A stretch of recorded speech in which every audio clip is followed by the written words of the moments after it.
one right here into the lip.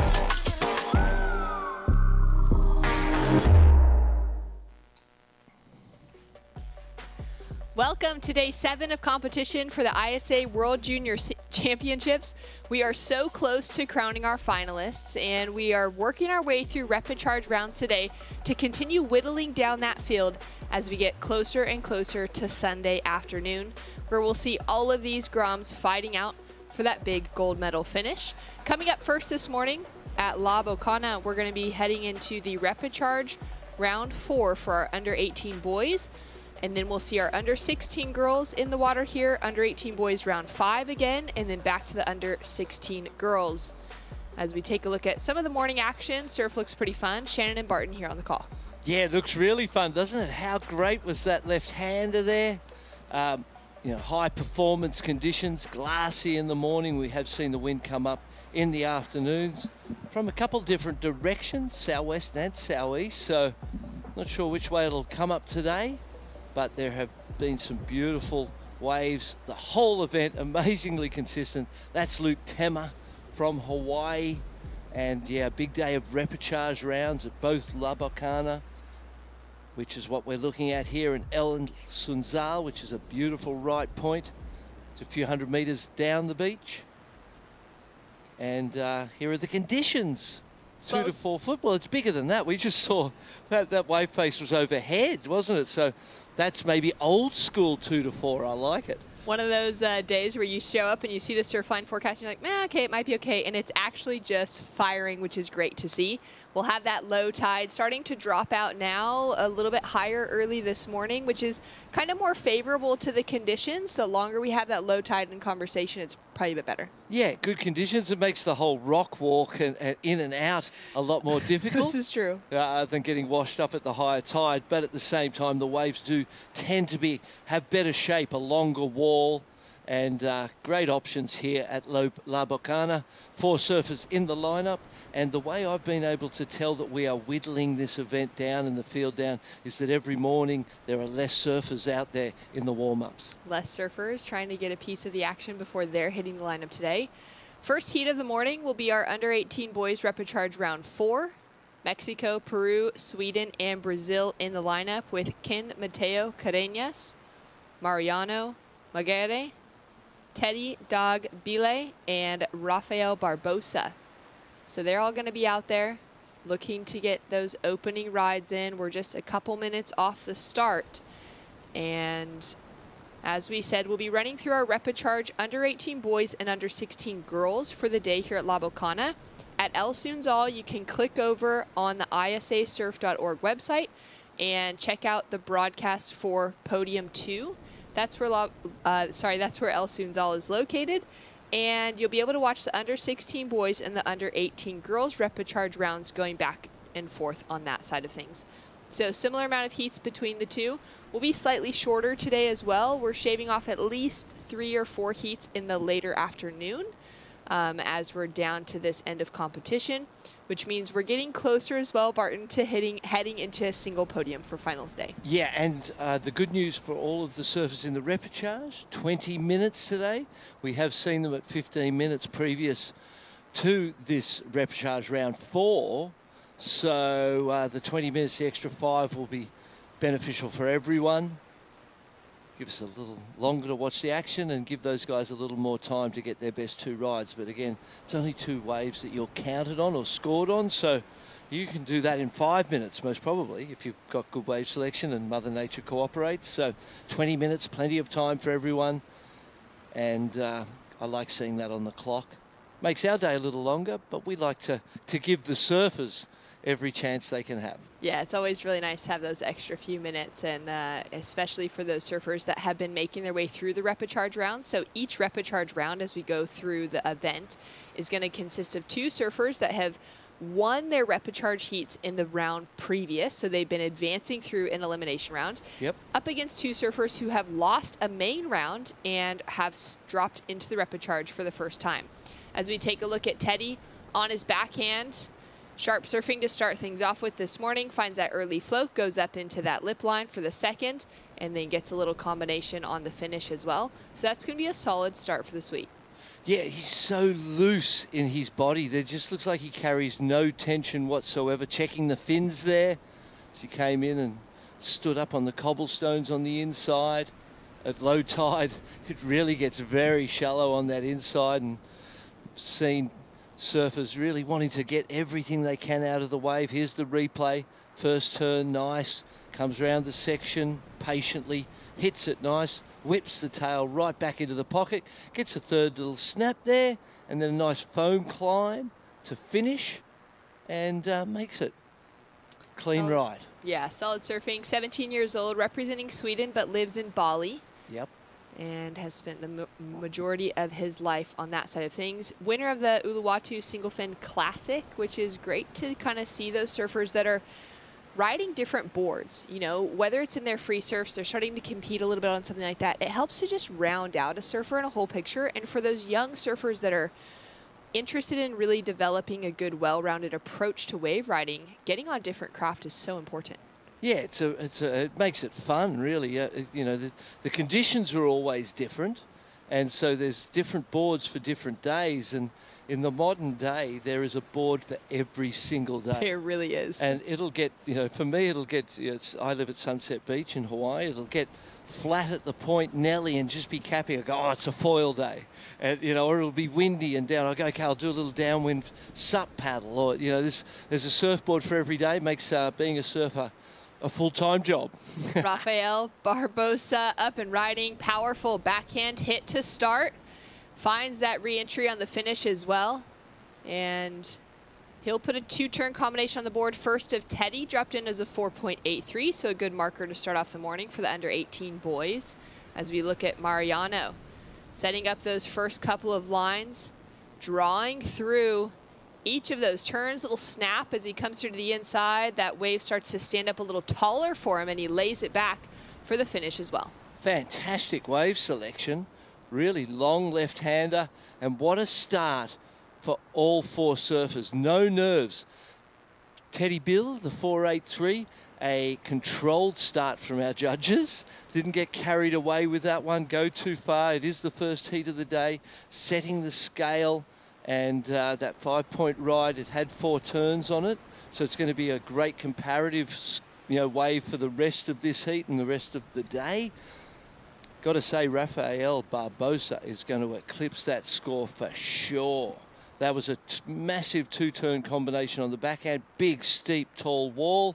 And the judges will love the commitment in the Brazilian surfing. Yeah, that was a very solid start as we see him maybe putting himself in position on the bottom. Good idea. On the paddle back out, 18-year-old out of Rio Grande do Norte, and he's now up and riding again. It's kind of a softer section to start things off with for this wave, but it's going to be a great backup score, just getting those 2 turns connected together.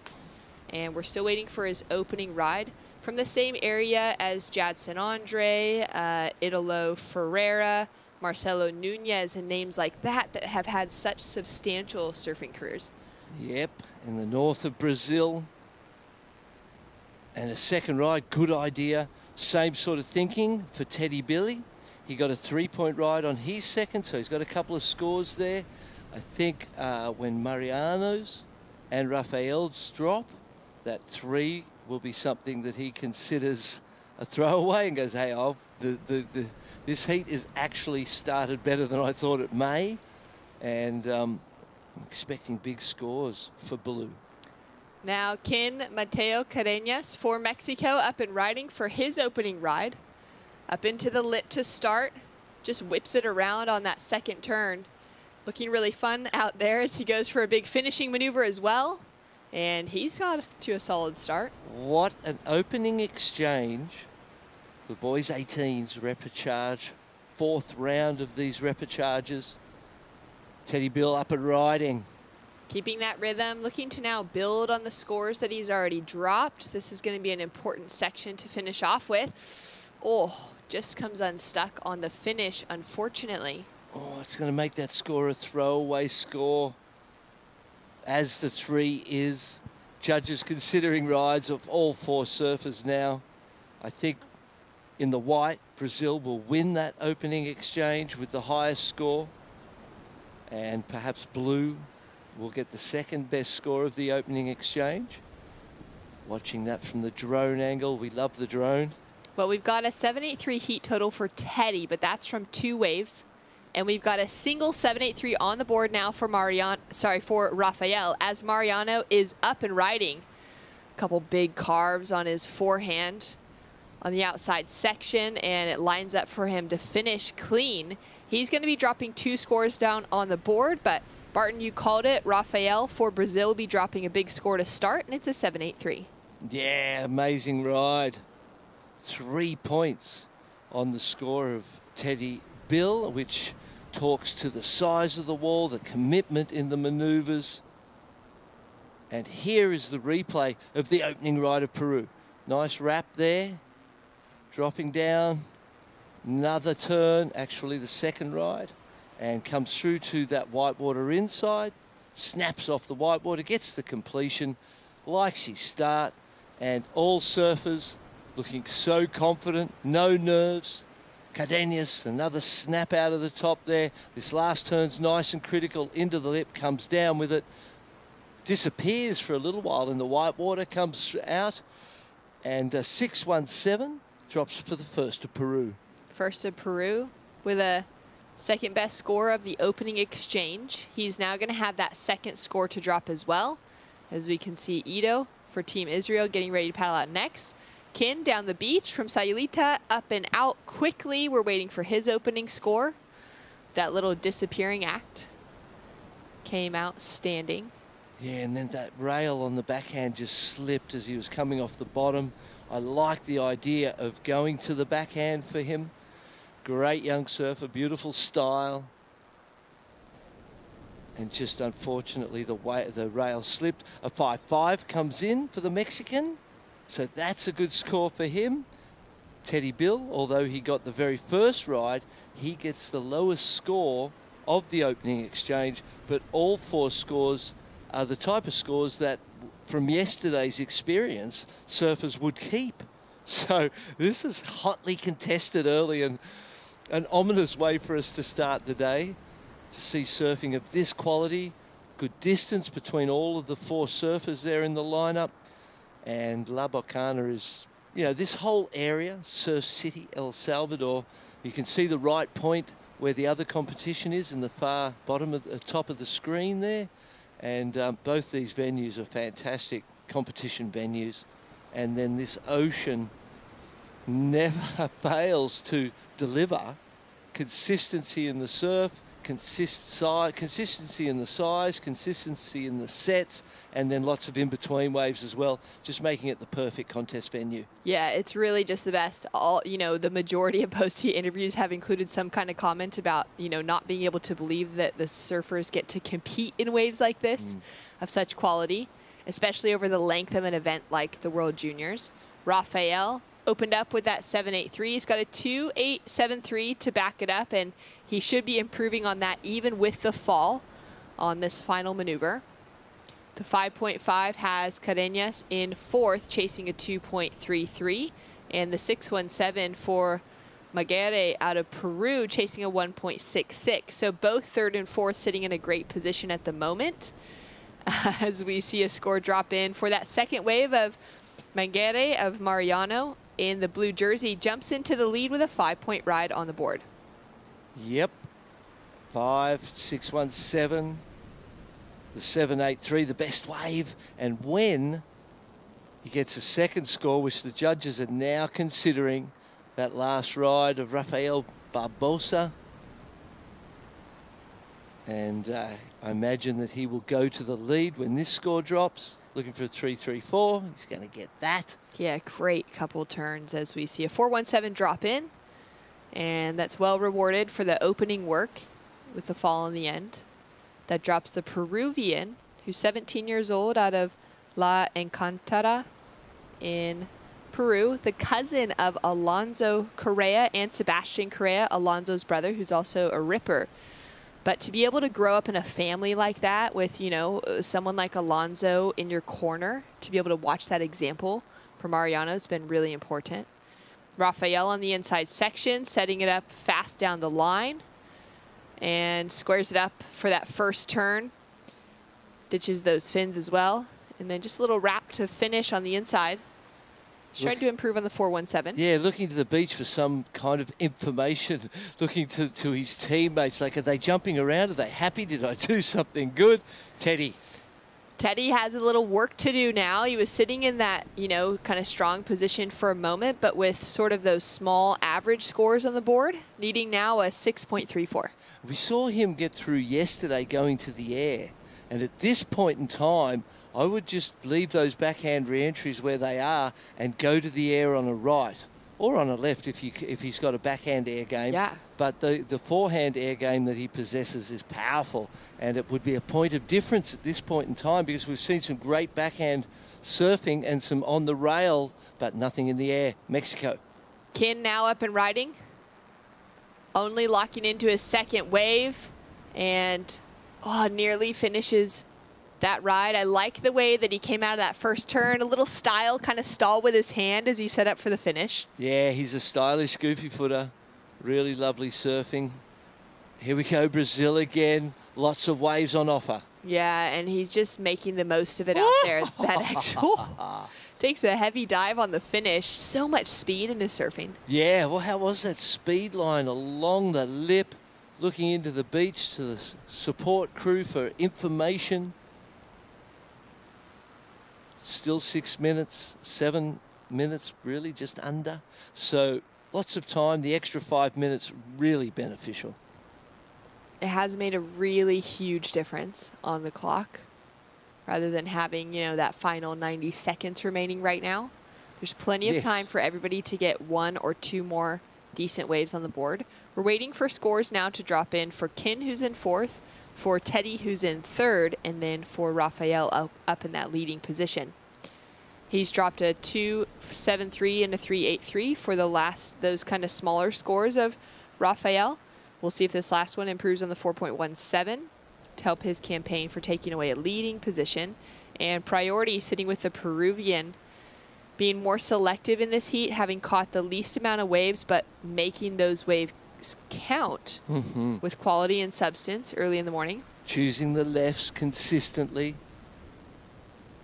It seems to be a bit of a pattern, doesn't it? And as the day goes on, those rights start to be utilised a little more.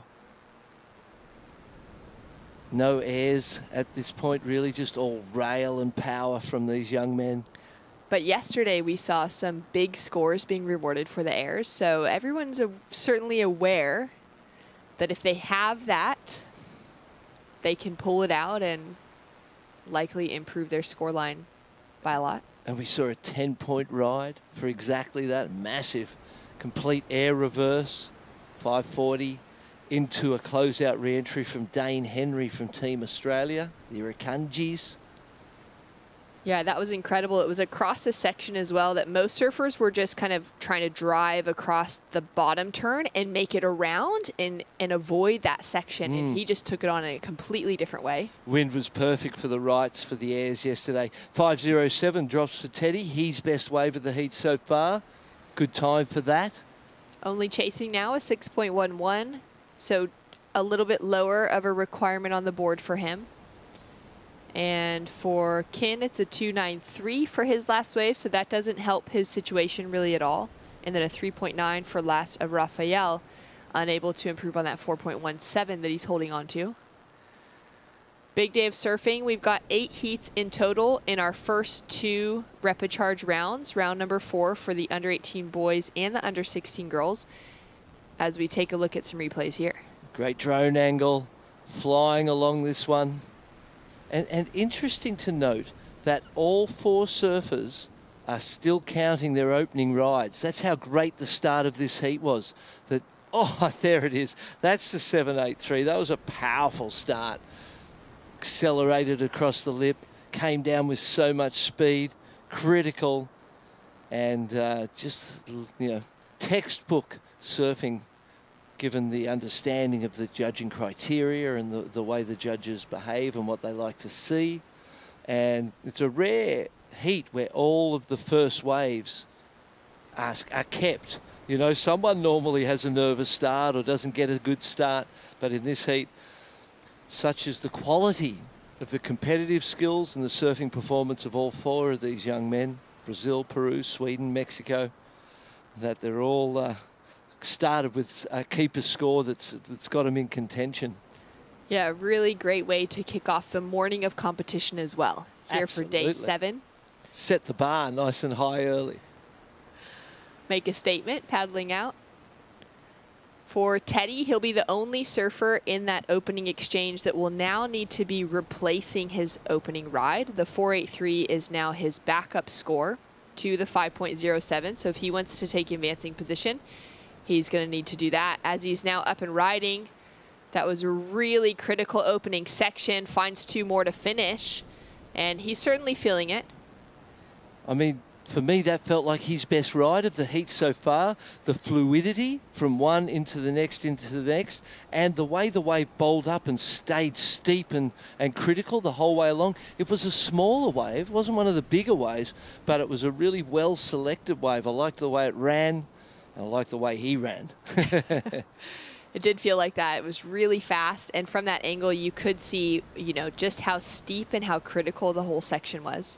It needs to go over a 6. At least one of the judges. We've got 5 judges. Here we go. Let's have a look at this. Snap in the pocket, critical. Gets the second in. Oh, also critical and into a beautiful speed line third one. You can see he liked the way it felt. He was cutting out with a double fist pump. It felt good to me too. Judges loved it. A 6.33 gets him the requirement. He's back into second. Wow. Big score at exactly the right time. Brazil. Rafael now looking still to improve that 417. He's had a few attempts on it. Now opting to go on his forehand. Oh. And little mistake on the finish there as he's unable to complete that wave.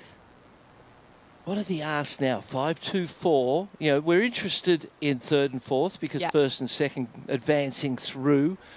5-2-4 the ask, and a 5-9-1 for Mexico. So tight heat, high quality surfing from all of these surfers, and the repechage. The minute it started, round 1 of the repechage, that first day that we got to see repechage heats, I think it was day 4, I was like, wow, the quality of surfing in the repechage was the evidence of the global improvement of the quality of surfing across the board for all nations. And it was such an impressive day for me where I was like, wow, I can just see all of the work that's been done the last, well, it's, you know, since the last World Juniors, it hasn't even really been 6 months. Yeah. So it wasn't that long, but in that short amount of time, in half a year, I could see a visible improvement across the board in the quality of surfing. We've got our surfer in blue putting himself in position here. He was holding on to priority. Having only caught 2 waves, he now finds himself down into third.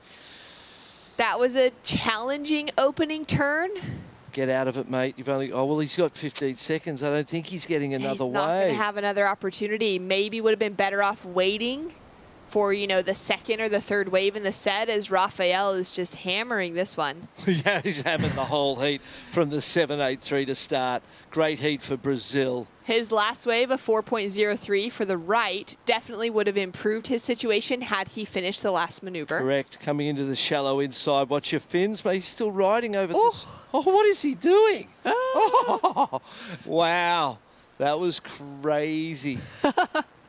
Feeling that confidence, you know, took out a big win, dropped a 7.83, a near excellent score for his opener. And somehow he's still got his fins and his board's fine.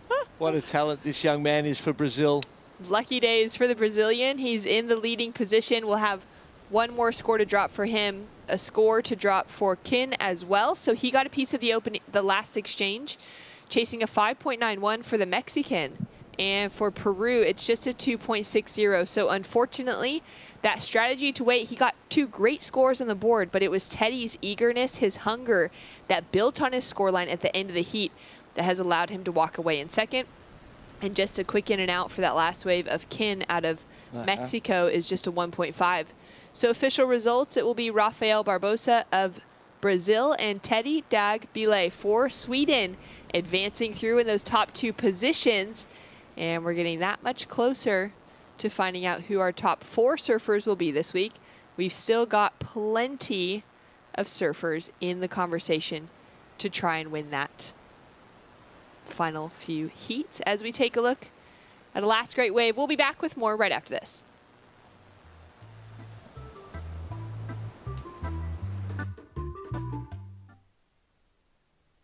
There's a right time for everything.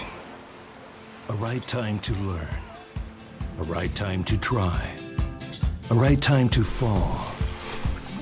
There's a right time to find your wave. And there's a right place to enjoy your passion like nowhere else.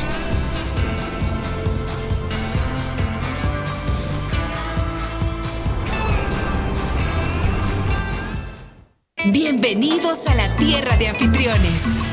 Aquí somos los campeones del mundo en hacerte sentir especial. Te compartimos olas, volcanes, pueblos históricos y te aseguramos una experiencia de 5,000 estrellas. Porque esta tierra tiene más anfitriones por kilómetro cuadrado que cualquier otro país del mundo. El Salvador, tierra de anfitriones.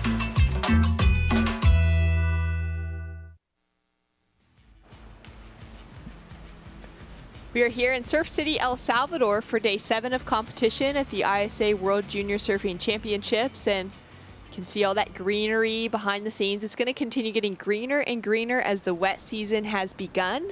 It's a little bit dry for the start of it, which we're happy about because we want to see these surfers have the opportunity and keep themselves a little dry when they're out of the lineup. But a great season coming into fruition here in El Salvador. The waves are going to continue getting good as that wet season continues, and we're making the most of it here this week early on with Switzerland, New Zealand, USA, and Israel out in the lineup. Antoine Habashi, Taimana, Marupo, Kai Kushner, and Ido Hajjaj in the lineup. We got a 4-point ride on the board for the opening of Antoine, a quick in and out of 0.57 for Kai, and our other two surfers, Taimana and Ido, yet to get an opening ride. Yeah, this is another stacked heat. Hajjaj for Israel has been fantastic in this event. Kai Kushner as well. Habashi, Marupo, Switzerland, USA, New Zealand, Israel in a super competitive heat as well. This one will be. What a great start that early heat was. And what a great venue for competition to be able to have rights and lefts, peaks up and down, space for surfers to move away from each other. It's not all condensed into one small takeoff spot. And we can see right here, there's two surfers on one peak, two surfers on the other peak. Always, you know, when you think about it, nobody really knows what the ocean's going to do next. You're doing your best guesstimate or your best evaluation or your best instinctive, intuitive sort of perception, using it to put yourself in the right place at the right time. But when you move away from your opposition or your opponents, it opens up the opportunity for luck to influence it or that random nature to come into effect. It could go your way or it could go your opponent's way. So for me, my management of that luck was to always be where my opponents were. That's where, you know, if there were two guys somewhere, I would be where the majority are. Kai Kushner. Up and riding now. Solid first two turns, a lot of speed, a lot of power, intention with each of those. And this is going to wipe off that first throwaway score. Wow. Wow. The repechage round is full of amazing surfers right now. That first backhand re-entry was powerful. Vertical. And then it's great style throughout. Just looks so nice. Yeah, he did that yesterday. Same sort of approach. He had some distance away from his competitors, down on a little left reform further away, and just got wave after wave after wave there because he was on his own. And to finish on that point, you know, you manage that exposure to luck through your positioning in the lineup. And when you don't want luck to influence things, you sit where your other surfers are and you reduce its impact. When you need luck, when you want luck, you move away from your opponents. Here's that first re-entry, straight up, 12 o'clock. And you reduce the influence of the luck by being where your opponents are. So this concept of managing the random nature of the ocean is something that I found as a competitor to be super important. Taking a look now at the 4-point ride that Antoine opened with. Snaps it back, section in front, hits the lip. White water on the face, but gets a beautiful wrap. The wave continues to stand. There's another turn and another turn. And he's pumping along this inside into a final turn. And that's a 4.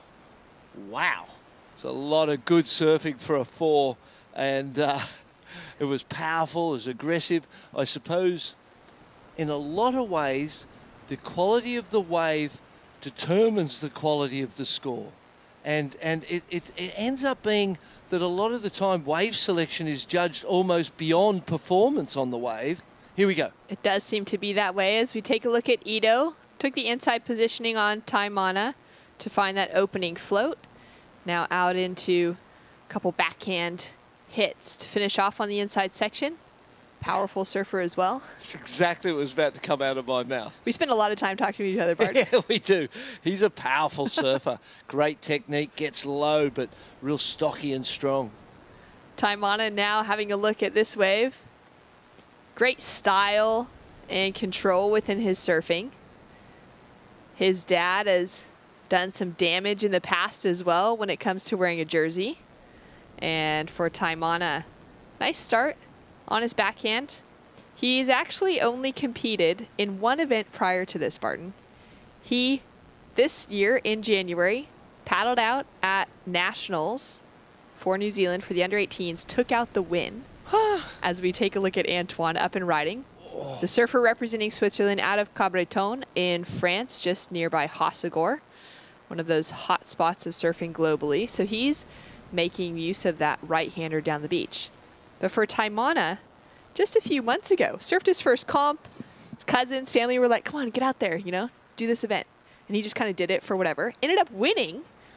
Absolutely turned his life around. He's now competing in his second contest ever, and it's the World Championships. That is astonishing because, you know, to be in round 4 and have performed so well over the week in your second event ever just shows us what potential this young man has. He has a really casual, fluid style. Kushner up and riding. Opened up with a 7-point ride, 2-turn combo. He's going to back it up well. Really clean, big face, big wall, so smooth. 2 really nice turns. The judges will eat that up as well, I imagine. You know, Antoine Hibashi, wow, he surfed that 4 really, really well. It was a smaller wall, and that was why the score was impacted. Paddle now for Taimana. Had to really dig to get into this one. Checks through that first turn. Little speedy section, takes to the air.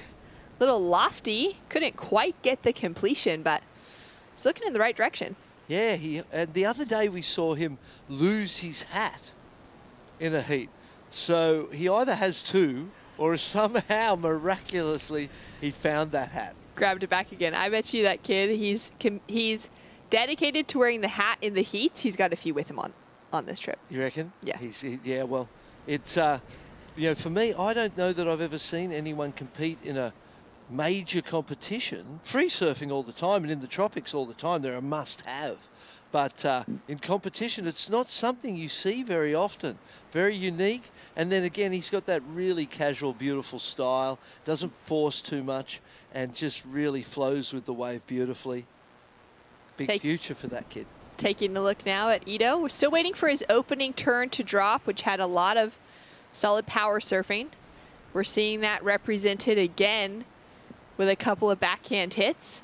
10 minutes, 30 seconds on the clock. Antoine sitting in that leading position. We've got scores to drop across the board. Let's take a moment to check in with Rachel Tilley. She's with Rafael Barbosa out of Brazil. Thank you so much, you guys. Rafael Barbosa, representing Team Brazil, winner of the first heat of the day. Congratulations. When you're the first heat of the morning, how do you prepare and how does that differ to maybe heats later on in the day? Você é campeão da sua bateria, né? Primeira bateria do dia, como você se prepara e como você se mantém preparado para outras baterias de tarde? Sim, estou bem feliz de poder ter soltado meu surf nessa primeira bateria. Estou bem feliz de poder apresentar minha equipe do Brasil. E é isso, agora vamos com tudo para Sunzal. He's very happy to surf well in the heat, and happy to represent Brazil and the team, and he's ready for the next round. Now, talking to you and your coach prior to starting this interview, you got the heat win, but maybe a couple mistakes along the way. What will be your strategy now to go and review that? Do you sit and review, or how do you move forward from that? Você teve uma boa bateria, mas em troca com a gente viu que tem alguns erros ainda a ser corrigido. Como que você, né, vai lidar com isso? Sim, eu comecei com onda muito boa ali, né, um 7,83 e depois fiz um backup um pouco baixo ali, acabei caindo um pouco ali. Mas é isso, agora é rever os erros e não errar mais. He started with a 783, then he did a couple mistakes in the backups, but now he's fixed the mistakes, get attention, and get ready for the next round. Yeah, well, you absolutely did enough to get you the heat win. Now, coming from Brazil, from similar areas as Italo Ferreira, Jadson Andre, and other amazing surfers that have had lots of success, how do you find inspiration from those surfers? Você vem de áreas como atletas como Ítalo, Jadson, como isso inspira você na competição? Sim, o Ítalo e o Jadson são minhas inspirações, né? Moro perto deles ali. E é isso. Praticamente todo final de semana falando com eles ali, né? Que eles moram perto da minha casa e é muito bom estar treinando com eles ali, praticamente todo final de semana. They live together in Natal and they always together surfing and training, and they are his idols. Well, an amazing experience to be so close to so many great surfers. Is there anything you'd like to say back to Brazil before we finish this interview? Ele sabe que você é inspiração para você. Você quer deixar algum recado para o Brasil em português? Sim, quero agradecer a todos os meus patrocinadores, toda a minha família que está torcendo por mim, meus tios que sempre estão na torcida ali. E é isso, vamos Brasil, bora para a próxima. Thank you so much, and back to you guys. Thanks so much. Great to hear from Rafael as we see Ito driving down the line, setting it up for a huge floater, trying to keep his speed to find one more turn on the inside, and he'll just duck out. Current situation in the lineup, BL, we've got 7.5 minutes on the clock. Kai Kushner is in the lead with a 7 and a 6.1. We've got Antoine Habashi sitting in second with a 5.93 and a 4. And then just behind that, Ito Hajjaj has that 4.87 and a 4.3. That last score already in, won't factor into his top two. And then a slower, kind of smaller score start for Taimana Marupo out of New Zealand, just the 3.33 and a 2.6. He's chasing down that 6.6 to advance. 6 minutes 50 on the clock. The Kiwi really hasn't had a score yet of consequence. We've seen on his rides, he hasn't really linked his turns with the wave as well as he can. He's got a chance here. Taimana up and riding. Big section to start. Important in the eyes of the judges. Finds that second bit of variety on the 2 turns to complete. That's a competitive ride. That'll get rid of, it's way better than both of his scores. It was a nice sized wave. He was critical in the pocket on the takeoff, hit the first turn beautifully, the second, and the last one was kind of late but critical, and he made it look easy, flowed through it. So that's his best score for sure. It will be a wave of consequence that matches the other surfers. Now, Barton, you'll love this. Taimana's dad repped for the New Zealand Open men's team at the very first ISA World Championships at Huntington Beach in 1996. I was there. I surfed for Australia in that event. Great to have shared that moment with him. And here's the replay, third turn. Great surfing on that ride. Yeah, he liked it. He felt the connection. And that's what it is, really. As a competitor, it's a feeling. When you feel you're doing your best, you've connected with the wave in the perfect way, you know that the judges will appreciate it. There's the score, 5.43. There we go. Chips away a lot at that requirement, only chasing a 4.51 now. Depending on where Antoine is in the water, if he'll be able to improve on that 4. At the moment, it's very attainable scores for 3rd and 4th place. Yeah, and our heat leader's got first priority, as you see there. Second place with second priority. Third place with third priority. So things stacked up perfectly. Taimana used his priority really well.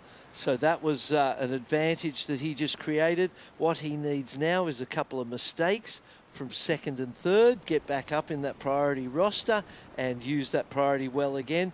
Plenty of time, 4:50 on the clock. So again, Another super competitive heat in this repechage round, speaking to the quality of performance across the board.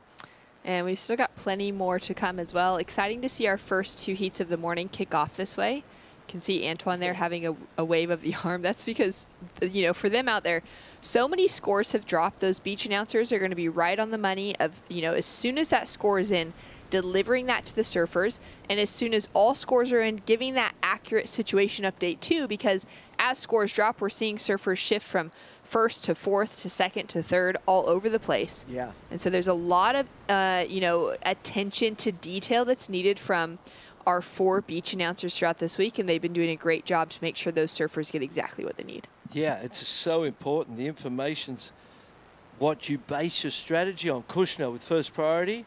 And he's sort of going to go. He was forced to go. Everyone wanted this one, and they got him. What a lemon to be sold into. They got him. That was great to see the tactic of 2 of them on either side and getting so close, really applying that pressure. So for Kushner, something to consider moving forward. His dad also competed in the ISAs back in the day for South Africa. So a couple of, you know, the next generation, the second generations within the family representing their countries here is really special. Yeah, absolutely. What a wonderful, you know, as the parent, what a stoker, you know, to see your kid. And 2 of them in the same heat is a very cool thing as well. Here we go.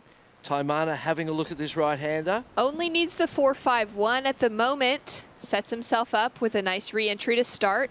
Drives around and opens up, wraps around fully for that second maneuver and into a little tag of the section to finish. Might have one more opportunity, just a small snap over the rocks. Only looking for a 4.51. Here's second place though. Oh, so Antoine would have been up on the left, and we've got Kai up and riding again. So that priority maybe didn't hurt him so bad, as he looks like he found another wave of substance.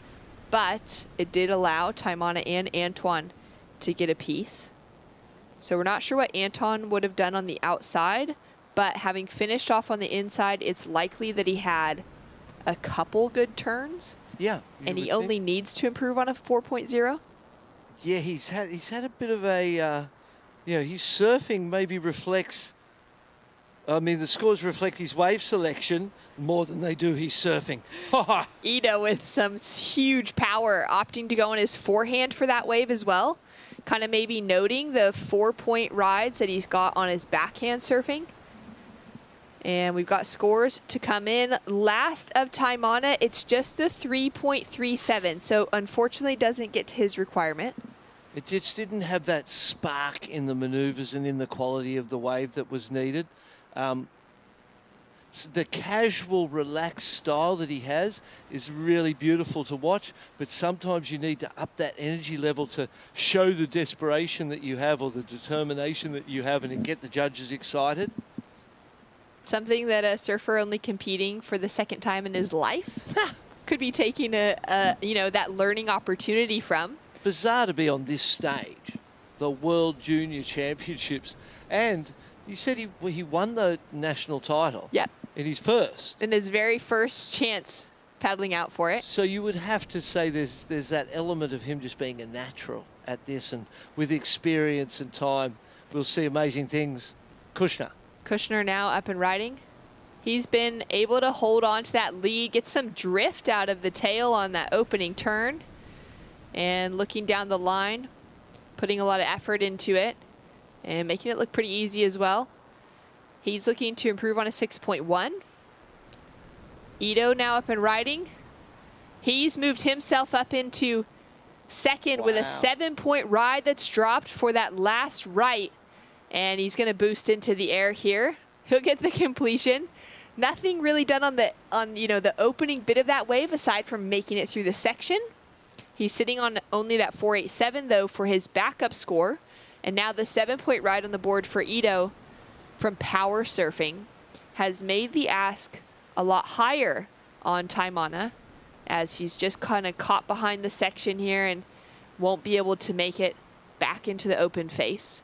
He put together a really fun performance here, the younger cousin of Kihu Butler, surfer that we've seen competing for a long time. Oh, an incredible competitor. Great. Kihu's dad coaching the New Zealand team. So he's got his uncles behind him as well. And we talked about the passion and the determination and how that energy influences the scores sometimes, the way you present yourself and deliver your performance. Ido did exactly that. We saw the passion and the fist pumping and the determination, and he surfed his way into an advancing position. And for Ido, he's made it into finals day before, but he hasn't quite made it into that final heat of the day, and that's what he's going for this year. 2 big turns on the outside to a big claim.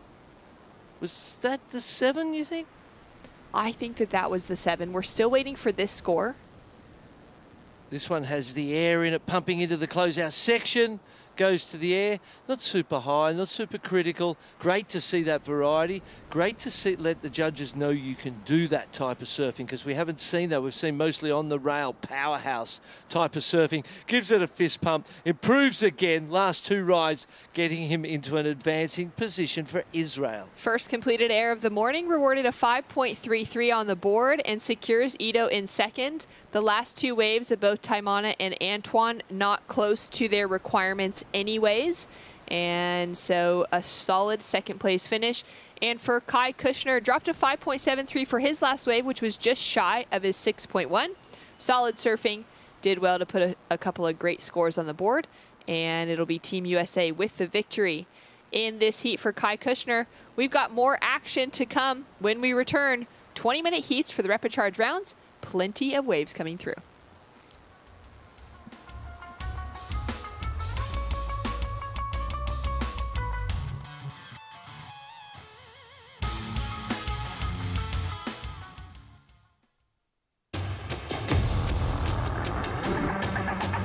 It's one of the biggest goals and one of the biggest dreams.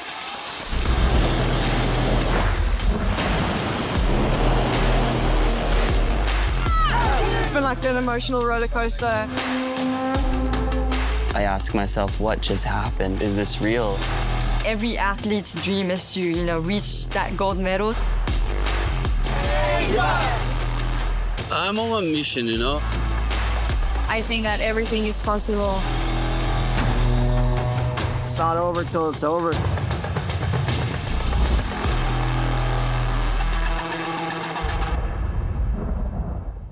There's a right time for everything. A right time to learn.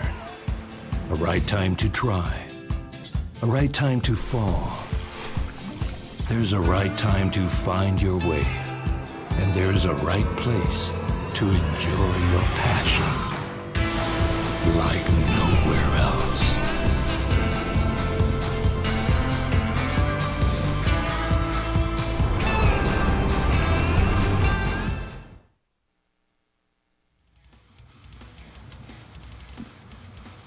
Straight into heat number 3 for the morning. 20 minutes on the clock for each of our rapid charge heats throughout today between both La Bocana and El Sunzal.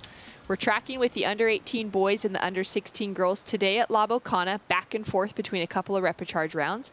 And at El Sunzal, it will be the under 16 boys and the under 18 girls in the lineup. Taking a look at the draw for our current heat, Costa Rica, Tahiti, Canada, and Argentina. A score to drop right now for Jonah Meskis from Canada, so he'll be putting one on the board. We got a 1-point ride for the start of Costa Rica's Romeo Stone, and then we've got Taura Haumani, one of the twins from Team Tahiti, in the lineup right now up against Joaquin Munoz of Argentina. Another stacked heat. We've seen all of these surfers in previous heats put on performances that have got us excited for this one as well, and the morning has been amazing. First 2 heats. Congratulations to the advancing surfers, but at the same time, the performances of 3rd and 4th in both those opening rounds, there's a lot of positives that they can take out of this event. Oh, certainly, with solid scores being dropped and bigger requirements being added on by those advancing. Jonas up and riding. He's already got a 6.33 on the board. From what we can see, he'll be backing it up now as he cruises down the line. Backhand re-entry after backhand re-entry on that one. Beautiful surfing. Looks like he's changed equipment. Remember him being on a clear board before in earlier heats. Maybe with this, I mean, not that it is a little bit smaller. I mean, it's still very competitive and lots of opportunities. But this board looks great under his feet. So much work done there. Good style, good technique. Taking a look now at the opener.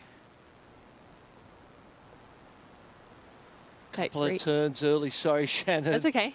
I was thinking about the score of the second ride, and a nice long one here with a nice closeout re-entry. 6.33 on the first. Only 3 points on the second ride, and I suppose the size of the wall influencing the size of the score.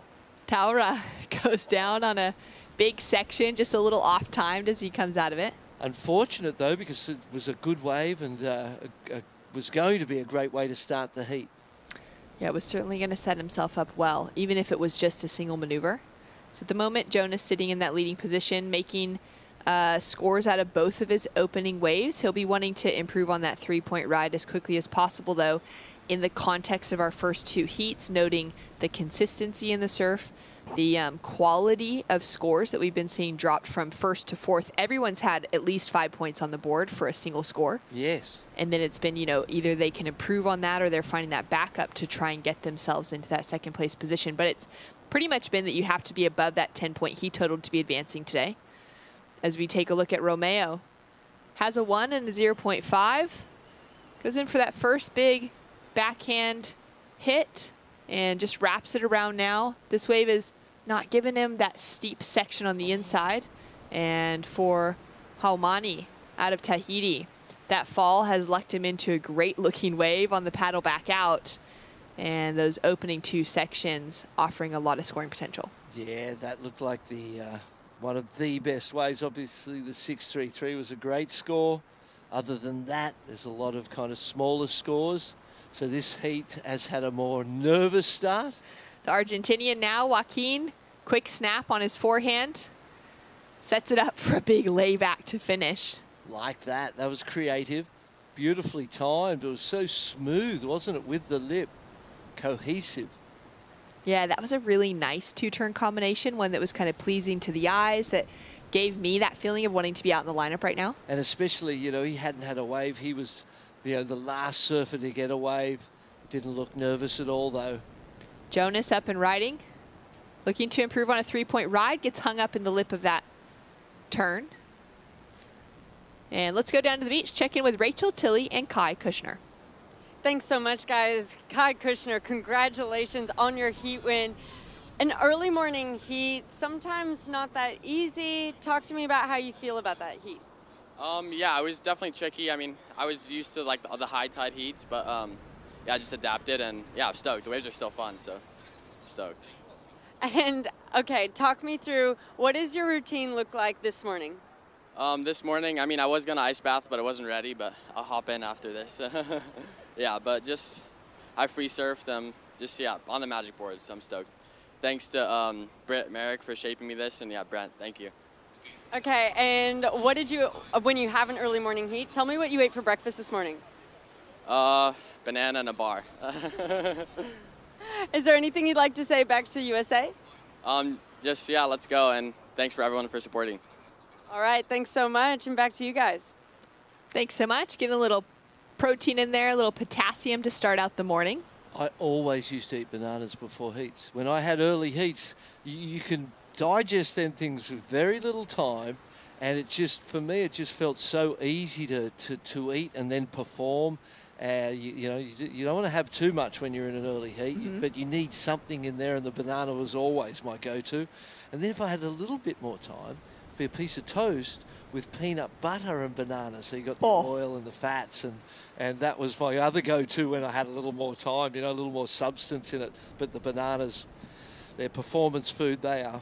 Oh yeah, a peanut butter banana sandwich with a little honey drizzled on top, always a great go-to. And especially when you got to perform. Yeah, exactly, 100%. 5-5 for Tahiti. There we go. Score. Yeah, we can see that from those opening couple backhand hits. 4-5-7 for the 2-turn combination. I kind of felt like that might have gone higher, but here we go. Jonas, through the wall. Looking down the line. Oh, such a glassy face on this wave. Hold it. And it looks like he came unstuck at the finish and would be incomplete. Pushed pretty hard through that last turn as well with a quick up and out from Taura. Looking to, he'll replace his 1.33 with that wave. Yeah, how long was the wall for So Jonas? Meskis, for Canada, it was like he was on a point break. It just kept standing up and stayed open in front of him. Unfortunate fall, because that was going to be a great score. Got tangled up in the white water. Another competitive heat. Romeo Stone for Costa Rica, only the 3.33, so he's sort of down in that fourth place, needing some work to do. Here's a snap out of the top for Tahiti. Another snap. This happened before we picked it up inside here. So 3 nice turns and then a fourth on the inside. So worth going, some potential in that. 3.73 from the judges. And again, wave size rather than, the performance on a great performance. Taking a look now at what Romeo got up to on his opening rides. He had a 1, but now a 3.33 drops in for this one, I believe. Oh, and it was going to be better, and you could see the heartache. He knew that he'd blown the opportunity, I suppose you would say, and the head went back and the arms, he just wanted to grab his head. And I've been in those situations. You're underwater, you don't even want to come up. You're like, no, I'm just going to stay under here for a while. But then you've got to turn positive, get straight back out there and change that attitude, leave the baggage behind and go to work, as Canada's doing right here. Yeah, Jonas on a real streak right now in that leading position. And this score is going to help out his situation for sure. Great bit of variety thrown in. And his last was just a 2.87. This will improve on that 3-point ride. Yeah, I'm interested to see where this one comes in. In real life, I know that when you're watching, say, Sunset Beach or Waimea in an event, it never looks anywhere near as big as it is. And so for us on this screen, I feel like it's hard to differentiate sometimes between the 3-footer and the 4-footer. Or the size of the wave isn't so apparent on a screen. But when they're watching it in real life, there's waves that they're looking at and going, oh, this isn't such a good one, as you're paddling into it, really, And then there's the ones where the judge is like, oh, look at this one. And if you can get them excited as you're paddling in, that's where the big scores are coming from. So there's sort of a judgment of the wave quality almost before the performance happens. Romeo now with that 3.33 on the board, a 1.9 for his last. This wave's going to help out his situation. Grew up surfing at home with his mom, also an avid water woman. And she's often traveling on the road with him, so giving him that sense of comfort when he's far from home. A good example of what I was just saying is the last ride of Tahiti's. He did a bunch of turns, but maybe the wave's quality restricts the score regardless of the performance. And you need to be on those best waves to maximise your scoring potential. Here is a good wave. I don't know how much wall it's got, but Argentina going. Yeah, he's just got that 4.57 to start and throws in a bit of variety into that opening turn. Wave's really soft here now. He's having to really fight with it, putting in a lot of energy. Goes for that little reverse to finish. Wow, as good a finish as you could get. A lot of creativity in that wave. Yeah, and you weren't going to wring anything more out of it. You could see before he took off that the wall was short and it wasn't going to really continue to stand up. And the first turn, he got to tweak the tail and slide a bit because it had so much time. If the wave's fast, you don't have the time to do that. So not sure that wave's going to be that high because of the slopey nature of the wall. Got a drone angle of it here. Here's the first turn. Tweaks it out. Not a lot of points in the tweak. And then a cutback. Some downtime. Pumping, driving. What he does here. How much height does he get? We see the fins. Board's still kind of largely connected with the water. So really trying to manufacture a score because time is ticking by and he just doesn't want to sit anymore. He had the slowest start of all of the surfers in this heat. But he improves and the judges appreciating the creativity and then the energy and the speed that gets that little whip on the inside. 4.67, thinking back to the 3.73.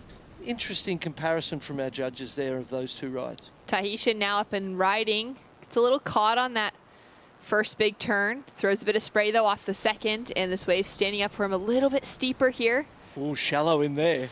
You could tell with the way he was kind of holding off on that finishing maneuver. Yep. looking down and seeing through that clear water, that warm, clear water, that there's a few rocks right below the surface. Joaquin's now into that second place position off of his last score. Up and riding once again, and a two-turn combination. Nice critical little lip kind of coming down as well. We'll see how that factors into the couple fours he has so far. Romeo with a paddle. He's been looking for a lot of waves. Romeo's already caught 5 waves in this heat, the 3.7 of his last being his best. So for him, you kind of got to imagine that he's sitting there going, all right, he's had a lot of attempts. Yeah. But he hasn't been able to get himself a substantial score on the board. You know, we were saying at the start of this heat that you likely have to be able to get a 10-point heat total to be advancing. Right now, our advancing surfer in second sitting on a 9.24. It's pretty much going to have to be at least, you know, 1, maybe 2 5s on the board, especially given that we've got still 5 minutes on the clock and those requirements are kind of small on third, a little bigger on fourth. But look at third. He needed a 3.74. He got a 3.73, so 0.01 off going into second. And I feel like that wave was quite harshly judged. There's quite a lot of work done on that left-hander that he had. And in the context of the heat, he had his wave first, so he got that 3.73, and then Joaquin dropped the 4.67 and took the jump on him.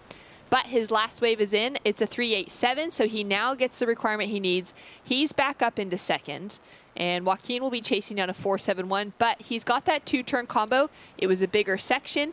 It had a pretty steep nature to it, Barton, for the last of Joaquin. It feels like his best wave to me. Although the first one was, I thought the first one was maybe better than the second one as well, with that two-turn combination on the first and that beautifully timed kind of lay back into the closeout.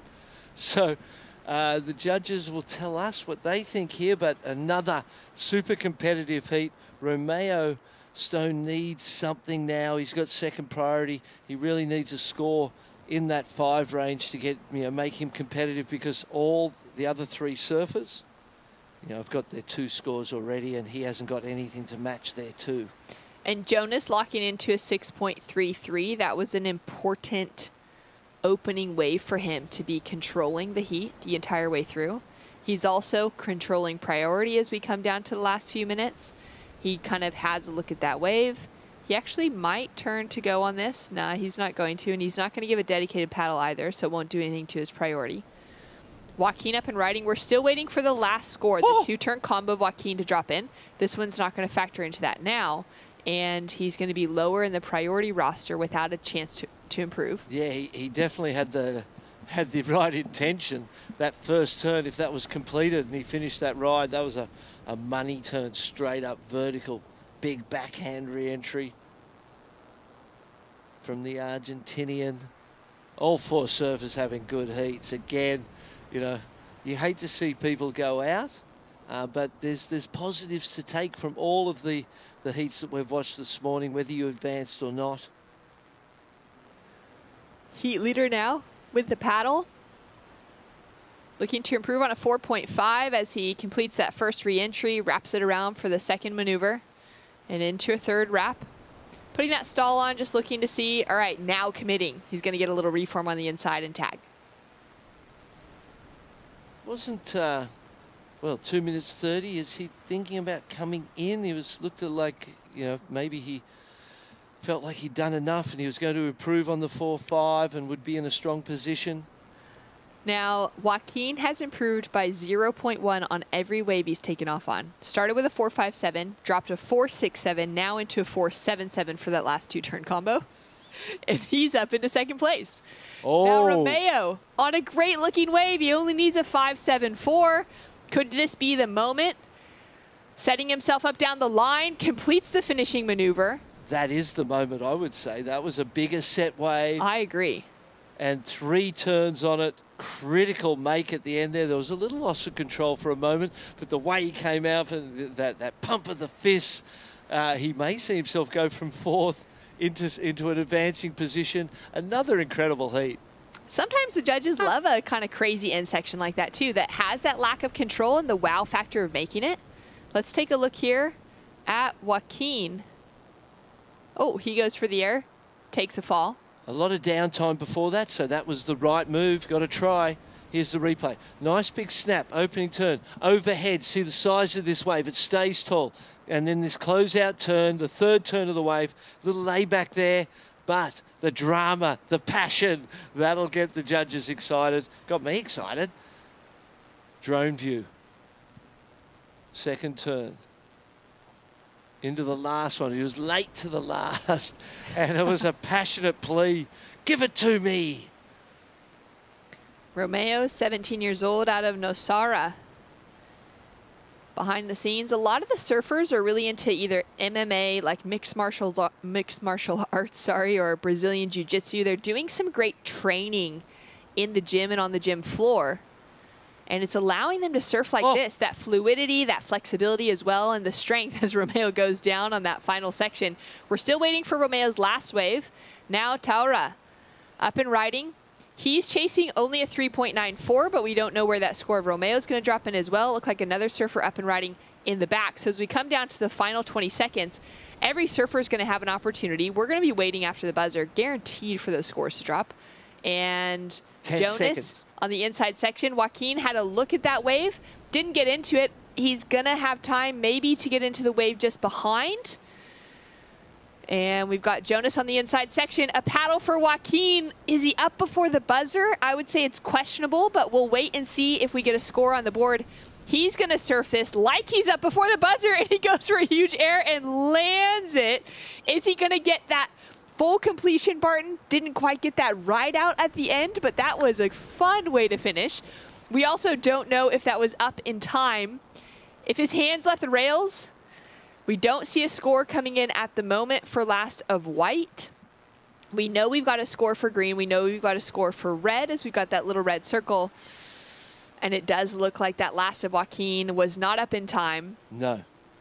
And Romeo, so that won't be a score. he did go wave. into second. A 6.33 for the three-turn combo of Romeo Stone up into second. And him and our heat leader, Jonas, are the only two surfers now with scores to drop. So situation will remain the same with our leaders. And Romeo finding himself a second place position. He looks like he's injured. Yeah, he looks like he's in pain here. Oh, no. He doesn't seem to be able to. No, he's walking. Oh, it looks like he keeps grabbing for his back. Oh, no. Looks like something happened there. Well, he pulled it out from fourth to second, having some trouble making his way in. I wonder if he could just float. Oh, no, that is not a good situation. Yeah, he's done himself an injury. He tried so hard and worked so hard to come from fourth.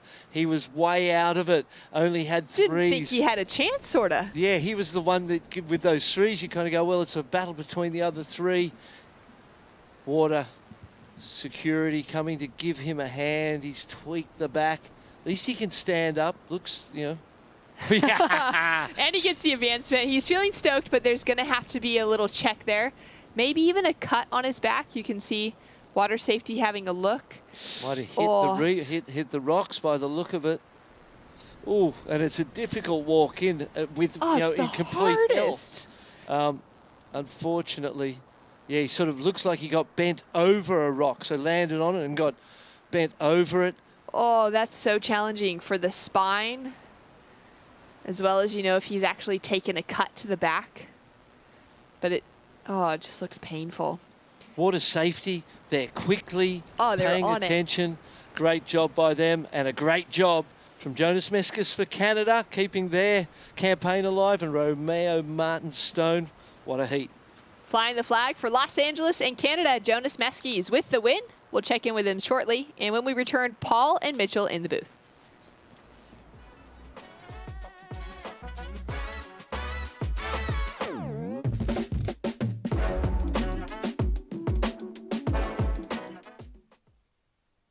There's a right time for everything. A right time to learn. A right time to try. A right time to fall. There's a right time to find your wave. And there's a right place to enjoy your passion like nowhere else.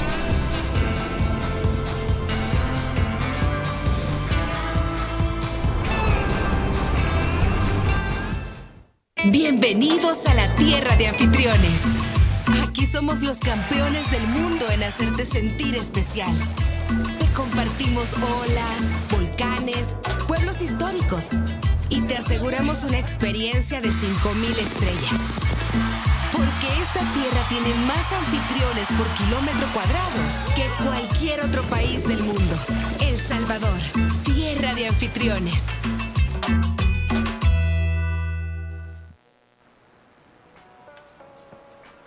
It's a beautiful morning in Surf City, El Salvador. We'll keep rolling. Boys under 18 repechage. Heat 4 of the round 4 repechage. Straight down to business.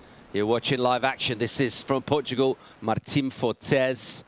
And a smooth wrap from him. Surfer out of Iriseira. Onto the inside, bang for a tag. And nice control. Good way to kick things off. I'm Paul Evans, joined for the first time today by Mitchell Salazar. Welcome back to the booth, mate. Buenos dias, Paul. The comfort of the studio. You were out yesterday doing the hard yards on the step and repeat. What intel did you gather? What were your big takeaways from yesterday? Well, I thought you were calling the sweat and repeat now, but no, just some amazing vibes down there. I feel like Team England still has a lot of that energy that we've seen so far. Portugal, though, they've got a lot of surfers on the repechage already. They're not really contending for the gold medal as of right now, but they do have a couple of great surfers. As we look at the replay here of Rabinovic, this comes through as a 3.83, his opener. The one carve, and then just a bit missed time for the second one there, Paul. And then Clays, who had a couple of great heats yesterday, a buzzer beater right at the end, too. And Team Belgium, they have really been overlooked when it comes to the way they've competed so far. Solid finish right there, still waiting on that score. And then also the opener of Fortes, as you were saying right here, at Iriseira, so he's no stranger to a lot of right-hand point breaks, especially with a good amount of reef and rocks underneath him too. Really smart finish right there, Paul. Should be a good score for him. Nicely done. Tidied it up on the inside, didn't he? Also good work done by Jure Claes out of Belgium. 20 minutes in these seats, so a bit more time for surfers to express themselves. Not quite the full panic from the get-go. Although, nevertheless, 20 minutes before surfers in the water. It's definitely not one to be overly reflective. Time to get down to biz, pretty much. Any opportunity that comes through, let's have a look and pick up live action here. Rabinovic, he got a good crack at that, arrived late. A 3.83 prior to that. He went incomplete, didn't he, on that last turn? After going incomplete, aside from like the points that you miss, it's just good on your next wave to make sure you finish your turn. Well, it feels good. You get your confidence back up. You don't want to be falling on consecutive waves, that's for sure. It just feels like you're never completing anything as we look at Clays here, up and running on the left again. Here goes Clays. A little bit of a slope he left now. It's steeper for him on the inside. That's really nice. Gets loads of board up through the lip, and that has been a place where a lot of people have come a cropper, and I think he held on to that. It was actually quite tough to say if he actually rode out of that. Judges will have to decide one way or another. And it's borderline. It's borderline, and you can't really leave it up to them right now to decide your fate in this heat. Feel like that's going to be a throwaway for him personally, as it seems like Soto here. Here goes Joey, Puerto Rican. Bit of foam on the face to deal with, and the board never really quite connecting there. So slightly frantic this, maybe some nerves showing as well. No one really getting hold of it thus far, but a decent idea to just catch waves and keep surfing. Well, at this point of the event, repechage round 4, there's certain people that lost in main round 3 that were seeded into this, so we haven't seen them in a few days. They're nice and fresh, whereas everybody else, they've had to surf a couple of times the last 2 days. Rabinovic will go incomplete. Speaking of sweat and repeat, good morning, Rachel Tilley, down with the winner of the last heat. Thanks so much, guys. Congratulations, Jonas, a heat win. Talk to me about how that end of the heat played out. A bit of nerves, but the heat win came for you. Yeah, I picked off a really bad wave that I shouldn't have gone on. And I thought I was in a good position, but everyone's capable out there. Everyone's getting good waves. So I just got really nervous, kind of broke down a little bit. But I'm glad I learned the lesson now rather than later. Yeah, so speaking of that, when you learn a lesson in a heat, how do you go back and process that and kind of reset that for a lesson moving forward? I mean, in the next heat, I kind of make sure to think about it if I'm in the same position, like, oh, I messed up on that last time, I better not go on this wave, and, you know, just move forward from it. And your twin brother is here with you, supporting Team Canada. He's first alternate. How is that, having him here, just being able to travel with and on the team?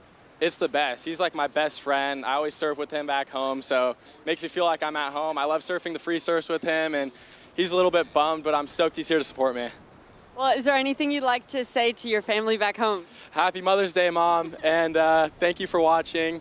Can't wait to come back home and see you and the dog. And the dog. That's great. Congratulations, and back to you guys. Thanks, Rachel. Great interview there. Great energy. Mother's Day in America, is it? It's the 10th, yeah. That's odd. Well, Mothering Sunday, it's known in the UK, and it's definitely not today because today isn't Sunday. You usually celebrate it on the Sunday, yeah, but I think the official day is May 10th. Yeah. You guys have to questionable. You guys have to be different. Hey, dude, I don't make the rules, okay? Like some holidays, just all of a sudden. You don't have to follow them either. You could recognize the UK Mother's Day, you know? It's be a little different. Just personally, I feel like it should just be universal. Like, why not have global holidays that should be celebrated? Mother's Day, Father's Day being two of them. In Mexico, we even celebrate Kids Day, too. It's April 30th every year. Interesting. What about SI units, the System International? I think only 2 countries don't take them. It's the USA and Myanmar, I believe. Which is what, about the metric system? Yeah. We use feet instead of meters? Yeah. So it's people from the USA, people from Myanmar, and people from the 19th century that use Fahrenheit. How does that make you feel? It's odd. I mean, imagine going to school my whole life in Mexico, and then, like, once I move back to the U.S. when I'm an adult and I go to college over there, everything's different. So for fans of anachronisms, the water's, what, 80-something degrees here, probably? 85, I'd say. And in actual kind of understandable, useful, functional units, it's about 28, 29 degrees C. Like maybe hitting the 30s, low 30s? Yeah, close to 30. Here we go, Martin Fortes, good-looking wave for Portugal right here. Great start from him. How's that wrap to snap, to finish? Into the bottom turn, another quick whip. Your heat leader, good score. He's got the 4.67 locked in. Check the speed from Clays. Drifts the tail a little too much. And this only real system of interest is the point system that we're using out of 10. Let's see where judges put them. Here goes Biasotto. He's actually got the high score with that 5.67. And he's got some speed and he's got a wall here. What's he going to do with it? Doesn't put too much into that turn. Just almost pulls it a little short because he wanted to get going down the line in order to get in here. And he gives it a little prod. Oh. Interesting thought about doing a big claim, stretching the arms out, and then he was like, you know what, there's the rock garden. Maybe I'll just kick out. Look at how low the tide's getting right now, too. It is dry right there where he ended up. Can't really duck dive when he's paddling back out if he were to be, you know, getting caught by a set over there. But just an impressive performance by Fortes so far. I really like the way he's been able to compete in this heat. Hasn't really improved on his 4 so far, though. That's something that he needs to be careful of. As we look at the replay here of John on the left. Beautiful carve right there, real nice and tight. And then try to combo it up with the one wrap to finish that wave off. So he did right out of this one. Much better job for Rabinovich as we look at the last of Biasotto. So had a 5.67 on his previous one. At that point of the heat, best wave. Then a racer after the first carve right here down the line into the lip. That was nice. Does get a little hung up due to that offshore wind. Usually not as strong this part of the morning, but it's definitely been elevating some performances. Always elevates that spray too. Makes things a bit more exciting. So I have a feeling that Joey's going to be able to get the score that he requires at this moment. Only a 2.33. It did seem like Clays was up and riding. He's only trying to improve on a 3, Paul. Tight heat this one. A lot of talent in the water, evenly poised. Judges will crunch the numbers here. Going to get score for Clays. And also Biasotto to come in. A marginal improvement there from Fortes. Improved his back up. 4.53 the number for him in second right now. Our surfer out of Israel currently in the lead. And good chance for surfers to catch multiple waves. Here's another look at Clays, the Belgian. Yeah, and this was an insider that had a good line to it too. A solid wrap to start and then was looking for a strong finish. Was able to get it, so drifted the fins coming out of it. That was solid. And now he's up into 3rd place, needing a 4.43 as Fortes moves down to 2nd place and still waiting on one score for Biasotto and the last of Clays. Before we jumped into the booth, Paul, you mentioned something that I think is super important for this round today. repecharge heats. They've been elevated into 20 minutes. Time management is a lot more different. You can't really stay as active as you were in those 15 minutes before in the previous rounds of the repecharge. You got to be a bit more selective and smarter with your decision making out there. Under 9 to go in this. Look at the numbers. There's not a lot to separate it. 1.5 points between first and third. And we are still waiting on that number of Biasotto, and he'll for certain improve on his 1.43. It's going to put it real close. This is Team Hawaii coming in for the huddle. Luke Temmer will be representing the islands in the next heat. A tough one. See how he goes in that. It's been good energy from them. It's all very well having the energy on land, but it's all about bringing it in the ocean, really, and more importantly, they've delivered that. And Luke Team has been a finalist before here a couple of years ago in the U16, so now graduating to the U18s. He's looking for his best individual result so far as the last of Biasotto comes through, Paul, a 4.53. At the moment, enough for the lead, still waiting on the last of clays, but, you know, once again, team standings-wise, Hawaii, they have a lot of people still left in the main rounds. Talking about Australia, they've looked like the #1 team so far. But Portugal, look at the U18s. Their 3 U18 boy surfers are surfing in 3 consecutive heats. You have Fortes right now, then you come up with Matias Canoto, and then Afonso Pinto right after that. So it is crucial for them to at least make it out of this round if they want to stay within the top 10 as a team ranking. Trying to stay alive in the repechage heat at the moment and doing okay. Biasotto, Rabinovic, that's your 1-2 right now. Not a long way back, 3rd and 4th. Look at the differences in points between Martin Fortes in 3rd, Yori Clays in 4th there. 0.1 and 0.4 of a point behind. They're real close. And it is tight margins at this level. And right now, with a couple of numbers in and being aware of those situations, just wonder what's going through our surface mind in terms of maybe changing a little bit the quality of the wave, or assuming a similar sort of wave, maybe just trying to show a little bit more in the surfing. They've got numbers locked in. Right. Maybe it's now time to push a little harder, take a few more risks. Well, and as we saw yesterday, we saw a good balance of excellent scores on both the right and the left.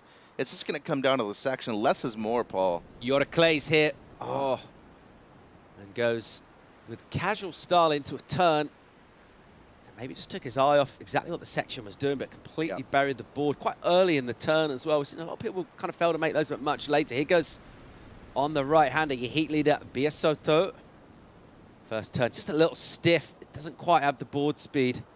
And then that was pretty nice, but just arriving late and maybe not going quite as fast as he would have liked. Something just looked, maybe the board was just a little flat as he went into that turn, but that'll be something of a missed opportunity there. There were points available. I think he could have improved on at least the 4.53 with that kind of a wave with some sharp surfing. So let's see if that proves costly. The other side of the peak, there was a left, it was split. Martin Fortes went that one. Rabinovic has put himself in the spot for a left, had a little look. It was like, nope, that's not my wave. Oh, and let's consider this to day 7 already. You've had to compete a good amount of times. Fatigue settling in, nerves are settling in a must-win scenario right here in the repecharge as we look at the left of Martin. So he was, you know, looking for something in the high 4s right here, Paul. The issue with this wave, despite the beautiful surfing, it never really offered up any critical sections. I just feel like once again he's going to fall short of that requirement and once again be in the 4-point range, maybe even the high 3s. You need to be on something steep out there right now. If you look at the winners of each heat this morning so far, they've really been on a lot of waves that seem like closeouts, but give you 1 or 2 big sections. You don't need much more than that. Yeah, Fortes going all the way onto the rocks there. Just trying to squeeze every bit of potential of opportunity. We know quite a lot about rocky coastlines coming from Edicera. Of course, comes from a strong surfing family. His dad is one of the standout surfers at Cochus, which has got some very sharp rocks indeed. And Dad Miguel is Pi, also contest director for the CT in Peniche. So if you're free surfing around that area and you see him, you're probably in the right place. Right. Just don't drop in on him, though. He might not give you the wild card eventually into the comp. But I was going to ask you, how's you know, the experience been so far of seeing not only the team culture here at the ISA, but most importantly, seeing surfers have to compete on an individual level and also be good teammates to everybody else. Yeah, it's been a sort of radical departure for me. First time I've been to an event like this. Normally it's very much about the individual. You do see, some people still work with their parents, particularly some of the younger surfers, but very different sort of thing. Right. I think going down at the end of the heat, regardless of the result, is kind of the main thing that sort of struck me. Sometimes you see people making a noise, obviously, when someone gets a win, but even going down to kind of commiserate or support surfers finishing 3rd or 4th, all the other surfers go down, the huddle on the beach. And I think, that's really, really important, particularly at quite a young level where you can maybe sort of, it's good to get results, right? It's important for their career, but ultimately they're still young and it's a surf contest. You've got to keep things in context, and I think it could weigh pretty heavily on you trying to deal with all that yourself and maybe manage expectations. And I just think having that whole team energy, that support network, I think is brilliant for the surfers, and it makes it really cool to watch. Yeah, and getting to experience this with a lot of parents too is something that I've seen over the years that's really translated into the pro levels. Just look at Lucas and Ben Skinner. That's a perfect example right there. But on that, interestingly as well, parents that aren't part of the coaching staff are actively discouraged from being involved in some of those pre-heat huddles. Yeah. So I think they actually don't really want the parents there. They're kind of like, okay, back Some off. teams, not all of them. I would say that's kind of good practice though. I think like the coach is there for the reason. Yeah. And maybe this is the chance that the parent will have time maybe prior to that, and obviously after. But when it comes down to just before the heat, I thought that's quite interesting. I think actually some of the parents have found that quite hard. I've spoken to a couple and they're used to being right there in their kid's ear. But that's good though. It's good that they're learning it right now, so that way once they make it to the next level, they don't keep trying to do that, because eventually the kid's got to learn on his own too, right? So it's a big part of this event too, I feel, is you gotta let the chicken fly, you gotta let the chicken leave the farm eventually, Paulie, and I feel like that's a big purpose of this event right here. You got to release Flipper back into the wild. Yeah. It's going to be a tearful moment. I was looking for emotional, something, but it's for the best for everyone. My metaphor wasn't that good, but that's a way better one. You got a free willy eventually. Did Flipper make it back? I'm not sure. I don't know. Might have ended up not so well, that story. Here goes Rabinovic out of Israel. Whoa, that was great. Well done. And a little finger flick as well. So good backhand surfing with some nice style. Just getting that little extra drift. And I think that turn, the tail release, when the section's not really there to hammer, you can either just pull it short and go a little soft, or you can apply a little extra. It gives you that technical difficulty. Let's see how it gets rewarded. We're down to 90 seconds now. We're looking for 4s all around, really. Rabinovic looking for a 4.53 for first, and Fortes and Clays looking for higher 4s to stay alive in the event. It was a smart decision by John to go on that wave, though. Just under 2 minutes. He was in a good position with priority, and not only to keep everybody else off, but to try to improve on his low score, and he did. Takes the lead, Paul. Yeah, good stuff from him. An important wave goes to first, so that means requirements will go up about a point, actually, for surfers like Yorick Clays. A soft wave for him.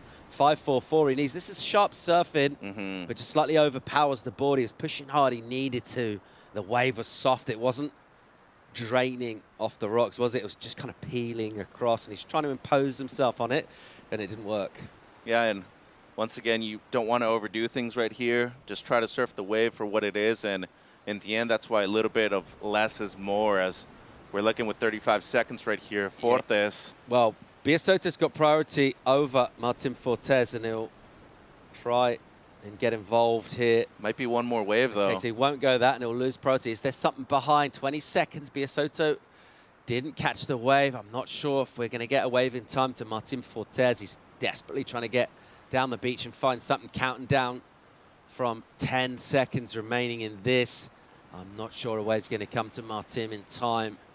It won't do. Meanwhile, here's Yorick Clay. So this counts, looking for 5.44. So got himself a wave straight away, and it's a little soft on the face. There's some nice redirects. I think he's going to have to do a bit more on this to go into the 5s, though.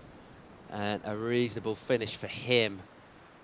But it's going to be tough, I think, to see that score up that wave. Yeah, I mean, even looking at his 4s, I feel like there were a couple waves that were better surfed than that. Still, nice attempt. Gave it his all towards the end, but those falls on the most important waves of the heat for him are really what's going to cost him. But a good result, though. Once again, Belgium, they've really elevated their performances. They had a couple of people within these later rounds. Big props to them. Huge result for Puerto Rico with Biasoto, and of course Israel with Rabinovic. John Rabinovic, proudly representing Israel. Good points for him on the board. He'll get the win and advance out of repechage. The Puerto Rican Soto advancing. Unfortunately, we'll lose Martin Fortes and Jura Claes from Portugal and Belgium. Sun just starting to poke through a cloud layer. Plenty of waves. It's still clean in the water. The action's coming thick and fast. We'll continue with the boys under 18 repechage Heat 5 coming at you live right after the break.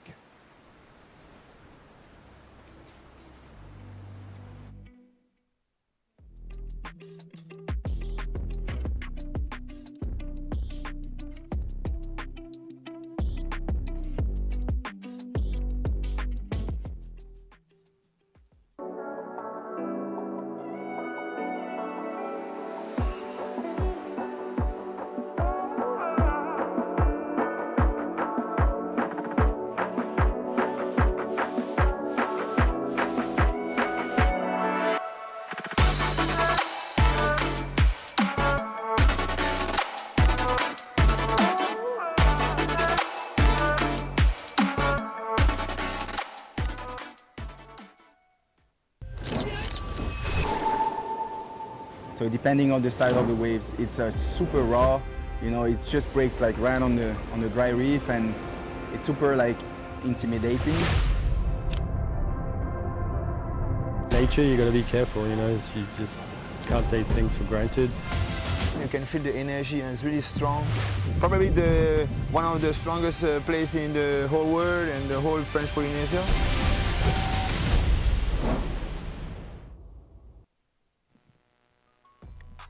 Welcome back to El Salvador. La Bocana is the spot. It's podium number 1. It's boys under 18 repechage. Having a look at a surfer from Peniche, Portugal, Matis Canhoto. Surfed on the championship tour as a wild card a couple of months ago. First surfer ever from Peniche, actually, to participate in that event.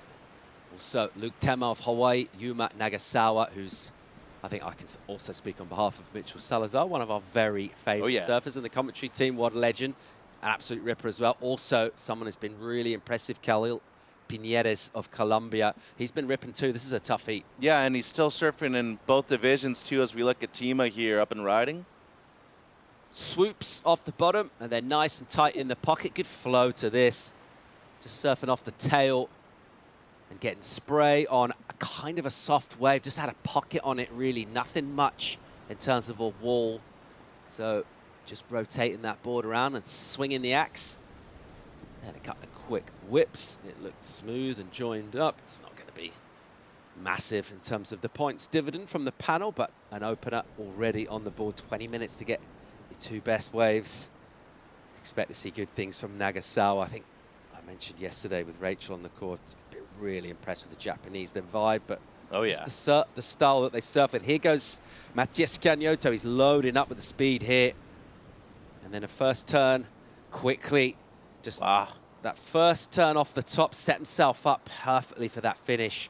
And we have been seeing all week, and we see it at all levels of competition. Judges absolutely love a 2-turn combo on the backhand going into the lip. That's going to be a good score. With a lot of speed, too. And this is, you know, I'd say out of this round, maybe the toughest heat there is. Piñeres, really good surfing, super consistent. Canhoto, to me, I feel like he's going to be a future CT surfer. Tema, coming from the North Shore of Oahu, he made the final here a few years ago in the U16s. And Nagasawa has really been ripping, and I still feel like we haven't seen his best surfing so far. So a couple of surfers that are goofy footers, a couple that are regulars, but all 4 of them really as good as they are, equally as good on the backhand as they are on the forehand. This is a tough heat.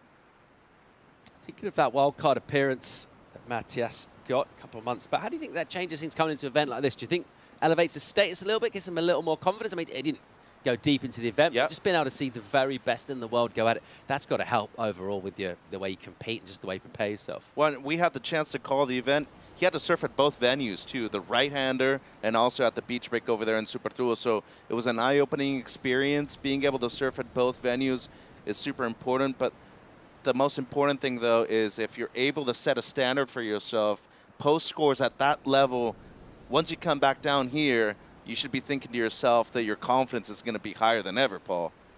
I mean, there's the score to reflect it on his opener. Yeah, good number for him, 5.83. Really good way to open up here.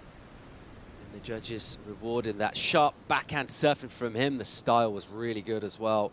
Just to expand on that a little bit more too, look at what the people on the Championship Tour have to do. They have to grind through the QS first. They make it onto the Challengers, have to be super consistent there, finish within the top 10 on the men's side, the top 5 on the women's side. And then you make it to the CT within 5 events, the first 5 events, which are maybe the hardest ones. You have to finish within the top 22. Talking about the very elite of the elite, and as of right now, where the sport is, best surfers all time. I mean, just look at the top 5 right now. It's a tough thing to do. Good set down the beach here. See, this peak will swing in. Let's see if anyone tries to position themselves according to this set. I don't think necessarily going to be in it. Well, here we go. We get paddle out to meet it. This one will break outside though, but maybe that'll just drag everyone a little bit down the beach to the east, seeing a little bit more energy show up down there. You see from the drone there, just this angle of the swell and the way some of these peaks come together, where you get these triangles, and you can do a couple of things really. You either get that steep takeoff section, which quickly shoulders off, goes into deeper water before the inside, or you get a runner all the way through. I think the latter of those options seems to be the best. Someone that found really good wave riding options in the last heat surf out of Israel, Rabinovich, is standing by for a chat with Rachel. Thanks so much, guys. John, congratulations. Starting that heat off really aggressive with the paddle battle for that first wave. Talk to me about that. Yeah, I wanted to get the first good wave, but because I saw it slow out there, and we say I'm gonna open it with the wave and start the heat really fast. Yeah, it was slow out there, hard to get it, and yeah, stoked to get it. Now, when it is a slow heat and you have to have a really strong mental game, what are things that you do in preparation for the event to practice a strong mental game? Yeah, I try to say to myself, like, when I'm really frustrated, that I can do it, and just don't be frustrated and do it, you know. And being here at the ISA, how much fun have you been having here in El Salvador? Yeah, I love El Salvador. I love Surf City. I love the vibe here. It's so fun here. And we've been here a lot of time before the contest because Israel has been really small waves, so we want to practice. And yeah, definitely feels good. Is there any specific food that's been your favorite? Yeah, the pupusas. Definitely. It's really good. And yeah. Well, those are delicious. They're my favorite too. Congratulations, and we'll see you for the next one. Thank you. I want to say to all my family, תודה רבה חברים, מי שרואה אותי, אלמוג, גל, אמא, תודה רבה, אוהב אתכם. Thank you so much. Thanks, Rachel. Good exchange going down during that interview there. Kenyatta getting away, but saw a great turn from the Hawaiian Tema, and also that smooth style that we love from Nagasawa. These are going to be decent numbers. Yeah, and I mean, Luke had one really strong opening wrap, as you mentioned, then finished with that little claim and just making sure that he rode out of the second turn right there. And in 22, when he got his individual medal in the final, Team Hawaii also won that event overall as a team. So they're looking solid as of right now. There's Luis Escudero coming up for Team Belgium in the next heat. Also coming up against Jay Phipps, it seems. Will Dean. Tomas Castillo from Chile. Should be a fun heat. Oh, my bad. I got ahead of myself right there, Paulie. Apreda from Italy. Peters from Belgium. 2 Belgians in the heat. Wow, it's going to be an interesting dynamic. Tell us about pupusas. What are they about for people who don't know? Well, let's watch Yuma's wave first. Bang. First hit off the top. Look at the speed he holds. The drive he gets. And so much polished style as well. What a character.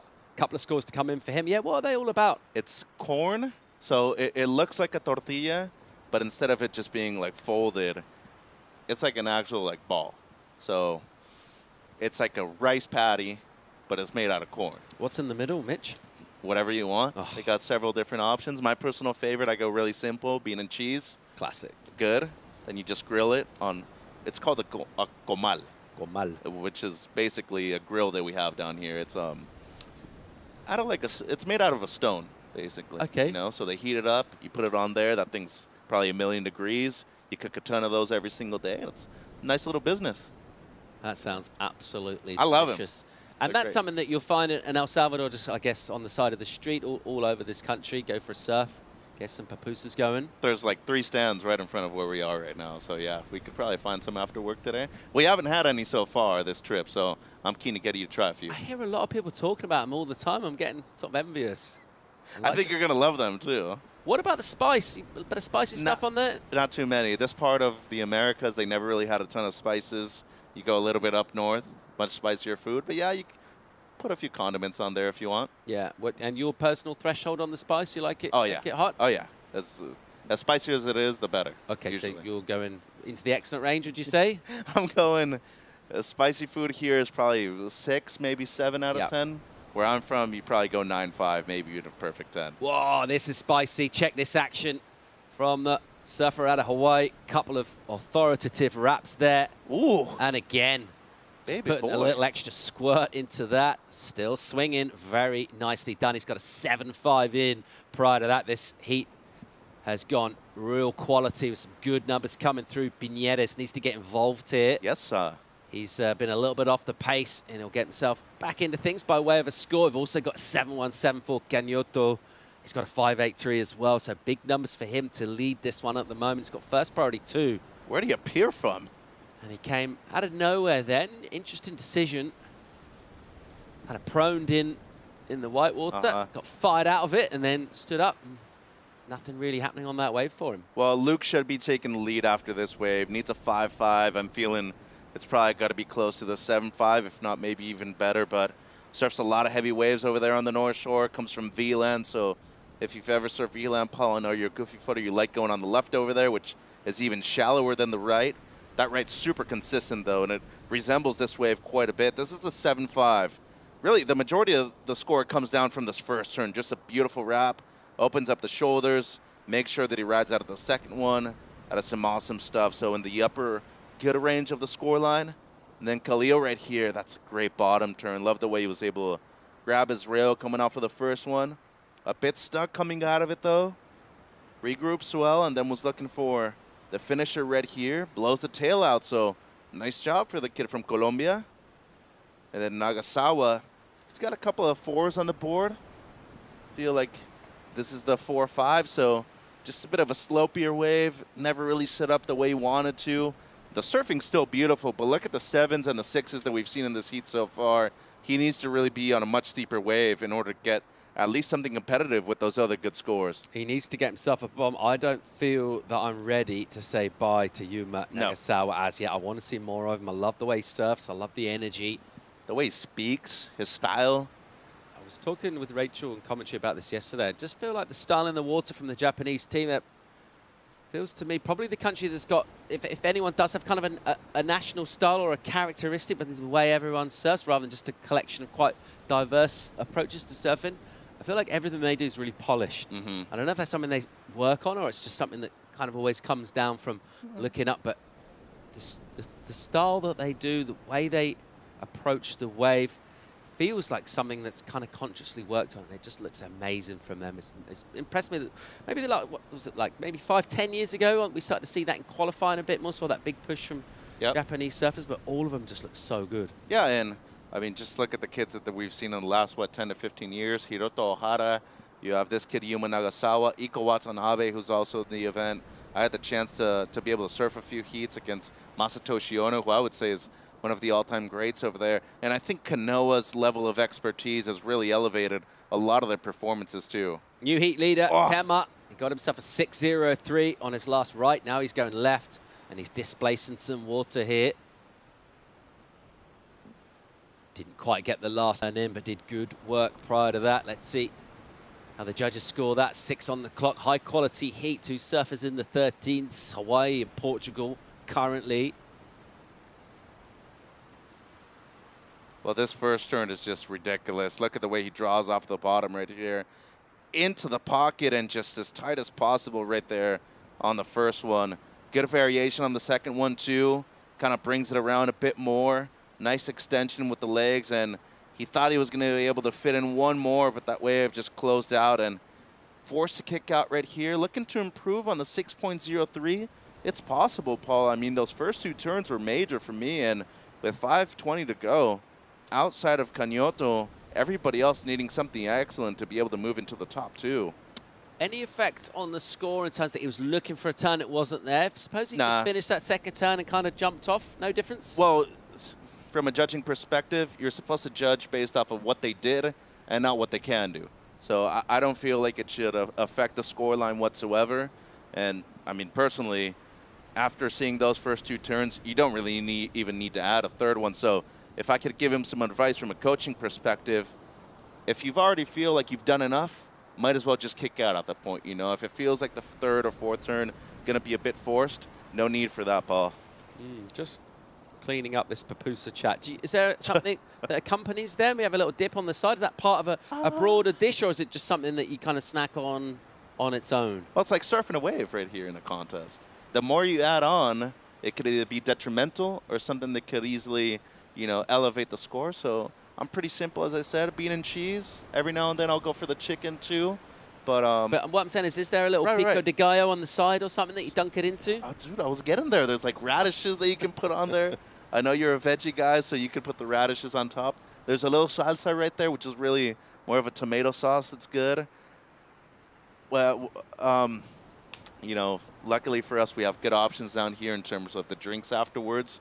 Little horchata water, which is, you know, something that's pretty local to the area. Maybe some Barsley water, too, or even a nice fresh Coca-Cola afterwards. Whoa, good surfing from Nagasawa. First turn is great. That's a really good hit. Where's this going to go numbers-wise? He needs to go excellent to jump up, but I tell you what, that was crisp. Yeah. And very possibly that second turn, maybe the best individual turn we've seen.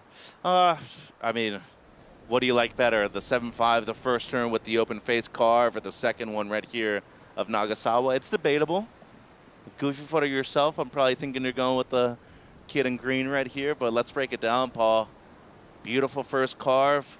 Maybe not as big as he wanted to, but it set up that second turn perfectly. I mean, the weight distribution right there, always well planted on his board. From a different angle down the beach, good a carve, but the second one, as you were saying, major. Into the lip as well, getting the release of the tail. Those wrapping carves in the pocket are really, really cool, but, you know, when you get halfway through the turn, you're always kind of making it, aren't you? You better go into the lip like that.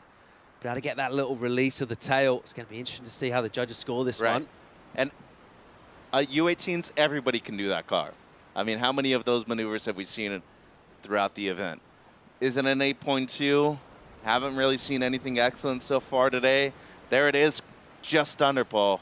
Comes in as an 8, so he goes excellent right there. The high score of the heat right now. The crucial thing is the requirement is down to 5. He's got 2 minutes and 20 seconds to do it. I'd be hustling over if I was Matias right now. Get over here and cover green at all costs, Paulie. He's heading in. He's seen green, and he's getting towards him now. Couple of minutes. He's hustling now. I mean, he heard that, and he's like, yep, I'm moving over. So by contrast, if you're green, what do you do? Obviously, he's going to try and get away. Yeah, but first wave that you can go on that seems like it has potential, that's something you need to be paddling for. So we have seen a few waves break towards the side. That's where Kai Kushner got a lot of his good waves yesterday. But what's benefiting him right now is that he's a bit further on the inside, and with this lower tide, a lot of those waves are breaking right now. But Cañoto's gaining ground on him, Paul. Yeah, he's going to just try and paddle him up the rocks here.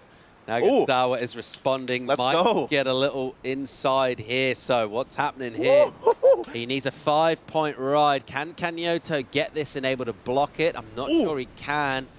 Neither of them are going to get on that. And there's some serious, strenuous paddling going down between Cañoto of Portugal and Nagasawa of Japan. That's because Nagasawa's requirement now is 5 points. But the other significant number is in 4th priority, not where he wants to be, and he's trying to get away from Cañoto. We don't see many paddle battles heading towards the shore. Not they're going back out to sea.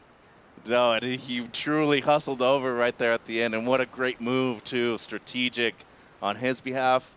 So the surfer who has higher priority here, unconditional right away. Was that a block, too? So the other thing that Nagasawa can do is try and force Cañoto to block him and then see what comes behind. He asked a question there by stopping, and then Cañoto did lose the priority, so that was deemed an attempt to take the wave. So right now, something of an opportunity, and now Nagasawa's going to try and get back to the peak. But I tell you what, with 25 seconds on the clock, it's looking tough. And it was the quick start by Matthias that's going to get him, you know, into the next round. But what a heat! I think Matthias is saying there. He was kind of saying, why did I lose priority there? He's asking a question, but I'm not sure it's going to matter particularly. I don't know if this thing gets here in time. What, 5 on the clock? I don't think it does. Let's see. We're counting down. Final couple of seconds here. And frustration from Nagasawa. This could have been the wave for a 5, and it came a second or two after the horn. And unfortunately, from his point of view, from Team Japan, Yuma Nagasawa, for me, has been one of the outstanding surfers in the event, and that goes to show the quality in the water right there, in the form of Matis Kanyoto, and of course the heat winner of Hawaii, Luke Tema. Yeah, no, and shout out to Khalil Pinedas too, also surfing in the U16s, pulling double duty this week here. Pretty sure we're going to be seeing Nagasawa in future events, whether here at the ISA or on the QS, Paul. Another great surfer, one of the better styles. Kanyoto and Tima, they're moving through, though. Yeah, well done, Hawaii and Portugal. They'll keep swinging. We'll keep going with the boys under 18 Repechage Heat 6 coming at you on the other side of the break.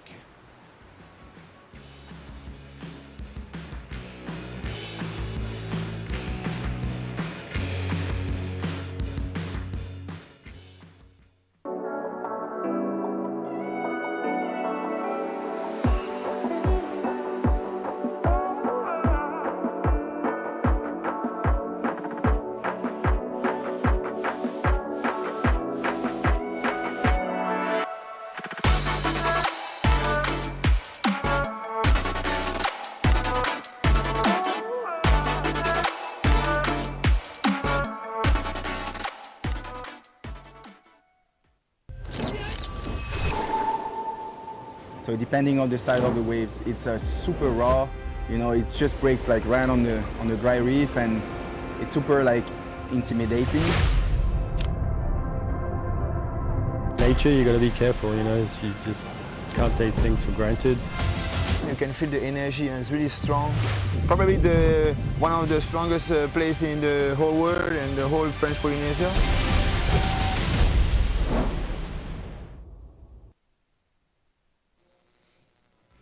Surf City, El Salvador plays host to the best juniors from around the world. We've just watched a couple of them. Luke Tema of Hawaii getting the win there. Also Matis Kanyoto, very highly rated young European. We mentioned his appearance on the CT. He'll keep alive in Repechage. We'll have a look now at a lot of surfers from Europe. Actually, you're going to see an Italian in the form of Preda, Peters and Escudero of Belgium, and Bint of Portugal. Yeah, and Luis had a good performance yesterday on his birthday, a couple of heat wins, so major props to him for handling the pressure on the day of his birth. Peters has been surfing good. We haven't seen him in a few days. Same thing with Apreda and Pinto from Portugal. Well, it's really a must-advance scenario for the Portuguese team. Lars Peters here, working over a wall. Got a nice steep section. Pushes out the tail, pushes it too far. He'll lose that and he'll go down. Meanwhile, Escudero, having a look, goes, yeah, all right, let's go. From deep with a bit of a wall in front, so he'll try and aim at this section coming towards him. There's the bottom turn, bang, tags it. Nice. And does well to hang on to that.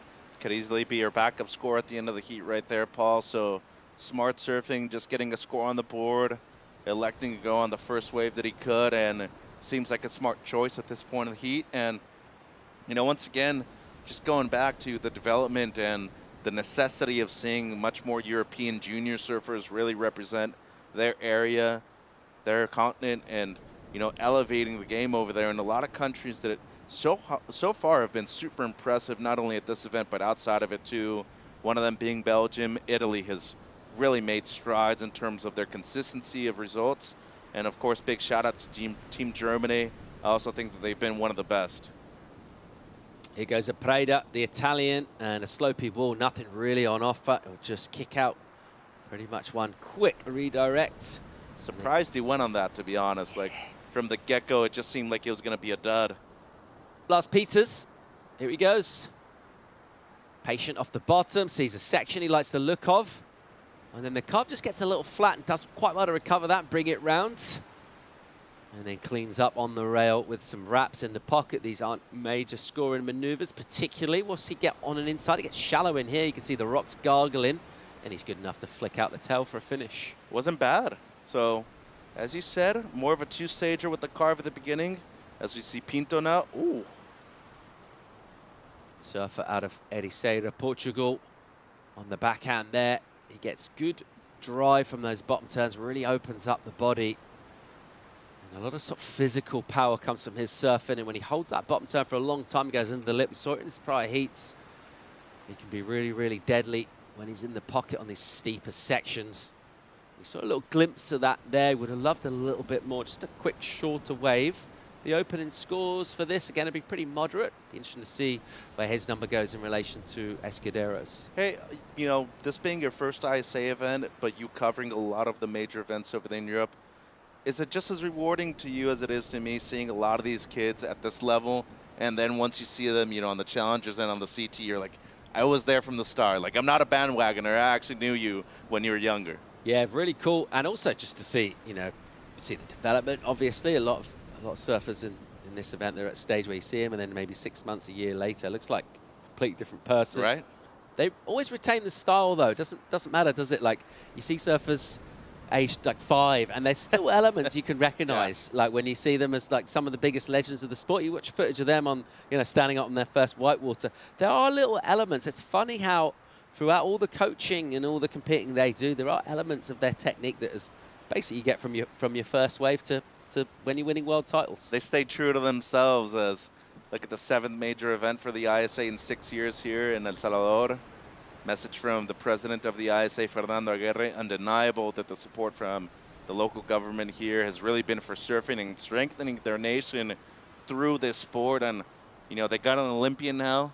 Brian Perez got the universality slot for Paris 2024. Pink Panther. Yeah, congratulations to him. I'd be thinking we're going to see him compete at the CT event next month here too, as we look at a Preda up.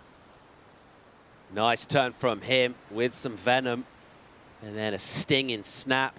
Ooh, that was really cool. So really good rhythm from him there, and a little look back as well. So that wave saying steep, and he's always able to drive just from slightly behind the pocket on the bottom turn. That means his turns are super critical, and mostly I feel crisp from that one. Very good, sharp surfing. Speaking of which, let's go down here from the winner of the last heat out of Team Hawaii, Luke Tema. Luke Tema, congratulations on your heat win. Talk to me about how you feel with that. Yeah, I'm just super stoked. That was a really gnarly heat. All the guys had pretty good scores, and yeah, I'm just stoked to be able to kind of show my surfing and yeah, hopefully keep building. Now, when you hear one of your competitors has an excellent score on the board, what goes through your mind in terms of setting yourself up out there in order to still keep yourself in the game? Yeah, he got that excellent score kind of after I had my 2 good waves, so I still felt pretty solid. But yeah, it's definitely pretty gnarly when someone in 3rd has an excellent score, because you know at any point they could jump past you. So yeah, just got to stay calm. Well, you've had experience here in ISA before, Team Gold more specifically. How is that experience lending to you out here in this event? Yeah, it taught me a bunch about this event, and yeah, it's definitely easier now that I have knowledge, prior knowledge, and yeah, it just helps a lot, and my team supporting me helps a lot as well. Anything in particular, like one thing that you would say the last event taught you that you've been able to implement here, what would it be?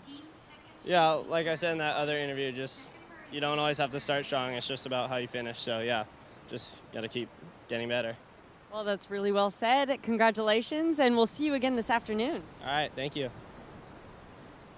Team Hawaii looking strong. A lot of talent in that squad.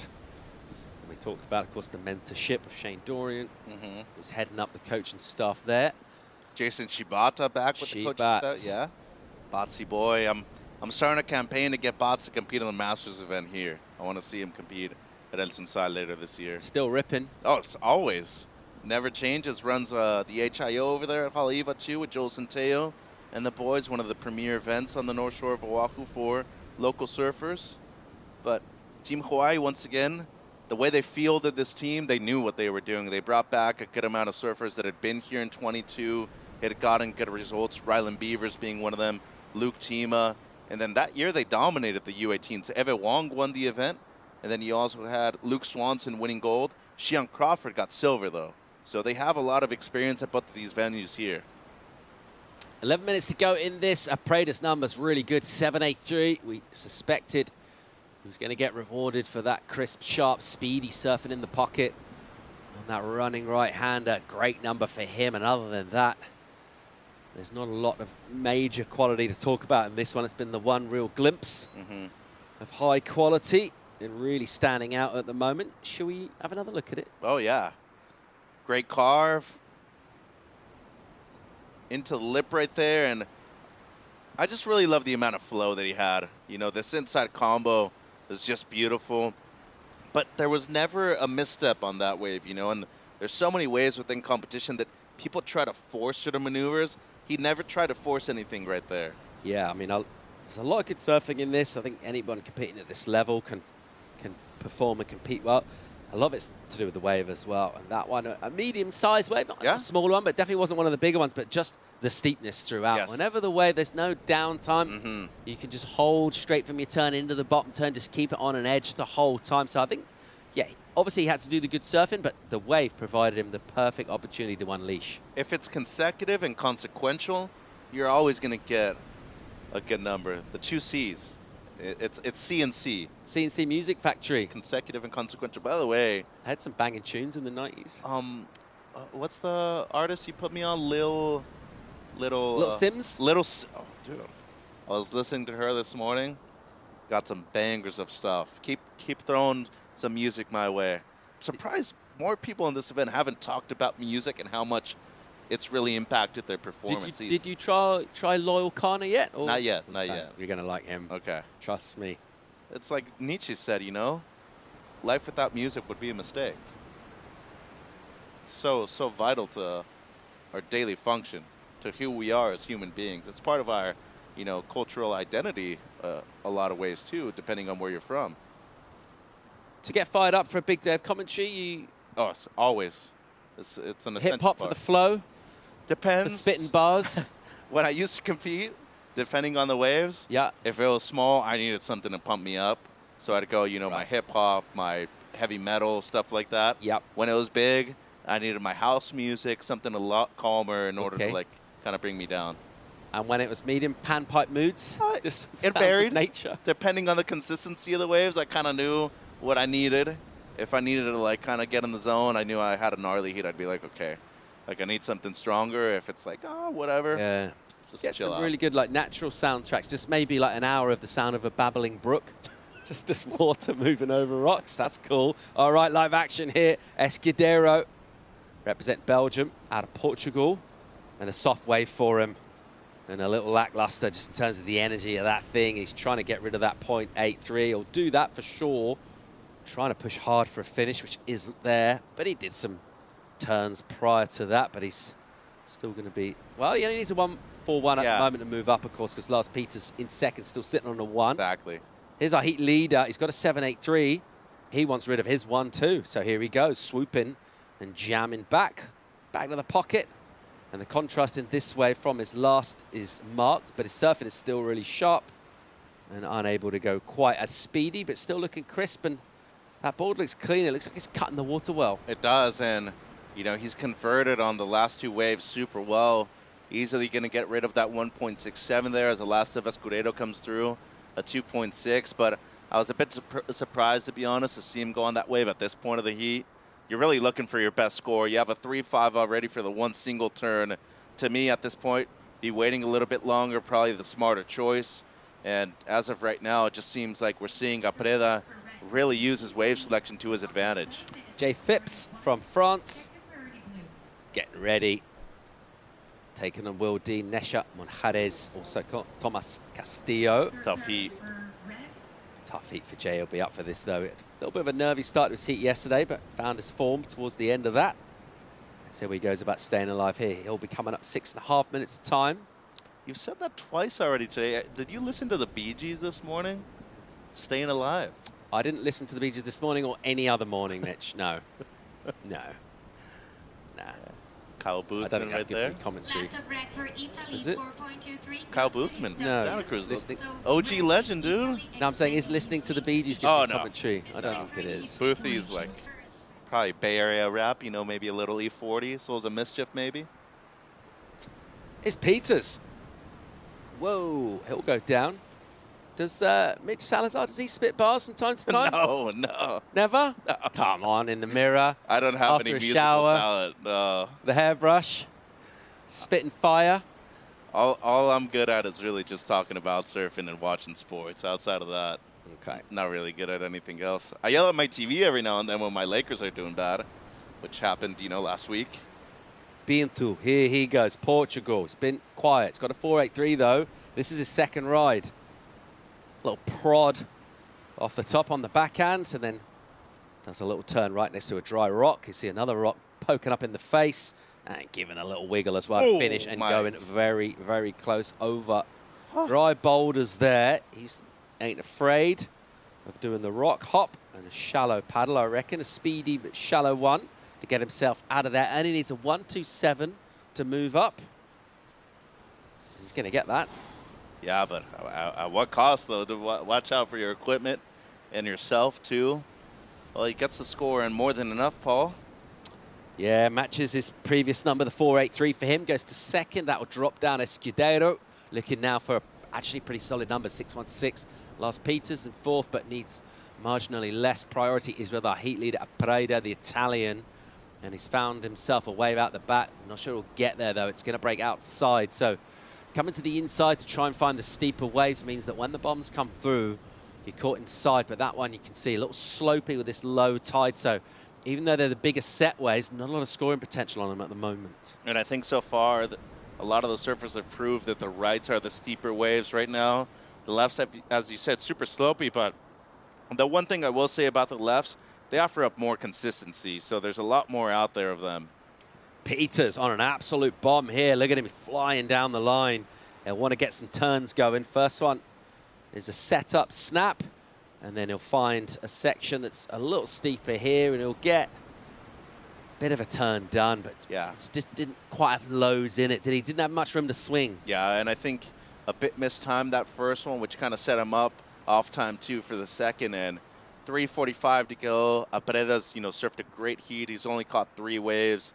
His first wave really just a throw, and then after that, the high 7, the low 4, and then Pinto, he risked it all on his last one, matched his 4.83, so he's really in a good place in second right now, and it's the 2 Belgian surfers that are needing something at least in the low good to move up into second place, which, you know, given the context of the round so far, to be able to get even a 5 has been difficult, so it's really impressive what Paredes has been able to do with the small amount of waves that he's caught so far. Yeah, he found that one absolute nug. We haven't seen any other waves really of that quality, just in terms of the wave itself rather than the surfing throughout 17 minutes of this heat.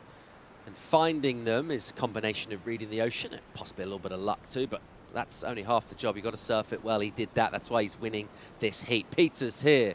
Quick snap for him to start, and then pushes the layback, kind of waited pretty patiently for that, and he goes for the little sit-down coffin ride and then tries to stand up again.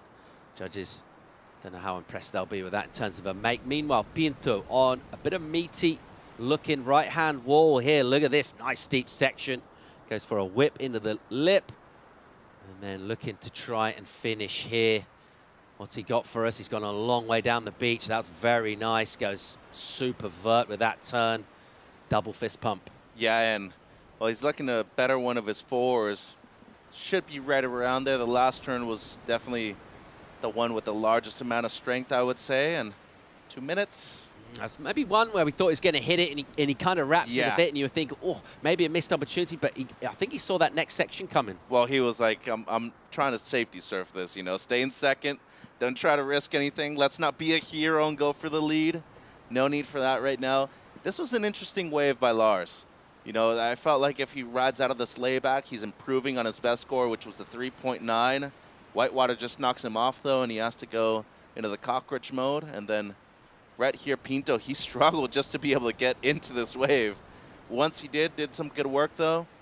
but this is what you're talking about. The one carve right here, it seemed like right there he was going to bottom turn and go straight up into the lip. He decided to go a bit further down the line. And as of right now, you're thinking to yourself, will this improve on the 4.83? Made up for it, though, on the inside. That was a critical turn. Could be just over or just under whether or not he betters one of his fours. Clock ticking away here down towards the final minute. Escudero needs to get his skates on. He'll go left here. Good size on this initial takeoff bowl. Good. And a nice dynamic turn, keeping that board moving out of the lip into what will be, from his point of view, unfortunately, a really flat section. He'll deal with that pretty well, though. And now, as it gets steep, he'll redirect the board, but didn't push super hard there. Just kind of flicked it around, but not a lot of back foot in that turn. How's that going to go score-wise? Well, it'll be his best, but he needs to hustle right now because he's going to need another score in these last 40 seconds. And doesn't seem like, you know, it'll be a huge number. It's, you know, in the mid-4, so needing a low 5 right now, which is attainable. At 20 seconds on the clock times the enemy right here. And once again, Leo just surfed a very intelligent heat out there right now, Paul. Yeah, he's surfed smart. He's taken opportunities. When they present themselves, he's matched the energy of the wave with his surfing. And when the energy's been a bit dialed back, he's changed the formula a little bit, but he's retained the qualities of the fact that he's cutting the water well. And even the sort of slightly lower energy wave, the backup 4-2-3, that wave was pretty soft. It was, you know, maybe in that region of the 4s, it could have been a 3 as well if he surfed it a bit safe. I thought he did well on that, and that's why he's got that margin. It's all very well good getting a high 7, but things can get awkward when you're still sitting with a small backup number. But decent stuff from him. We're all out of time here. They're all wrapped up. So the all-Euro clash sees Italy get the win, 12.06. The return for Leo Apreda and also Afonso Ponto. There's Nate Leal. He's sitting down on the job. Hey, he's in uniform, though. He's got the Salvadorian shirt on and everything. That's the uniform for the local football team here, Paul. We got to get you one of those before you leave. Yes, there he goes. Yeah, he's got the rig out, really. I think he just covered up for the camera. Well done. I tell you what, our crew here bringing you these amazing images. Hardest working people in show business. Oh, yeah. They're doing a really, really good job. And it's for that reason that they're making this very pretty country and beautiful coastline look amazing on your screens. Our drone will fly over Surf City, El Salvador. You know what sounds good? Nice ice cold coconut right now. Yeah. With the pupusa? Yeah, on the side, why not? So that's the view flying above Surf City. This is the view in the water. Forza Italia. Good effort from Leo. We'll come back with more live action. We'll bring in Shannon Hughes and Barton Lynch for the call, and we'll keep it rolling in El Salvador. Stay tuned.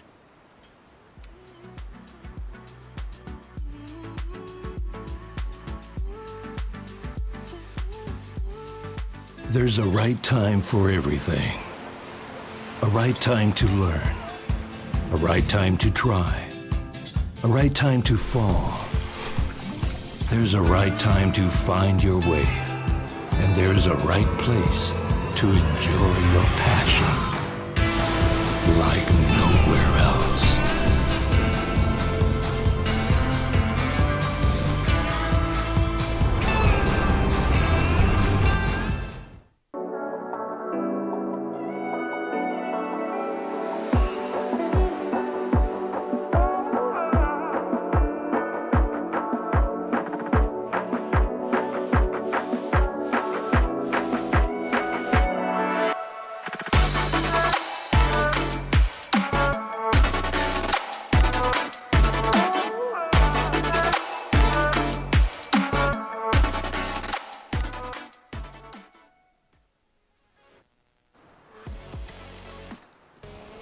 Welcome to day 7 of competition here at the ISA World Junior Surfing Championships.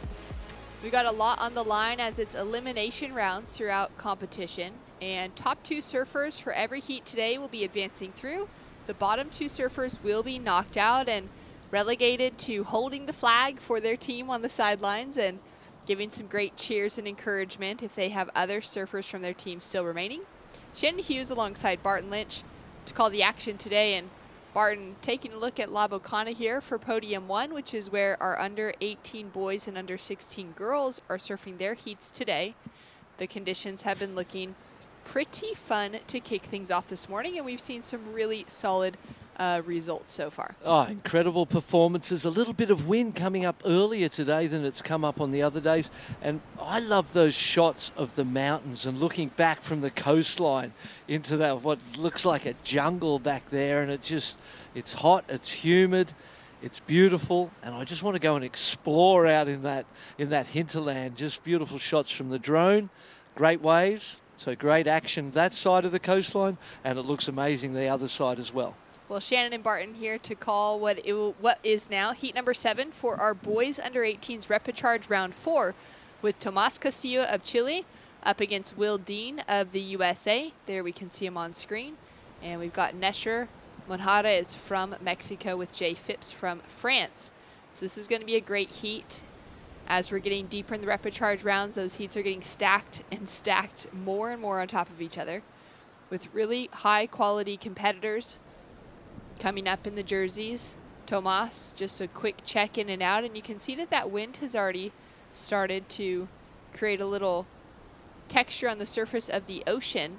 Those first few heats we got to call, Barton, were just crystal clear, super clean for that first hour of competition, but as we're now just past 9 o'clock, it's looking like we might have a bit of that onshore coming through the afternoon.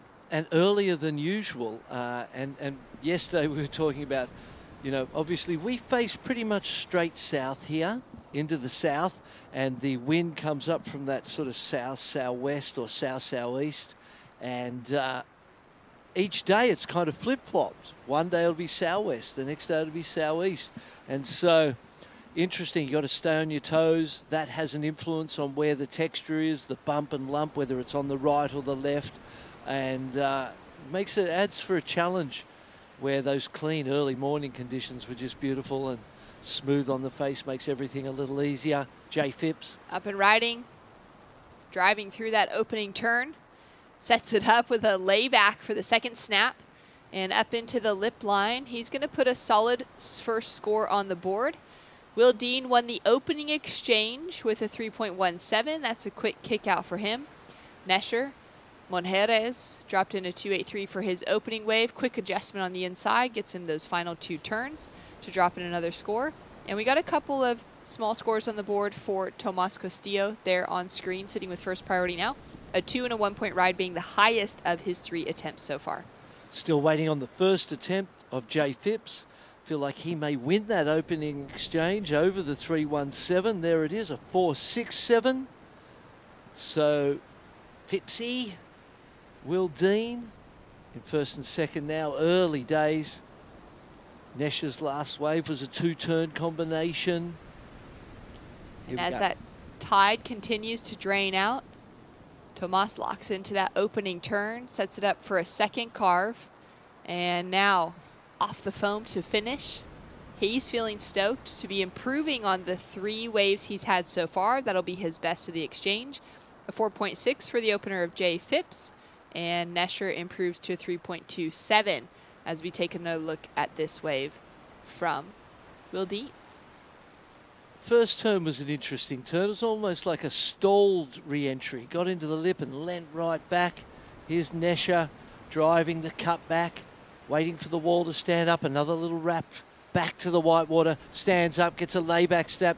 Great changes of direction, great angles and power in his surfing. 3.27. Here's the 4.67. First turn of wrap. He loves this layback. Lays it back, drops the back arm, and pivots off that back arm to put more angle into the turns. Good closeout turn, and wins the opening exchange. Taking a look now at Will. He's got that 3.17 as his high score, and just gets a little bogged as he's coming out of that second maneuver. Sets it up down the line now. Couple cutbacks. See the little flick of the head like, oh, I wish I didn't do that. Definitely realizing it's not going to be what he needs to put himself in a solid position, especially with a surfer like Nesher just going past as Will's paddling on the inside, and Nesher got a lot of great work done on that one. Throws in the little claim as well. He liked it. 12 minutes, 45 seconds remaining on the clock. Let's go down to check in with Rachel Tilley. Thanks so much, guys. Here with the heat winner of that last heat, Leo. Congratulations. A great heat win, but a little bit nerve-wracking as that wind started to pick up right before the heat started. Talk to me about how you handled that. Yeah, there are a lot of bumps in the waves, so I was trying to not get my rail caught in that bumps. So I got my second waves that it was a 7.83. So I feel really grateful for that, and thank you. Well, that would improve the confidence because your heat win here means that the job isn't over. You're going to be surfing again this afternoon. How will you reset for that heat?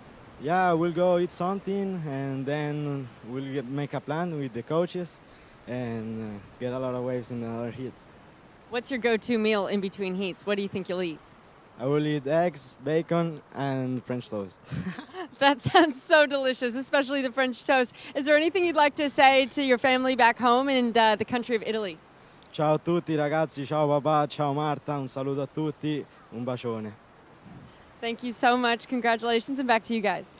Thanks so much. Getting a little carbs, fat, and protein into his diet after a solid heat win, fueling him up for later on. Oh, big bacon and eggs fan. I don't know if anyone's eaten more bacon and eggs in their life than I have.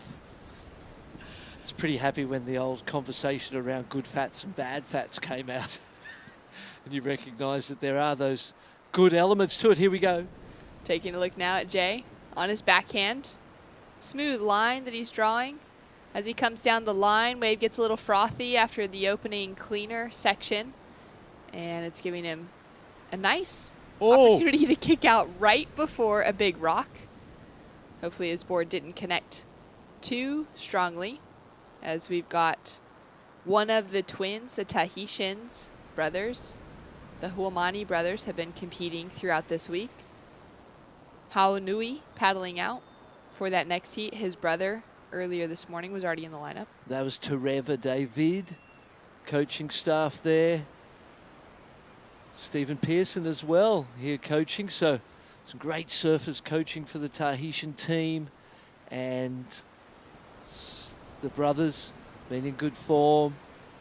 Saw his brother get knocked out earlier, so a serious face right there. You know, it's a lot of responsibility, a lot of pressure that comes with representing your country and trying to get your team through your position in the event further up the rankings, and then that seeding that you achieve, that ranking you achieve here this year will be the seeding that you go into next year's World Junior Championships with. So there's all kinds of important reasons why you want to do well. Yeah, there's so many things going on behind the scenes, given that there's so many surfers, so many countries. 441 were the number of surfers at the beginning of the draw, and 54 nations represented. And there is that individual gold medal conversation as well as the team's gold medal, with Brazil being our reigning gold medalist for the team's divisions out of last year's performance. At home for them as well with a big victory was really fun to see. Now out in the lineup, we've got some scores, Barton, and we've got a good situation out in the water with a 6-point ride on the board for Nesher. Has him sitting in that leading position. We got a 4.67 was that opener of Jay Phipps. He's looking now for a second score to drop. And already having a look here as we're waiting for the second. He's up and riding on the third and connects with that whip line. Finds a quick whip up for that second maneuver. Yeah, it was quick. It was vertical. There wasn't a lot of space in there. And it was a great combination of turns. It was the type of surfing the judges do love. Quick first turn. Boom, gets nice and high, and it doesn't have a lot of time, but climbs that whitewater beautifully. And it really kind of projected him up and out. And this is the 6-point ride. Beautiful snap on the first. Into a layback on the second and on the third. So the opportunity there to make that third turn a little different. Might have added a little bit to that score. It's going to be interesting. The one before it for Jay Phipps was a 5.5, Shannon. There we go. So the 5.5 for the second wave of Jay. We're now waiting for his third. And we got a 5.27 on the board for Tomas on his third wave. We knew that it was going to look a little better, and it certainly came through the better score. He's now up and riding again, trying to improve on a 2.67. With rail surfing like that, he's trying to get himself a 4.01 to take away that top 2 Watch position. the rocks, mate. Yes, you could see it boiling and getting shallower and shallower underneath him. You don't have too much time for a claim when you've ridden a wave that long before you're on dry rock. Yeah, needing to be very aware of the surroundings. You can see him there just kind of floating his way back out before jumping onto paddle. The good thing about shortboards is that fins are pretty short. Yes. We have the longboard event here. Oh yeah, you'd be in trouble with that big. With a giant, you know, Yes. 12, 13, 14-inch fin, depending on what the surfer likes to put in their board. And you see those boards flipped upside down, wax facing the water to be able to float out in those shallow sections. And you got to be pretty deep before you can flip a board like that. Yeah. And start paddling. Well, especially the longboard, as you said, for sure. So 7 minutes remaining on the clock, and we have all scores currently locked in. So now we've got that true situation. Jay Phipps has found himself in the lead with a 5.67 to better the 5.5 for his second and third waves. We got a 4.6 that just came through for that last wave of Tomas, finished off on the inside. That gives him a second place position. Nesher down into third with a quick in and out here. He needs now a 3.87 to take himself a little bit higher in the draw. And Will Dean with the worst of the opening exchange, unfortunately, he's chasing a big requirement of a 6.70. And at this stage of competition, it will have to be, for a single ride, the biggest score of the heat. As Nesher's having a look at this wave. Really frothy on the face of it, sort of rippy as well. And it's giving him some great opportunity to just work this board down the line, tags the end section, and he'll just kick out with that starfish kind of arms out, heads up, feet up as well. That's one of the things that you learn as a surfer. You don't dive deep. You've got to stay on top of that water so you don't hit the reef. Will Dean, he needs to use this first priority in a very powerful way right now because he's, you know, behind, although he's only in that position where he needs one ride. Big set on the way, but time might become the enemy if he doesn't get a score to match the 5s and 6s of his opponents quickly. The 5, 6, 7, the 2-turn combination coming in better than the 3 or 4 turns on the previous right-hander for Jay Phipps. Thomas Castillo into the second place on the merit of the 4.6. So the strength of the second ride is what puts him up. Oh, there you go. There's a change because he just got bumped down by that second score of Mexico. Nesher Mahales, 4.3. It was great surfing, a smaller wave, but he surfed it so well. Great backhand re-entries. Yeah, great to see him move up into that second place position. Bigger waves, bigger scores, generally the recipe. As we see Will now up and riding. Surfer out of Kill Devil Hills in North Carolina. Into that first section, links it up for a second, throws a lot of spray. He's now chasing a 7.13, so this is going to be a great opportunity to chip away at that score line. Yeah. He can get something really dynamic on the end. He could be adding some very valuable points. Nice clean section for that kind of second to last turn and then tags the foam. So he's going to put his best score on the board. Yeah, absolutely. It'd be interesting to see where it comes in because he needs this wave. He's got time now. That wave takes all the pressure off. Castillo wraps it. Wraps it into that first opening turn. Little slow through the second. Just pumping down the line, looking to gain a little speed here as he heads to the air. Worth a try, looking to improve on the 4.6. Wasn't going to do it without something special on the end. Nesher would need a 5.17 to take the lead. And same situation there. You know, you can see guys now, they've got their scores on the board and it's time to get radical and try and up the ante. So that's why we're seeing those falls. But better you try and fall than you surf it conservatively and don't get a score improvement. You waste more time, etc. Especially at this stage of competition. On the first wave, maybe wanting to just get that score on the board, a completed ride. We've seen that work successfully for a few of those surfers in this morning's draw. But when it comes down to this stage, 5-point rides now being the requirement. Will Dean drops in a 5.17 for his last wave, so that chips away hugely. He's now chasing a 5.14, and he's maybe going to have time with 3 minutes on the clock. He's going to get second priority as well behind Jay Phipps. So he could be a danger threat to Nesher, holding on to that second place position. And the last wave of Tomas, just that 3.03, so that's not going to help his situation. 5-point rides on the board unless Nesher is going to be able to improve on that 4.30.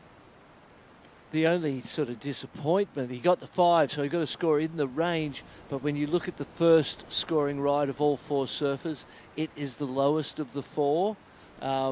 So that's, you know, a disappointment, I suppose. You would love to have got a little bit higher. I feel like the first couple of turns, there was some sort of missed opportunity there to get a little more critical and crank that score up a little bit. But it's in the ballpark. It's very close, and the 5.14 for second is very doable. Looking at this inside one, Nesher gets it. Will has a look, decides he doesn't like the look of it. He would have taken off in that section as well without being able to turn through it the way that Nesher did, coming a little deeper. Yeah, not enough wall on that for Will Dean, I wouldn't think. Better he didn't catch that, really. Yeah, great decision. Still in second priority. Tomas with a quick in and out. So everyone's a little hungry. Yeah. Looking, searching through the lineup. Jay now up and riding. He was holding on to first priority. He'd like to put a 6 on the board now to improve on his current situation. Throws it up for a huge hook. And again, same scenario. Everybody really pushing their performance now to try and up the scores. Castillo's got an opportunity here too. 1 minute 30 on the clock. Needing a 5.04. As he sets up, he's going to launch off the lip into the air. A lot of falls, but a lot of aggressive surfing, charging and attacking waves, trying to create the points. You know, the most controlled performance has been from Jay Phipps. Only ridden 3 waves, and all of them were waves of consequence. So it's been a very professionally managed heat from the current leader. Monares now up and riding. He's looking to improve on a 4.30. That first turn was a nice section of the wave. Wow, gets around for the last too. Couple really dynamic moments. Oh, that 4.3's gone, I would say. So really perfect timing to get a wave like that. And that, as far as lefts go, that stayed as tall as a left could stay. Scores to drop now for red, for blue, and for green. As we're down to 30 seconds on the clock, we know that last of green isn't going to factor into his top 2 because he took a fall on that finishing maneuver. Correct. So that will be a wipe away. And we've got a 2.93 on the board for last of Will, which is not going to help his situation. Yeah, that was a long wave with a lot of work for that score. So the judges also recognizing some missed opportunities on that one. An important score now for Nesher. As we come down to the final few minutes, though, he may not have even needed it. Here he goes again, little victory lap. Heat is done, time is up. Judges still considering the second score. Feel like it's got to be better than the 4.3 and consolidate his advancing position for Mexico. So he'll definitely get the advancement. He needs a 5.17 to take away the leading position from Jay Phipps. Could very well do that with the type of surfing that we saw. That first turn, the way that wave bended in and kind of offered that bit of a lump on the face, it allowed that turn to really hold in position for a while, which was nice to see. Yeah, he's got that layback on lock. He's a fist pump there as he kind of looks to the support crew and they give him the thumbs up. Will he get the lead? 5.17. He gets it. He goes into first, overtakes Jay Phipps. Equal heat total between those two of an 11.17. But the win will be given to the Mexican for Nesher Monjarez off the strength of his single highest score. That's how the count back will work. And his 6-point ride will take him through for a victory. Great work by the 2 goofy footers in that heat. Advancing. And there he comes in to meet his team and celebrate the victory. Great surfing. Huge win for Nesher on that final wave, putting it all out there and securing himself not only with an advancement, but with the heat lead. It's going to set him up with better seeding coming into the next round as well. So we appreciate some great surfing. We've got more action to come. When we return, we will be heading into our final heat for the round of under 18 boys Repicharge 4.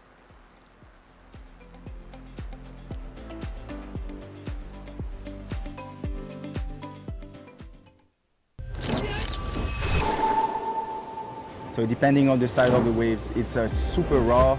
You know, it just breaks like right on the dry reef, and it's super like intimidating. nature, you got to be careful, you know, you just can't take things for granted. You can feel the energy and it's really strong. It's probably one of the strongest places in the whole world and the whole French Polynesia.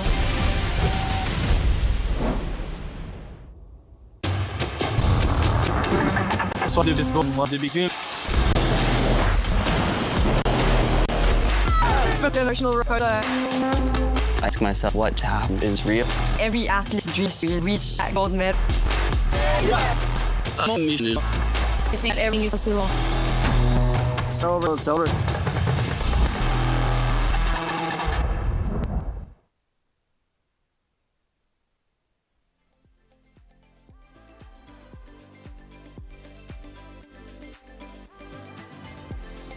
Welcome back to the action here at the ISA World Junior Surfing Championships. We've got a little corner popping up here. We'll see if our surfers take a look. It was unlikely, as you could see that wave was not going to have any real running wall or shape to it.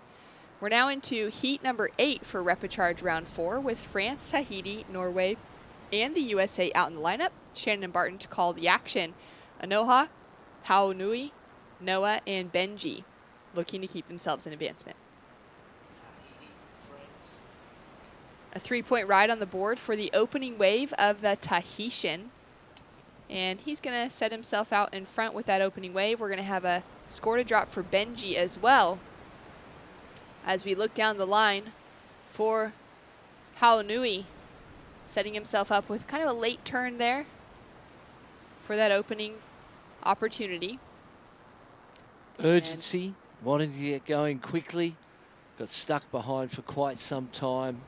That'll be below the 3-point ride, you would imagine. France, Norway, USA, some powerhouse nations. And then Norway working and building towards it. Noah's a great surfer. There it is. Benji Lang got a 4 for his opener, and judges still considering the second for Tahiti. Third priority sitting with the Tahitian at the moment, waiting for that opening exchange between green and red, those Christmas colors out in the lineup. And now we can see what looks like Noah Storhog representing Norway. Born and raised, residing in Costa Rica. Has a great variety of waves back at home to sharpen his skills with. Short wave, 1 turn. Wave selection, a little bit loose here at the start of this heat. But that's testament to the urgency, 2.5 for Noah. People just want to get going, get scoring. A 1-point ride came in for the second of the Tahitian. They put him into second spot, but this heat really, even though there's been 4 minutes gone, this heat feels like it's been a little bit slower to start in terms of the waves and the opportunities presented. Definitely getting a little more ruffle on the surface of the ocean, and this would be the earliest that the wind has come up on any given day. Yeah, before 9 o'clock to already have that ruffle is not exactly what you want to see as a competitor paddling out. Well, it's one of those things you've just got to not allow yourself to buy into. You've got to have the discipline of your mind to not consider the conditions. They don't matter. All 4 of you are out there at the exact same time, onshore, offshore, big, small, whatever it is. You've all got equal opportunity in that moment. That's what makes this system of surfing competitions so much fairer. And while you're in a random environment, it comes down to your understanding of this random environment and how you adapt and how you interpret what's going to happen regardless of the conditions. And there are people that get disappointed when it doesn't meet their expectation, and that expectation's that's a bad thing to carry.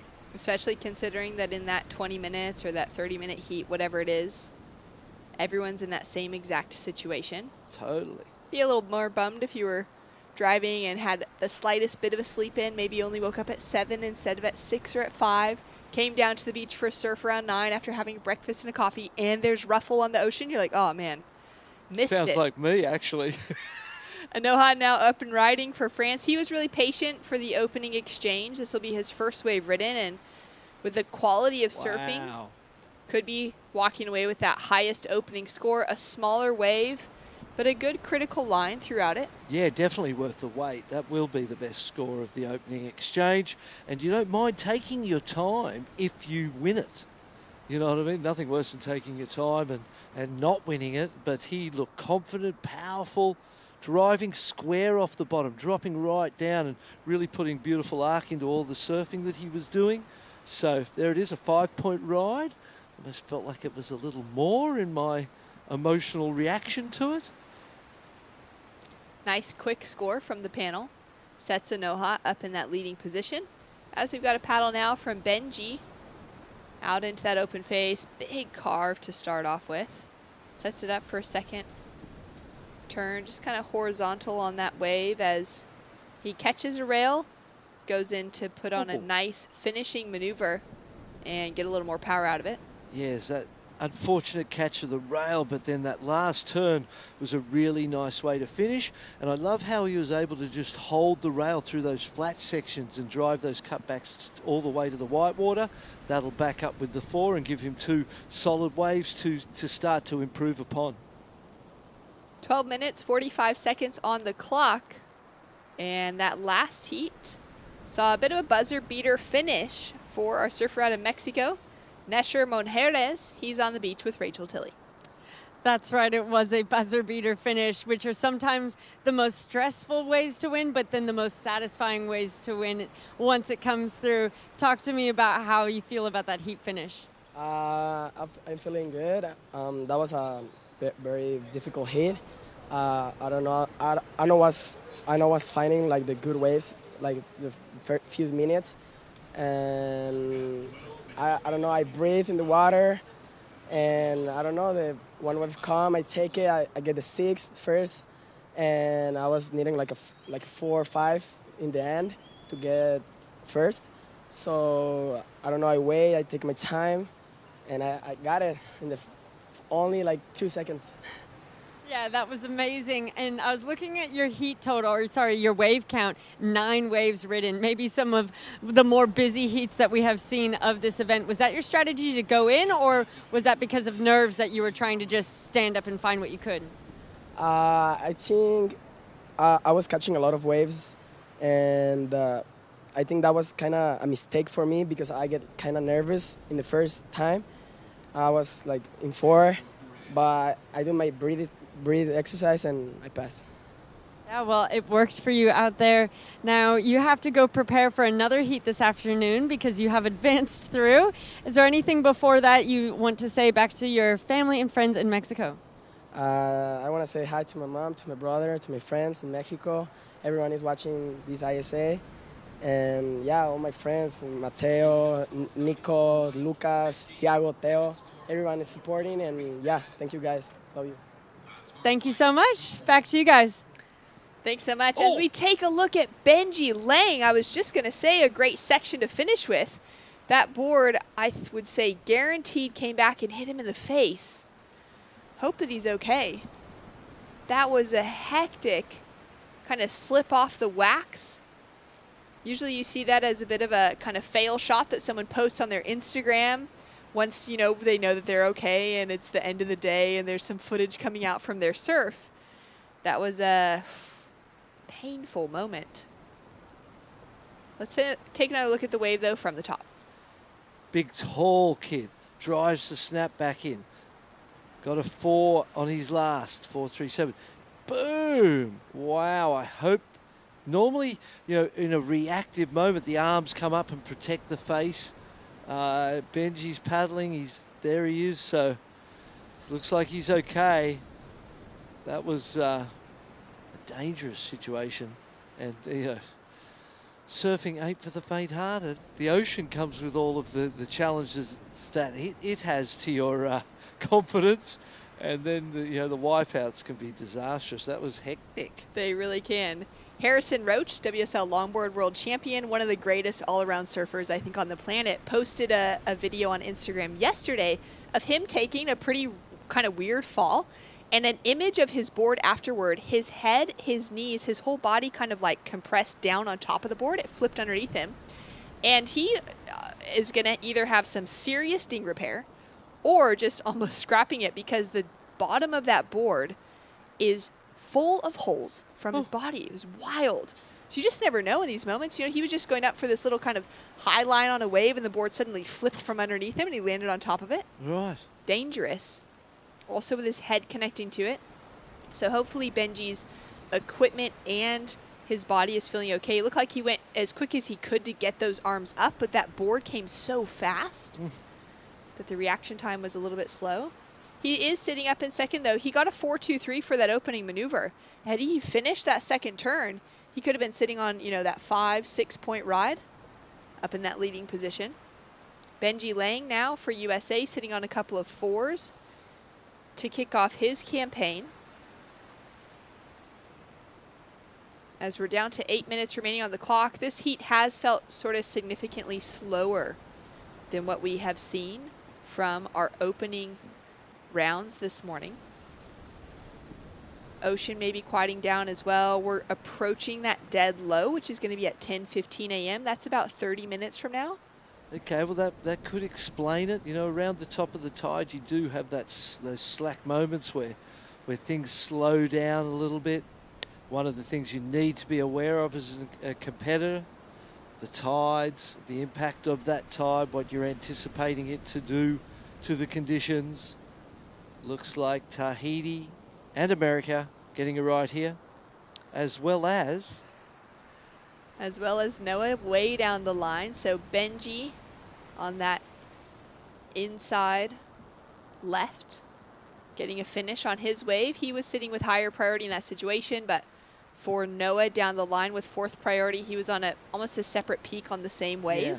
Yeah. When he got up, it looked slow, and I thought, oh no, it's kind of like, it's almost like it's drawing him back towards Benji. So that was a risky situation, and really when you think about the quality of the wave, it was a risk that did not need to be taken. We've seen some interferences in the event, primarily in and around the paddling, 4 waves, and that competitive nature at the start of a heat. Paddle now for Anoha. He's sitting on a 5. Strongest wave of the heat for his opener. He was patient, waited about, 6 minutes to get that opening wave. Now onto his second ride. He's going to get the 173 that he needs to advance. Easily. It was beautiful surfing. It wasn't an easy wave to ride, as we see the Kiwi, Indy Lee Riddell, making her way to the water's edge. Up against it, and we're going into the repechage for the ladies. That's right. We'll be in for the under-16 girls division, repechage round 4. Same number of heats that we're currently surfing our way through for the under-18s, repechage round 4. And she'll be up against Carla Morera from Spain, Maya Mateja from Mexico, and Maxima Rosano for Nicaragua. So that's going to be a fun way to kick things off, as we will see the remaining surfers in the repechage side of the draw for the under-16 girls. For those of you tuning in, you can also click over to Podium 2, where you can watch that full broadcast. For El Sunza, we're bumping between the under-16 boys and the under-18 girls. Repechage rounds on that side. So full day of repos. Anyone that's still in the main side of the draw gets to skip competition today, Barton. Yep. 4.07 just dropped for Tahiti. Needed that score.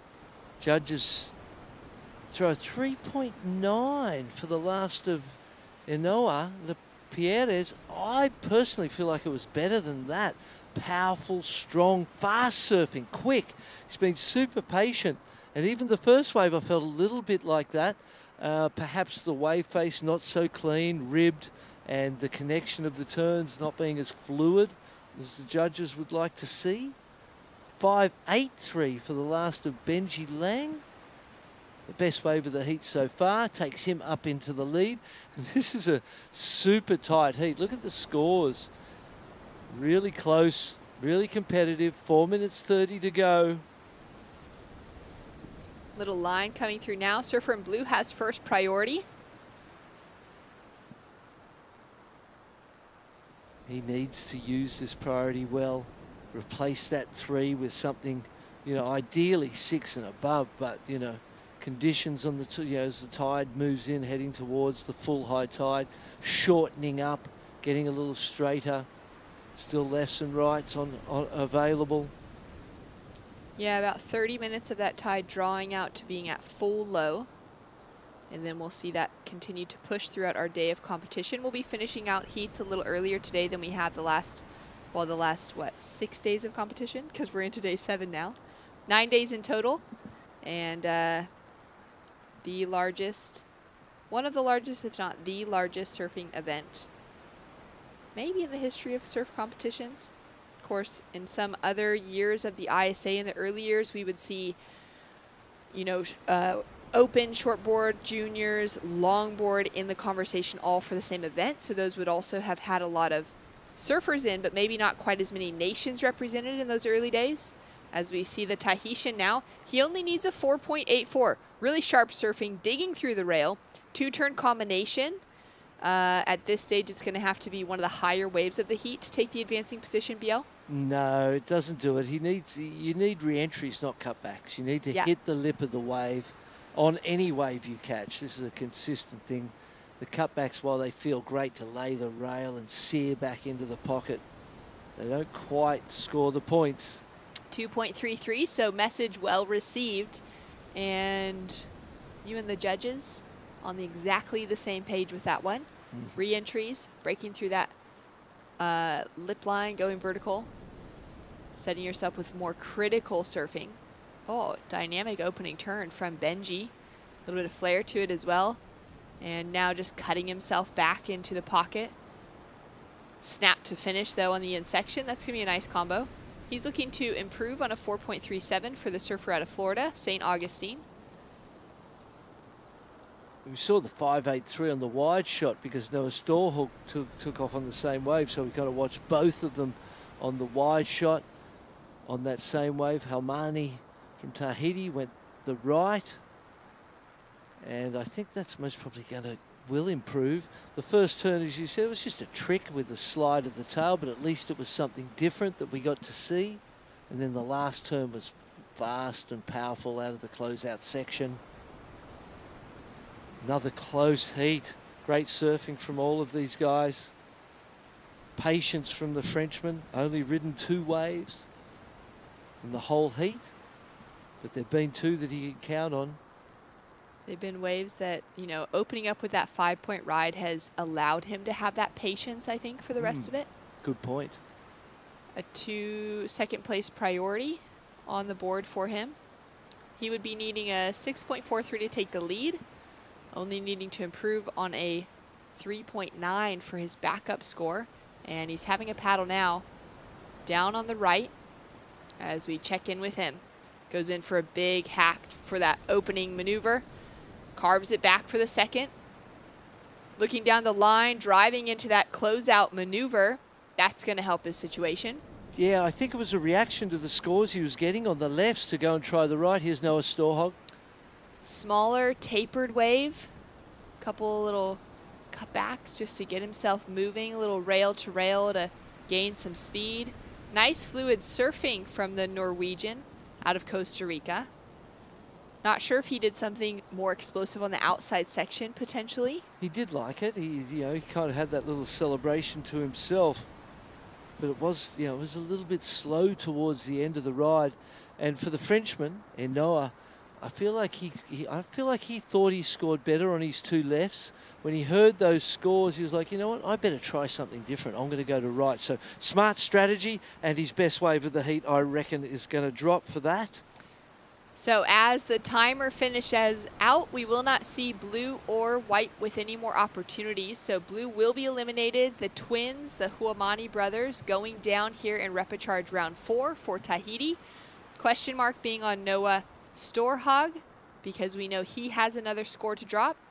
And let's take another look at this wave, though, of Inoha with a big score to come through. Layback snap, and look how tall the wall is into a nice wrap, flares it into a little tail slide at the end, and then that beautiful closeout re-entry, stomps on the tail, gets out because he looks in front of himself, and there are barnacle-covered rocks everywhere.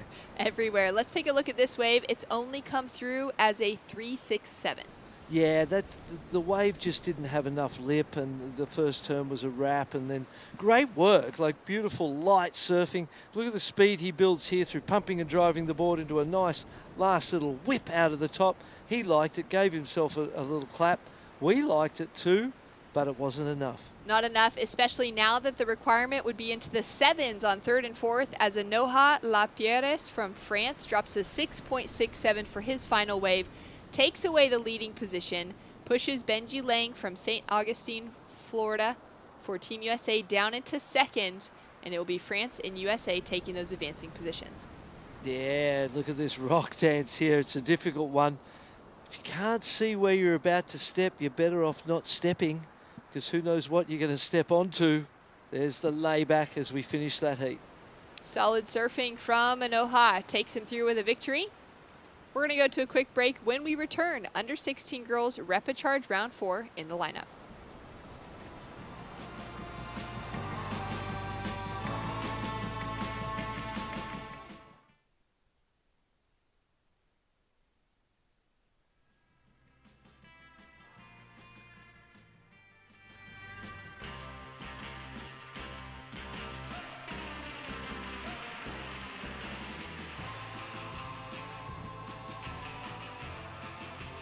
And we will stick with live action now as we're into the under 16 girls Repechage round 4. Heat number 1 hitting the lineup.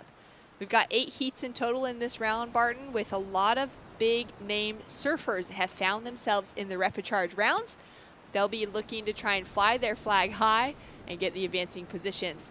Out in the water right now, we have New Zealand, Spain, Mexico, and Nicaragua, with Indy Lee Rudel, Carla Morera, Maya Mateja, and Maxima Rosano out in the water. A 2.5 on the board for Maxima to kick off her campaign. And a little peek here as the girls find their positioning. Yep. Ladies in the water. All 4 very close together right now. Bunched up. And 2.5, that won't really have any impact at the end of it, except for the fact that she will drop down that priority list. And as we look at Benji Lang there, and we look at his face after that wipeout, doesn't look like the board got him at all. Somehow he must have got those arms up in front and protected himself as they go to celebrate his advancement. Yeah, that was a really wild looking wipeout, but looking okay. And he'll be paddling out again later today. Each of the surfers that advance through today will be heading into another round a little bit later, as Repechage round 5 will be taking place. And he's just getting a little debrief in with the team on the shoreline for the USA. They'll have some surfers coming up in this current round for the under 16 girls division as well. Olivia Storer will be in that heat number 2. They've also got Linnea Mons competing in heat number 8. So they're going to have that support crew down on the beach, and coaches will be just checking in and having a look, assessing the conditions as they're kind of changing before our eyes. Carla with a great combination to start things off with. Really nice style. She comes in for that inside section, and she's going to put a nice score on the board and kick off her campaign. Yeah, as you said, stylish young lady. Goofy footer. Green having a look for Mexico. Maya up and riding, caught a little behind the section, and she's going to make it around with ease. Hooks it up for that opening turn, and she'll kick out. There probably was another turn in that. Maybe so. You know, sometimes when you bottom turn, you lose your momentum, and you kind of end up having to just cut out of the wave. And can see Carla there on the rocks. And even in front of her, look at the water in front of her. How shallow, uh-oh, look how shallow this is. Good move to get off the board. She is in dry water there, or dry rock. It's not really a reef, so they're all the cobblestones, very much like lower trestles where the World Championship Tour is decided. Some pretty big ones, though, here compared to the size of the cobblestones at Trestles. And at this low tide, it stretches, doesn't it? It's a long expanse, maybe 40 meters or something of shallow rock. You've just got to sort of tippy-toe your way across. Yeah, it's kind of almost a good thing that she's got these waves coming in, although it's, you know, going to mean she has to duck dive on her paddle back out. It means that there's water filling in over those rocks rather than it just kind of sucking and Drawing sucking out. Yeah. Where you wouldn't be able to paddle the whole time. So her first score is in for the 13-year-old out of Bilbao, a 5.67 to open her campaign. Wow, great score. Judges liking the style as well. Big score really for that ride. It was a smaller wave. Surfing was nice. Takes her into the lead. 2.87 for the one turn of Maya Matea from Mexico. That tells you something, right? There could have been a couple more turns in that perhaps. Taking off behind the section as well. Maxima looking for this opening maneuver. Draws it out. Sets herself up for a second, but just won't be able to really engage the rail. Keep that speed in her surfing. As we take another look at this opener from Carla. On the replay. First was a cutty, then a snap, but a little catch and a loss of control. It's a tiny wave into the closeout. 5.67 surprised me, I've got to say. I didn't see it going that high, but the judges like the style. Here's this one. First turn's really nice. Gets around that section well. Snaps tight to the pocket. Watch the bottom turn. It almost like there was a two-stage bottom turn where the first stage had the intention of doing a snap, and then the second part of it went, oh, we're out of here. Scores to come through for this current heat. In the last one, we saw France take away a leading position right on the buzzer, Barton. It was Anoja Le Pierres that walked away with the victory.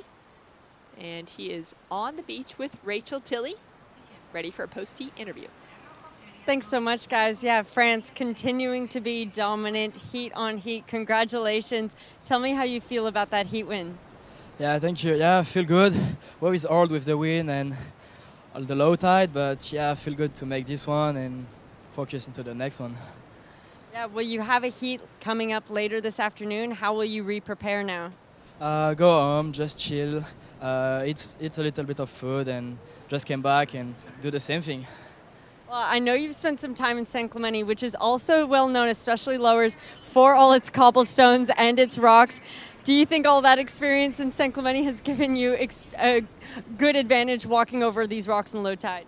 Yeah, that helped a lot, I think. To don't be scared to do the re-entry and just walk on the rocks. Yeah, I think it's a good experience. I think so too. Now, is there anything you'd like to say back to your friends and family at home in France?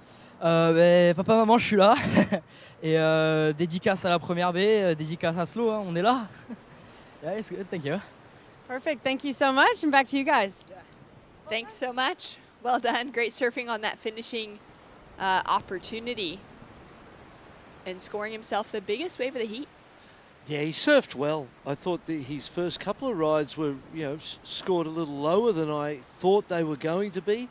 The power and the speed that he rode them with, and he reacted to that. Indy Lee Riddell up and riding here. Into that first opening cut back, has to really work with it as the wave went so soft for her. Hoping for this to stand up and give her something a little better to finish with, and she gets there in the end. Could tell she knew it was important to stay on the feet, get the completion. Maxima. Putting together that first, that closeout section, getting a little complicated as we take a look at Maya. She has a look, decides to pull out. Sitting in second with that 2.87.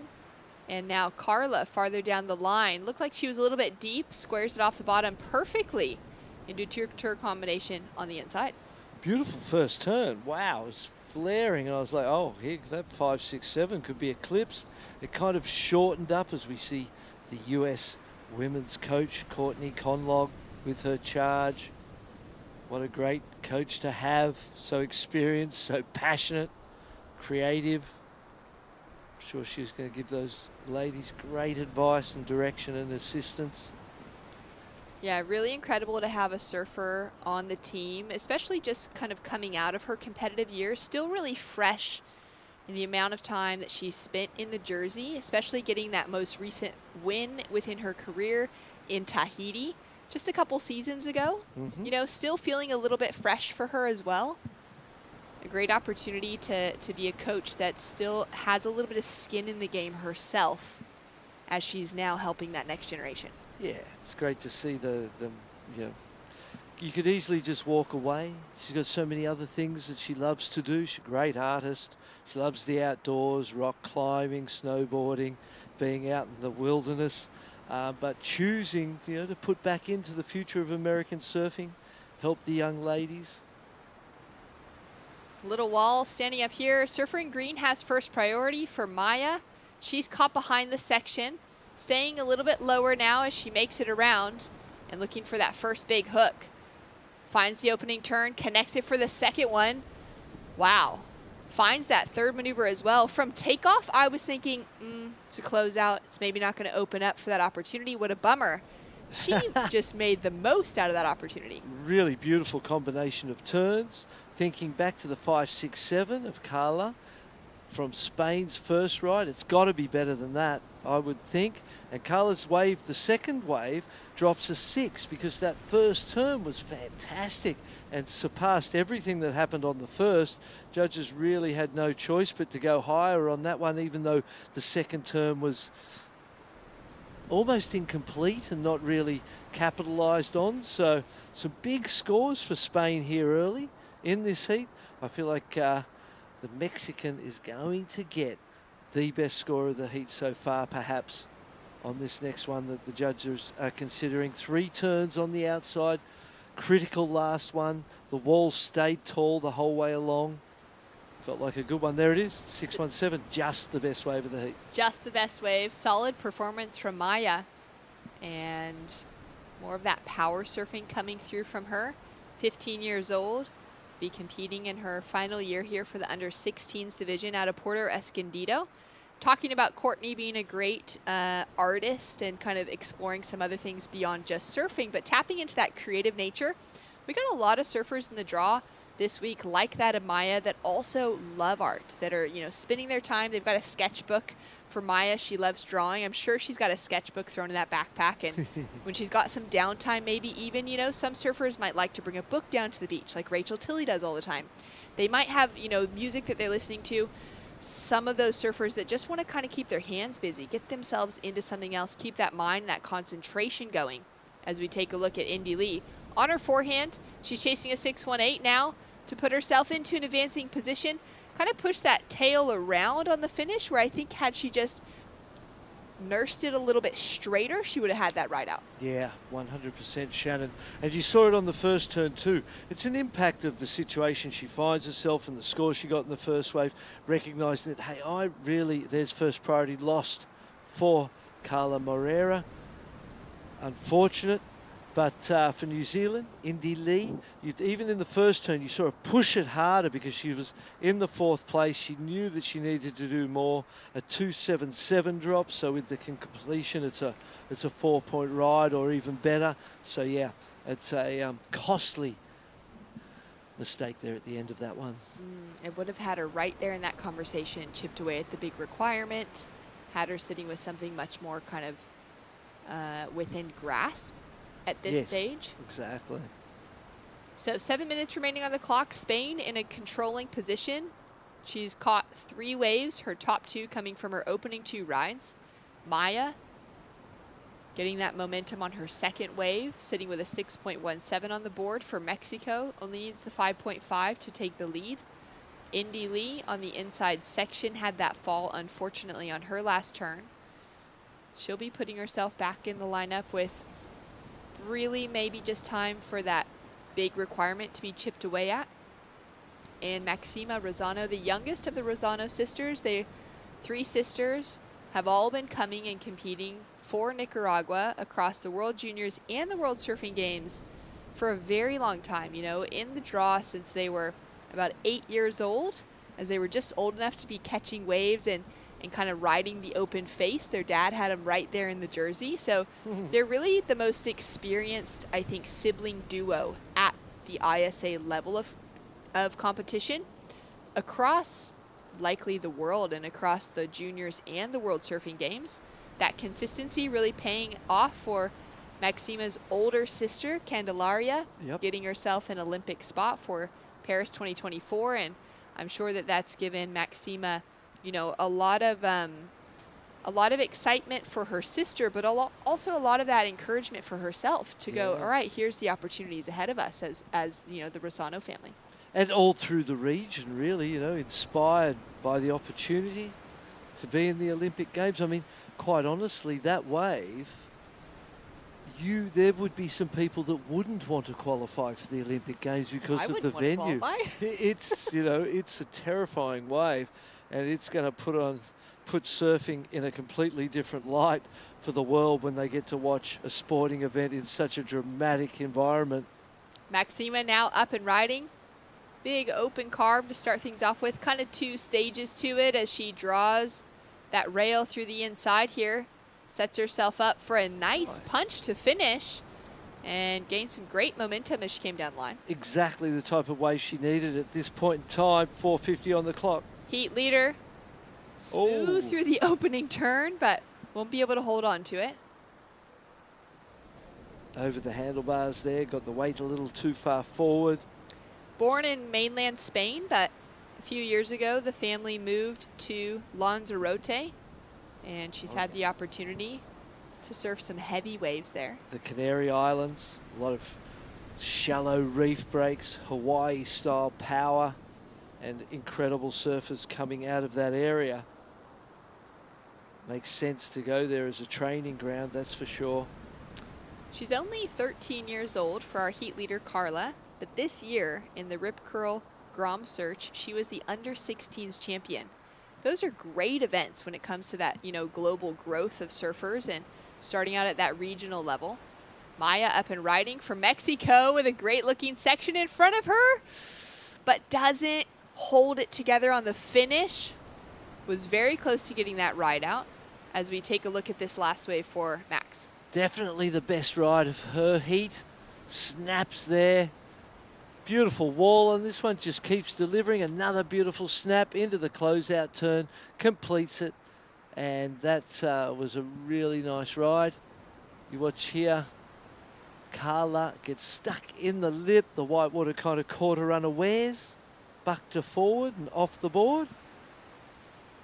Down to the final 3 minutes of this heat. 20 minutes on the clock for every repecharge round heat throughout today, which is going to be a nice, you know, opportunity for those coaches to talk through a slightly different strategy maybe than those quick 15-minute heats, recognizing the potential for at least 1 or 2 more waves in every heat compared to those 15. Yeah, I think you'd most probably stay with the exact same approach at the start so that you're urgent, you come out of the blocks, you get your 2 rides, and then that extra 5 is gravy time, you know, to try and build on what you've already created. And it really makes a difference. We can feel it commentating, can't we? Those 15 minutes just feel so fast, and that extra 5 feels like breathing space for us, and you can imagine how the impact would feel for the surfers in the water. And I mean, exactly to what you just said, in our final 2 heats for the boys under 18s repos, for Nesher of Mexico to take the win and for Anoha of France to take the win, they did that with those final 5 minutes. 15-minute heats, they'd be out. They'd be out. They'd be eliminated. Yeah, I like that. So there we go. That extra 5 minutes making a difference. Not so happy to whoever was sitting in those advancing positions at the 15-minute mark. I wish it was a 15-minute heat. Only. But then you would see the strategy, the intensity would have been different as well. Indy Lee up and riding now, trying to make a difference for the Kiwi contingency.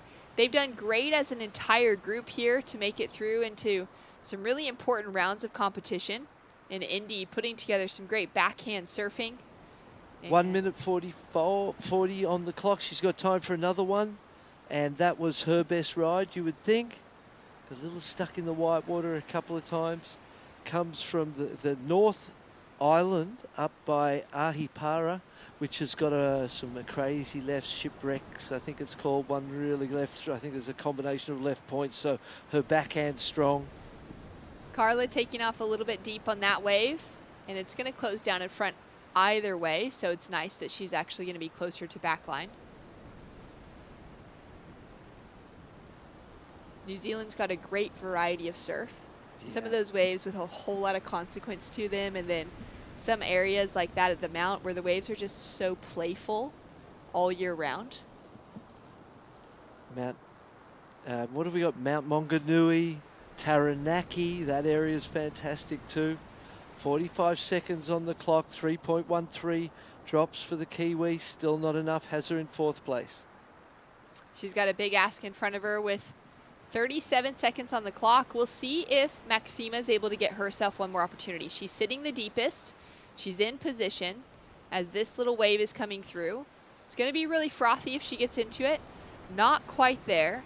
And it looks like green. Maya's now going to try and improve on her 2.87. Could certainly do it with a wave like this. Couple backhand snaps, driving down the line, looking for some speed now.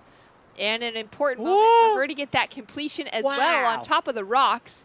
She's going to be solidifying that 2nd place spot. Oh, that was well managed. That was a precarious situation she found herself with the water draining off the rocks in front of her, and she just didn't even flinch. She just kept surfing like nothing was going on.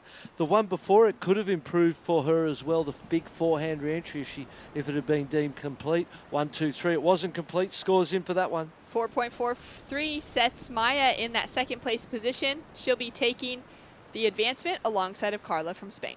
Yeah, another great heat for the girls. Maxima Rosano for Nicaragua and Indy Lee Rudell for New Zealand, unfortunately eliminated, but they're going to be that support system for their contingencies for the rest of this event, and it's been great to have them in the lineup. We've got more action to come. We'll be ticking away through our under 16 girls division for the repechage rounds. Up in the next heat, we'll have Hawaii, Chile, USA, and Tahiti. That's going to be an exciting one to see underway. Paul Evans alongside Mitchell Salazar in the booth for the call. And we'll just start to see that tide starting to push as well, hopefully with some improved conditions through the afternoon.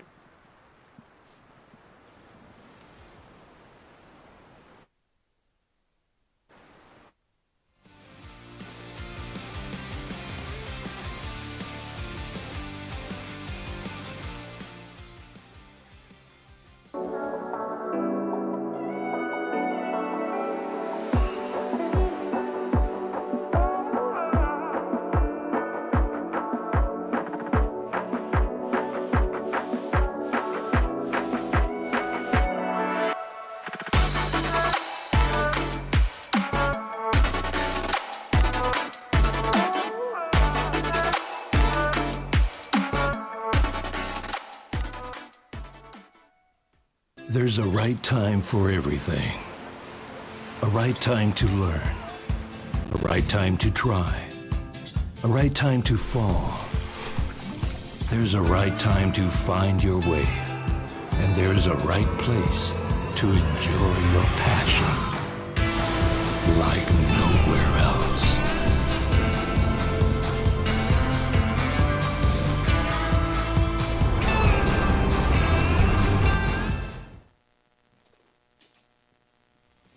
Surf City, El Salvador welcomes you back.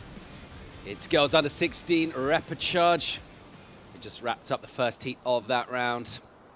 We're going to roll straight through here and keep the action going live from La Bocana, our principal podium. Having a look at from Spain, Carla Morera. Sorry, this is results of the last heat. Let's just wrap that up. Good numbers in for the Spaniard, Carla, 11.67. Maya Meteja, Mexico, getting the result in 2nd place. Unfortunately, we'll lose Rosano and Rudell from the draw. I'm Paul Evans, joined by Mitchell Salazar, and we'll keep running with the under 16 girls here, Mitch. Yeah, buenos dias, Paul, and waves are looking fun still. Wind has definitely picked up a little bit, but to be perfectly honest, I actually like the conditions get a little challenging toward the latter part of the event. I know everybody wants to have perfect waves every single heat. It just brings out the better competitors at this point of the event, and I feel like we've seen the right people advance in these rounds. Having a look at Sky Suit, Chiara Bagoni, Olivia Stora, Miliani Simon. So Hawaii, Chile, USA, and Tahiti represent out in the water. By the time you get to 4 in the repechage, you're starting to make some headway and starting to think, okay, this could still turn into a decent result for me. I've got some more heats to surf, but we're a couple of days away from medal matches. Well, you make it halfway through the event, that already says a lot about your surfing, about your competitive prowess. And Sky Suit last year had a great result over there in Brazil. Looks like she was looking at that wave right here. But yeah, I mean, very impressed with the Simone sisters once again. Super young, both of them. Her and Kahili, to me, You know, they're going to be forces to be reckoned with in the next few years here at this level. I think Bagoni's impressed. Storr from the USA, originally from Santa Cruz, now resides in Huntington Beach. And speaking of her, on the back end here, first ride. Nice opening carve, once again into the lip. Older sister Maddie, also a great surfer, traveling with her father Josh. And then this is our surfer from Tahiti, Simone. She's super quick and really love the amount of speed that she carries. How's that turn in the pocket, Paul? Once again, the U16 surfer working well on the backhand right here. She's going to have a nice solid opener. And then Sky on the backhand. No stranger to a lot of power in the waves.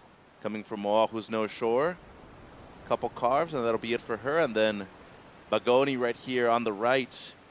She comes from Chile, so nice to get out of the full suit, at least for a week. Good combo as well. Deep bottom turn. Love the kind of upper body movement right there from Bagoni. Fortunately, it goes down at the end, though. Watching a live paddle from Sky out of Hawaii, unable to get on there. I wonder if there's many rights to practice on in Chile. We always hear about the lefts, don't we? It's got to be the odd one. And there are a lot of beach breaks, too. People forget about how many beach breaks there are. I mean, it's a huge coastline. You go all the way from the north of Chile, where Arica, El Gringo, those waves are, and then you go further down south. That's where most of those lefts are.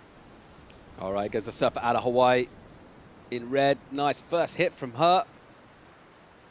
She'll slash one in the pocket and try and just join up these dots in here. It goes a little crumbly on the inside, but kept the board moving. She'll get a backup score in. She's got a 3 already. Something of that order. Storr, the American. What's she got for us here? Much better looking wave than what we just saw. And already the visual impact is marked. Unfortunately for her, though, an incompletion. Yeah. That didn't seem to maybe just force that last turn Yes. a little bit. It didn't seem that tricky a section, relatively speaking. Try to push too hard. No, I agree. The smart thing there was just to back up your initial score and then get another one on the board. Still, lots of time. Thinking of the talent coming out of Tahiti from French Polynesia. I chatted with Raimana because last year I did a story about Kaulivast. Yeah. I'm just talking about the Tahiti, the talent coming through out of Tahiti, and obviously we know about Kauli's sister as well, Aylin. But he was saying, he think everyone's going to be, he said there's a lot of good kids, but he said it's really the girls, and particularly in that age group that we're starting to see now in the U16. So back then, they're maybe 13, 14 years old, maybe coming sort of 15, 16 now, and he was saying there's so much talent from those islands in terms of the girls. Obviously, we know about Vahini Fierro. Kohai, silver medalist last year, too, yeah.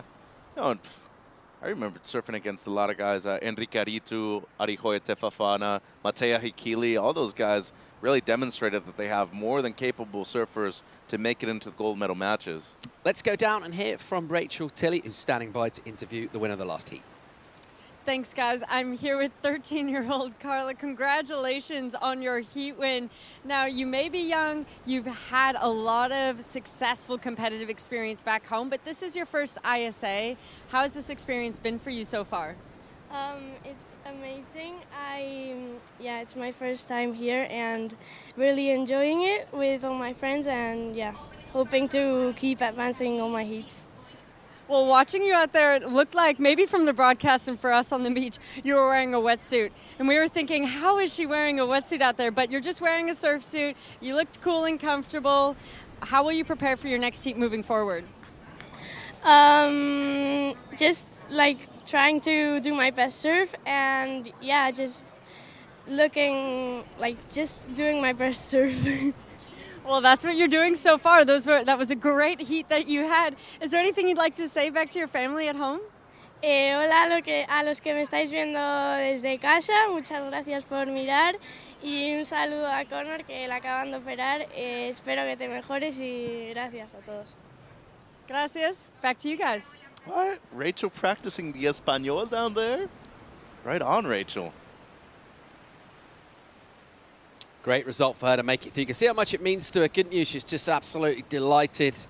And then obviously you're really set to make it through, but then you've got to start kind of maybe just dialing that down a bit. You don't want to rest on your laurels. Start thinking about the next round, maybe going potentially very deep into the event. Going deep with incisive surfing onto the face of the wave here and into the lip as well is Miliani Simon of Tahiti. Will swing a couple of nice cracks of the whip all the way through with good rhythm to that. No real downtime. It was a little bit of a softer wave, but she's going straight from the bottom turn into the next maneuver. She rips. Huge fan of Miliani Simone and her surfing. A lot of speed in every single one of her turns, and just super aggressive off of the bottom, too. I think for somebody that young to be able to do that this early on is something that stands out. You normally don't see that, especially with the amount of quickness that she has in her surfing. Here goes Chiara, the Chilean, on the more, you would imagine, more familiar forehand there. So, you asked about the waves in Chile. Yeah. Maybe not a whole ton of rights. Rapa Nui, though, Easter Island, they have some awesome waves over there, Paul. It's a little bit of a trek, but I'm telling you, dude, there's some waves over there are very comparable to some of the heaviest and most perfect waves in the world. Yeah, could be the understatement so far of the event, a little bit of a trek. Mm-hmm. Yeah, one of the most sort of remote and isolated places on Earth. A little bit of a trek. Yeah, hey, you got to ask like Surfer's Journal or somebody to send you down there They've got and some cover big, a story. deep water, powerful waves Yeah. there. Some pretty gnarly waves. A lot of history, too. I mean, just in terms of surfing and culture, I think it's one of those places that needs to be talked about more when it comes to this. Did you ever read the story about Cole Christensen down there in Rapa Nui? No. You got to check that one out. It's Yeah? good.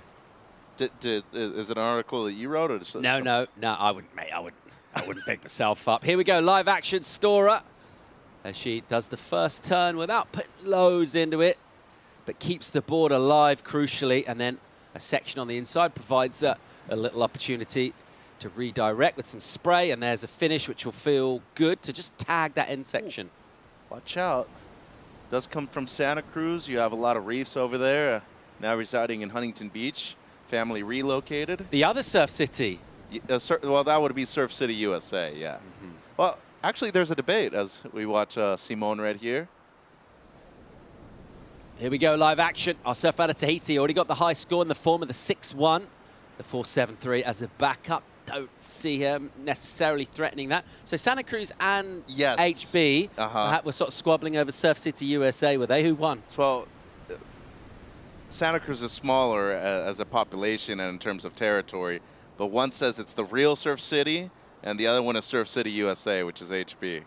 But it's kind of funny that Olivia's from one place that debates that they're the real Surf City, and then she moved to which is City, your USA. favorite? I'm tapping into your SoCal bias here, Mitchell. My mother's actually from Santa Cruz. Okay. Better waves in Santa Cruz, maybe. Actually, I just got to leave it at that. People are going to hate me after this. Watching the last of Sky. That's a beautiful wrap on the inside right there for Suit.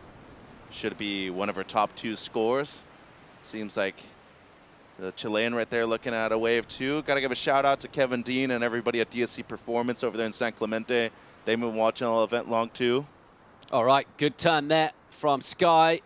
As she wraps that pocket really well, and then almost the speed of the upper body just rocks her off the board. Not sure there was loads actually on offer down the line on that wave. I think it went pretty soft. I think that's why she tried to wrap it so hard. She's currently sitting in 3rd position. We're all caught up with numbers. It'll just be a quick 1 for her. We're going to get a number for Olivia Stora, 2nd for the American prior to this coming through. If it's a 5.34 or better, she'll threaten the young Tahitian Simone, who's in position here with priority. Here she goes. It's a little bumpy on the initial section. She slashes back, and it's very bumpy. It just rocks her off.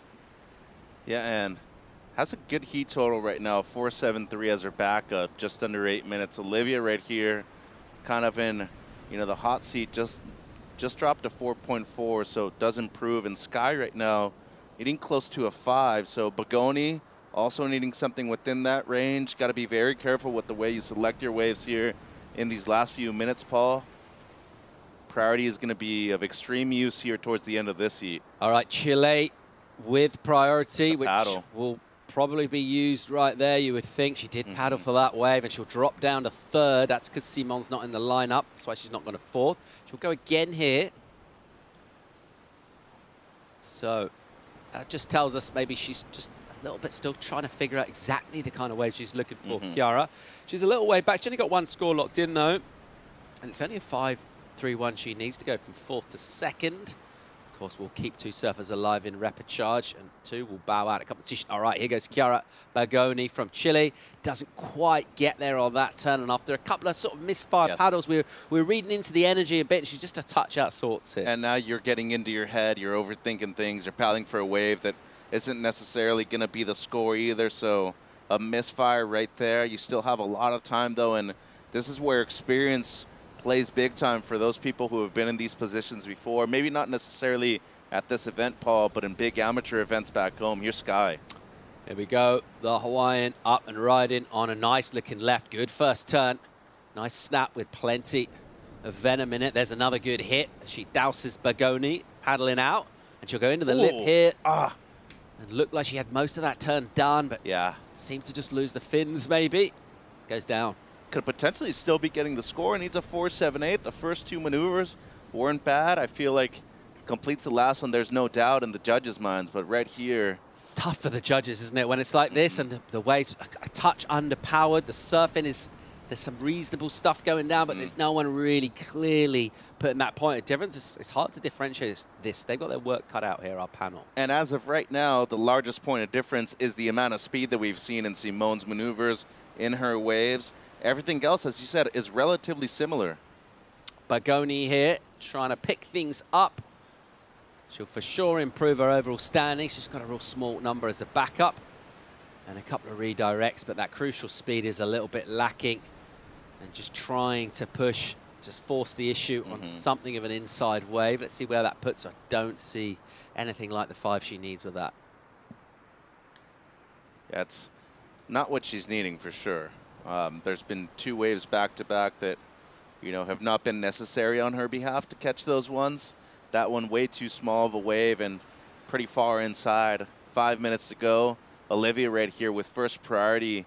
It's going to come down to how she uses this priority and how Sky is able to push her into maybe committing a mistake too. Great drone shot there, just showing you the lay of the land here. Looking down towards El Sunzala, second podium. This is La Vulcania, podium 1. Of course, there is a button. You hit that, podium 2, you'll have vision. We've got cameras on the action going down at El Sunzal. Still waiting on the score, by the way, Paul. 4.78, what's needed. They're taking their time. They're thinking about it. And as I said, like she pulls the last one. There's no doubt she's getting it right here. It's right around there. Let's see where the panel puts this. Could be a crucial number. By the time it comes through, there'll be possibly less than 4 minutes remaining. Just enough. It comes in. She gets it, 4.93. And that'll do it in terms of a second place position. So Stora now with priority, the American, under 4 minutes. She's been asked a question to the tune of 4.56. And biggest piece of advice, Coach Ryan, Courtney, Asher would probably be giving Olivia in a moment like this. Don't try to surf for the score. Still be surfing for your best wave right now. If you try to surf at the standard of 4.56, a lot of times you're leaving too much doubt in the judges' minds, and most of those times you won't be getting the necessary advancement. So right here, crucial for her to use priority well. Bagoni trying to get involved. She did improve. That's a good turn. And she gets a little stuck, though. It's not super convincing. She got the 3.2 for her previous effort, but she's still looking for that 5, that mid-range number. And she's not caught great waves. She's not really been able to juice much out of the ocean in terms of what she's got. The 4.6 keeps her in contention here, but that's going to need to be a backup. Well, and you nailed it perfectly a few heats ago that we were doing.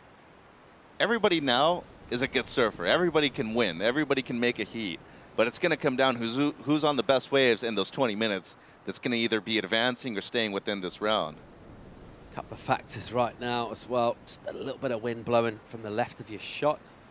That's from the east, the southeast, and that low tide as well. So that energy of the swell, which is super consistent here, but just struggling a touch to unload on the refit at La Vulcana. And so there is quite a big difference in terms of the best waves in the heat and some of the in-between ones. I've seen a lot of heats go down, but even the in-between ones, sometimes they're even better. But right now, it's all about the premium ones, and there's only just over 2 to go. We saw with the Italian surfer earlier, Leo Preda, he had one real good insider that just connected super well.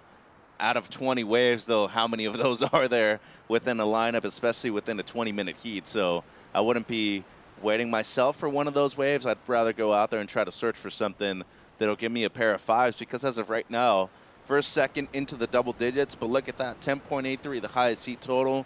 You're only looking for another 5 if you're Storer to put yourself into the top 2 right here. Yeah, that priority could be crucial for Team USA right here. 1 minute 45 now sets on the outside. They're actually a little down the beach to the left of your shot. So Olivia making her way there. She's not steaming in that direction, but there's a little bit of purpose to her paddling, and she might, well, this first one, she'll be a little wide for that. Let's see what's coming out the back. Under 90 seconds now. She's got to make a move soon. She needs to ride a wave here, Mitch. 4, 5, 6 is that requirement once again. She's getting to the stage where she just needs to catch something. She need a set to come through. Well, she's held priority for a long time, too. What, since the 7-8 minute mark that she's been in the first priority rotation? So as of right now, maybe a little bit of doubt entering your mind. Just need to keep calm, a 4, 5, 6. It ain't that big of a score. Your low score of 4.4, it's just a tick better than that. You just need to be able to give yourself a chance right here, Paul. 45 seconds, and smart by Sky not to get too close to Olivia. At this point, really nothing you can do. Just make sure that you're not committing an interference right now and get yourself into trouble. She's 16/100ths of a point away from the score of Sky. But that's enough at the moment to make the margin between second and third, which is a crucial one. Will only take 2 through to round 5 of the repechage. A major bit of energy pulsing way out the back, but with 15. I'm not sure this wave gets to the lineup in time for Olivia Storer, who requires a number with first priority. Ooh, gonna be close. Yeah, she's not gonna. Is this gonna get there in time? We're gonna count down here. Doesn't look like it, and it'll actually just slip underneath. So something of a lack of waves in the back half of that heat, meaning surfers doing early work. That pays off big time, chiefly surfer out of Tahiti, Miliani Simon, and also the young surfer from the state of Hawaii, Sky Suet, doing good work, getting her number crucially. Those backhand turns on that wave, and she went incomplete on the inside. The work done out the back was enough, and it's the small margins that prove crucial at this level. We'll keep rolling with women's repechage here. That's the view at La Bocana looking back. You see a lot of boulders right now. That's because it's low water, really exposing the reef here. Still opportunities for surfers, but wave selection is paramount as ever. And execution on the wave, the most important thing.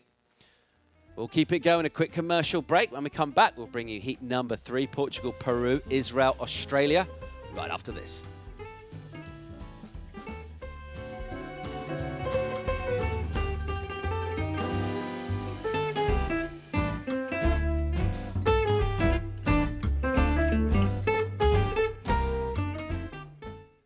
Bienvenidos a la tierra de anfitriones.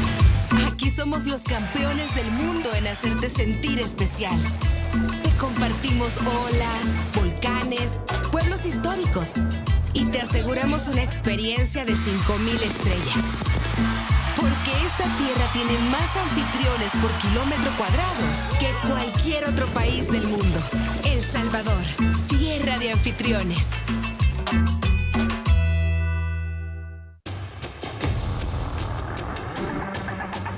It's one of the biggest goals and one of the biggest dreams.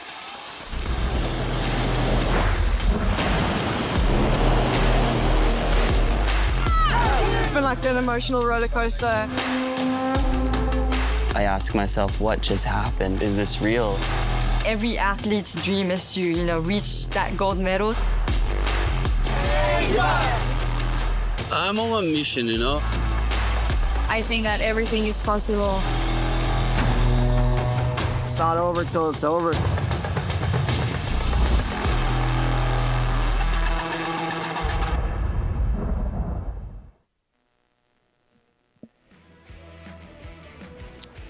Welcome back to Surf City, El Salvador. The Hawaiian flag is flying with pride here. And that's because their surfer, Sky Suet, just got through a tough heat with not a lot of opportunity out in the water. Heat won by the surfer from Tahiti, Miliani Simon. Good numbers for her. It's pretty close between first and third. Less than a point in it. And in that third place, it will be a disappointed Team USA. Well done to Hawaii and, of course, Tahiti on getting through a tough one. And Mitch, your path to glory, if indeed that's where it ultimately concludes, will have some bumps in the road. Yeah, it always does, and that's really a lot of journey through life, too. You know, you got to look at things from a philosophical perspective. Whoa, that was deep. Hey, I wasn't expecting that. You know me, I'm an existentialist. You got to go out there and just think of things in a metaphorical way and, you know, let life take its shape. And I think the best part about surfing is that there's a lot of things that are outside of your control, and it teaches you a lot of discipline and patience, too. I'm going to be the best uncle to your kids, dude. When I go to France, they're going to have the best time with me. Having a look right now at Mel Canhoto of Portugal, Camila Sande of Peru, Hila Cohen of Israel, Charlie Haitley from Australia, Evans and Salazar talking you through it. A little ruffle from the Pacific here in terms of the wind, some slightly overcast conditions as well, but still some power, some sections, and hopefully some big turns to go in this heat. Here's the Portuguese surfer, Canhoto, as she winds into a first turn and then keeps that board lively through and inside. There's a little bit of steepness here, and she'll get into it. Bang. Very nicely done. Whoa, that was sick. Oh, so pull great combo on the inside on dry reef, and she loves that. We do too. Here goes Camila Sande, a bigger section for the Peruvian. First turn's a little sluggish, to be fair. What she got now? Another wrap, which is not lightning fast. And will she get to a little steep section here? She will. Good lip for her to hit here. That was pretty well done. And again, another one. So we're getting runners. First two waves on the inside, providing us some entertainment. And did well to stick with that. Got a couple of good hits on the end. Yeah, should be, you know, an okay score to start things off. Probably wanting to get something on the board after seeing how slow it was in the back end of the previous heat. But Mel Canhoto is tiny, and she is one of the youngest competitors in the event. She also charges, too, on one of the bigger days out here. She had no issue with going for some of the bigger sections that we've seen. A little stuck on the reef at the moment, isn't she? That is true. And coming from Peniche, not a whole ton of reef breaks over in that port of Portugal. You got super tubos, good amount of beach breaks. As of right now, though, having to deal with those rocks on the inside here. Yeah, she just do well to be patient here, which is exactly what's happening. Just really went for that set to kind of fill in the water, get in the reef, and then as it all pulls back out, you get on top of that, get that little rip, which is exactly what she's done here. So pretty smart not to rush things. You don't want to be scraping your knuckles when you're duck diving and banging that board, pinballing around in there. And by the time she gets to the lineup, possibly before, I reckon a healthy number will come in for her. It's the good thing. Didn't see that inside section coming, did you? No. And, you know, it's the good thing about weighing 30 pounds that you're always going to be on top of the water. If it were, you know, myself, I'd probably be stuck on the reef. There you go again with the imperial measurements. What's 30 pounds mean? Hey. That sounds like a price. What does that mean? We're going to be combining. You're going to bring in the metric system. I'm going to use the other one. As, you know, if we're going based off of kilos, what you'd probably say maybe 40 at the most for Mel. Got to work on the outside, but once she gets here, the two bangers on the inside, that second one especially was sick. How's the little claim for Canhoto too? Really cool. Love that. 517 from the panel. Really well surfed on a smaller wave without loads and loads on it. The inside was incisive. Good numbers in for her. We've lost 5-6 minutes in this heat. We'll see some lines approach. Just that swell seems to be a little reluctant to make its way up the reef at the moment. That will change as that tide floods in and fills in on the reef here, and it will help that swell. We talked about the power that is available out here. It's all a relative term, of course, because it's smaller today, but still compared to a lot of heats that these girls will have surfed, this is pretty swell blessed, really, compared to a lot of events you have to surf, and there are good opportunities out there. It's all about finding them in 20 minutes. We're in day 7, and it hasn't been smaller than 4 feet. That might be a record for the ISA juniors. It's Haitley. She's got a good-looking wave here. Wow, that was really cool. So a well-selected opportunity, and then wrapping that back. Look at the spray she's getting. So already the impact. Whoa. Finish it, though. Oh, so Charlie, I love the first two turns. I like the third one. It'll be incomplete, so it won't score for her. But just the impact you see from someone powering across the wave face, driving off the bottom into the lip, looks really, really cool. Yeah, not enough speed on the last one either, so a bit missed time right there, and a missed opportunity too, because she had waited close to 7 minutes to catch her first ride. And just looking at Canhoto's 5.17, there's a big difference in power right there. I would think it's probably going to be a similar score. Let's go down and hear from Team Tahiti, standing by for a chat with Rachel Tilley.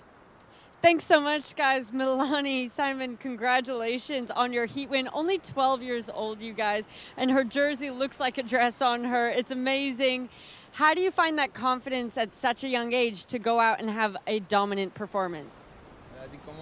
Comment tu trouves cette confidence que tu as pour aller surfer contre les U16? J'essaie de faire de mon mieux, même si je sais qu'elles sont plus grandes que moi. Et j'ai bien réussi à surfer. She's just doing her best, and even if they are older than her, she's really good, so she just wants to show her surfing. And maybe your first time to El Salvador. What has your favorite thing been about this trip? Qu'est-ce que tu aimes bien ici au El Salvador? J'aime bien les spots de surf, l'ambiance, c'est trop cool. She like all the surf spots and all the vibes, and it's so cool. And what has been your favorite food that you've been eating in El Salvador? Ton meilleur plat que tu manges ici? Pupusas. I think that answer is pretty clear. Pupusas. Anything you'd like to say back home to Tahiti? Tu peux parler en français, un message pour ceux qui nous suivent à Tahiti. Merci pour à tous ceux qui me suivent, qui me supportent. Merci maman, merci les coachs et merci mes sponsors. So much amazing energy down here. Congratulations and good luck for the next one. Thank you, Rachel. And very well done to her. Tariva David there with the translation. Yeah. An incredible surfer himself and doing great work. She's absolutely delighted to make a heat. Let's see what she can do in later rounds. Swinging in this from Peru. Good backhand hit for Camila Sandé. And she belts an inside section. She's got a 4.67 in already, the Peruvian. And looking to add to that. Good number in for Charlie Haitley, Australia, 6.5 for her. And that is without the inside turn. So where would that score gone if she hit that last section? I'd probably think excellent for sure. I mean, especially at the beginning of the heat, the amount of risk going for a maneuver like that on your first ride. Some smart stuff right there by Sandai. She's going to back up the 4.67. Might even get her best ride. Remember the 4.67, really slopey wave. Not anything really standing up too much, so I would think this might be a bit more competitive with the 6.5 and the 5s that we've seen in this heat. As we look at Cohen's first. So the Israeli using priority on this one. Gets a couple of turns on the backhand, looking for the steep section on the inside. That was good stuff. And rode out of it, so it'll be a completion for Cohen. And then right here, I like this wave from Sandai. It's not necessarily the biggest wave we've seen, but well worked. And once again, the Peruvians, they're just great competitors. They know how to surf a heat. And the angle she took coming out of that turn at the end was really nice. Should be a solid score. I like the impact of the maneuver, too. It leaves you with a refreshing taste in your mouth at the end of the heat. Charlie Haitley gets involved here. She's already got the 6.5. Little chip in off the white water. And there's a nice wrap back to the pocket. Off the bottom, leans in and just gouges that thing. And then look at the adjustment she makes on the bottom turn to let her do that and this. So nice, precise surfing from her. The rhythm, the pace to it, really good. Matching essentially the steep sections of the wave with her maneuvers. Got the 2 turns in right at the end, 2 out the back as well. And the number for Israel, Cohen, right behind her, the 6.47. So a little bit of pressure back on her, and she answers back really well. It's going to be another solid number. Are you a fan of the old school Billabong logos, too? The diamond. Oh, well, just everything. Like Kelleher has the one with the colors. Yeah, we have the old 90s. school. Like, we have the Andy era one, too. We have the post-Andy era, and now the more modern ones. I feel like it's cool to see a couple different logos up there. Yeah, Ethan Ewan's been running those for a little while, hasn't he? Yeah. Looking really good on his boards. Macy Callahan at the Challenger Series had a sick one, too, and the way it was positioned, it was pretty sick. And that's kind of the theme nowadays, right? Like, you're going back to the 80s to the 90s to kind of bring some new school things to it. So, in with the old, it seems like by that standard. Logic, Mitchell Salazar, fashion broker, does that mean the 2000s are going to come back in? We're all going to be wearing No Fear stuff? No Fear. What else? K2? Ennis in the U.S. You into that? I don't like the baggy shorts, to be honest. No? I like the shorter shorts. I just think they're so much more athletic. Right on. Here goes Cohen, Israel. She's got a good number in. She finds herself in third right now. That's because the score of Peru came in as a decent one, 5-8. So, what's our surf out of Israel got? A little crack of the whip from her, but there's not much really available on this wave.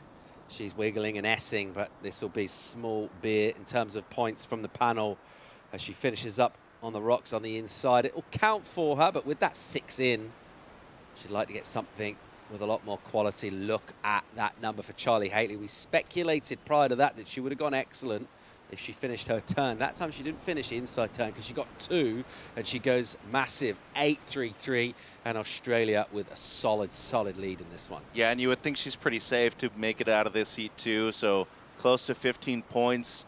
Smart thing would just be to keep out of the way of everybody else, not get into an interference situation, mess with priority, surf your own heat at this point now.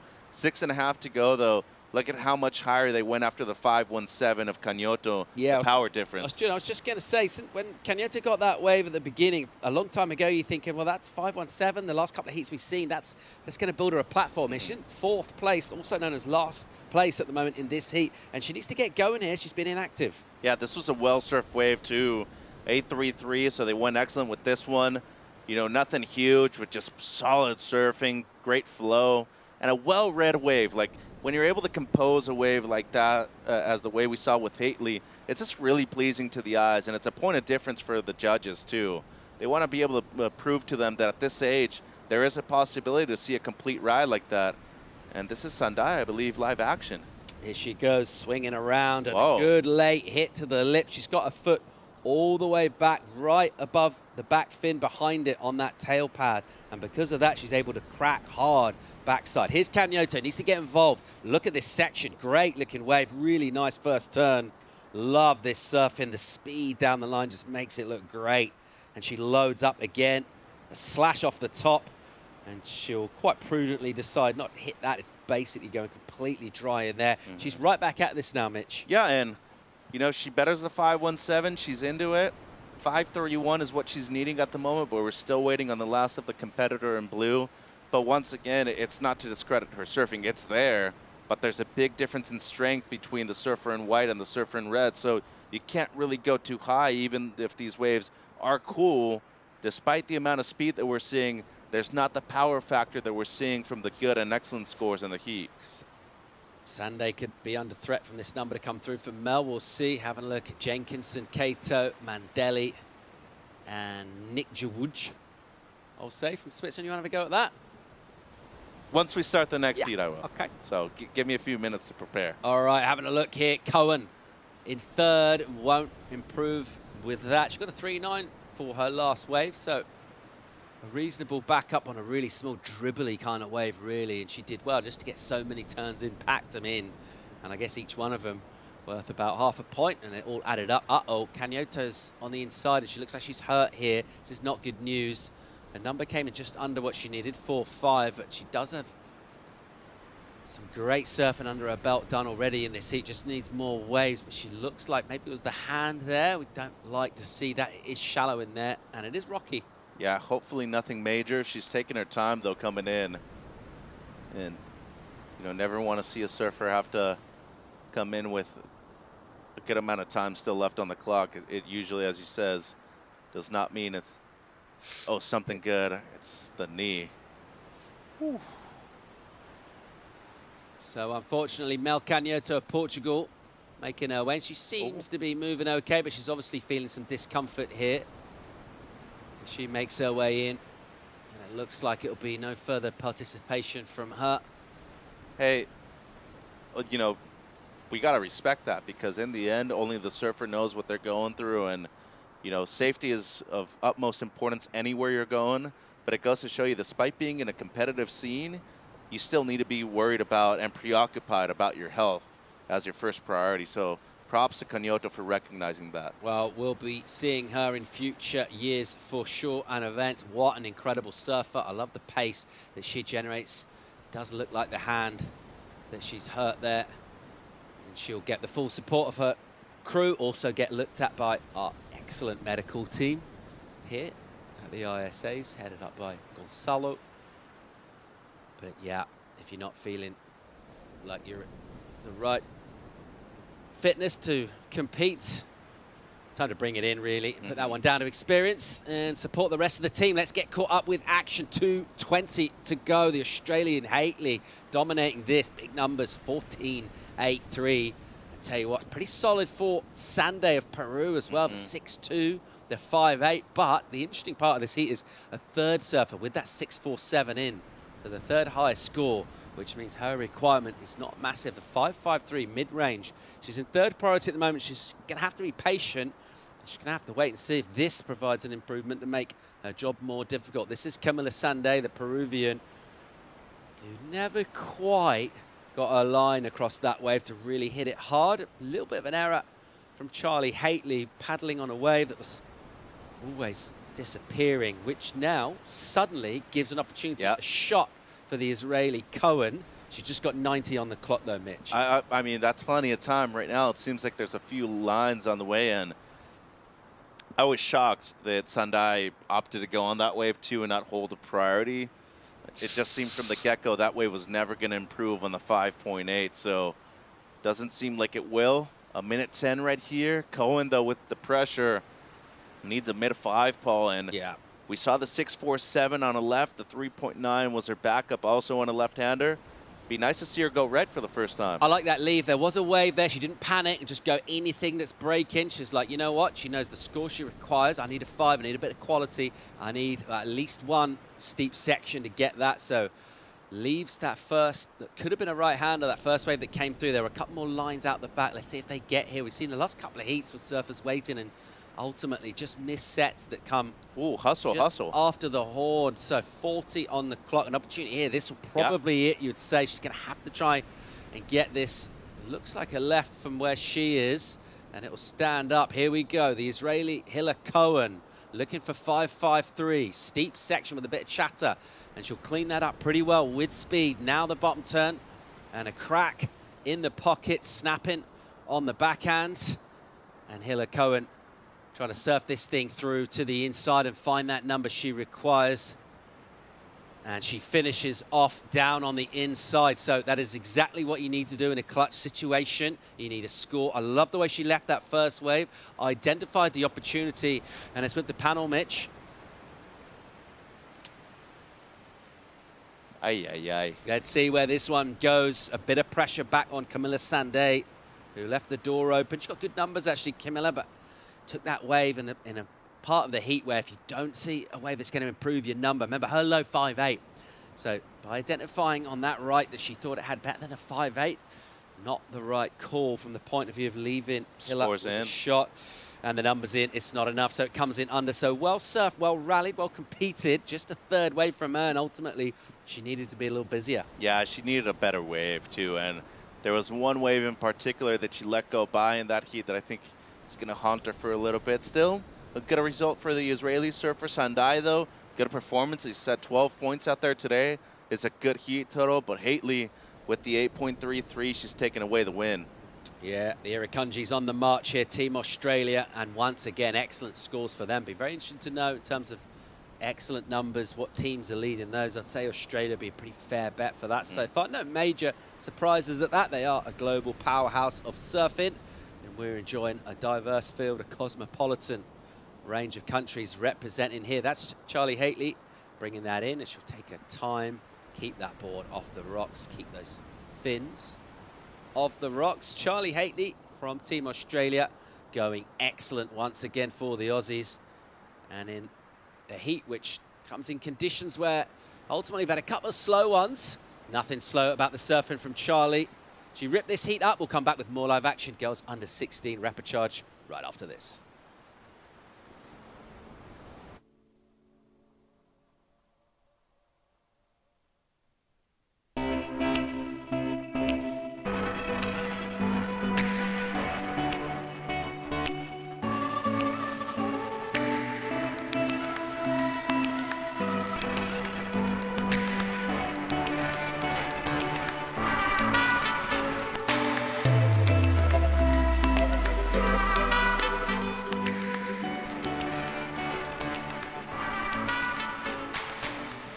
Welcome back to Surf City, El Salvador. as we'll fly by over the beach here and check out some exposed reef. Here's another look at the last heat official results. Haitley from Australia, great numbers from her, solid performance, unloading on the lefts and going excellent as well, just to add a little extra to your confidence to take into the next round. Also making it through that one with a good performance. Surfer out of Peru. Let's check out Emily Jenkinson from South Africa, Lydia Cato from Indonesia, Laura Mandeli from Brazil, and represent Switzerland, Mitch. Marchanda Nikki Yulu. Very good. Very nice. I tried. So represents Switzerland. We've already seen some solid performance go down from Swiss surfers. Let's see how she goes in this. Here's Jenkinson of South Africa. A late drop, and she'll kind of tumble down with a load of white water all around her. No open face available for Emily. Small number for her. We do have a number in for Marchanda. Just a 2.5. She's opened her account though. She's getting in wave catching rhythm, and she'll want to just try and keep that going. That's exactly what happened in that last heat for Cohen. That's just a third wave, and ultimately she had the surfing to find those kind of numbers for sure, the mid-range, but you need to give yourself more chances at it. Unless you crack two really big scores in 2 ways, you've got to try and keep rolling the dice. Oh, and simplify it too. All you need is really just 2 good waves. Sounds way easier said than done, but you know, in the end, if you just think that way and select 2 good waves, it'll make you advance, especially within the context of your heat. That's where paying attention to the beach announcer, not just to your situation, but to everybody else's, is just as key. So as of right now, we're seeing the best competitors really move through in these excellent heats that we've seen so far. We got another one, Kato from Indonesia, a great surfer. Seems like Marchanda, though, up on riding again. Yeah, here she goes. Good style from her, good poise, and then the bottom turn just wobbles her off. She looked like she was aiming at a section there. Mandeli checking that out. It's always enjoyable in a heat when you see a competitor take a wave and fall off. Yeah, it's nice. Well, I don't know if she was able to see her wipe out from behind the wave, but yeah, whenever you don't hear any kind of cheers or something like that, it's a little better for your confidence. Mitch, when you're surfing with your friends, and they take a wave, I'm chuckling. No, yes. but you're watching them, and then they do like a good turn, big spray, big crack. Do you then quickly turn your head back out the back, so when they look around, it looks like you didn't see it? Is that you? Are you that guy? No, I'm the one. I'm usually the guy that gives them the thumbs up. I knew it. It's like, you know, a real recognize real. You know, it's like, hey, you motivated me. Now I'm gonna go to try out surf you. But free surfing nowadays, I'm not the guy to like try to surf with 30 people anymore. I'm like the guy that's down the beach surfing my own little peak. Misto Mitch. I try to be. I'm not going to get you to reveal any of my secret lineups that I have. There are a couple. Emily Jenkinson here. Another tricky entry to a wave, but this one more successful as she gets onto the face for a quick snap and then tries to stomp that nose and get that board alive and moving. And just a wave, really, that was in that rip, get chewed up by it. So no real clean water for her to go at. Here goes Marchanda again. Left this time. She's got a little section. He'll have the patience. Cool style from her too. And then as it sets up, she says, yep, all right. And on a steepest part of the wave, the only real bit that offered a good little pocket, gives it the treatment. Yeah, and Marchanda should be getting one of her top 2 waves here. Has a 2.5 as the best so far. And there's her teammate right there. That's Sloan Yuka from Switzerland. So she'll be watching on with interest, obviously, from the point of view of support, but also where are the waves, where are the scores, where do I want to be? Let's check out Mandeli of Brazil. She puts plenty in. Look how much swing she's putting in the body. She really tries to generate her own power in an ocean that, by its own standards right now, is just a little underpowered. And she'll keep on hitting these backhand turns through a section which ultimately fizzles out in very shallow water indeed. Dude, the Swiss have a solid team too, and you know, I remember Mikey and Sven Zog used to travel by themselves. They reside in Costa Rica, but you know, they have Swiss citizenship. Now they're pretty much bringing a full team to every event here at the juniors. Best surf spot in Switzerland? I wouldn't know. Alaya Bay, the wave pool. Oh, okay. I was like, wow, you've been to Switzerland to surf before, but have you gone to the wave pool already? There's a Red Bull event there last year, the Pool Clash. Right. Yeah, I went and emceed it. Right on. Really enjoyable. It's absolutely stunningly beautiful. The valley is just gorgeous. Is the Alps in the background? Yeah, there isn't anywhere in Switzerland where the Alps aren't in the background. But the valleys are really steep, so they're just dramatic, stunning. It's really close to Lake Geneva, so just the drive there is absolutely stunning and a really beautiful part of the world. And I believe Red Bull HQ is right around there too, correct? In Austria. Oh, in Austria, sorry. Yeah, it's not too far. I think you've got a couple of hills to go up and come back down and get there. But yeah, relatively speaking, it's a similar part of the world. Let's have a look at Kato right now from Indonesia. Nice looking setup there. Good pace and rhythm to that. And nice and casual as she swoops into this. And recognizing with a few minutes surfed in this that she needed to get involved, and she'll do that. Here's Jenkinson, who's caught herself a couple of bumpy lefts. Is this one cleaner on the face? Looks like it. Little double up bowl here. Let's see how she goes about bringing this to the inside, keeping that board moving rail to rail. That's so she doesn't get too hung up high in that pocket. Ouch, watch out. And then dry rocks on the inside. All right, Laura, here she goes. Team Brazil, swinging hard, good crack. And, tries to square up to a section that was always running away with 12 on the clock before those scores come in. Let's go down and hear from the winner of the last heat. Standing by with Rachel. Thank you so much, guys. Charlie, congratulations. What a big heat win. Now, we were just talking about how at the beginning of this event, you were sick and all the girls of the Australian team were sick. So talk to me about coming back from that. So you had some unfortunate heats at the beginning, and now we're actually getting the opportunity to see that dominance and that all that work that you put in come to light out there. Yeah, well, the waves are pumping today, so it's super fun, it's clean.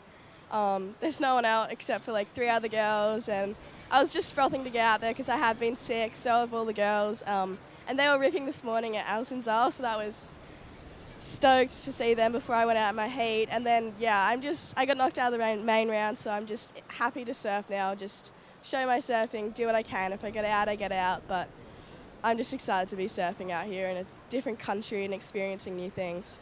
Oh, what a beautiful answer. And to add on to what you were just saying, El Sunzal right now, you have now the highest heat total of the day here at La Bocana, 2 of the highest out of the top 3 heat totals at El Sunzal are also of the Aussie girls. So just pure dominance. Were you down at El Sunzal watching the girls this morning? I didn't get to watch them. I was down here preparing, but I watched them on the phone and they all were ripping. I'm so proud of them. I know they're going to keep smashing it no matter what. So, yeah, let's go. Well, having that relaxed mindset now, what happens, happens, and you're going to go out there and just do your best is proving really well. How has that team dynamic been, and how have you been leaning on the other girls and your coaches to do well out here? Yeah, I couldn't do it without Surfing Australia. They're all here supporting me. They going from one peak to the other quickly in between like 15 minutes to get here, and they always make sure they're here for me. We try and support the other girls and boys as much as we can, and it just helps a lot, just getting in that team spirit. Dane got a 10 yesterday. I think we're all frothing on that. It's probably up to my surfing bit now. So, yeah, we're all frothing on it, and the help is much appreciated. Well, everyone can feel what a dominant presence Australia is bringing from the broadcast. Anything you'd like to say to them back home? It's the middle of the night, so they're watching, they're committed. Yeah. Well, I think Dad's up watching me, so is Mum, so I want to say thank you to them, you guys. Biggest supporters ever, and everyone else who gets around me, my club, my sponsors. So, yeah, I'm really grateful. Well, congratulations, and see you next time. Thank you. Well done, Charlie Haitley. Delighted with her result, but more than that, the performance. She ripped that heat, and interesting to see surfers getting good scores, saying how good the conditions are. So I guess it's all a matter of perspective. Trying to find some good action here is the Brazilian Laura Mandelli, who's got a 3 on the board, and then just a really small number as a throw. She'll improve that, but this one starved the quality. The Indonesian surfer Kato with the 4.23. Other than that, 3s and 2s, and not a lot to get excited about, Mitch, yet. Well, realistically, though, how many locations do you know where it's at least 4 feet, given the wind is on it, but the water's 85, you know? Weather's fun. It's hot. Waves are good, consistent, and you have pupusas on offer, too. Yeah, there's so much on offer in this country of El Salvador. Spots up and down the coast as well. We're using 2 of them here in Surf City, but obviously very many other waves available. The venue where Championship Tour event is held. Punta Roca? East of here. Yeah, it's confusing me a little bit, like looking down the map of the world, looking down the globe as we look out to sea. But yeah, that's to our left. That'll be east. Here we go. Let's check out Mashanda here in second place by virtue of the last score of the Brazilian that just came in. We'll stick with this live action. Steep section. Whoa. Puts it up. Tries to sort of snap it back, but not a lot of forward momentum into that. That'll be incomplete. So Mandeli, an important wave in for her. 4.83, and she's going to get another score too. Yeah, and Team Brazil, reigning gold medalist as a team, Paul. Into the lip with aggression. And doing work here, trying to keep things alive. Oh! And a snap goes past the rock, not phased at all. So, commitment in terms of positioning where she is on the inside. Commitment to take on the lip. She's throwing some spray. Let's see how that goes score-wise. Her last wave, she got an improvement, 4.73. And she's got another wave to come in. So really firing up in the midway part of the heat is Laura Mandeli. That's not a small rock there either. It's like big boulder, got a couple of urchins on it, and, you know. Feel like the bigger ones, though, at least you can see them coming. It's the littler ones just below the surface, isn't it? Right. Yeah. But then the big ones, though, you're like, oh, I'll move past it. It's fine. You snap right in front of it, and the next thing you know, you're falling on top of it because you're getting a little too ahead of yourself. So just because it's right there and you can see it doesn't necessarily mean that it's out of your way. I remember the first time I came here at this spot to compete in 2019. I had a low tide heat. I did like a snap on a right. Ended up hitting the bottom. I had a scratch that went through the rash guard. And that thing didn't recover probably until like 3 weeks afterwards. So you got to really be careful about the way you're treating a lot of these cuts, too. They can get infected real quick. 6.5 minutes to go here. Laura Mandeli is motored out the back. She's on the right of your shot. And while she isn't in a position with much authoritative priority, she'll try and keep a little distance and try and build scores as well. We're still waiting for her last number to come in. She took on the rock in terms of surfing right past it. Didn't look phased at all. She stuck to her turns and stuck them, crucially, so it was a complete ride. Marsha in second. Then caught up with her numbers. She gets another 2 in. Well, we're all caught up with everyone. It's just the one way for our surfer from Indonesia, Lydia Kato. She needs to get busy, Mitch. Wide open for her. I mean, a 2.87, basically a 3. You could get that with one snap ball. 6 minutes to go. Might as well try to do it right here if you can. The priority is with Emily Jenkinson, though, and she'll use that to go right from deep and come behind a section. We'll pick up Laura, our heat leader of Brazil. And she's found a good wave wide of everyone else. And another decent section, and she goes at it.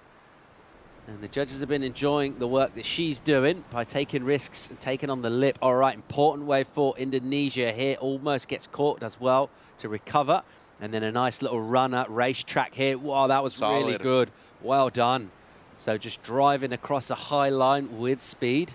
Yeah, should be, you know, the 2.87, but Jenkinson got a wave too, and there was a situation right there where Jenkinson had a higher priority, and Kato didn't stop paddling until Jenkinson actually stood up on that wave. So I'm just wondering to myself if there was hindering the potential of the score right there, if she closed out the section. That comes down to the priority judge and the head judge, but you just got to be careful with those situations. A lack of experience a lot of time for these younger competitors in the U16s. But those decisions, they go a long way in terms of your result at this event and the amount of experience that you're going to get out of an event like this, too. 4.5 remaining here. Numbering for Green Brazil. She, prior to that, 4.37.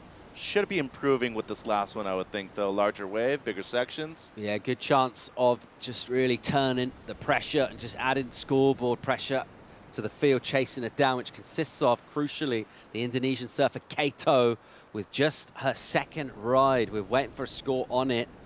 And if it's a 2.87, which you'd be very surprised if it wasn't a number of that order, then she's going to move up and threaten surfers like this. Marchanda, this is a great section though. So a bit of quality now through the final 4 minutes or so of the heat as Marchanda redirects. Just adjust the feet there, crucially, because the wave got steep. And then cruising through, perhaps didn't quite get as much of the potential of that inside section that was available at the moment. They aren't big numbers, but when the number comes in for Lydia, let's see how crucial this could prove. Is she okay? Seems like she is. Maybe just taking a little bit of time to get back out. Yeah.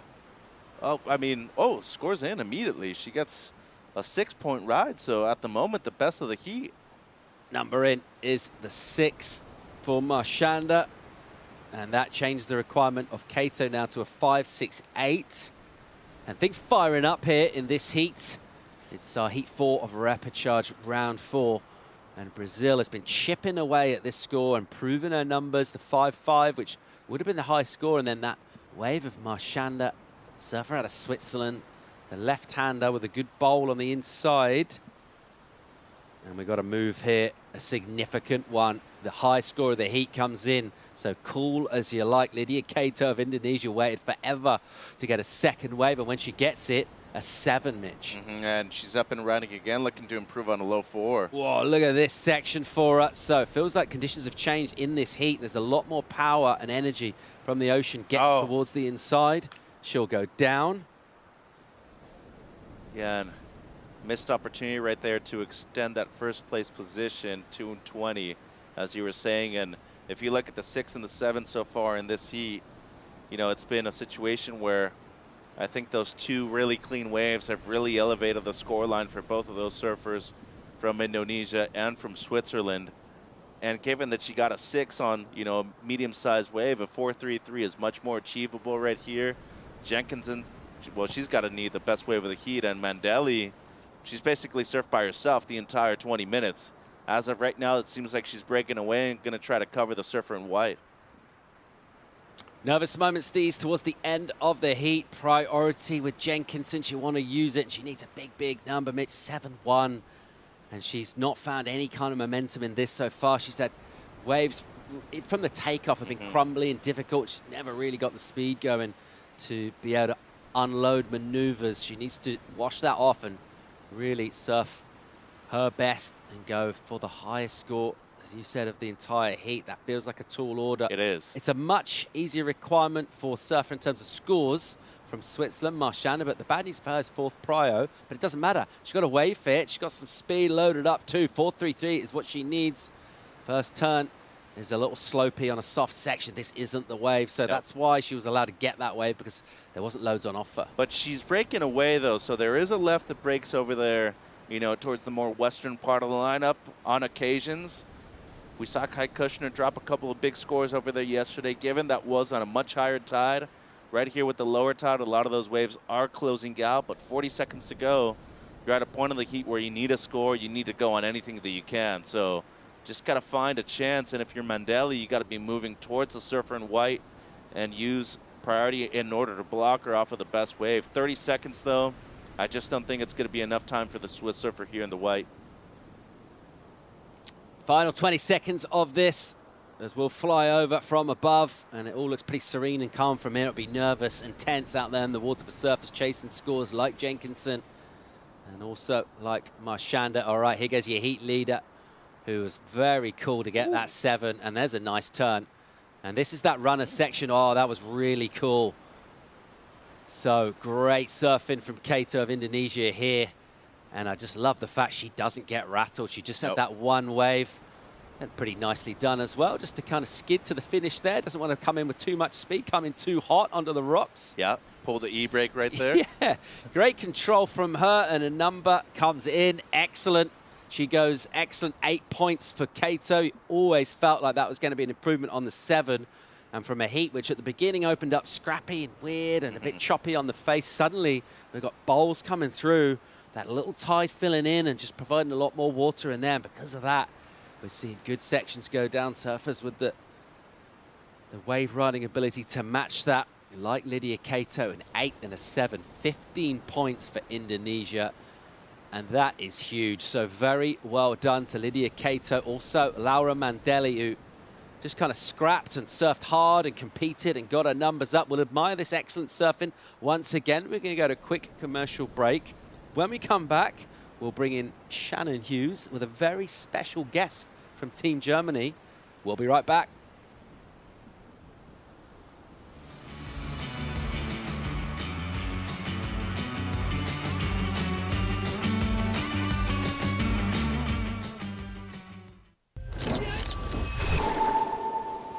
So depending on the side of the waves, it's super raw. You know, it just breaks like right on the dry reef, and it's super like intimidating. Nature, you got to be careful, you know, you just can't take things for granted.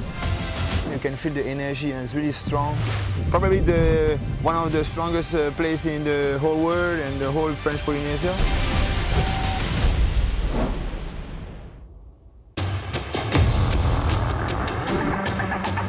It's one of the biggest goals and one of the biggest dreams.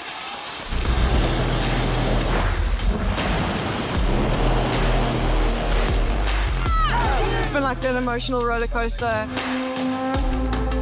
I ask myself, what just happened? Is this real? Every athlete's dream is to, reach that gold medal. I'm on a mission, you know.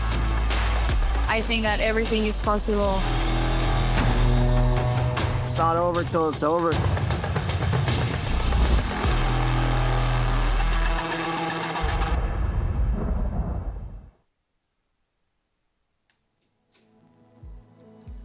Welcome back to the action here at the ISA World Junior Surfing Championships. We are in Surf City, El Salvador, where the surf has been pumping, and it's a really beautiful part of the world to be able to spend some time.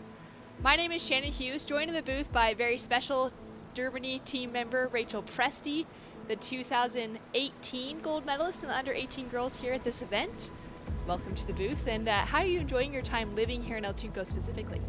Thank you for having me. I love it here. I love the weather, the waves, the people, the food, the coffee, and it's really fun to be helping out the team here. The waves have been super fun. Today, not so much. The swell dropped a little bit and the wind's up, but it's been really, really nice. It's funny when conditions like this, which are still, kind of head high on the sets, a little bit lower than that, maybe shoulder high on those smaller waves, are a little bit average. Because in a lot of spots around the world, this would be like, all right, it's firing out there. We got a contest day on, the surf's head high. We're going to be going for it and putting big scores down. So it kind of speaks to the quality of waves on offer here in El Salvador. Yes. This is probably one of the most consistent places for waves that I have ever been to. And it was a big part of why I decided to start living here. I actually planned to move to France. Oh, wow. Big in difference. The beginning of this year, yeah. And I came here in December because I was a little bit stressed about my decision and I wasn't 100% sure, and I decided that I didn't want to leave. And I've been here so many times in the past too that I felt really comfortable, and I knew a lot of people already, so it just felt right. It's so nice to be able to connect with a place, even if it's just meant to be short-term trips. I did the same thing when I was about 21. I moved to Jeffreys Bay, South Africa for a 6-month internship thinking, I'll kind of get it out of my system, I'll get to surf some good waves, and I'd go back to California and likely be there forever. And I ended up staying in J-Bay for 7 years. And it took a lot to get me to leave the place because I just fell in love with it as well, and the waves that were there was a huge draw card to being able to stay in a small community. So it's cool to see that that's the place that you're at within your life, and starting to set things up for your kind of professional career outside of those junior years now. How old are you now? I'm 21, almost 22. Okay, so exciting times in your life as we got a little paddle here for the start of this heat. We are in heat number 5 for the Rapid Charge Girls Round 4. This is an elimination heat. The top 2 will be advancing through, bottom 2 knocked out, as we take a look at Puerto Rico's Maya Kuzmovic getting her opening wave on the board. Out in the water, we also have Switzerland's Sloane Jucker up against Japan's Kanan Takahashi and Maria Eduarda from Brazil. And we just got to catch the tail end of that last heat as we came in the booth and started to get ourselves ready to go. And there was some pretty solid scores on the board for Lydia Kato out there from Indonesia. We got to see she had that 8-point ride and that 7 on the board as well, which would have felt really nice for her to be able to kick off her campaign. And we've got just that 3.7 on the board for the opening of Maya. That wind came up really early. Is it kind of typical now at this stage of the year that we get those early winds coming in? This time of year, there's a lot more swells that come in, and the wind definitely comes with the swell. Usually it's still pretty glassy in the mornings, and sometimes it'll get windy and then glass off again in the afternoon. But that's how it goes. When there's waves, there's wind. And what's been your role behind the scenes? Because you're obviously too old to be competing now, but you've been on the ground, it seems like, every day with Team Germany. Yes, it's been quite a journey. I have never really done like coaching or helping out like this. And it's been, I feel like I'm honestly learning more than them. As we see a little set here, we'll go back to live action for a moment. Kanan Takahashi now on her backhand with a good looking set in front of her. Quick check under the lip for that first turn. Goes big and vertical on her backhand for that second, but she'll take a fall. Did look like we had another surfer with the split peak opportunity, and so we might have another score on the board. And for Kanan, it's going to be that first turn that gets scored. But officially working as one of the coaches for Team Germany, that's very exciting. Yes, it's really cool because every person on the team is different, and it's really cool to work with them separately and kind of try to help out the best I can. Sloan now up and riding on her forehand. Uses her priority on this wave.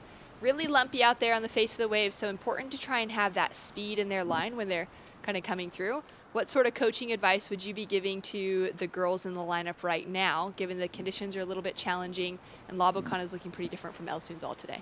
Well, first of all, La Bocana always gets hit by the wind a lot harder than Sunzal does. And so when the conditions are like this, when it's kind of small, when it's like really tricky, windy, you really have to look for that wave with at least one good section. And we saw like in the last heat, the girl, she had a 7 and an 8. And I didn't see the 7, but the last wave, she had a really good like second turn and utilized the section. And that's how you get the big scores out here. You need a wave with a good wall, at least on one part of the wave. Yeah, and really to be able to find, if you can, more than just that single maneuver. But 2-turn combinations have been going into the excellent scores all week. As we take a look now at Maya, driving back into the pocket for that first turn and finds that quick little combo. She'll kick out before the rocks on the inside section. Rachel Presti sitting alongside me here for the conversation with 12 minutes on the clock. And Rachel, you took out a win during the under-18s division in Huntington Beach a few years ago. Does that still feel like one of those really significant moments in your surfing journey? 100%. There's a video from that event. First of all, I was competing in the U16 and U18, but I lost in the U16. Incredible. And winning the U18. And my mom was there, my sisters were there. And when someone filmed when I won the countdown of 5 seconds, and then my mom jumping up on the beach and my sister and everyone hugging, and it's still my favorite video to this day. That's so exciting and so impressive that you're able to do that as one of the surfers. Like, we've got quite a few in the draw this week that are competing between the two divisions. Kanan up and riding now on her backhand. So she dropped a 2.33 for that opening turn with the fall in the last wave. And she's going to make sure not to do that again. Gets the completion on the inside and has that quick kick out before the shallows. Yeah, that's so cool. So how old were you at that stage? Were you like the older in the under 16s division? Yes, I had just turned 16. Okay. Up against those 17 and 18-year-olds. And Huntington Beach, a spot that you'd had some events at in the past? Yeah, and to be honest, it was not my favorite wave. I've definitely had some of my best moments there and some of my worst moments, like a lot of people, I think, because it's such a challenging wave. But luckily, they also have ISAs here in places that the waves are very good, and there's a lot of swell and more opportunity as well. Yeah, it's nice when, you know, the locations change up and every surfer gets an opportunity to compete in different places. But seeing waves like this for Sloan on her forehand, great drive out of that second turn, sets her up down the way, and she's looking really solid as she comes in for this finishing section. That's a great way for her to continue her campaign, only needing a 171 to make a difference. And Maria on her backhand, nice couple snaps, setting it up well here for the Brazilian. Those first 2 turns, having that more critical section to them, so that was awesome to see. Now we've got 10 minutes remaining on the clock. Let's go down to the beach to check in with the other Rachel Tilley, with the winner of that last heat. Thanks so much, guys. Lydia, congratulations on your heat win. Basically only a 7-minute heat you surfed because you got those 2 scores towards the end of the heat. Talk to me about getting such high scores at the end. I'm really happy to get 7 and 8. And first 7 minutes, I couldn't catch a wave that I wanted, but I'm really happy to catch those left, and I'm super happy to get through the next round. Well, you surfed them really well, and a lot of that is because of your equipment choice, which you were telling me you had just changed at the very last minute. Why did you change, and what was it about this board that you felt would be better out there?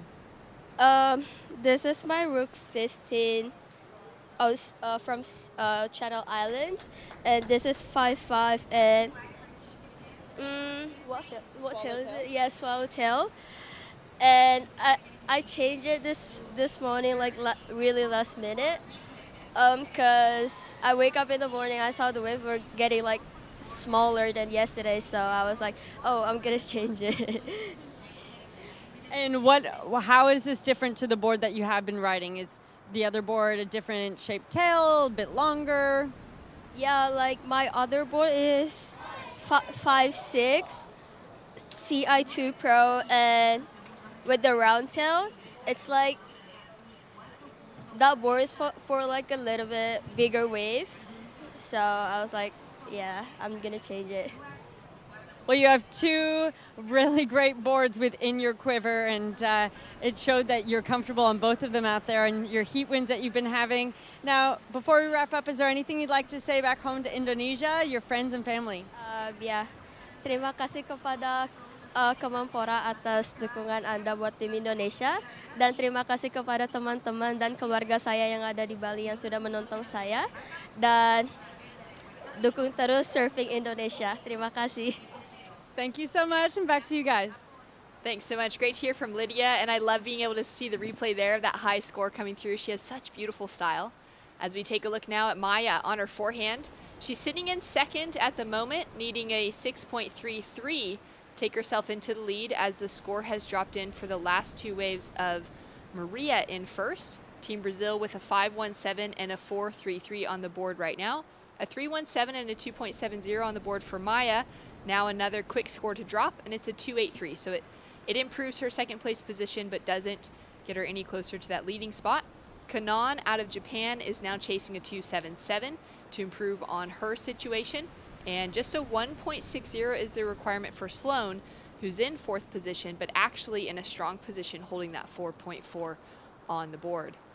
Rachel, in this kind of situation, you know, sitting in third and fourth positions, that first and second priority, though, on the board, 7.5 minutes on the clock. Are you kind of trying to play the patient game, knowing there's not big requirements, but there is an opportunity to maybe try and solidify a position with big scores? As we can see, Kanan doing a great job to work her way through this wave, tags it on the finishing section, and she's looking even for more. I can't believe how much more this wave is giving her. Yeah, sometimes Volcana does that. Sloan with a big re-entry on her forehand, and that's going to be a great opportunity for her to build on her scoreline. So both Kanan and Sloan getting part of the action. Yeah, well, right now, nobody really is running away with the heat. Maria has that 5.17, and right now with the conditions, that's definitely a keeper score. But with these conditions, you're really like looking just for that one open section on a wave where you can go big, because one score can be rewarded really well. So these girls, I don't think they really have to be super patient, but more kind of like see the opportunities even underneath, and just try to find that wave with at least one good section and get back out, because there's only 6 minutes and nobody's, like I said, running away with it, so the door's still open. Yeah, Barton Lynch has been saying a similar thing throughout this week, especially when the conditions have dropped off a little bit smaller, that catching more waves creates opportunity out there, and you might be able to luck into one that has some high scoring potential. Yeah, I don't even know how many times free surfing I catch a wave and then it's a bad wave, and I'm at a whole nother peak at La Bocana and end up getting my best wave after sitting 20 minutes out the back. Maria looks like she might be scratching into position here, our current heat leader, with a big looking left in front of her. The lefts today seem to be okay with the way that wind direction is blowing. Now, being that you've been living here for about the last 5 to 6 months, as we see Kanan pretty much doing what you said, you know, paddling back into a wave as soon as she's out the back. She would have been under priority and wanting to just stay busy here through to the inside. She's up into second now, and that finishing maneuver is going to help that score line trying to get herself out of the threes. What waves are you surfing most of the time? Are you focusing on La Bocana? I almost surf every day at La Bocana. But I do spend a lot of time in El Zonte because it's also a very good point break right. So fun. Kind of like Sonzal, but better. A little bit kind of heavier and chunkier. A little shorter, but steeper. Yeah. And the left at El Zonte is also can be very fun. Maya now up and riding. This heat has a lot of action within it. Like you said, no one's really running away with it, but it's pretty evenly matched across the board. Yeah, I mean, one girl gets a good wave with a good steep wall and can go straight to first in this heat and switch it up completely.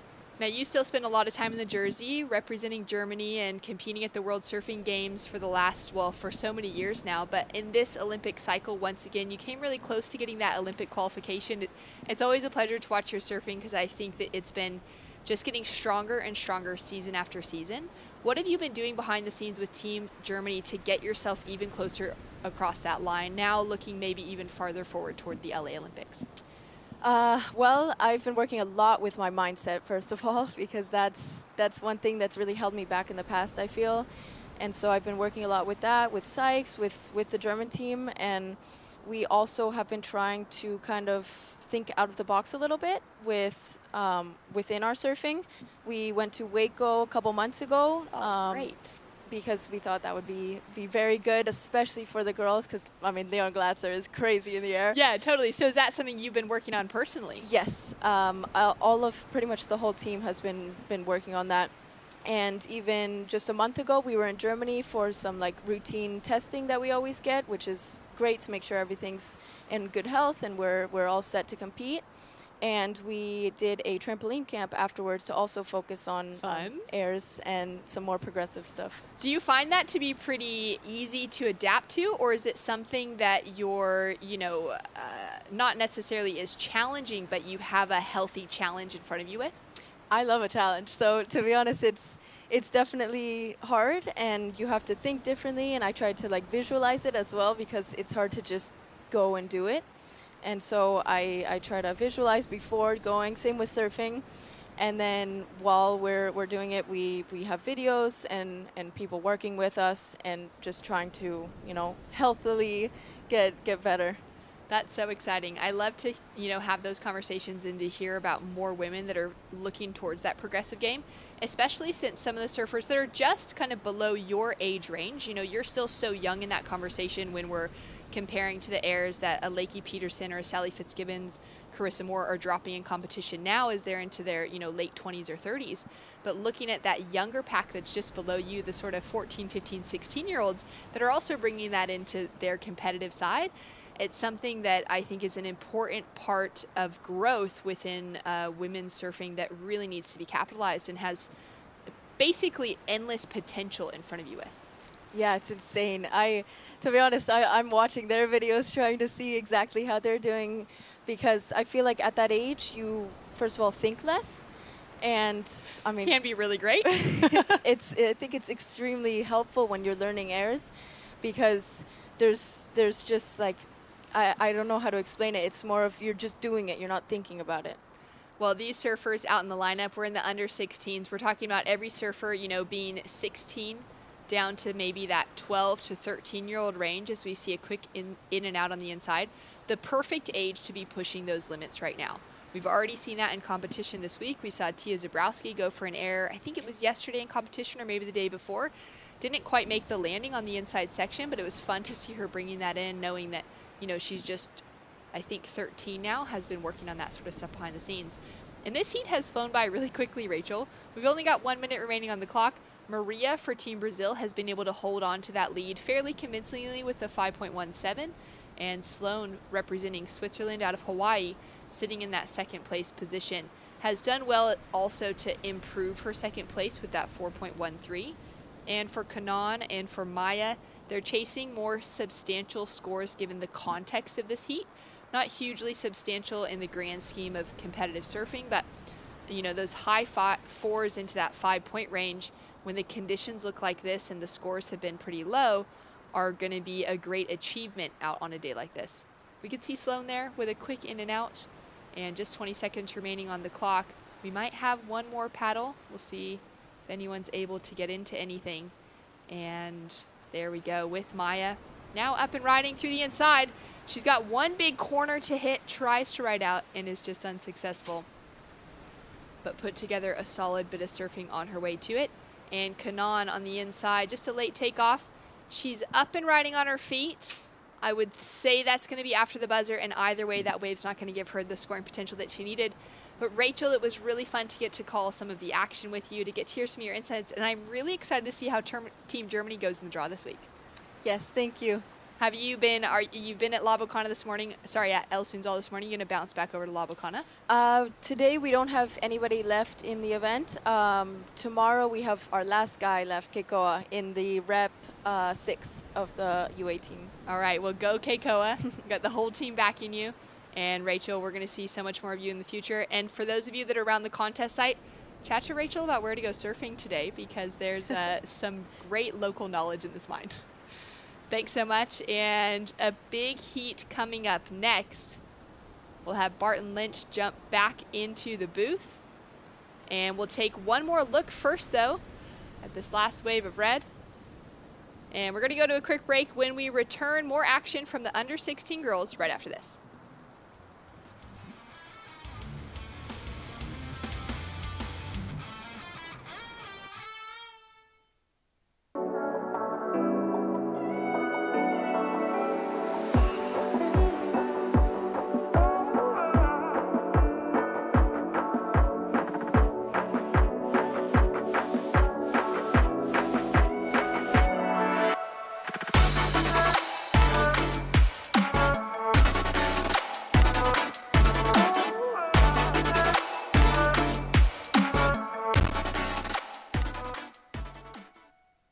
There's a right time for everything. A right time to learn. A right time to try. A right time to fall. There's a right time to find your wave. And there's a right place to enjoy your passion like nowhere else.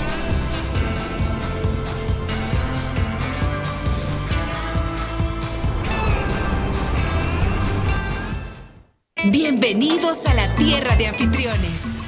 Aquí somos los campeones del mundo en hacerte sentir especial.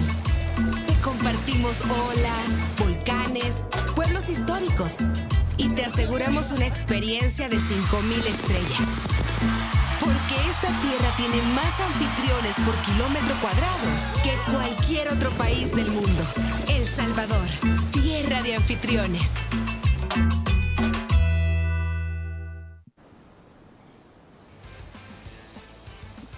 Welcome back to the action. We just saw Maria Eduarda out of Brazil take away the lead. Sloan Jucker for Switzerland walk away with that second place position.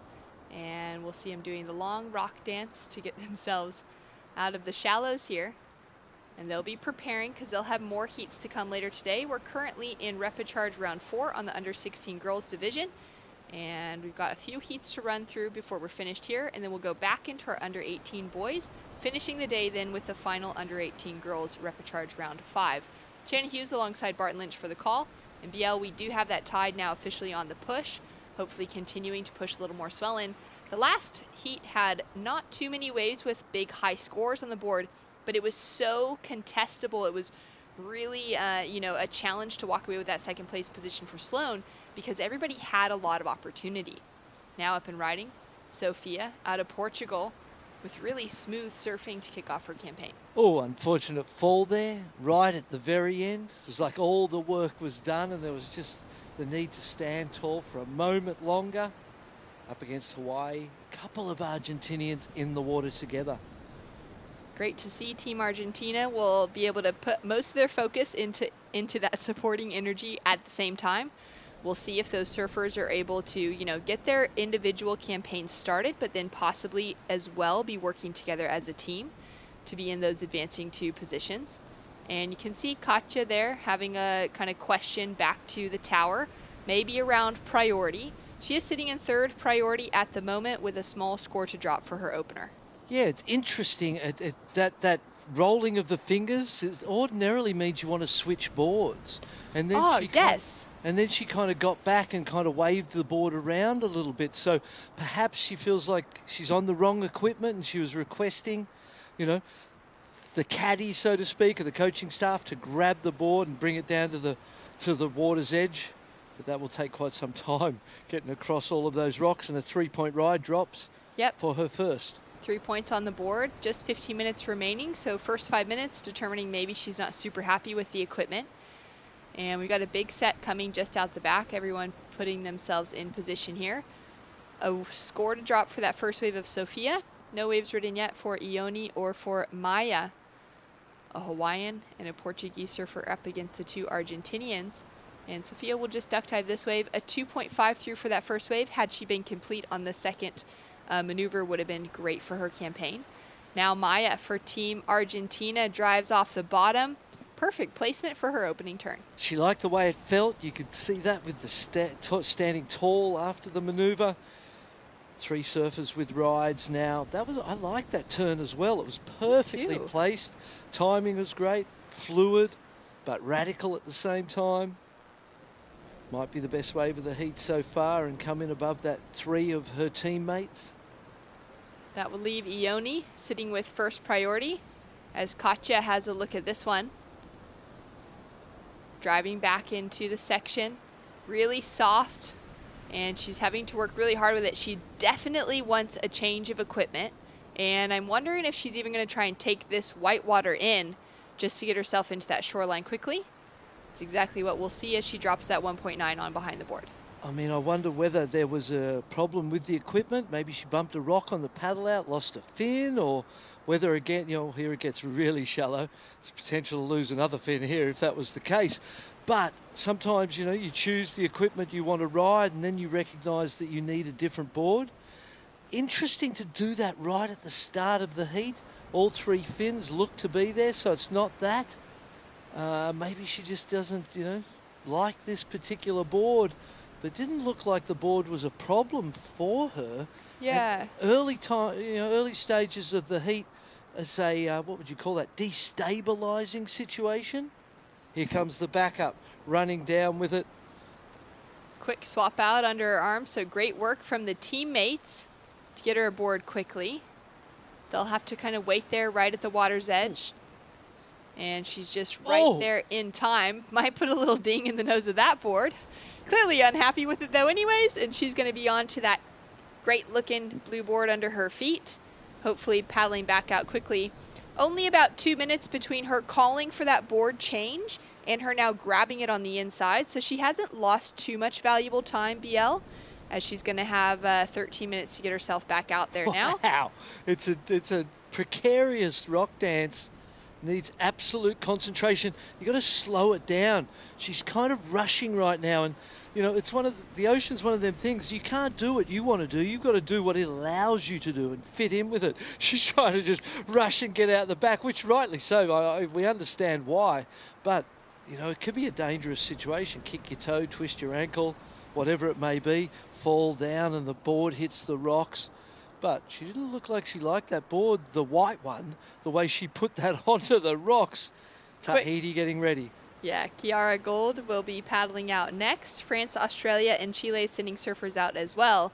In the water, a big score in for Katja's teammate. Maya dropped in a 5.67 Barton for that single big re-entry. 2 of them, you're hitting perfect. So the judges being a little bit liberal with the scores, given the conditions and how difficult the conditions are right now. That south-southeast wind is quite strong and putting the ruffle and the bump on the surface of the ocean. Still not a ride for Hawaii. And the 5.67, great score. But it was a beautifully placed turn. It was really well done. Simple, executed really well. Nothing too radical, nothing too, what would you call that, risky. And big scores. That will give her a lot of confidence. She'll be like, wow, okay, let me find one with enough space for 2 and let me go into the excellent range. So the Argentinians in first and second at this point in time. So she may very well, this is Katja in the blue, get back out the back with the board change and have no situation change whatsoever, which would be the best possible outcome you could hope for. Yeah, dream scenario, because Ioni is still looking for her first wave. And she's kind of been, repositioning herself around the lineup a little bit. Can see how challenging it looks. We saw the same thing in the last heat. To find a wave that's actually going to run and not just go completely flat on the shoulder. Yeah. It's kind of like maybe where the tide is, as well as that little wind chop and the rippy nature and the current that's out there at the moment on the kind of shallower tide is really making it difficult for any of these waves, not only just to stay open like a closeout, but actually to form and stand up with a decent sized wall as well. Gotcha. Well, wave selection, we know how important it is. The experience and knowledge that you've gained from all your years of surfing come into play. Trying to feel and understand what the ocean's going to do. It's a complex thing. The 5, 6, 7 of Maya setting her up in a really nice position right now. Aside from that, it's really wide open for who will be able to take away an advancing position. We could also see that completely flip around at any stage in the back half of this heat. But at the moment, it's just those 2-point rides dividing second and third, and a 4.9 for the opener of the Hawaiian. At this stage, Barton, she's been holding on to priority for a while, and it's not a huge requirement. She could easily get that on the single wave if she waits it out for the right wave selection. Yeah, absolutely. Even the 4.9, it's not such a big ask, especially when you put the 5, 6, 7 into context. That sort of raises the ceiling in this heat. Well, back out there, essentially before anyone else really caught a wave, and new surfboards looking sharp under the feet of Katja. She won't ride out of that last turn complete, but the first bit of rail work looks smooth. Yeah, board looked good. Obviously one that she knows and likes. Hawaii in and out there on a quick one. Took off, cut off, will lose that priority, and this has been a really slow start. 11 minutes gone. Paddle now for Sophia, up and riding. Bigger sized wave from what we've seen for most of the exchange, but it's not going to have the shape that she needs down the line, so she'll also kick out quickly. And Ione out of the island of Maui, up and riding on her opening wave. She was pretty patient with this, now needing a 5.118 on a singled wave, 2-turn combination. Really lovely flare of the tail, risky move on the closeout, and stayed centered even while the board was drifting. Well, let's go down to the beach now to check in with Rachel Tilley and the Brazilian Maria Eduarda. Thanks so much, guys. Maria, congratulations. Your smile says it all. I can feel your elation for winning that heat coming off of you. Tell me how you feel about that. I'm really, really happy. Well, this heat was really important to me because if I lost this heat, it's game over to me. So I'm really, really happy. I just need to thank God, thank all my team for motivating me. And well, thank you everyone who was supporting me. And thank you so much, God, because I'm really excited for the next. Well, that's a really great way to be. Now, when you're feeling that pressure before a heat, what are the things that you tell yourself prior to paddling out to make sure that you're able to go out there and get the job done? Well, I know that I'm capable to pass these heats, and I believe in myself, and I believe in God too, and I know God is with me, So I believe in my surf, and I'm really confident for the next. And I know Team Brazil all staying in the hotel together. I see you guys every evening having these team meetings and debriefing the day together. How is it having that support all together and being able to regroup at the end of every day? Well, Team Brazil, it's like a family, everybody is motivating each other. So, well, we are like a family, but, there is some relationship with us, Well, Team Brazil, it's like my family. Well, that is really beautiful. It's great to see you doing so well. I'm very happy for you. And I know everyone at home is happy for you. What would you like to say to them? Can I say in Portuguese? Thank you. Bom, gente, tô muito feliz de poder ter passado essa bateria. Mãe, Moane, minha avó. Nossa, eu tô muito feliz, eu tenho que agradecer a Deus. Toda a honra e toda a glória somente a Ele. Bom, bora para a próxima, ainda não acabou. Eu sei que é possível de chegar nessa final. E, bom, vamos Brasil! Congratulations, and back to you guys. Thanks so much. Well done to Maria, having that confidence and that family behind her here on the ground with Team Brazil. Yeah, great interview. Definitely speaks better English than I do Portuguese. And she's going to need to do that when she starts traveling the world, using surfing as a way to give her the life she dreams of. A 7-point ride drops in for Hawaii. And that score's based off the height that 5.67 went to. And it raised the ceiling in this heat to a level that allowed Ioni to get the 7 for that beautiful radical tail drifting closeout maneuver. Yeah, very well rewarded. She sat with priority for a long time. Has that 0.5 for just a quick kick out that she started with, but then to quickly find that 7 on the board. As we see Sophia now deep behind the section. Yep, closeout, and Hawaii gets stuck in the lip. A little frustrated there. She would have loved to get that final maneuver, just be able to get that big turn in, back up the 7. Maya now down into second, and still not huge requirements on the board for Katja or for Sophia in the 3 and 4 point range, as we take another look here from Ioni. Drives out wide, cuts back in. Here's the money turn, drifts and controls it. Some big points coming in this heat. 3s for Argentina in the 3rd place, 3 on 3 and a 3. So definitely a 2-wave situation in the perfect world. 4 minutes, you've still got time for 2 waves, but a couple of minutes go by and it'll be a 1-wave scenario. Team Hawaii put in a really solid push back in 2022 here at the World Juniors, where they walked away with that team gold overall. Had a really excellent showing, and were just outdone by Brazil last year. As we take a look now at Katja on her backhand. So into that first wider wrap, little snap on the lip, and throws in one more turn, getting a lot of power connected together there. Ioni now a little more speed within her surfing. This wave just offering her a little bit more to work with. Gets a stumble on the finish. Got a 3-1-0 on the one before. So for Argentina, the disappointing situation with 3 minutes 25 on the clock is that one of them, most probably, given the 7 that's on the board, will knock the other out.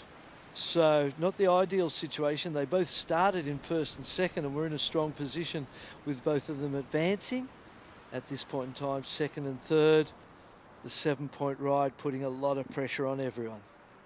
At the moment, 16-year-old from Portugal, Costa da Caparica is her home break, her hometown. And she's looking for a 4.18 right now. There she is on screen for Sophia, trying to get herself in advancing position.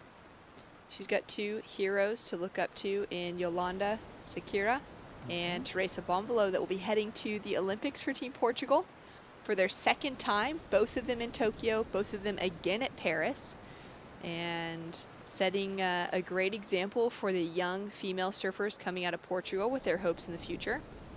Quick paddle there for Maya, is unable to get into it, but the score for last of Katja is enough of 4.33, takes her up into 2nd, and now pushes Maya, her teammate, down into 3rd. Maya, however, only needing a 1.79 because she has that big 5.67 on the board. Still counting a 1 with 2 minutes to go. Got to replace that. You can't finish your heat with a 1 when you've had 20 minutes. There's lots of opportunities to do anything that's going to get you better than a 1. We saw the 5.67 should have given her a lot of confidence and lowered her expectation around wave selection. Okay, I can get a closeout as long as I can get 1 in, and I'm going to get a good score. She's desperate. She's paddling. Is this her teammate coming in to try and protect her advancement? Look how far she's paddling. She's actually paddling for waves that she may be never going to get. There's 1.5 minutes, and look how close she is to the inside. Doesn't need to be that far in.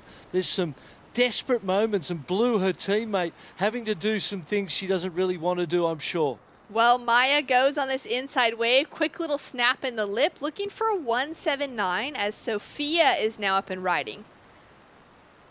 And she gets a great re-entry on the finishing section, only needs a 4.96 to take herself into 2nd.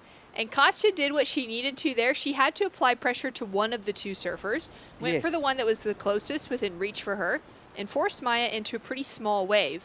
But with both of those waves from Maya and Sophia having some scoring potential in them, Katja may be needing to get herself a better backup score on the board. Yeah, or even her main score. Here we go. They're in. It's a 237. 237 for the single snap of Maya, and now Katja's up and riding, drives through that first turn and sets it up for a finish, but doesn't get the projection she needs to complete the second maneuver. Only needing a 327 for that open wrap to start, Barton? I don't really Maybe not. think so. As Ioni's up and riding, she's looking to improve on that 3.1. She's in a significant lead at the moment. Kind of just pumping down the line here, looking to tag the finish. It's been a hard heat to understand the scoring or to know where things are going to go and what's going to score. Here we go. Sophia up and riding. Time's up. Time's up. And, sorry, that was Maya there. Sophia on the outside section. And we'll have some scores to come through. At the moment, it's Ioni Latourner sitting in that leading position for Team Hawaii. She'll hold on to that, waiting more so to see if Maya's able to improve on her 237 to improve the requirements, or if Katja is able to get the score she needs.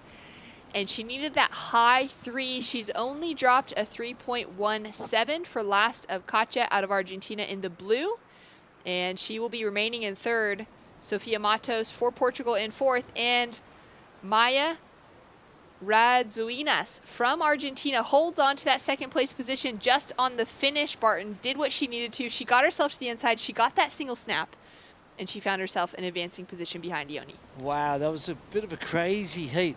Some scrambling going on, and when you look at the scores needed at the end and you think they had, call it 18 minutes to get scores of that number, there was definitely some opportunity missed and some a lot of learning to come out of that one, and maybe an easy improve.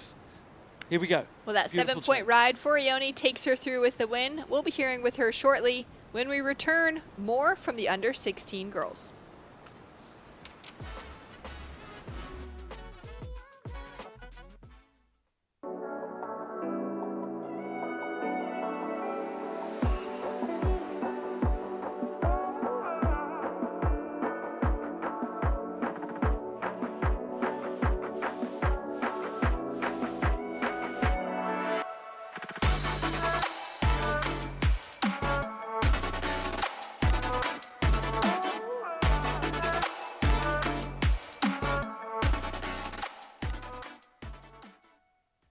There's a right time for everything. A right time to learn. A right time to try. A right time to fall. There's a right time to find your wave. And there's a right place to enjoy your passion like nowhere else.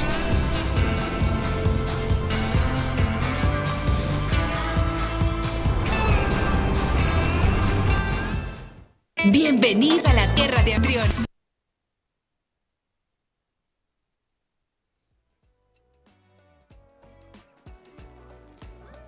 Welcome back to the action.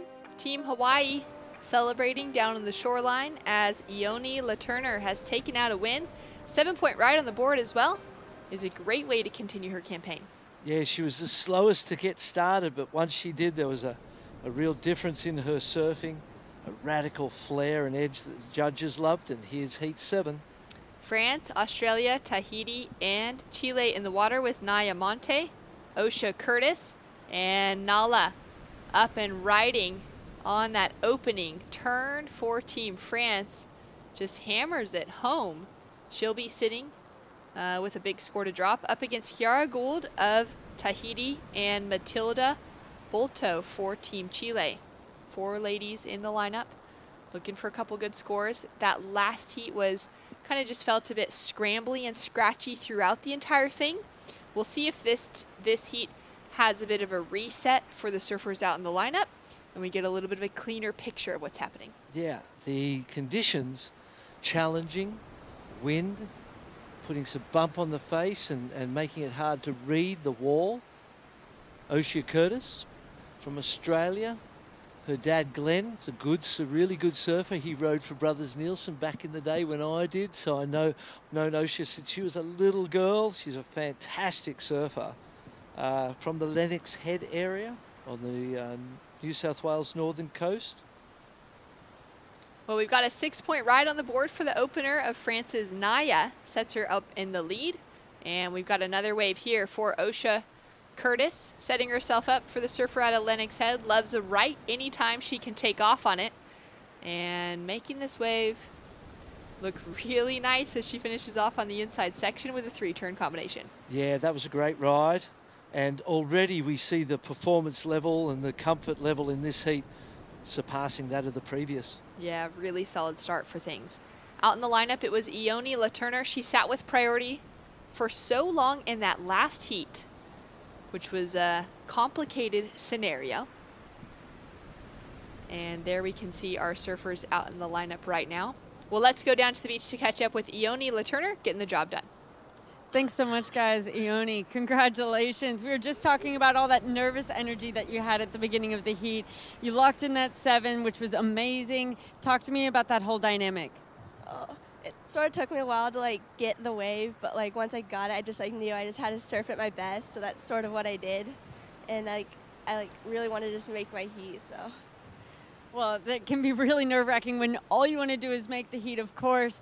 Now, Team Hawaii, last time they were in El Salvador, they won Team Gold, and you guys are currently tied for the lead for Team Gold with Australia. Is that some fact that you're aware of, that you guys are talking about as a team, or you're not thinking about that until later on?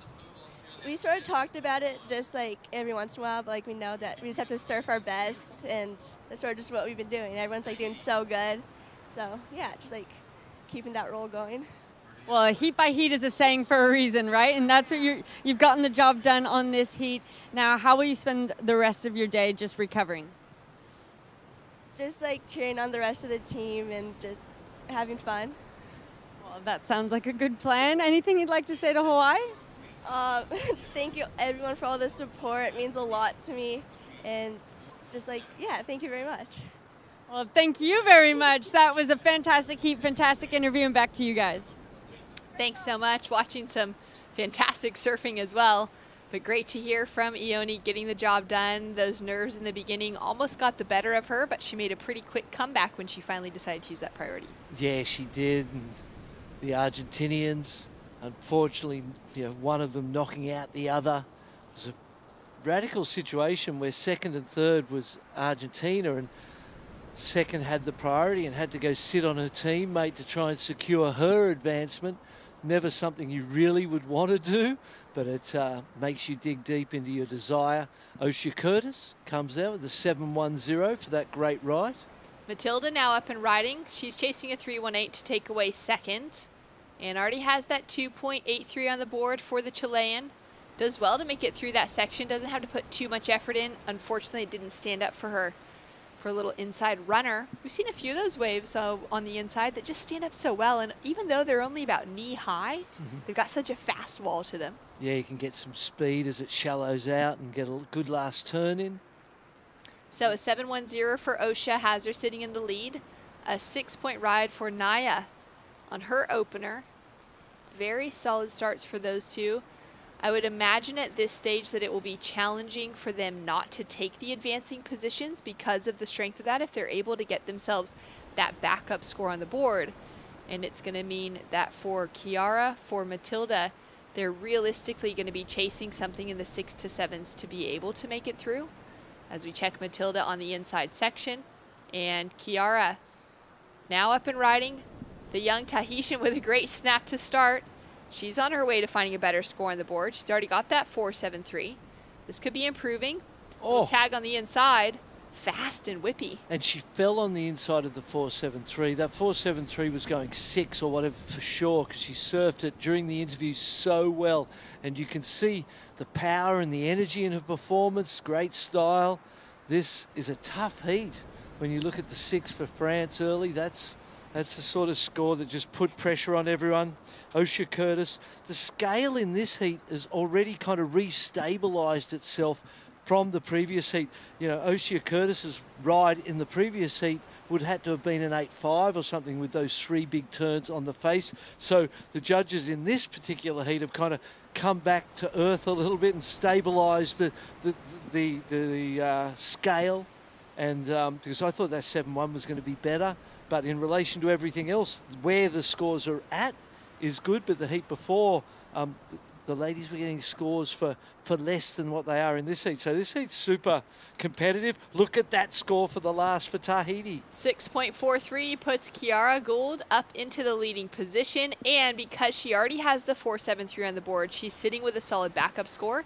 Now we'll have the kind of ability to relax and look to find improvement rather than looking to just get a score because she needs it. Yeah, especially with 11 minutes on the clock. You go, wow, job done. First half, 2 scores of consequence, and now I can just look to build and make sure that everything I catch is better than what I've already caught. And if I get up on a wave that's not such a great wave, I can go for it and try and throw the score up with an attacking style of surfing just like that. There we go on the inside, looking to just keep her campaign rolling. We got 3 13-year-olds in the water right now. Naya, Kiara, and Matilda. Osha being the oldest of the pack at 15. Yeah. And some very high-level surfing that we're seeing witnessed here from our 3 competitors in that younger age bracket that would still have 3, maybe 2 or 3 more years ahead of them competing in this age division. Yeah, and the experience of this will be just so invaluable. And then, you know, back to that about the scale, the good thing is it doesn't really matter what the previous heat scored or what the heat after scored, because as long as the scale for that particular heat is consistent. It's not compared to any other heats in the day, and one heat the scale might go up, others the scale go down. But as long as that scale is consistent throughout that 20-minute particular heat, then all is good. Yeah, making sure that in that specific heat, the right surfers are moving forward who surfed the best in that specific heat. Yeah, and in no relation to other heats, or because once something was a 7 in a heat before, doesn't mean it's got to be a 7 in the next heat, depending on where that scale gets set. And sometimes the scale's different from heat to heat. And that scale being set in those first 1 or 2 waves? Yeah, the opening rides kind of set it, and then where they are, you know, in the previous heat, the 5, 6, 7 set it, and there was the opportunity to go up because the 5, 6, 7 was 1 turn on a wave, and so all of a sudden 2 and 3 turns, and you're up into the 7s, and that high score early kind of for the 1 turn pushed the scale up in that particular heat. And in this particular heat, that scale's kind of stabilised itself a little bit and is down a little bit lower than the previous. Paddle now for Naya, who opened with that 6-point ride. Oh.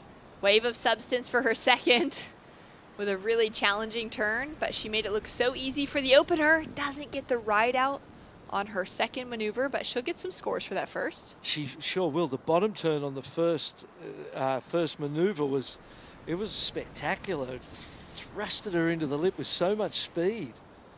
Great surfing for France. There's the score, even with the fall. 5 points. So for a single turn. Yeah, and Osha Curtis with the 7-1, the highest scoring wave of the heat, in third now with no backup. Still 8.5 minutes to go, so plenty of time for her. But she's got the first priority, so you know she wants to turn that first priority into something good. She can scramble later on, or at another time in the heat when she doesn't have first priority. Matilda now with a deep takeoff for Team Chile. That bright orange board underneath her feet, looking cool on the face of the wave. Drawing it back for a couple cutbacks, and setting herself up down the line for a great snap to finish. She's going to be putting down her best score of the heat so far. Just that 2.9 as the highest she's found up to that moment. For sure. That was really lovely surfing. All 4 of these ladies so far have showed us some great stuff. Matilda was, I suppose her scores would reflect the performance and say that she has had the hardest time out there so far, but that one's going to get her back into it. Didn't have a lot of wall and didn't have that high face that enabled her to hit a lip and do something spectacular, but still she did great work, kept manoeuvring. 3.73 comes in from the judges. Best score for her within this heat has chipped away a little for the requirement. She's no longer chasing an excellent score. And every surfer out there with those 2 scores on the board, except for Osha Curtis. She's got the highest single score of a 7.1. in the blue jersey, but she has not found herself a backup score yet. And there you can see it looked like Green waving her arms, just trying to get the situation update. And also, that would help her to know what someone like Osha is chasing and what Naya is chasing to take away the leading position from her. Yeah, it's very tight. Only a 5.17 for second to go into first. And you look at it and she's counting a 5, so she's only 0.17 out of it. This is a really tight heat. And when Osha gets her second score, she's looking for a 3.9. It's going to be even more interesting. It's kind of scary times, really. Osha's, the situation for her is you've got to get a second ride. And she's most probably gone 10 minutes now without riding a wave, and the longer you sit, the more nervous you get, and the sitting itself can stiffen up your body. And when you jump up on your wave, if you've been sitting there a long time, we know it can be difficult to kind of feel the rhythm. I used to like to just stand on my board while I'm sitting there. Instead of just sitting, I would jump and stand on my board and move around and just keep the body loose, because a 10-minute sit can really stiffen the back. Having a look here, Osha's moving. Looking to put herself in position. She's holding on to priority and now wanting to make sure she's in an okay position to take off on this wave. Well, she's not. Oh, she's in a pretty deep spot, and with the spin there, you could sense that her pressure was building in her own mind as well. And you look at people take off on a wave and you think, well, that part looks easy.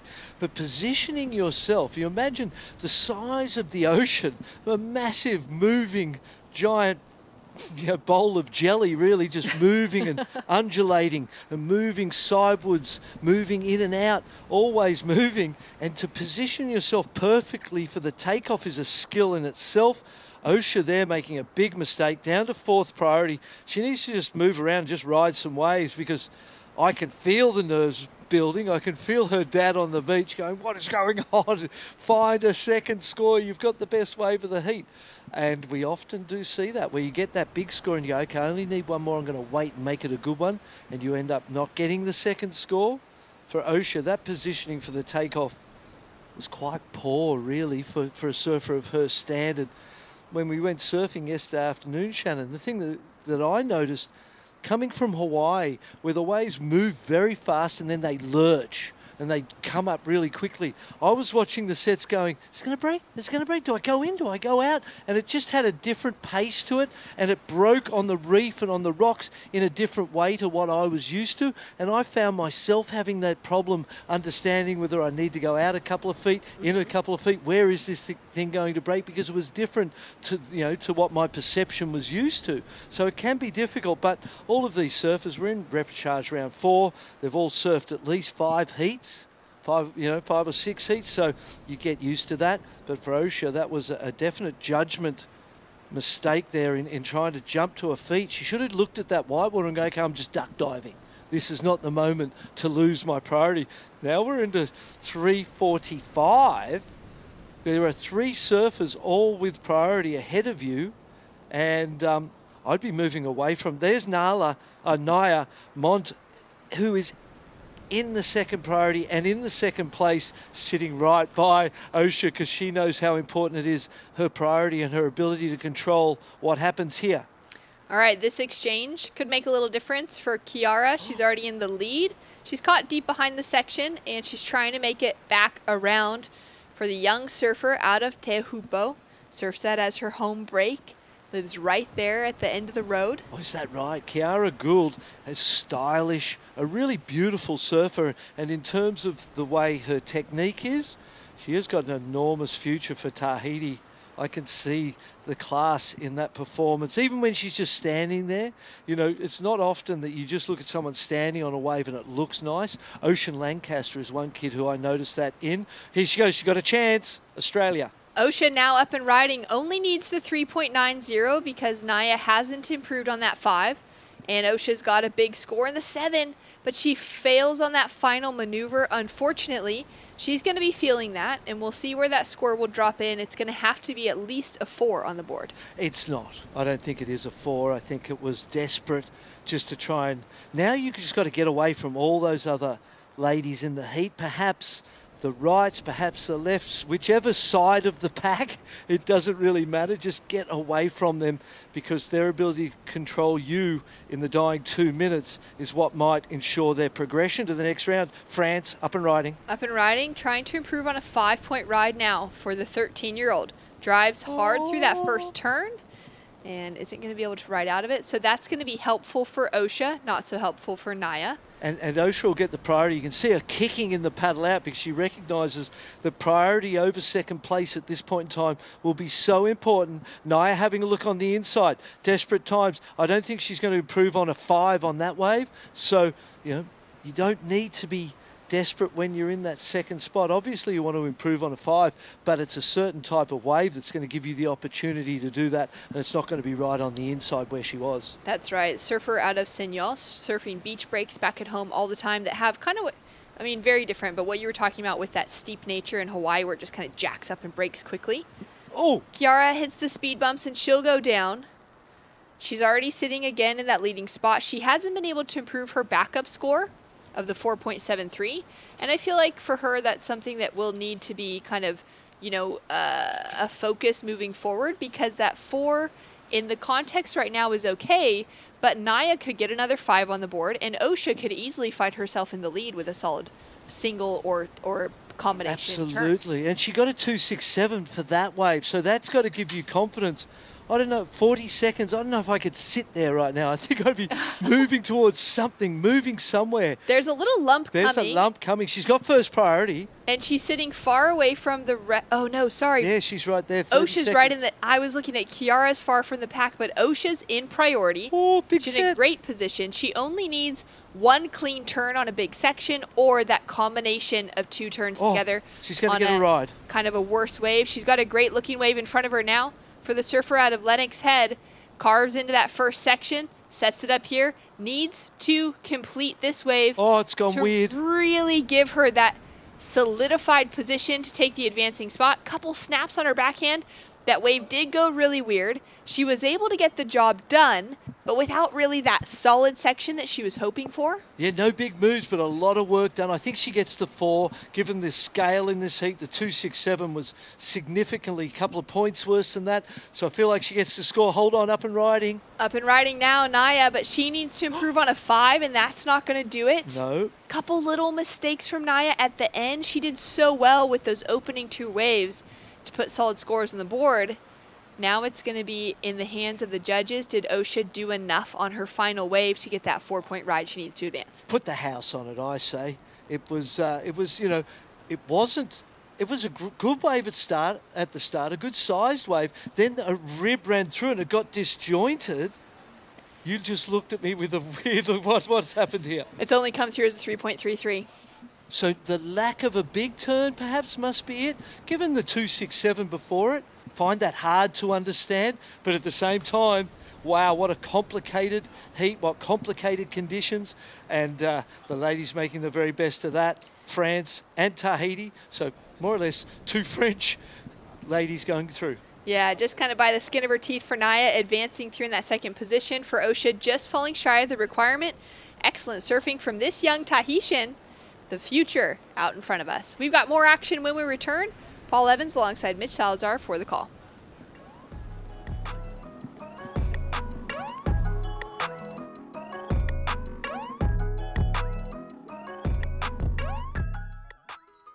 There's a right time for everything. A right time to learn. A right time to try. A right time to fall. There's a right time to find your wave. And there's a right place to enjoy your passion like nowhere else.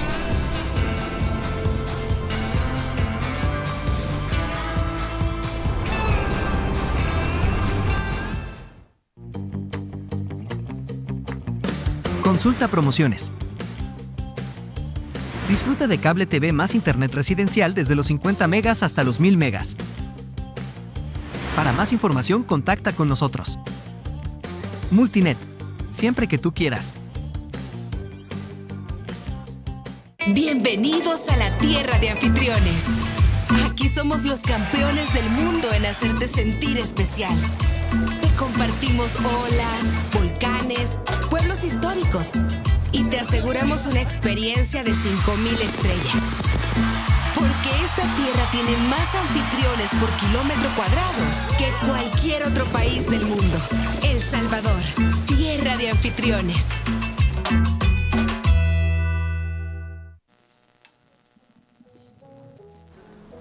Surf City, El Salvador plays host to the best young surfers from across planet Earth. We'll have a look at 4 in the water right now from USA. Lanea Mons taking on Lola Grobe and Alani Morse of New Zealand. Also Suri Jabrik of Indonesia in the water as well. We're watching Mons paddle back after a ride. I'm Paul Evans, joined by Mitchell Salazar. Mate, I've got 2 amazing pieces of good news. Give them to me. Do you want the best one first or the second best? Second best. Second best first. The surf's picked up, mate. I reckon it's doubled in size since we bottomed out that tide, so it's pumping. There's more energy out there, but that's only coming in at number 2. Yeah. Do you know why? Why's that? Number 1 story.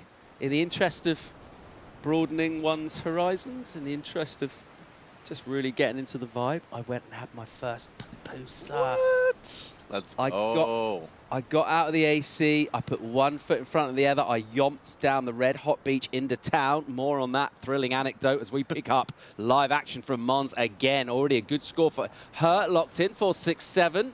So early work done for her, 4.67. And then that one, she kind of endeavored to get across, trying to get a finish. That would have really opened up things strong with 2 rides. You can see that water filling the reef. That's why the surf's picked up. Yeah, mate, went and got a red hot pupusa. What'd you think? Delicious. It was everything you promised and so much more. Yeah, telling you. Didn't have breakfast this morning, so I was really hungry. I earned it. I deserved it. It was delicious. Live action. Here's Group swinging around the goofy. Nicely done. She sees the section here. Look, she's eyeing it up. She knows it's going to get steep. Oh, whoa, that was rad. So very well done. Stylish and understated. That was sick. Nice little double up section 2, as you said. Tide coming back up. And we are seeing an increase in the swell, it seems, right now this afternoon. So huge wave right there for Groob as we look at Suri right here. Yeah, look at this thing, an absolute bomb. Suri Jabrik from Team Indonesia. She would have been stoked to see Lydia go. Excellent. Few heats back, around about an hour or so ago, and finding a meaty left-hander. Here's Alani Morse. Whoa, this is cool. Check the speed from her. That's, wow, that is amazing. Bullet. Oh, that you've got to be thinking that would have been right up there in the scale. Really good surfing, speed and style. Just the completion wasn't quite there, Mitch. Yeah, and you see Team New Zealand right there, the All Blacks. Well, they're looking for a big result in this heat. They want to go 1 and 2. It seems like we do have an injured surfer, though, from the previous heat. I think that's Matilda Bulto. Hopefully everything's okay. Team Chile. Got to work there, getting her off of the rocks and into the competitors area. It's not a sight that you want to see right now, though. Oh, she'll be getting the full attention from our medical crew on site here at our principal venue, Gabo Cana. Seeing Heat 8 of the repechage round 4. Lanea gets a 3.17 for a second wave. It's a pretty quick start from her. She wanted to get the completion on the second wave, but nevertheless, she put something on the board. I love the attack, though, from Alani Morse. She looks great. You know, when I read her name, I was like, Alanis Morissette is in the event. You know, the famous artist from the 90s, but no, Alani Morse from Team New Zealand, looking good so far. Lola Groob, though, she's going to drop a major number right here. And Suri also going to get on the board, 14 minutes on the clock. And, you know, you mentioned Lanea Mons. She did super well last year in the U16s, made the final as we look at Ito Hajjaj on there on screen. Dropped an 8.0 with the full rotor the other day, Paulie. Yeah, he did. Yeah, he's impressive. Super strong, intense competitor, confident chap. Yeah. Leading that strong Israeli team. Yeah, they look good this year as we look at the score for Group, a 5.57, waiting on the opener of Morse and the first of Jabrik. And, you know, Lanea comes from Jack's Beach, North Florida. Some good waves over there. Now and then you get some hurricane swells, some storm swells. Waves really turn on. And having the comfort of working with Asher Nolan before the event, too, having him on the coaching staff, same area, I think it does a lot with your confidence. She is looking to make the final in back-to-back years, though. 13 minutes and 20 seconds remaining in this. The high score, the best of it, comes from one of our Kiwis, Lola Groob, the 5.57 for her. Alani Morse, the 3.67 with that incomplete. Think where that would have gone, would have been a hefty number. And we're still waiting on the score for our Indonesian server to drop in. Let's pick up Alani Morse here. Again, great style from her. So composed at the bottom of the wave. And whenever you get a steep section, that allows you to really get your timing spot on. That's what she's doing on this wave, actually. She's surfing it really well. A great read on a running left-hander. She ain't done yet. She'll bring it all the way through to the inside. Meanwhile, Team USA, Mons, good looking opening section. The wide stance swooping all the way back to the juice. And then throwing up arms as this one goes a little flat for her. Tries to get the rebound, almost kind of digs it, but actually does pretty good to recover. But just because she dug a touch, maybe couldn't quite get that final turn, Mitch. No, absolutely right there, Paul. And only looking to improve on the 3.17. I feel like she's probably going to get her best ride here with the 2 carves on the open face. And plenty of time, 12 minutes. You know, I've seen so many heats where people are getting 3s, 4s. It's really nice when you see somebody at least break something in the mid-5s. So we're seeing Groob right now up and running again. All right, here's Lola. What she got, another big wave. Just maybe slip the fins out on the initial section. Maybe just, well, you see that wave sloping off and pick it up from the drone. So you see why that was a decision just to get out quickly and keep her place at the apex of the peak. Priority to the Indonesian Jabrik, who got a 3.67. Waiting for another number come in. No, we caught up with her. Sorry, she got 3.93, excuse me. It's Morse with the 3.67. So everyone getting involved with those 3s, but a bit of quality. Groob and Mons with the 5.57 and the 4.67 respectively. And we're already ticking down towards 11-minute mark in this one. These 20 minutes absolutely fly by. A couple of minutes between sets as well. That seems to be the periodicity of this swell, the way it's going, without getting the kind of lulls relative for El Salvador. We have some little periods of downtime, inactivity, but the great news is there's so much water on the reef now, so much energy of this swell on these left-handers particularly. It's coming in a lot more, as you were saying. The consistency has been ticked up a little bit more, and just over halfway through the heat, thinking we're going to see a lot more waves ridden. Let's go check in with the winner of the last heat, standing by with Rachel. Thanks so much, guys. Yeah, I am here with our winner of the last heat. Congratulations on that win. Tell me how you're feeling. I'm feeling pretty good and confident for the rest of the event. And yeah, feeling pretty good. Now, let's get the pressure off of thinking about the event. I know you love food and you love eating. How have you been enjoying the food here in El Salvador? Oh my gosh, the food here is really good.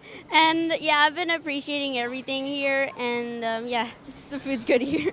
Well, the pupusas are amazing here. Have you been enjoying those? What have you been loving? Oh yeah, the pupusas here are amazing. And maybe like cooked fish and stuff like that. So yeah. Okay, last question. What's the topping that you get inside of the pupusas? Do you go chicken? Do you go beans, cheese? I go chicken, beans, and top of chili sauce too. Ooh, that sounds delicious. Well, go have some pupusas before your next heat. Relax, and good luck for the next one. Oh, thank you so much. Well done, Kiara Gold. Looking at star of the future right now. Great surfer. Enjoying the culinary delights as well. That's what it's about right there. How about that parental support when you come out? Get moments right there, Paul. It's just, it's really beautiful when you're able to see somebody thrive in competition and regardless of the result, be supported by their parents. What do you think about the feeling? Oh, you're backing it. I saw you nodding along. Oh there. yeah, I was so stoked when she's like, I need the spicy sauce on top too. Bean and cheese, as I'm telling you, Paulie. And the chicken every now and again. It's a good choice, good selection. All right, Mons goes here. Good looking opening section. Hard off the bottom. A little caught. Recovers. No, she doesn't. That wave will run away. So not going to add significantly. She's not going to add at all. I wouldn't have thought, actually. 3.93, the low score. Priorities with Morse. Groob will, from third prio. Have a look. Here she goes. She's up. In a similar rhythm. She'll just swoop back and then adjust the feet a little bit because it's steep here. And goes at that in the pocket hard. Another very well-timed snap from her. So the two-turn combo into the lip. Yep. The wrap before that, pretty decent. And had up until this point, the best wave of the heat, too, so she wasn't looking for a huge backup number in order to move up into the top 2 spots. The only issue is, though, she is dropping her teammate into 3rd place after this wave, so needing less than a 3, I feel like there's no doubt that she's going to be able to get it. And it seems like Linnea, once again, looking at this left. Here's Mons dropping in. So looking to try and improve immediately, going hard with the slash, and another something of a misfire for her on that particular wave. Won't be what she's after. Just picking up on your point, 2 surfers from the same nation. How does that work? Is there much you can do tactically? Can you team up? Can you gang up? Well, I never had the chance to do it myself within this competition, so I couldn't give you my personal experience. But having managed a couple surfers from the same nation in a situation like this, the game plan is to try to get both of them through. But just being honest, if it comes down to you or the other, you just got to be able to compete amongst yourselves. As we look at the last group right here, I mean, she should be getting the score that is necessary. But just to clarify things, if it's you or the other person advancing, you're always going to be thinking about yourself. If there is a situation where you can block another surfer in order for your teammate to advance, you still have to do that, though. On that, I'm just thinking final World Surfing Games, Puerto Rico. 2 French surfers in the final. Is it Medina and Ramsey as well? Yeah, and they're good friends. I think if France got 2nd and 3rd, they would have won the event overall. So if they just sat on Ramsey and stifled him out. Or they could have sat on Gabe. They would have won the whole event. Right. But I think, didn't Gabe get a wave at the beginning? Got a good wave. So he broke away immediately. At that point, if they sat on him, they would have won the whole thing. But a decision was made that, you know, that's not what we do. Ramsey's our friend. And they didn't do that. But just there's an example where teaming up can happen. Yeah. On that occasion. Ramsey was close to winning, though. I mean, if you saw the final, he had one wave in particular. It was just sensational. Here goes Alani Morse now from New Zealand. Another good wave for her with pace on it. She'll get a double up section here. She's got a really good read on this left, I feel. Good backhand surfing from her. And it looked like she'd missed the section, but she found the double up and gave it a hit. And Linnea's in trouble now because Alani's needing less than a 4, and with 6 minutes to go, Mons had 2 missed opportunities back-to-back. The one wave where she fell immediately, and then the one in and out. So needs to be careful in terms of converting right here with priority at the end of the heat. But Grube drops a 5.2. That's her backup right now. I have a feeling that Morris could easily get the high 3 that she's needing. And Suri Jabrik, well, she needs to get to work ball. Yeah, she needs to get going here, get moving, and get up the scale. Looking at that number, it's a low one right now, but expect improvements to come in 5.5 minutes. And just find a bit of flow as well. It always feels harder to get score, a 5 or a 6, something like that. If you haven't done many reps, you're not feeling out the lineup. To build up to that score feels easier. That's what Linnea Mons is trying to do right here. This will be wave number 6 for her. Good turn to open things up. Great section. This is what she's been looking for, and that's really good surfing. She'll go a little floppy as she rides out of that with maybe just a nice sigh of relief that she's finally cracked one hard. That was her best wave for sure, you would say. Quick turn for your heat leader Grube, and then a steep section for her. Slides out the fins and the tail, throws it away. You know, I feel like Linnea's last few waves, she's just been out of rhythm and out of sync with her timing. The lefts aren't easy to surf, I'll give you that, but she's trying to do a little bit too much by what I'm seeing, and needing a mid-5 right now. Second turn wasn't bad, but there was major lack of flow between maneuvers, and I feel like if she doesn't get the score, it's really because of that, because second section was strong. Looking at the replay here, Paul, I mean, she really just has to recuperate after that first missed timing, and does well to get into the lip for the second one. It was a larger wave, I'll give you that, but is it the mid-5 that she's needing? I don't know. It's when you compare it to the 5.57 and the 5.2, it's right around there. Let's see where that goes for Mons. A little sticky, wasn't it, on that first maneuver.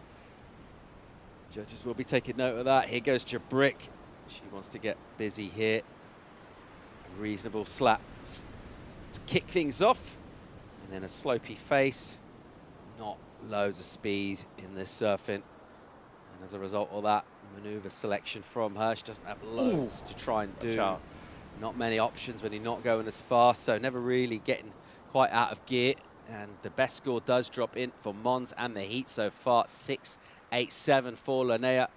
So her best surfing coming on that left-hander with that crack into the lip with the release from the tail as well. And after, yeah, a couple of waves where she just didn't quite feel like she was hitting her stride or not quite in rhythm, replying in the best possible way with 3 on the clock, goes straight to first. And I would have to say it came down to the size of the section, the size of the wave for the second maneuver right there. The best of the heat really with the single maneuver too. So well rewarded for the amount of difficulty that there was in that one maneuver and how critical the nature was of that section as well. And as of right now, a surfer who was in third for a good portion of the heat moves way up into first, as you were saying. And it's going to be a battle between the Kiwis right now for second place, with Grube in second, having first priority. So back to your point, there is still a chance with 2.5 minutes where both of them could easily move up into 1 and 2. But you know, being Morse right now in second priority, it gives you an advantage over the heat leader. Being able to break away a little bit, needing a 5.2 for second. Ideally, you like to get a pair of 6s for each of them in these next 2 minutes. Let's see how that plays out. Jabrick still making her way back out. Numbers in 4.57. It's an improvement from her, but she's still some way off the pace here. 6.2 the requirement for the Indonesian. And Lanea Mons is exiting stage right. She's paddling west. She's paddling to the right of your shot, trying to put herself in contention for the secondary peak. This is the view over the apex of the peak here, where mainly left-handers have been scoring through this part of the late morning, midday, on what I believe to be a Friday in Central America. It is. Is that right? I can confirm. It is Friday, May 10th. Lanea Mons went down the beach, found herself a bomb. Heat leader. Whoa, that was cool. And again, very nice. So great aggression. And judges generally, anytime you go bottom turn all the way up to the lip, bang, and then fall out the turn into another one and combo it up, that's good surfing from the point of view of the panel, rather than kind of scratching along the face, trying to find speed when you can do turns in the lip and link them up. Let's see if she improves in the final minute here. But what a way to really build up in the back half towards the middle and the back of the heat, really sort of stick to her game plan and believe in herself. Meanwhile, Morse needs a number here. That was a good turn. Oh, that was cool too. And she's still going here. I just really like her approach. I like the speed. It looks loose. She likes that. 5.2 is that requirement. All right, Jabrick wants to get involved. Good call from her. Catch a wave. Inside 30 seconds to go. Looking for a 6.2. A little lateral. She just prods that board in the lip, but still some more motion for her on the inside.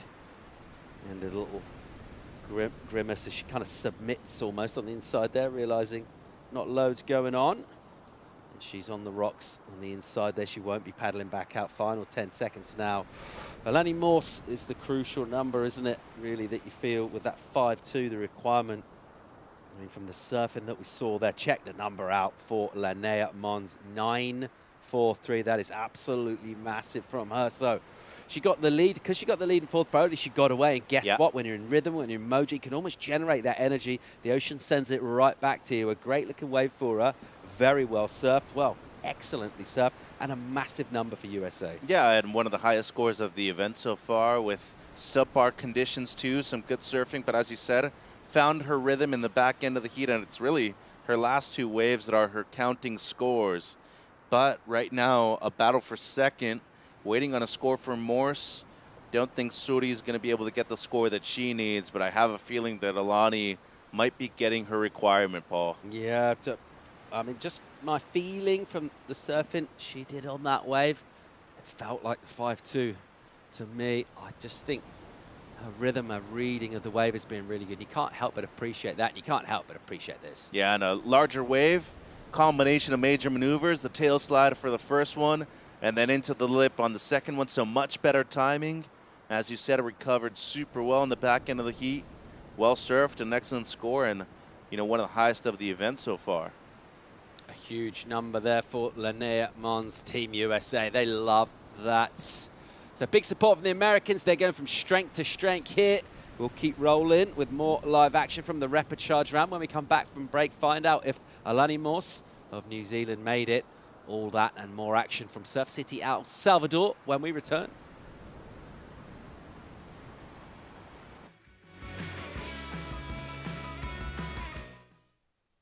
There's a right time for everything.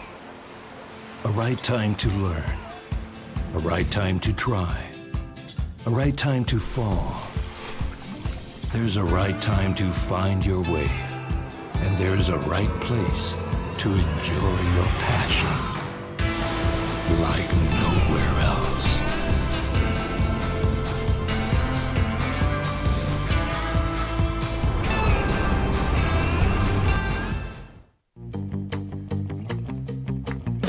Consulta promociones. Disfruta de cable TV más internet residencial desde los 50 megas hasta los 1000 megas. Para más información, contacta con nosotros. Multinet, siempre que tú quieras.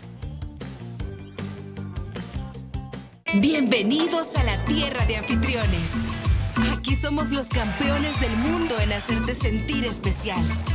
Te compartimos olas, volcanes, pueblos históricos y te aseguramos una experiencia de 5000 estrellas.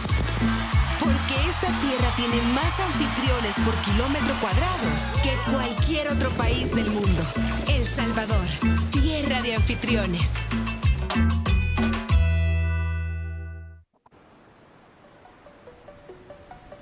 ISA World Juniors in town debrief on the rocks. Team USA. A solid performance from their surfer, the Floridian Mons. She ripped that heat, massive number 16.3. It's huge. Oh, my sleeves, one of her team members I know. back in there for the high five. Poor That's what Benji. happens when you drop in 8s and 9s. And you know what the worst part is fellow North Floridian right there.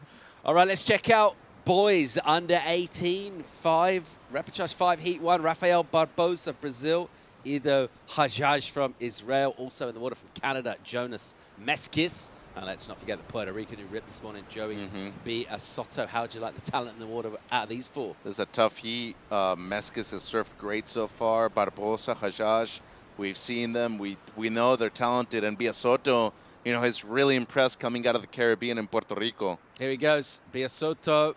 Look at the drive he gets. Whoa, into the lip, bang, hits it hard. And then once more. So right now, this tide incoming. Once you get to the lip, there can't be that much release. You got to settle for going down the line a lot of times. Backhand work from Meskis. It's pretty tidy. Nice vert, stabs it up. To your point, by virtue of the fact that he stabbed it pretty hard, it was just the one and done. Doesn't get a second section. Barbosa on the paddle, realizing that wave was a soft one. No interest in surfing it. 17 minutes and 40 to go. Just two numbers to come in. The conditions changing significantly with that incoming tide, filling in the reef, plenty more water and some heavier sections as well. Just wondering, have we seen fewer kind of incomplete finishing turns than we saw yesterday? There was a period yesterday of around about 3 hours, something like that, in the middle of the day where a lot of surfers felt like they were going down over and over again on that last turn. I would say there was a much more consistent pace of people falling yesterday. I still feel like a good amount of people have fallen today, though. But I think they brought the percentage down. Yes, I would agree. Having a paddle. It's not zero, though, I can tell you that. Here goes Hajjaj Israeli. Not really going too far with that. Just a short wave with nothing really available. And I think that's just energy overspill right there from Ida. Probably as he was paddling, probably realized it wasn't low, it's happening, but he wants to go a quick start, so just try and go again here. So a display of intent, a busy approach from Ido. Yeah, twice that he's looked at some insiders. Doesn't seem like really those waves have enough potential to drop something that he would want to carry in a scoreline. You know, and they've already surfed once today, so they're probably thinking, oh, it's probably similar to what I saw earlier this morning. Next thing you know, you could get a random set that breaks all the way outside. You could have a wave that literally you're taking all the way on top of the rocks. But I think a good approach right here is just try to settle to get double digits if you can. I feel if you're getting 11, 12 points at the very most, there's a very, very high chance that you're making the heat. 16 on the clock. We've got a 3 and a 1 in for Meskis, Canadian. Other than that, just waiting on small numbers as well for Ido, the Israeli.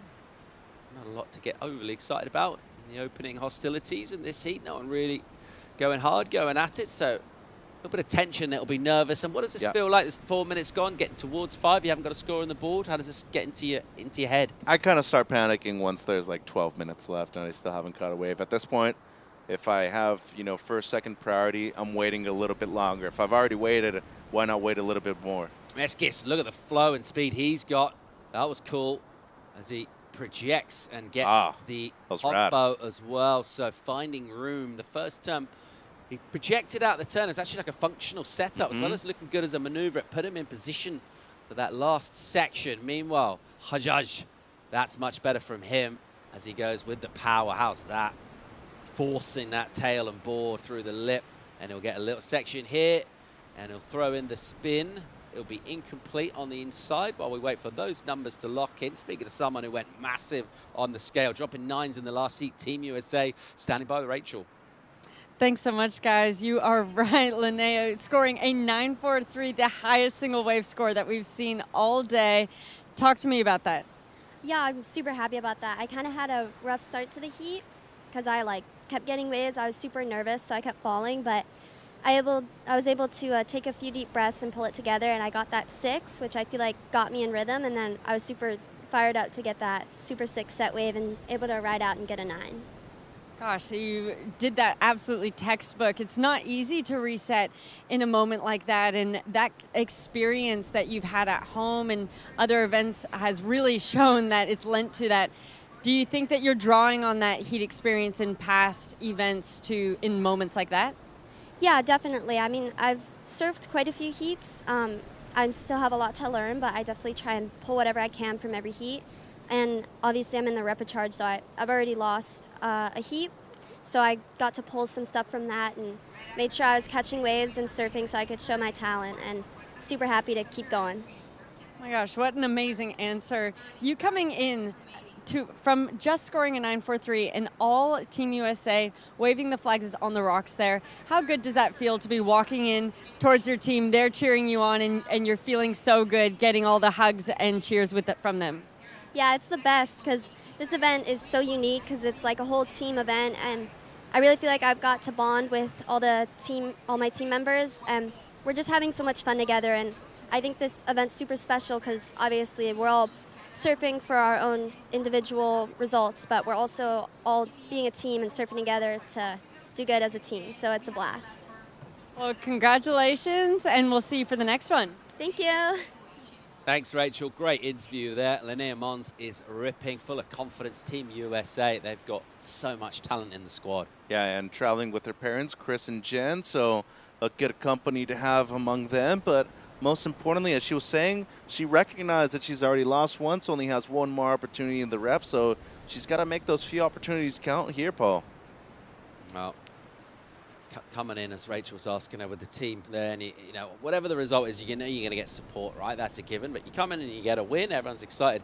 But coming in with big 9s as well, highest score of the day, you're going to be in the highlights reel. It just feels like it lifts everybody in the squad, and like other surfers coming up, in a few heats, they can take some of that energy, pick it up and run with it as well. Well, they should. And the main thing that a lot of people want to learn here, first of all, is that you should mature quite a bit during the event. And there can't be any egos on the team. As soon as there's one major ego that just kind of affects the entire dynamic of what this event is supposed to happen, then it's consequential to the rest of the team. Do you feel you've matured a bit during the event, or still got a couple of days? I feel like I've matured enough. Okay. Let me just put it that way. All right. Here goes Biasotto here, first prio. He's got the 4.33 locked in, nothing else. So he'll go on a rail and then into a lip. Nicely done. Pushes up hard, and he gives it a little kind of slash as he kicks out in front of the white water. Or rather kicks in, should we say. Meanwhile, Meskis, what's he got? A little snap off the tail, and then not much else. He's got the high score, though, 6.5. Barbosa, Brazil. Here he goes. This is great. Ooh. Really nice. The 2 backhand turns. And that was some good surfing, top to bottom, hard, engaged surfing. Speaking of which, someone we know who's done that down the years has been impressing us on the championship tour. She's here with a coaching role for her team. Courtney Conlon, one of the big names from global surfing, is with Rachel. That's right. Thanks so much, guys. Wow, your team member just got a 9.43, the highest single wave score that we've seen at La Bocana all day. What did you say to her before that heat? Honestly, I'm going to keep that for us, but, you know, I'm still so competitive. It's so funny. But, no, I'm just really proud of her. You know, she's had a moment where she got checked in a repo and felt that loss pretty solid and had a day to kind of recoup, cheer on the team, reset herself, and, you know, she got her head up, her head back in the game, and just really proud of her. You know, I'm so proud of the team. They've been rising to the occasion. We had a couple casualties today, but that's all a part of the ISA. Yeah, well, you coming as someone who's really passionate about giving back and being a part of these young surfers' careers. You have Sea Tigers yourself, but you're also here coaching, obviously. What has it meant to you to be a part of this whole process? For me, you know, I've had such an amazing career, and to be able to share this knowledge with the next generation of American athletes is so special, you know. Like, the ultimate impact I feel like I can have is by inspiring these young kids to believe in themselves and level up and take their competition and their goals to that next level and never feel like they're out of the game, you know? Yeah, absolutely. Well, it's so much information that you can be giving to them, you know, and how do you manage? My own head judge right there, Shipley. He's the man. Yeah, well, that's just showing your experience and your comfort here at these events. So much knowledge that you can be passing on to these surfers. How do you manage pick and choose, I guess, slowly building into everything that you have in here and downloading it onto the kids?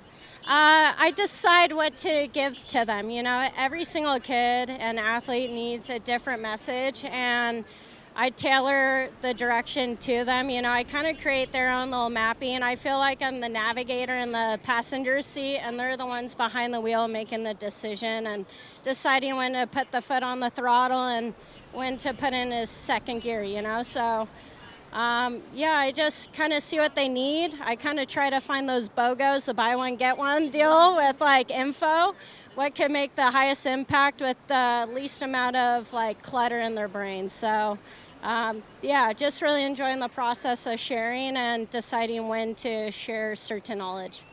Well, that insight is really incredible from you and for the surfers I know. Before I let you go, I know you have Sea Tigers. It's something you're super passionate about. Do you want to talk a little bit about that and let people know anything at home? Yeah, you know, I feel like, so Sea Tiger, it's my coffee and surf experience company. And, you know, for me, I was given this beautiful gift of surfing by my dad.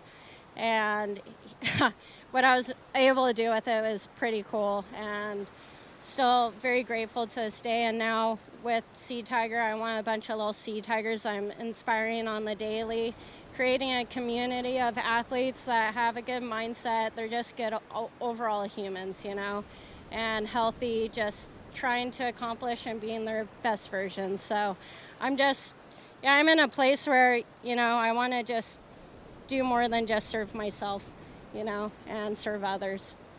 Well, everyone's really lucky that that's what's coming from your heart, because you have so much to give. Thank you so much for joining us down here. Awesome, thank you. How good's Courtney Conlog, Mitch? She's the best. Wow, how valuable is that for Team USA? That's massive having her there. Well, that answer too, where you want to give specific information to certain athletes too, I think is very truthful. And not everybody's the same, and not everybody necessarily needs the same kind of information and kind of way of getting there. I like Rachel Tilley trying to get her to spill national secrets. I know. Courtney Conlog's like, I'm not saying that on air. All right, let's pick up live action here. Barbosa, he's your heat leader. He's got some speed. Can he use it? Oh, that wave just wouldn't cooperate with him, would it? Just kept dropping sections in front of him, but he's got the 607 with his 533. He's winning. Here we go. Meskis needs a number here. Just needs a 306. Oof, just gets a little bogged on flat water, but then does really well to link into this.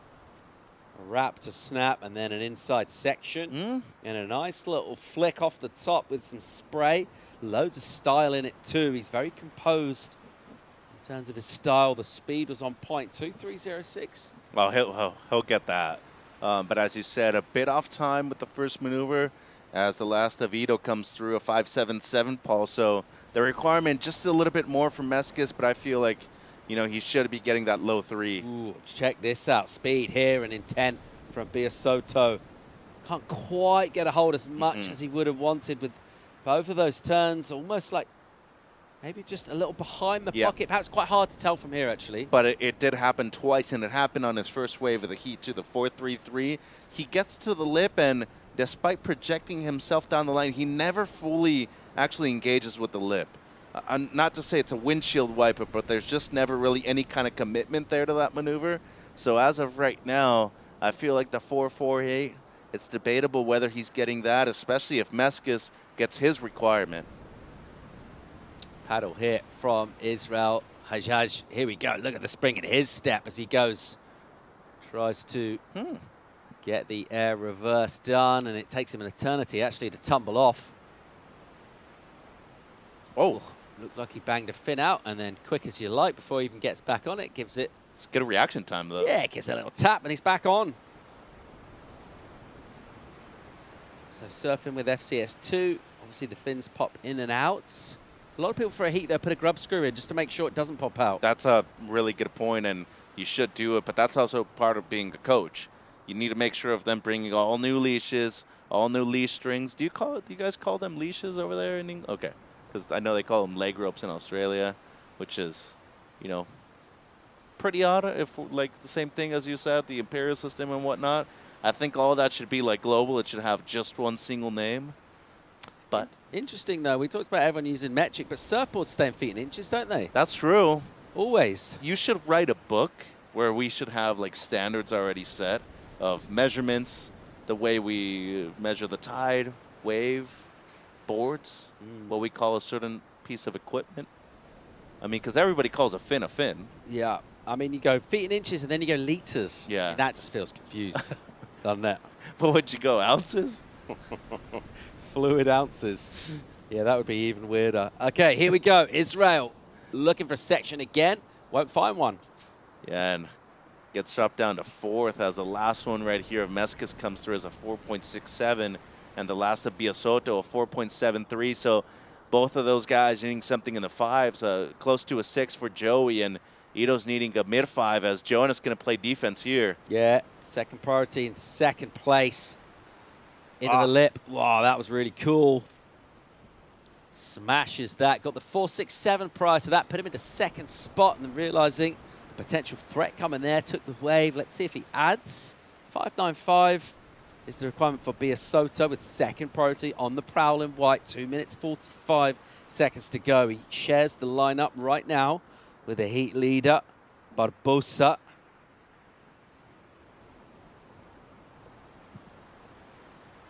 Yeah, and that board from Jonas looking pretty good so far right now. That Roberts that he has underneath his feet coming from that area of North LA in Ventura. You're usually seeing a lot of Roberts being served a good amount of time, especially here in ISA competition. But as you mentioned, 2 minutes to go, still waiting on that score. He could potentially take the lead with this last one.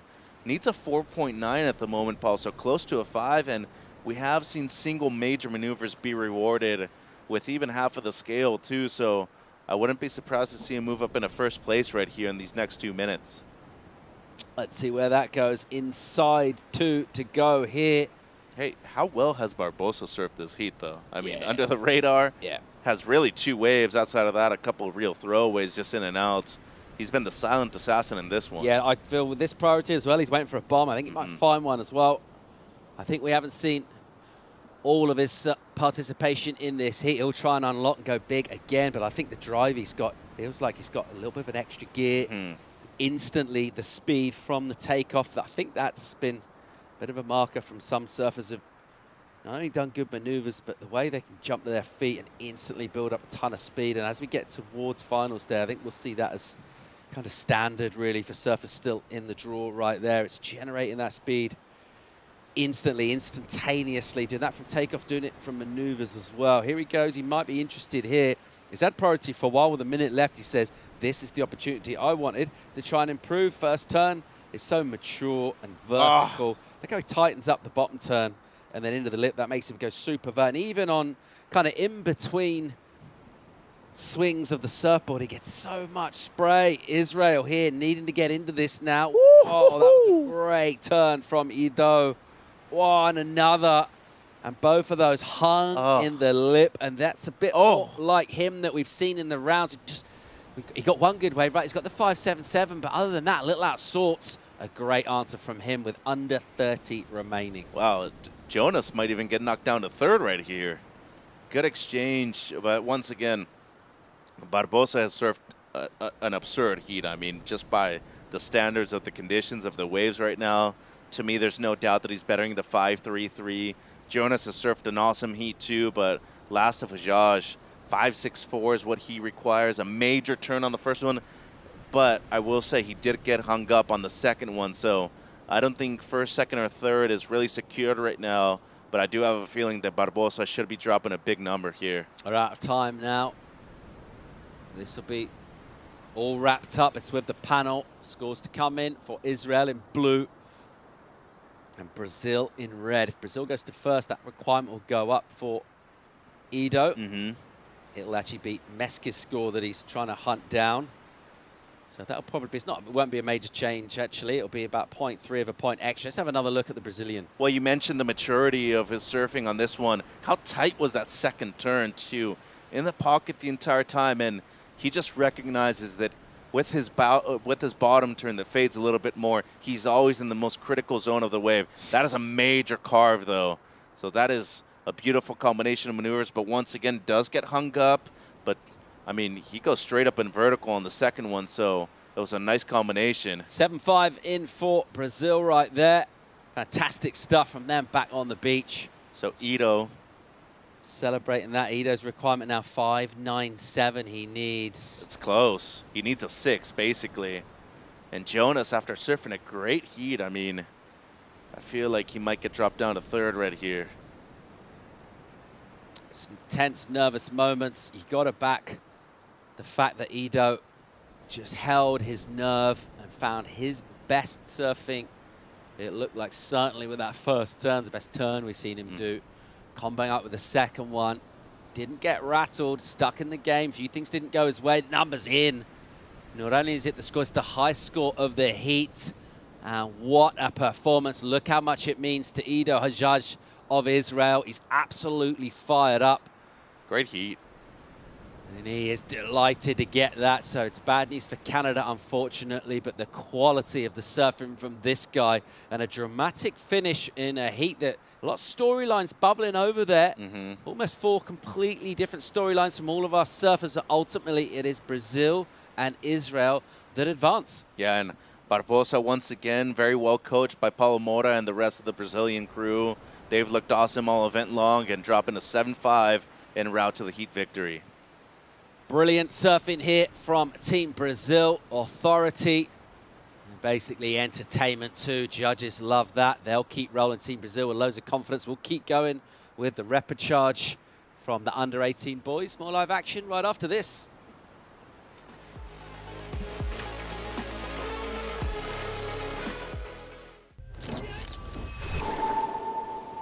So depending on the side of the waves, it's super raw. You know, it just breaks like right on the dry reef, and it's super like intimidating. Nature, you got to be careful. You know, you just can't take things for granted. You can feel the energy, and it's really strong.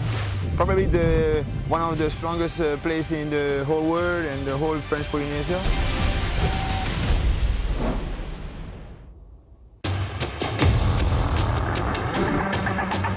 It's one of the biggest goals and one of the biggest dreams.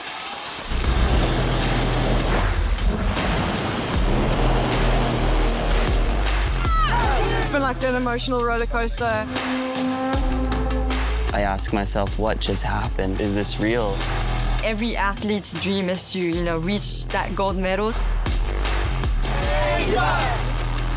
I'm on a mission, I think that everything is possible. It's not over till it's over.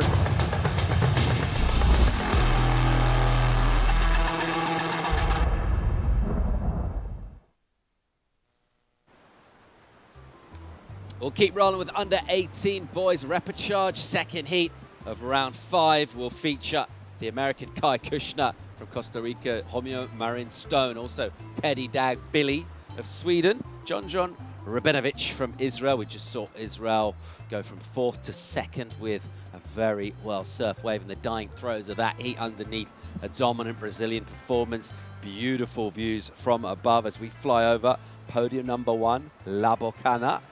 That's what we're looking at here. That's where our action has been focused. Of course, we are running double podiums. And down the coast a ways to the west, we've got another fine wave called El Sunzal. Let's retain our focus on La Bocana here. This is Kai Kushner, USA. Yeah, and he's riding a carbon board too. It's an ECT by Channel Islands. That's a great combination from Kai. Just beautiful surfing there on the forehand for the kid from LA. And then Stone on the backhand right here from Costa Rica. Nice combination too. Steeper wave. Should be a keeper score for him. So really nice combination for both guys. Live action Israel, John, up and out. Interesting choice there. It seemed like from the get-go that was going to be a closeout. And he used positioning right there to keep Billy off of that wave. So I'm surprised that he opted to go for that one. All right, Stone having another look again, realizing nothing doing there really. Pretty prudent to not get too involved in that in the opening exchanges here. And a good number already in for Kai Kushner. We watched that wave of him, the goofy on that left-hander, 6 points, the USA. So picking up the energy that went down 2 heats ago, trying to keep it rolling, and he'll keep going here. Look at this stuff. He'll load up off that bottom and then swoop the snap in the steep section. A little setup and then an inside, little runner, bang. Smart. Very nicely done indeed. So the deep bottom turn up into the lip, hits it with that speed. And not trying to do too much, not over surfing, according to what the section's doing, and he'll already get a decent backup score to go along with the 6. Yeah, it's a carbon board, eco-carbon technology by Channel Islands. It's their Happy Everyday model, which is, you know, I think one of the best overall boards there is on the market. That with the Subdriver 2.0 by Mayhem. When I asked him yesterday about the equipment, though, I did forget to ask him about the core. Is it a PU or is it an epoxy? Because it seems like it's working super light out there. Don't get mad at me already this early on in the heat, Paul. I'm just really surprised, Mitch, at you. I'm trying my best.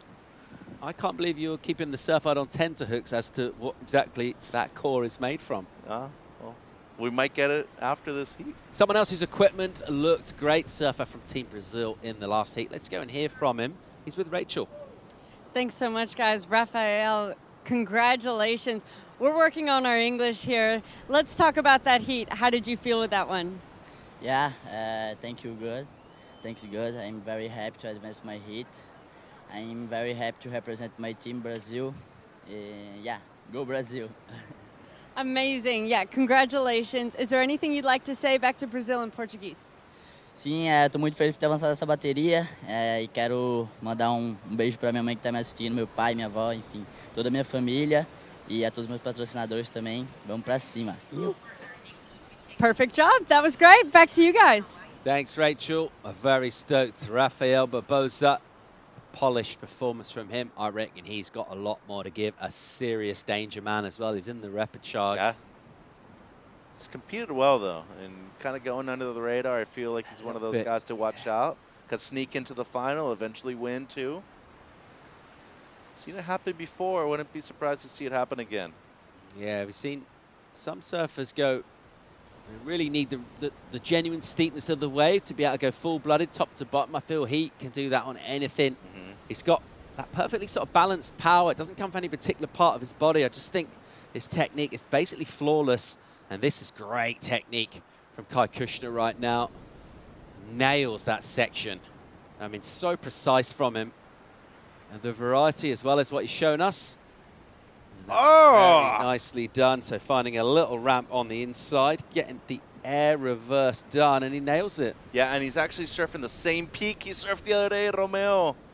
He's close to pulling that, so just a bit towards the west in front of where all the flags are and the rest of the team. So Kai, on his previous one, drops a 7. I feel like he might elevate his performance that we saw in the 6-point ride here, Paul. Board looks amazing. Good chance of doing that. Here goes Teddy Biller. He'll swoop down, opens up the body, yeah, then loses interest. Yeah, there was a chance to smash that last section. Bit mistimed right there, so it's going to be a missed opportunity for him. Thought that was a wave that had potential to at least get something in the mid-range on the board. Still, lots of time, 13 minutes. Here goes John. This one will run away from him, though. So once again, another choice of wave, which isn't very good, essentially, because it's a closeout. Kai also a second-generation surfer here at the ISA. His father, Warren, competed for Team South Africa back in the day, and Warren, a commercial director in LA, so good amount of work, but the kids do travel quite a bit with the mom, Dana, too, so they've been all over the world the last few months, the last few years, too. Here's the replay, Paul. Larger size wave, real clean face. That's just a beautiful turn, really nice and tight. Slid the fins a bit too. Then the roundhouse cutback, which is really refreshing to see somebody his age be able to pull that maneuver off. And I know that's a smaller section on the inside, but it's still a high performance maneuver, so he comboed it up well. Got you excited. Oh, it did, and we haven't seen too many of those maneuvers today either. So when we do, I feel like they should be celebrated a lot more, and they should be rewarded. If you were forced to speculate as to the core, EPS? Yeah, I just, it seems like the flex pattern-wise, to me it just seems like an epoxy. All right, good insights. Team Hawaii, Luke Tama right now. How's the mullet / mohawk? I feel like he could rock that haircut. Just a tense moment here, or just a quiet moment of preparation? Some concerned looking faces there for Team Hawaii. Maybe they know it's going to be a tough heat. I tell you what, who's not looking concerned? Someone's having an absolute ball. Kushnell, throw that one down. We're still waiting for his third wave. That'll be wave number 4 for the American. He's dominated this, though. He's way out in front of Costa Rica. A 7 and a 6, and he keeps surfing. He's having fun. He's expressing himself. The board looks loose, but yet somehow also driving, super responsive. Have you tried a carbon board yet? Yep. Yeah? What'd you think? Nah. No? Nah. I'm a big enthusiast of them, actually. I have 2. Both of them are from Justin Turnus from Dark Arts. One's a data bottom model, so pretty much what I need to be riding right now. That has an EPS core, real good flex pattern. They're a bit stiffer though, and I think that's why it tosses a lot of people off. But all in all, I just think for a lot of the waves I surf on the regular, it's the best board to have. You know, a bit stiffer, you combo it up with the right set of fins, you're gonna have a lot of fun on them. And the best thing I think that we're gonna see in the future, a lot of models are gonna become available in that kind of combination too. Got to give them a better chance, Paul. A bomb here for Teddy, the Swede, by way of Bali. There's a great first turn. Look at this section. Much better. That's incredible. Really good. Backhand surfing. Another one. Look at the rhythm and pace and flow and speed and all that good stuff from Teddy. And Sweden will be happy with that. He's going to get a big number here. Also, the only surfer from Sweden to come to the event, too. So kind of a big deal that he's made it this far and still has a chance to make it into potential finals day here in the last 2 days of the comp. And at a critical moment of the heat, too, looking to at least match one of the 5s that we've seen in the heat. So seems like Kushner once again looking at his left. Here goes the American leading this heat. Still waiting on numbers for him. We'll go with a pacey, if slightly flat spin. Then he'll open up with a wrap. Very nicely put together wave. Again, you see him just tweaking off the bottom, just waiting, kind of almost twinging, loading up that flex. And he gets the finish, so he's done all sorts of surfing out here. How long's... Wait, let's just watch this wave of John Rabinovich of Israel. Much better, almost finds open face. How long's PU been around? 60, 70 more years? Well, something like that, decades.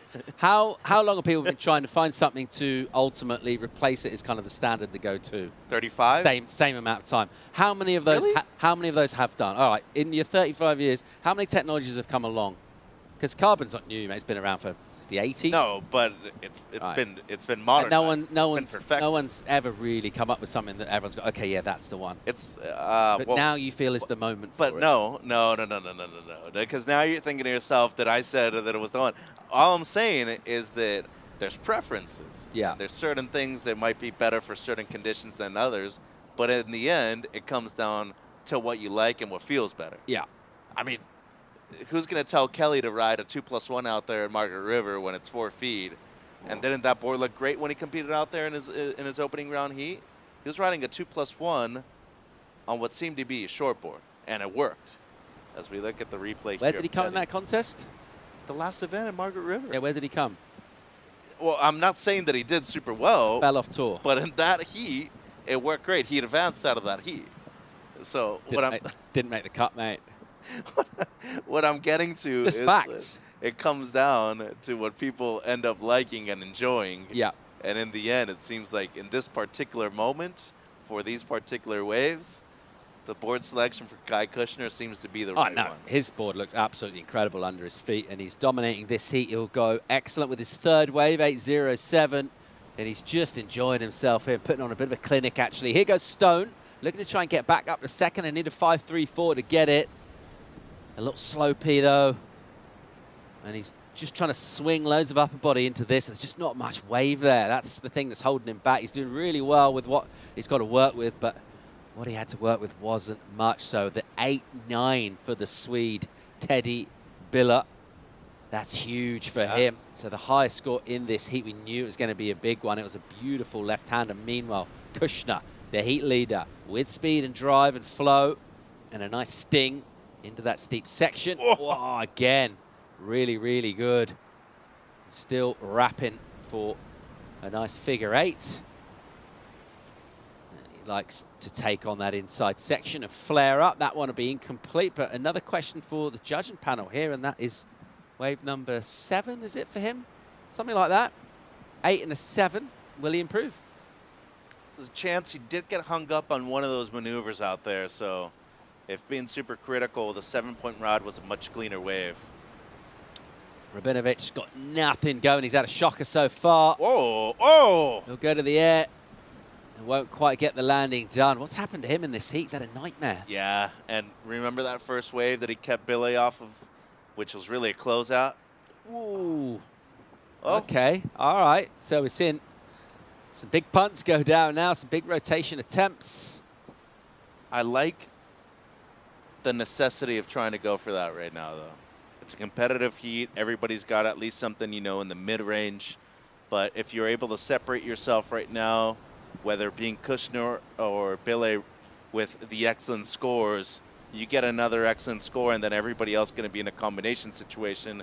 I don't think it's a bad idea, especially for Kai, who in his last 3 heats has really been in rhythm with that one left over there to the west. I think it's still the smarter strategy, Paul. Under 5 to go, the heat leader at the moment, the American. We've still got our Swede in second, sitting on a 2, though. He's got the high score, a 6.17 or better. We'll see him take top spot. And yet more air attempts this time. Stone, the Costa Rican, going for the backhand. It'll be an incompletion. He'll throw that away, and he'll have to just try and wash off any frustration here. But he will need, if and when Biller gets something solid on, then that requirement will go right up. For the moment, it's still attainable for him. That's because Teddy's sitting on a 2 still, but as soon as Teddy changes that, which he'll be endeavoring to do, it's quite weird when you've got nearly a 9, but you've also got a 2. Yeah, well, we've seen people lose with perfect 10s in the past before. Leo Neves in 2008 over there in Tahiti. We saw Manoa Drolet also drop a couple of perfect scores en route to losses. And, you know, to be perfectly clear, there's people that should have been world champions and one heat really changed their path. Julian Wilson, 2018, loses to Tikanui Smith in the elimination round, basically with 1 leg, needing less than a 2. Those are the heats really that'll determine whether or not you're able to advance into those finals days. Under 4 minutes remaining in this, our second heat of the boys under 18 rapid charge 5. The American Kai Kushner has put on a dominant display here and really just enjoying himself doing multiple reps. He does get an improvement on his previous to last, 7.77. He throws away a 6.27. So he's caught 8 waves and he surfed really, really well, showing us pretty much his full repertoire in terms of going forehand on the lefts, and just looked like he's really in rhythm with this wave, with this ocean, with his surroundings. Everything about this contest coming together really well for him. He's been winning heats, obviously apart from the one slip up which sent him here to repechage, but Courtney talked about that, not specifically about him, but it is a bit of a blow to lose and go to repechage, but part of this format means you do have another chance to go again. He will have to keep winning though, obviously, and he's doing pretty well at that so far. John from Israel has had a shocker of a heat. He'll go to the air again, doesn't quite get enough of that rotation done. He'll land hard backwards on the flats and go down. Just the 2.5 is the best he's got to show for 17.5 minutes of surfing. Just still thinking about that number from the Swede via Bali, Teddy Biller, still sitting on that 2. And Romeo right here in a position where he could potentially catch a left. Needs to be on this wave. The only issue in third priority, and he has to give way to the other 2 surfers if they like it, which seems like, oh, they're going to let him go? Oh. That wave have potential down the line? Because it kind of seemed like it was... It's deceptive from the drone, though, isn't True. it? Seen a lot of waves with drone, we go, oh, here comes the wave, and then when we switch to the other angle, you can kind of see that thing shouldering off pretty quick. I guess that's what happened there, because no interest. Meanwhile, all right, here we go. Here it goes. See? Wow. That's what I'm saying. Like, Romeo's not really in a position right now to wait around that long. It's because as soon as Billy gets rid of that 2.0, even if it's a 4, that means the requirement for Romeo is going to be a 7 or an 8. So you really need to go on anything you can right now. Well, from the Costa Rican's point of view, that was a decent turn of events because Teddy paddled, did nothing, still sitting on the 2, and that requirement still 5:34.90 on the clock. First priorities with our heat leader, the American Kai Kushner. Second priority from Costa Rica, Stone. Here comes a wave. Just needs a mid-range score. He's gone for a couple of airs that he hasn't stuck. A reasonable wave with solid turns will get him in that mid-range conversation with our panel. Some energy from the Pacific. It's cleaned up a lot. The tide's flooded in. It's put some more meat on the bones. There's still powerful sections. Here's Teddy. First snap to slash in the pocket. There's another wrap. He's already beating the 2 here. Oof, so doesn't get the third turn. He'll add something. How much could prove crucial. Yeah, but that's still going to be more than enough to put Stone in a really bad spot. And not for lack of trying for Romeo. He had a couple really solid waves, the 5.57 especially at the beginning of the heat. But as soon as he heard the 8s drop from Kushner and Billy, he knew that he needed to start doing something major. Went for the 2 airs, incomplete. All right, some waves coming in, Mitch. Hold the phone. Look at this. Couple of lines. Is this going to be an opportunity for Costa Rica?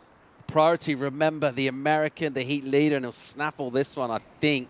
If he can get into it, he'll take it. He's having a paddle, and he'll go left here. So here he goes. I don't think he's going to add to his 7s with this kind of a wave. It's a smaller one. It's softer too. So he'll just bring that in. On the other side of the peak, gone right, was the Israeli. Didn't get much done. So Kai Kushner will just bring this in. And just going through the gears there and just looking super, super deadly. No one really threatened him particularly, other than, of course, that big 8-9 coming in from Teddy. But the lack of the backup throughout meant he still had the margin. It actually ends up quite a bit closer because the 4.27 comes in for Teddy, but still 2.5 points margin over him. And that's very impressive surfing once again from the American. And part of that strong USA team, and they're vibing off each other. That team energy, that's all part of it. But you've got to have the surf skills as well to even make that count. And they seem to have so much talent in depth here. But it's 3 heats in a row now where he's dropped major scores. He's been super active. And it seems like that strategy for his style of surfing, the more surfing you can do, the better. And it just seems like Kai, he's finding his rhythm so far in the repechage, Paul. So USA get another win here. Team Sweden also their sole participant. He's still going, he's still surfing well. He actually dropped a high score in that heat. It's been entertaining stuff at Labacana. The great news is the surf's getting better and better. Other good news coming in for the call. Shannon Hughes and Barton Lynch. More live action right after the break.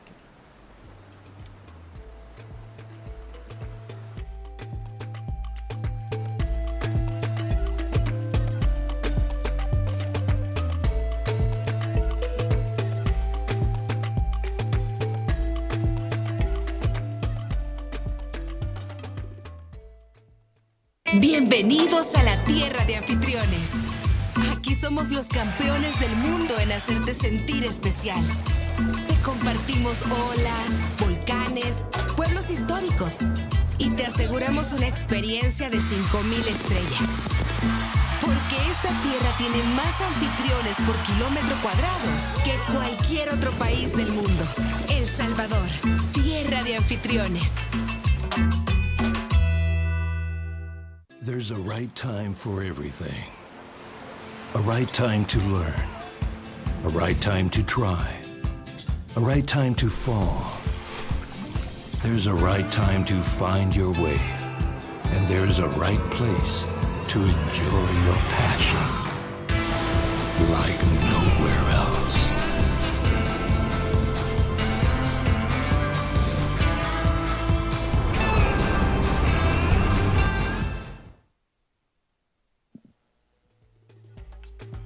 Continuing on our day here with the under-18 boys, Repicharge round number 5. Only 4 heats in this round. And there we saw Nesher Monjarez. He took out a win earlier this morning in his opening round for today, at least. It was his Repicharge round 4 heat, and he's advanced through to this afternoon. Luke Tema from Hawaii and Alfonso Pinto of Portugal up against Nesher and Benji Lang from Team USA. Shannon Hughes alongside Barton Lynch for the call. Barton, that sun's starting to peek out, which means it's getting a little hotter out, on the shoreline, and there's been some great surfing to match it. As we take a look at the replay for first to Benji. Nice closeout turn. Only one, though. Big score, really, for one turn, 4 points. And this was the replay for Mexico. An unfortunate slip there. Got a good, wide, strong stance. Loves the layback snap. We saw it used to great effect, as you said, in that heat win earlier. Unfortunately, falling off there. That's a quick 2.67. Quick paddle here for Nesher on the inside. We'll see if he gets into it. And here we go, now up and riding. Oop, just a little caught behind the section. Let's go down to the beach to check in with Kai Kushner after a great win. Thank you so much, you guys. Kai, congratulations. An 8.07 as your highest single wave score in that heat. You must be feeling great. Yeah, I feel really good. I just been having so much fun, so I'm stoked to do some airs, switch it up, but yeah, stoked. Now, talking about starting to add in that repertoire, has that been intentional that you've been keeping that kind of on the back burner and now you're starting to include those airs into your game as we're getting farther into the event? Kind of. I mean, I just feel like I like just gaining confidence with every heat, so yeah, just gonna keep it going. Stoked. Now, we were talking about you taking great care of this sport. It has its own bed to itself back at the house. Yeah, I keep it. It has a bed, so it's my magic board. Yeah. Well, yeah, you want to keep it safe, keep it cool, nice in the AC. Is there anything you'd like to say back to the U.S.? What's up to everyone who supported me, my girlfriend? Thank you for watching, and yeah, let's go. 2 heats in one day on the winner's glass. You'd be feeling great. Congratulations. Thank you. Thanks so much, Rachel. I've had a few boards in my day where that board's taken a prime location on the bed. Oh, the magic boards, they're so special. You don't get many of them. And when you find those ones, you put them away, you look after them and bring them out when the heats are on. Luke Tema. Up and riding now for his opening ride for the Hawaiian. Powerful, throws a lot of spray. Kind of a sluggish wave, but he's able to get a bit of work done here as he comes through to the inside section. Started to sort of speed up as he came down the line. Nesher up and riding on a much faster looking ride. Wow. Forehand surfing on fire. Yeah, wow. Mexico, 0.5 before that for Nesher, so that's a throwaway. The wave of Luke Tema's his first ride. Good, solid ride. I love the length of Luke's board. There's a lot of board in front. It just makes things look, the turns look so much bigger and archier. Scores to drop. We got a 2.67 on the board for the high score of Nesher at the moment in that 4-point ride for the opener of Benji Lang for that backhand or just for that single maneuver. And both those waves will be better scores than anything previous, I would imagine. Set starting to approach now as we've got a paddle from Benji. He'll pull back on that wave a little bit deep. Had second priority at that point in time. Maybe the other's not out the back. Look at this one. Big set. Decent size set. The tide's also pushing kind of to that mid-tide now. It might offer a bit to play with for these surfers out there. Alfonso with a quick whip on his backhand to start. He kicks out. Now Nesher up and riding on the wave, possibly behind. First snap, drives through that second turn as well. Just puts a little fan of spray behind him, and he'll finish off on the inside. I feel like we're watching Nesher improve right in front of our eyes. The confidence as he progresses through the rounds is just, it's being shown in the performance each following heat, where he just looks more confident. The speed that he possesses, he's able to apply that speed with his power and just get some radical moves in. He's definitely got a good score coming, and that right will be a pretty decent score too. So his 2 best scores in the last 2 rides. Luke now up on his backhand. Sets himself up for a nice bottom to top turn combination, but doesn't ride out complete from that turn. Got stuck at the top, but there wasn't, you know, after he got stuck, you watched the wall, it didn't really go anywhere, didn't have much, so that was worth a try from down the priority roster to try and just get a second score. Blue, Alfonso just a 2.57 up again. Up and riding again. Seems like this wave, this heat will have some activity within it. First re-entry, draws through that second turn, sets himself up for a third big blast. And those opening 3 turns, that third one had so much spray thrown off of it, having a little check back as well. We're waiting for scores for a lot of the surfers though, so we're not really sure yet where our surfers will be sitting in those positions, because those scores on the board are pretty much going to be erased with Benji going in for a huge front hand re-entry to start, driving around the section. Nice kind of aqua blue color to the water in front of him as he's in that shallow area. He's feeling frothy and stoked as he clicks out on the inside. Seen all sorts of claims from these young surfers this week. So many claims. Fist pumps, double fist pumps, you know, and the emotion being worn on the sleeve. There's some scores from Mexico. There we go, a 4.57 on the board for Nesher. Sets him up in that leading position. We've got a 5.17 on the board for the opener of Luke Tema has dropped in. Now waiting still for scores for Alfonso, Benji, and Luke. Sorry, Luke's scores all locked in. Nesher also with that last score to drop. And that'll give us a better picture. Everyone looking to put a backup score on the board now with 11 minutes, 25 seconds on the clock. Good work by the Hawaiian Luke Tema, the 5.17, the best wave of the heat so far. So he wins the opening exchange, last to ride a wave, but got the best one, made it worth the wait. Benji having a lot of speed as he checks through the foam. First wave to go on his backhand, and he'll just go down, but looking to bring something different to the eyes of the judges. 5.27 for Nesher, sets him up in that leading position and improves significantly on his situation. Alfonso now up and riding. He's got that big 2-turn combo from the last wave to drop. Now looking to see if he can do it again, just a single maneuver. A little more size to it than what we were seeing about an hour ago. And deliberate in his positioning and wave selection, identified those big tall rights. Every one he's had has been a set and been overhead, so there's a strategy that he's sticking to. The other guys all sort of going both ways, mixing it up, left and right. Luke Tema now at the top of the priority roster. A 5.27 becomes the best wave of the heat. The right that came in, the left that came in after Luke Tema's ride for Nesher Monjares, he came, like you said in the live call, he came speeding into things. I was like, oh, that looked good. The judges, 4.57, thought the right-hander was even better. Yeah, a lot of speed within his surfing. I like what you're saying, about seeing him improving on the spot. We've had some of those surfers in the main round that have come out very explosive from the beginning. They've been dropping huge scores from opening day and continuing to. For someone like Nesher, this is a great opportunity for him to kind of sneak in behind the scenes and build his campaign as this event moves forward. Very good from a marathon pacing kind of perspective. Yeah, he's definitely doing that, isn't he? We know that the repechage round, we're in repechage 5 now, so, those guys have surfed a lot of heats as well already.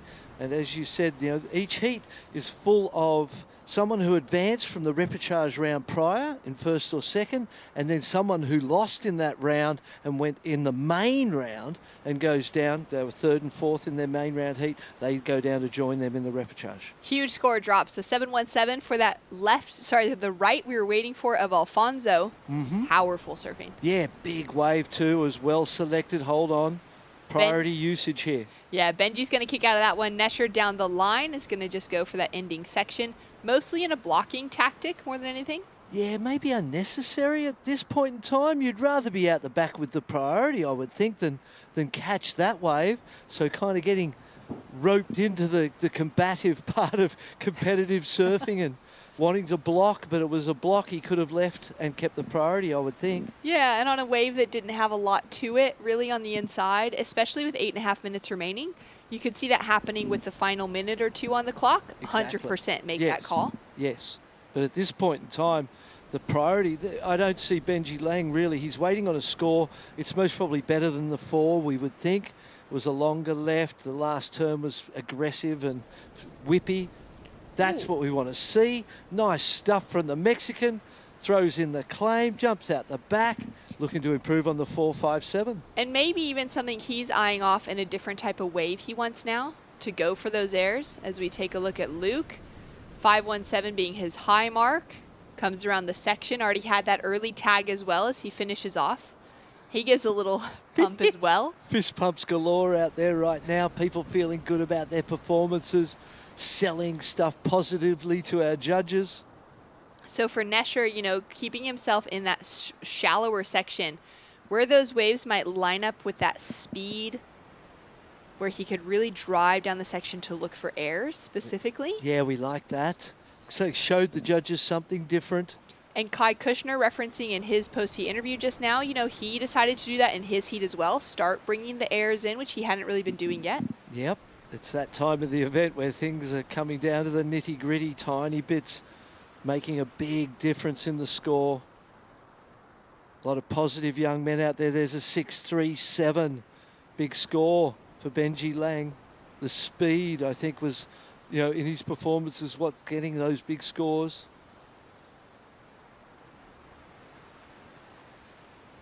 Still plenty of time remaining on the clock as we see Benji putting himself in position here.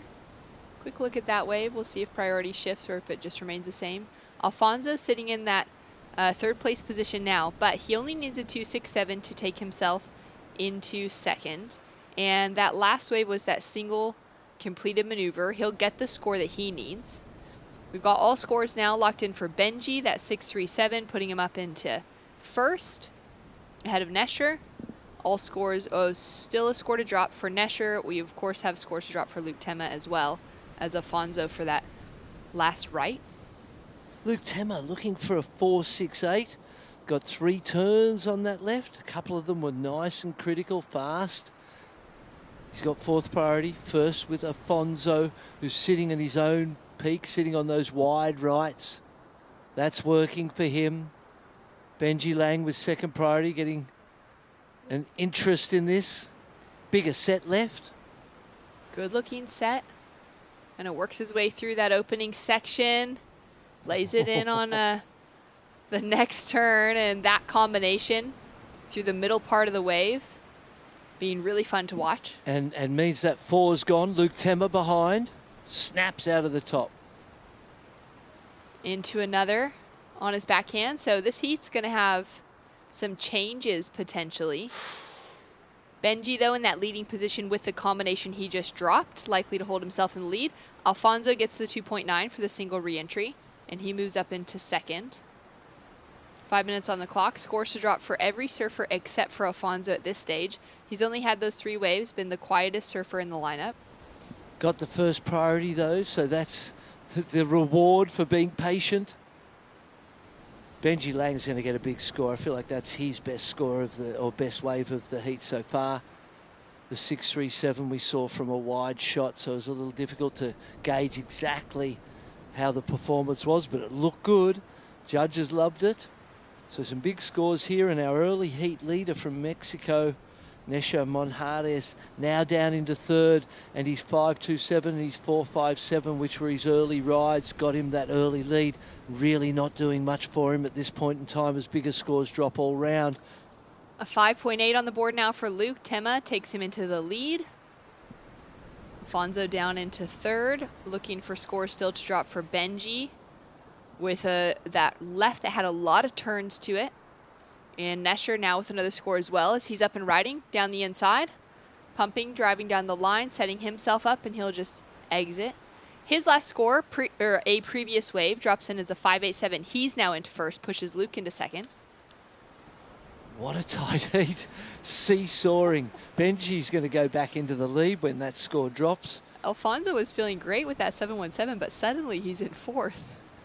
Yeah. Got priority, but he's going to have to put maybe a significant, not a huge wave, but it's going to need to be completed, likely with 2 turns, to get himself that advancing position by the time we finish this. Yeah, and sometimes, you know, when you sit away from your opponents and you get a lead, the 7.17, at that point in time, I go back and I go and sit amongst my opponents. Say, okay, I've created the opportunity or the big score from being away from everyone and no one being able to mess with me. Now I'm going to go back and mess with them, you know, and start to take waves off them, because by staying away, he's keeping their opportunities open. Judge is still thinking about this young man's last ride, which is going to be a really big score. Ooh. He goes crazy because he knows he needs to. Goes for a huge layback. Board flies out from under his feet. So still waiting. Yeah, Luke Tema's got that 2-turn left that we saw.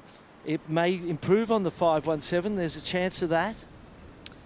Scores in for Nesher are all locked in. His top 2 that he currently has remaining as his top 2.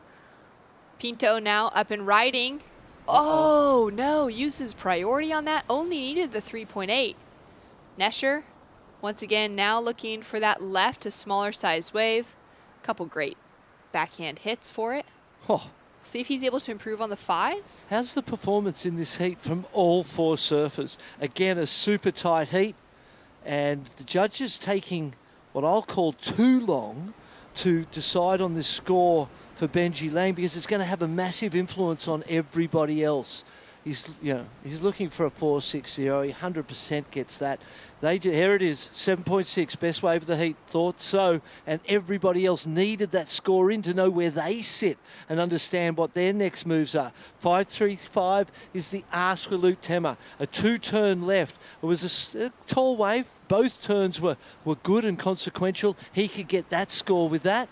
Nesha doing great to hang and bounce himself back into an advancing position. Another great heat. And his creativity to move away from the pack, go for a slightly smaller wave, but with that speed section to air, has him sitting in the advancing position right now. As we take a look at Alfonso, he currently needs a 3.97. Moving a lot of water here. 3 backhand snaps, goes in for a 4th. And he's going to stick with this because he's down to that final minute. He may as well milk it all the way through. He's feeling it. 6.5 for Luke Tema takes him into second place in front of Mexico. And that greatly increases the requirement from the 3s to a 5.13 now for Alfonso for that last wave that we just saw. That'll be his score to come through. 6.5 for Luke was important in that moment, also for everyone to know what the requirements would be on Nesher and Alfonso, as they've now Nesher's knocked out into that elimination position. Yeah, I feel like Alfonso gets the score and bumps Luke Tema down into third place. Time will tell, but it was a good enough ride to get him a score. Luke Tema needs this wave. He's now up and riding again. Ditches the full back half of the board out of that opening turn. Wave gets small though, doesn't it? Some of those waves grow in size. That one shrank a lot. 10 seconds. Benji, heat leader, up and riding now. Maybe he'll boost into something big, hits that first section, and just gets the job done. Feeling stoked at the moment. We do have scores to drop for both Luke and for both Nesher, but for Luke, we know it's not going to be the 7.48 to knock Benji out of first, so Benji will take an advancing position. Fair call. Score to come for Nesher, for Alfonso, and for Luke. I don't feel like Nesher's does much, really. Smaller wave. 3 backhand turns. They were nice turns.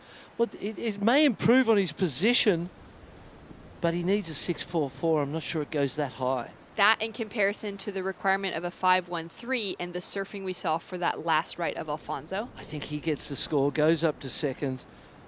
Luke Temmer stays in third and Nesher down to fourth. But what a seesawing battle as we see the Mexican glide his way in there. That was a really exceptional heat of surfing to get to witness. We got a score in for that previous wave of Alfonso, a 6. Takes him into second. Yep. What we were expecting knocks Luke and Nesher down into third and fourth.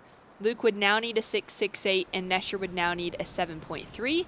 Score to drop for last of our heat leader in Benji Lang as well, but he'll be holding on to that first place position. Yeah, and Luke Temmer's first turn was massive, but he got stuck for a little bit, and then by the time he got around, the wave face was really small and the rest of the work wasn't strong enough. I think the results will stay. We're still waiting on 3 scores, but I feel like that is the, Benji first, Alfonso second, Luke third, and Nesher fourth. I feel like that's how it's going to stay. Judges got 3 scores. There's the 5 for Nesher. Doesn't really change anything. 1 more score for him to come in. How many waves? 1, 2, 3, 4, 5, 6, 7, 8. He got 10 waves in that heat. And really a lot of them, though, look at the scores, a lot of them not really worth catching, but the froth was in. The froth was absolutely there. And he did so well in this event. It was really exciting for us to get to witness, his surfing at this level once again for Team Mexico. His scores are all now locked in, and he will not be taking an advancing position with that 5 as his last. And now waiting for last of Luke Temmer. The weight of that score would have to come from the opening turn, Barton. It's a 6.68, so you've got to have a couple of judges going to 7, perhaps, to kind of get you there. There it is. 5-point ride, not enough for Luke Temmer. Great surfing down to the end of it, and an incredible performance across all 4 surfers. That was really exciting to be able to witness the back and forth from that crew. As Benji Lang takes away a huge win. Alfonso Pinto of Portugal in behind him. Team USA victorious. We've got more action right after this.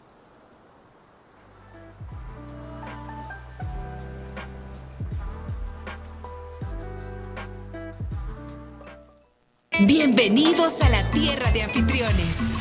Aquí somos los campeones del mundo en hacerte sentir especial. Te compartimos olas, volcanes, pueblos históricos y te aseguramos una experiencia de 5,000 estrellas. Porque esta tierra tiene más anfitriones por kilómetro cuadrado que cualquier otro país del mundo. El Salvador, tierra de anfitriones.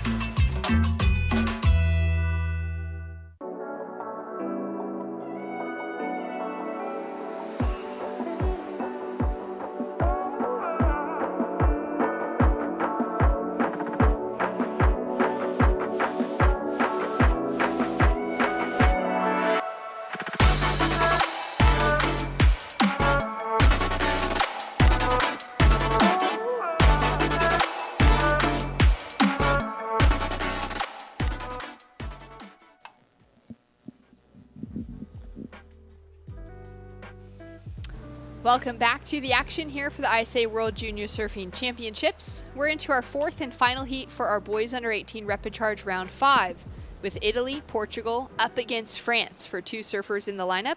Jay Phipps and Anoha Le Pierres up against Matias Conotto and Leonardo Apreneda. Little paddle battle maybe at the start of this heat. We've got priority established already across the board. And that means that we've seen waves ridden already straight off the bat in the first couple minutes. So let's take a look at some replays. Jay Phipps with his opener. Snaps out of the top, gets stuck back for a little bit. Nice closeout turn, so a 2-turn combination. Second turn powerful. Here we go. Matias, one big, beautiful turn. That was awesome. Loose and free. Leonardo, bang out of the top. What a start to this heat. Oh, the boys are on fire here today in all of these divisions. Beautiful surfing. Wow. Impressive. Here we go. And Noha with a piece of the action as well. What a great wave he's got. It stands up. We know from that paddle battle that he gets all the way in on it. That's what he did. He cut out to try and stay in front. Well, where did the judges go, Shannon? That was crazy. What a great opening exchange. The ocean's quiet now, so Clearly just, you know, a little flurry of action right at the start, right off the buzzer, giving every single surfer a wave in the set as well. Paddle battle between green and white. I love it. Look at the feet going. You got to train for this. You got to train for these moments. Oh yeah, you got to be training hard for this sort of stuff. Who's Now, going to get the priority? How did this fall? It landed with Jay Phipps in second, and Anoha's got third. So Jay clearly getting the nod within it, likely because they would have been equal maybe in that positioning to where priority is established. And that Jay had the first wave in the exchange. Exactly. Ahead of Anoha as we take a look at him now. Just lining it up down the line. A 6.5 dropped in for his first wave. This will be his second with a incredibly challenging section to finish with. 6.5 for the first of Jay Phipps. I didn't really see that coming, a two-turn combination. First turn kind of got stuck a little bit. Second turn was really good, but I feel like if that's a 6.5, there's going to be some big scores coming, and perhaps Inoa should have kept riding his wave, as it turned out, rather than go for the priority paddle battle. First turn, nice. Second turn, banter up into the pocket, stays tall, gets the snap.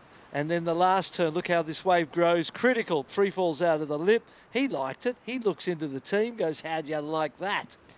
Here's that first wave again. Look, a little lower on the wave face and carved it down. Wasn't a lot in that. Great second turn. I feel like a 6.5 is a big score for that. And it means that this heat is going to be a very high scoring affair. Well, the last heat was unbelievable, the back and forth throughout it. Benji Lang found himself with that leading position in the last sort of 8 minutes maybe and managed to hold on to it to the finish. He's on the beach with Rachel.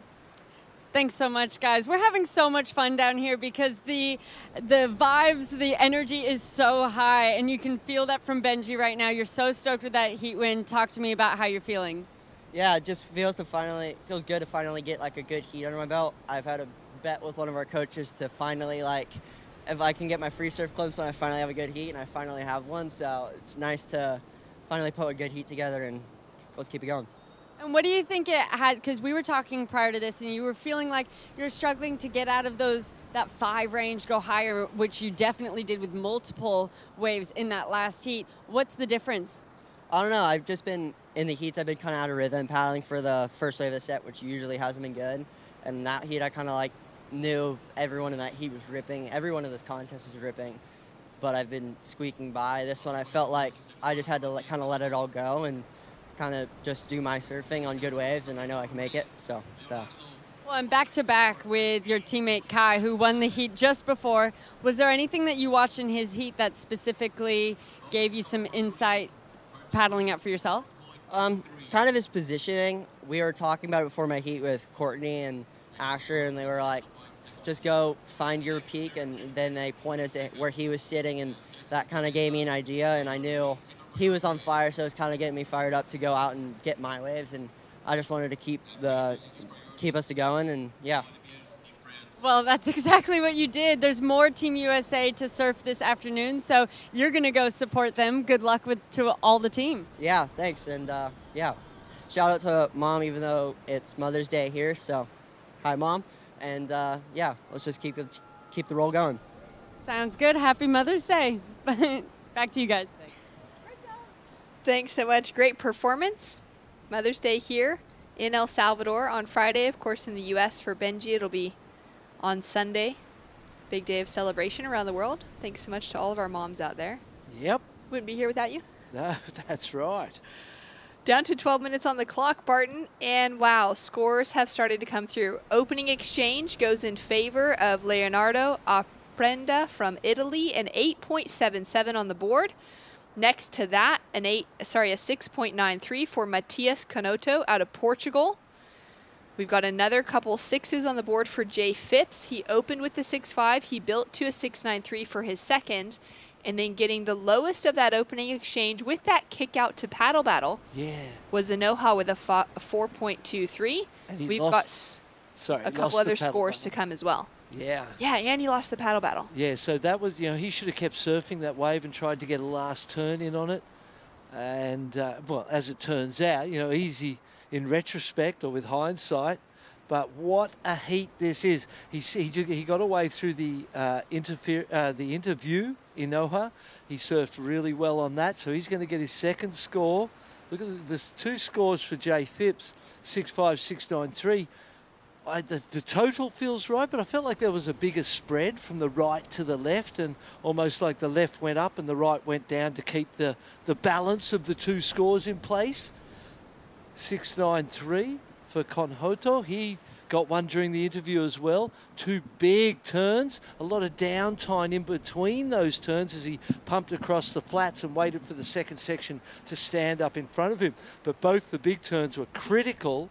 I could see that matching that opening ride of Jay Phipps's, for example. It kind of was in that range. The turns didn't happen so sort of cohesively, one into the next. There was the downtime, as I said, between the 2, but the turns were on par for sure.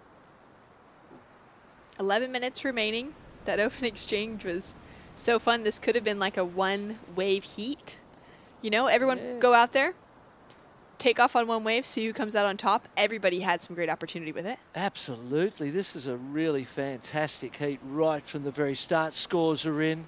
Conhoto. A 7.33. And well-deserved as he heads into that leading position, pushes Jay Phipps down into second. Score still to come for that last wave for France's Anoha in the green jersey. But he's now chasing a 9.2 to get himself into second even, as the strength of those high 6s has Jay Phipps with a big heat total.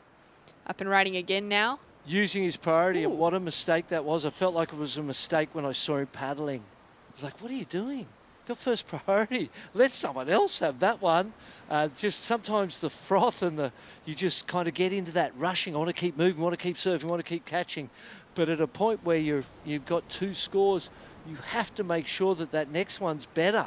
And I don't feel like there was any way that wave was going to be better. It was a smaller wave. So an odd choice with priority there. Speaking to the pressure maybe from the 8.77 in third place without a second ride and go, well, I need to build on what I've got, because when he gets a second one, you know, maybe my 6.5 doesn't count anymore. So true, because Leo only needs that 4.66. Opened up with a near 9 for his first wave of the heat. It's the biggest score we've seen dropped in the last little while. You know what's happened when you look at the wind has died down.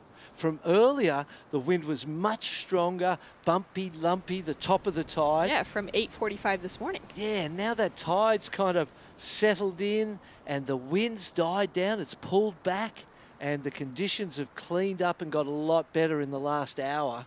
And the surfing has been benefiting because of that. Look, 7.83 for the last of the Frenchmen, Le Pierres. This heat is a cracker. This is unbelievable. Great surfing from, you know, they're kids, mate. They're under 18, grommet heat, and congrats to all of them, even regardless of how it ends up. You don't get a good heat without all 4 guys pushing each other, you know, and that's what's happened in this one. And this is one of those great moments within sport, you know, to be able to see a heat like this where every surfer's had the opportunity, everyone's risen to the occasion. Yep. As athletes performing in their discipline, all getting solid heat totals and scores to their name. Could be these moments, like, you know, I'm thinking back to Kai, kind of mentioning Kai Kushner, that he's now going to start to bring more airs, and we'll likely see that in competition as we head towards finals day in a couple of days. I remembered back to the Tokyo Olympics, the women's gold medal match for freestyle BMX was like in the bowl, you know, on a bike as opposed to a skateboard. And there is a competitor in that event, Hannah Roberts from the USA, who was the kind of the front runner of global BMX for the women for freestyle. She was very much the expected gold medalist coming into the event, and everyone was really not expecting anything to change. And there was another athlete in that event named Charlotte Worthington from the UK who, you know, had some good chances, but had never really had that explosive moment. Obviously had qualified for the Olympics, which was great. Yes. She made it into that gold medal match. And in the finals, she pulled the first time in history across any event to run for women's BMX a double backflip in the final. Walked away with a gold medal. In a bowl. In the bowl. launched like a into a terrifying ramp. situation. Oh, absolutely terrifying. But from a sporting perspective, what she was able to do, she'd clearly been working on this trick behind the scenes at home for so much time.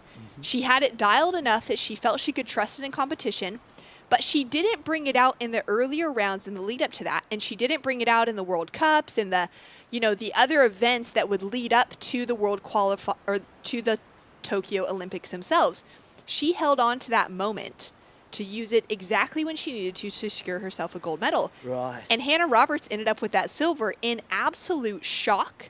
Also in awe, because now the level of competition was being raised in that women's field. And I feel like those are the things that we get to see sometimes within surfing as well, where you've got those surfers that have been, they're not throwing it all out right away, just kind of waiting for that moment of kind of greatness within their sport to be able to pull something out of the hat. As we take a look at Leonardo, kind of a sleepy wave on this one. That wasn't what he wanted. He needed a 4.6. He doesn't get it. He doesn't need a huge score.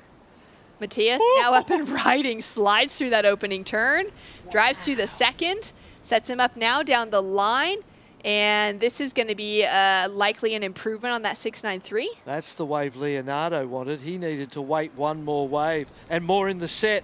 Anoha up and riding, drives through that first section, and he's looking for a 5.60.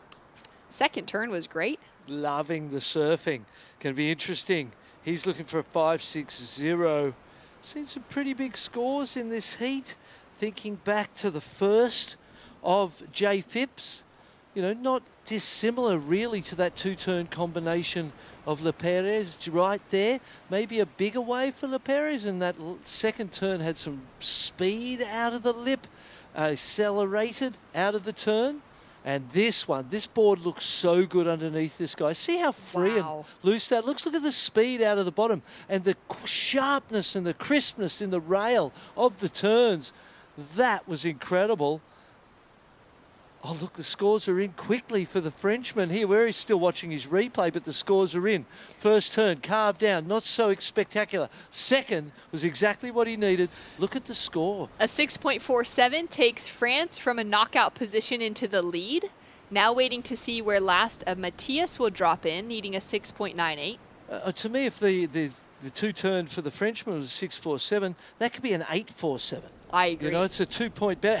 Phipps, he needs this one. He needs a big score, chasing a 7.33 at least to get himself in advancing position. Rising to the occasion, swells on the push, also with this increasing high tide. So this is going to shape up to a really great afternoon of surfing. Like you said, the wind has bowed down as well. Scores are in. You almost hit it right on the head. An 8.57 drops for last of Matthias. And Portugal into first with a 15.9 heat total. Now the question mark is really on Leonardo. He's got the 8.77, the single highest score of the heat. Just a 2.07 to back it up. And he caught the first wave of the set with first priority, and every surfer behind him added to their score. Anoha now up and riding, foam climb to start. He's looking for an 8.08 to take first. That's not going to get it for him. No. Does it improve on the 6.47? Maybe not too. He was kind of behind and chasing all the time. Matthias up and riding, just found out that he got an 8.57. He's feeling a little bit more relaxed as he approaches this wave. Oh, nice bit of rail work.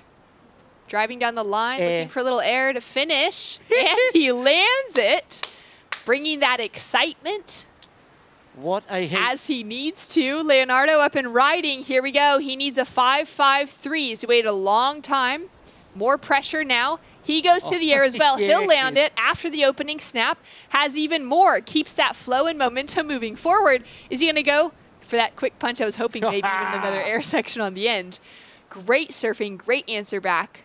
And I've been saying regularly that I feel like Europe's moment, this is an all-European battle, and I feel like Europe's time to be the dominant continent in the sport of surfing is nearly upon us. It's coming. You can see it in the juniors in this particular heat.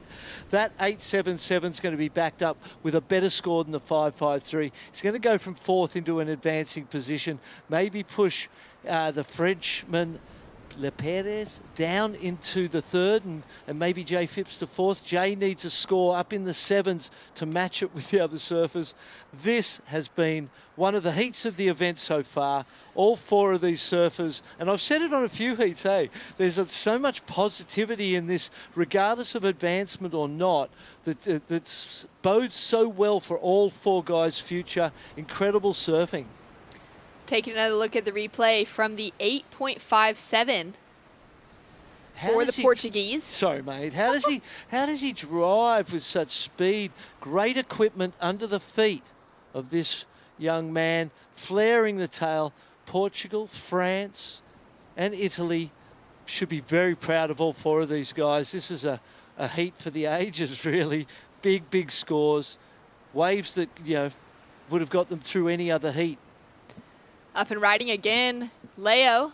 We're still waiting for his last wave to drop through, which included an air kind of sandwiched between a couple nice snaps.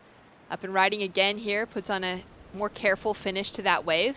1 minute on the clock. Really the reliance being on his last wave, not this one here. Yeah, that was a bit of a throwaway. And there it is, a 5.70 gets him into second. Not by much, but just there. It puts a 6.65 requirement on Anoha, who has all scores currently locked in. His last wave was a 4.2, not going to factor in. And we've got scores to come only for our front two surfers. Jay Phipps now needing a 7.55. His last wave was only a 5.55, so that didn't help his situation. The 6.47 that he has, looking for a 6.65, he should have completed that wave. We said it earlier. Anoha now Jay Phipps up and riding with a quick snap, and he'll go down. That's what he had to do. Worth a try. Go as hard as you can because you've got to somehow find that score. And now looking at the heat totals across the board, 13 being the lowest heat total up to that 16-point range. It's the most highly contested heat we've had for sure in this round in today's competition, but likely across the event. That was outstanding performances across the board. We've got scores, just this last wave of Jay to lock in, but that's going to be the throwaway. A 7.9 for Matthias backs up his 8.57. So disappointed is Jay Phipps. You could see the emotion. He was hurting right there, but, his dad will tell him, mate, you did good. It was a great heat. It was one of those ones that could have gone any way. So congratulations to all four of those surfers. That was sick. That was so exciting. Matias Canoto for Portugal walks away with the win. And Leonardo Aprenda found himself that 5.7 towards the dying minutes of the heat to get the Italian over the line and take the advancing position. Both French competitors eliminated. Yeah, unfortunately, and we go back to the 6.47 of Anoha from France, needed a 6.65. He cut out early on after two turns for the paddle battle. Perhaps if he'd worked that wave through to the shore or through to the inside, he may have got those extra little incremental bits of points that might have gave him the 6.65 that he needed in the end. So just comes down to all these tiny little decisions you make along the way. But, again, hats off to all four of those guys. That was a beauty. Incredible performance. And more action when we return. We'll be switching back to our under 16 girls division, Repecharge round 5 in the lineup after this: Spain, Hawaii, Australia, Brazil.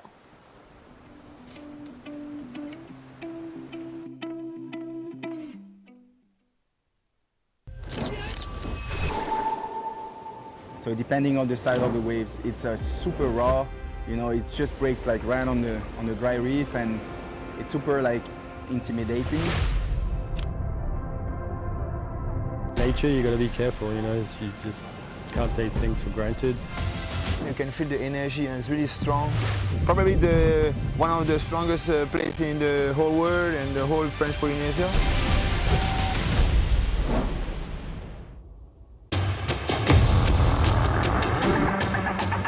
It's one of the biggest goals and one of the biggest dreams.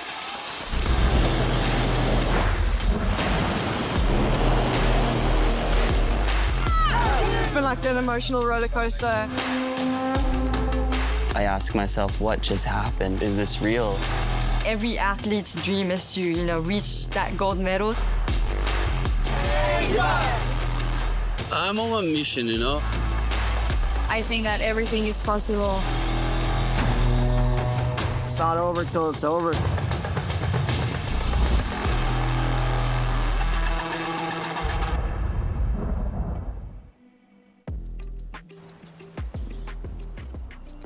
Welcome back to the action. We just saw a pretty unbelievable final heat for our under 18 boys, Rapid Charge round 5, finish out. Lowest heat total in that in the 13.5 range, highest being that in the excellent range over 16 points. And a very exciting way to finish out that round as we're now kicking off a new round on the girls under 16's Rapid Charge. Round number 5, heat number 1 out in the lineup. We've got 4 heats in this round to call it a day. And right now we have Spain, Hawaii, Australia, and Brazil in the lineup looking for their first waves. No waves ridden yet. Carla Morera, Sky Suet, Charlie Hatley, and Laura Mendelli in the water. Shannon Hughes alongside Barton Lynch for the call. And it looks like we've got our first wave underway. And it's going to be Carla out of Team Spain, who took out a win earlier today with some solid performances, big end sections that she was able to hit. And she'll just miss time. That opening turn, unfortunately, that would have been a solid way to kick off her campaign. Yeah, so Spain, Hawaii, Australia, Brazil, some of the superpowers of world surfing, all finding people in the repechage. Yeah, we are in round 5, so things are well into the event. Yeah, we're getting much closer to that finals day conversation. We'll still have a decent amount of surfing to get through tomorrow, as we'll have main round heats as well as repechage round heats to battle through. With that hope for a slightly kind of shorter, more condensed finals day. Also, whittling down the schedule that way to being a shorter finals day means that all those surfers left in aren't having to surf too many heats in the same day, which is, you know, surfing between the repechage and the opens, the main rounds. There's the potential to be in the jersey quite a lot, as Charlie Hatley will just have to kick out of that opening wave. Yeah, whitewatery takeoff made it difficult from the start. Hawaii, having a look at this one. Sky Suet, little paddle. Having a look down the line, deciding she doesn't like the look of that one. And a 2.17 on the board for the opener of Carla, just for that kind of check to start as she lined up for a big end section. 4:23, you can see there is the high tide, 7.2 feet, so about around a 7-foot coefficient, meaning there's 7 feet of water that moves in on the high tide. That'll be sort of after we wrap up today, that top of the tide. So the tide's really working for us around about now with the low mostly through the whole day, adding to the conditions. Yeah. It looks like the wind might have fluffed up a little bit more. And that last heat, the wind died down and the sets came and it was everything. The surfing matched the conditions and it was all came together to create one of the heats The of the sun event. was shining and it was just one of those moments. 20 really minutes was. of gold. Yeah, it really was, wasn't it? Well, coming out on top within that 20 minutes, it was a pretty unbelievable battle for the finish. And we'll take a look quickly at a wave here from Charlie Hatley. Up and riding on her forehand, great opening carve. Sets it up down the line and she'll just come unstuck on the finish. Let's take a moment to check in with Matias Canoto out of Portugal, winning the heat of the day. Thanks so much. The heat of the day was Matias. Congratulations. We were just talking about how getting an 8 wasn't just enough. You had to have 2 really solid scores in order to win such a heat that had so much good surfing and so many good waves. Talk to me about that. Yeah, feeling pretty confident, super happy. Such a great heat, you know, so many waves, so many good waves and good surfers. I know all of them, they're my friends. But super happy to show a little bit of my surfing and let's keep the focus. So how is that when you know all of those surfers, they're your friends, and maybe in a different event where it's not team-based or country-based, you might be spending more time with them. How do you go competing against them? It's great, you know. Of course, I want my team to win, and I want to do my best surfing, but, you know, it was pretty healthy, the heat. No one was like, everyone was surfing super good, and I'm super happy to win. And I know Gabriel Medina is one of your idols, and that's a heat that he would have been really proud of coming out of as well. How does his surfing and performance influence you? Yeah, Medina is for sure my idol. As you can see, I watch him all the time, whenever I can, and trying to copy his legacy, maybe better, you know. And yeah, super stoked. Well, shooting for the stars, and that's what we love. Congratulations on that heat win. Good luck for the next one. Is there anything you'd like to say back to your family and friends in Portugal? Queria agradecer a toda a gente que me tem estado a apoiar. Continuamos fortes e agora é manter o foco, que ainda faltam uns 5 hits ou 6, por isso nada está ganho, mas estou confiante. Obrigado. Thank you so much, and back to you guys. Thanks so much. Great to hear from a young surfer with a very promising future after winning a heat like that. Yeah, indeed. Goofy footer, sharp, fast. Gabriel Medina, there's not many sharper and faster than he. And a great role model, someone to look up to in terms of your surfing performance for sure. 12 minutes remaining on the clock. We got a 4 on the board for that opening wave of Charlie, a 2.9 for Sky, and now waiting for Laura to get her opening ride for Team Brazil. She's the oldest of the surfers in the lineup right now, capping out at that 16-year-old mark, so she'll be heading to the 18s next year and looking for that last opportunity to get herself a juniors title here for the under 16s. The rest of the pack still young. Charlie and Sky just 14 and Carla only 13 years old, each of them surfing very mature, putting together some excellent heats through the week. But now we're getting into that really kind of, gritty end of competition where decision making becomes that much more important. As we take a look at Laura, just get swallowed on that opening turn. 8 minutes she waited for that. Again, that's a compounding situation where you've waited the 8 minutes, you don't feel good about that, then you fall on your first one. Sky on a beauty. Great looking section in front of her. Quick snap to start, wraps it around. Wave flattens out for her so much. It would have been nice if she could have a little bit of an arc in that second carve, but she sticks with it really well until the finish, almost able to ride out of it, just gets bumped off. Well, the 4 for Charlie, the heat high so far, was a 1 turn and then a fall. So there's every chance for Sky that ride, even without something big at the start. I love the way that right-hander gives you that high line across and into a left oncoming, and it gives you the opportunity to do a big last turn. And although she got the turn, but then got gobbled up in the white water. Charlie now currently leading the heat. Sets herself up. Ooh, great little snap to start off the lip line, and it's just going to be that one maneuver. Still a score of consequence given the scores that are in so far. Charlie coming out of the Gold Coast, a region that has maybe more surfers looking for a perfect wave at snapper than a lot of regions in the world that have a high quality wave like that. You'd have to say that, for the quality of wave to population living there wanting to surf it, got to be one of the most challenging locations in the world to live as a surfer, while also being one of the more rewarding ones when you luck into a great wave. Surfers getting ready to paddle out in the next heat. Tahiti. They've been putting together some strong surfing, especially from this young pack of younger girls, these under 16s, dropping some very solid scores throughout competition today. Up and riding. Having a look here at Laura. Oh, kind of air drops out of the section, goes into the layback and makes the recovery. That was impressive on its own, and she'll just duck out of the finish. So judges will note the lack of control, but I'm nervous for them. In the last heat, we felt the energy. In this heat, I feel it. Sky up and riding on a big one. Nice first turn. Into the second section now. 2-turn combo. She only needs a 4.30 to take first. That's the best wave of the heat so far for sure.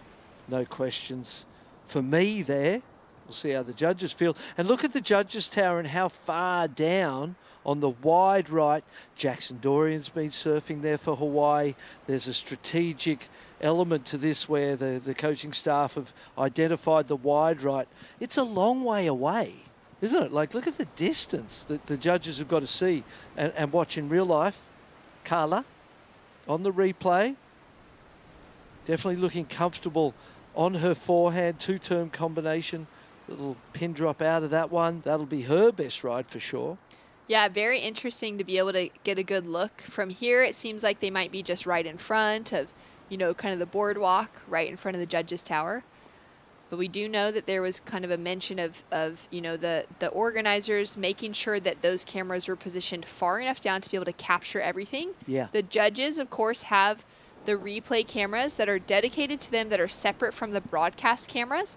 And so they've got great eyes on those sections as well, because they're looking at it from that kind of back angle. Yeah. They've got a camera situated down there to be able to check the replays, which is sometimes why those scores take a little longer to drop, to make sure that they can get eyes on how tight that surfer was in the pocket, which can be hard to see from that back angle.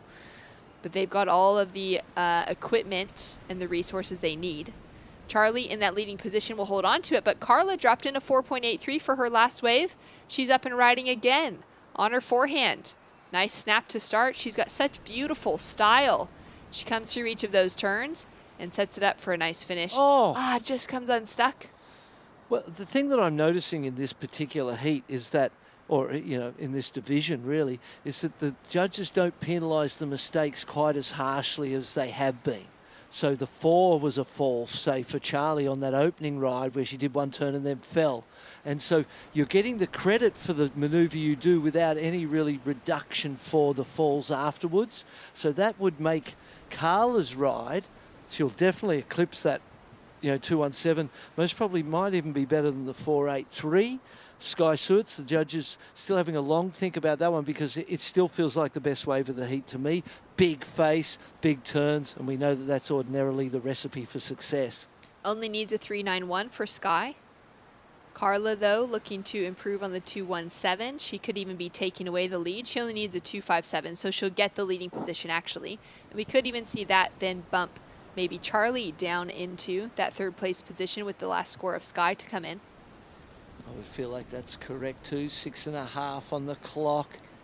Big Who's going to set. bust through the 5-point score range? Will it be Sky? There we go with a 5.40 on the board now for Carla. So she's into the leading position. Yep. It'll take a 4.30 for Sky to move herself into second at least. Done.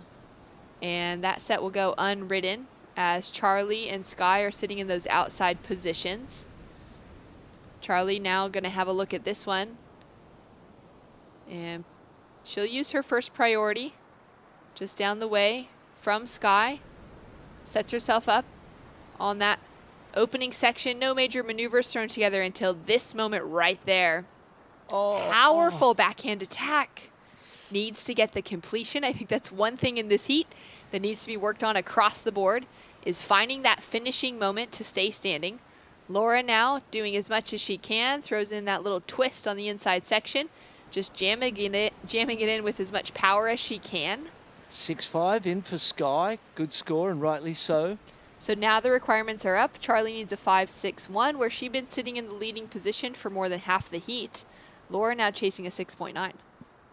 Tight, really, isn't it? 5.4 and a 4.83 for Carla from Spain.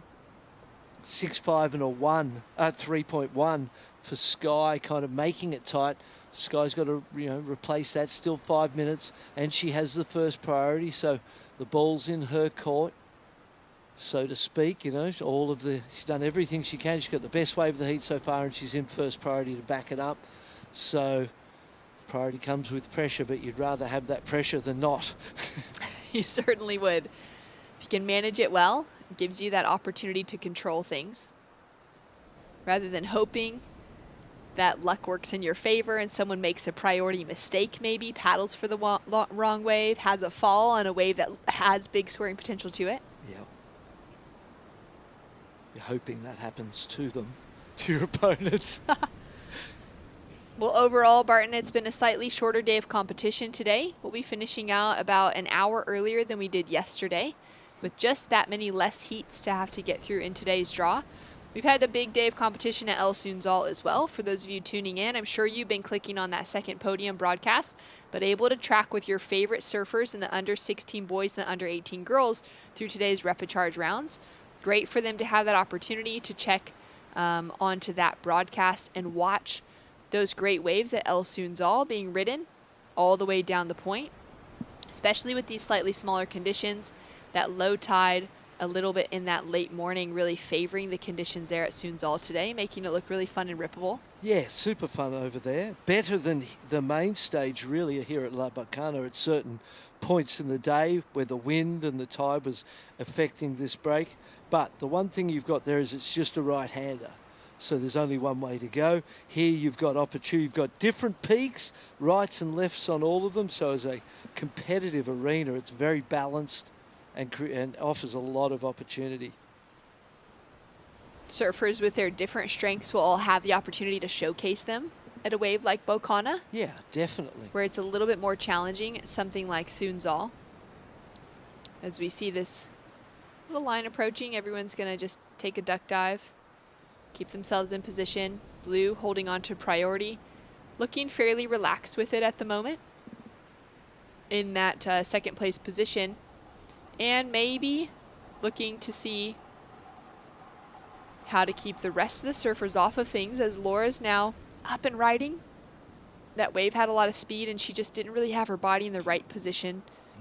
Saw the board quiver underneath her feet. Little weight on the back, too much so. Carla, our heat leader, had higher priority than Charlie, so she's locking into this wave.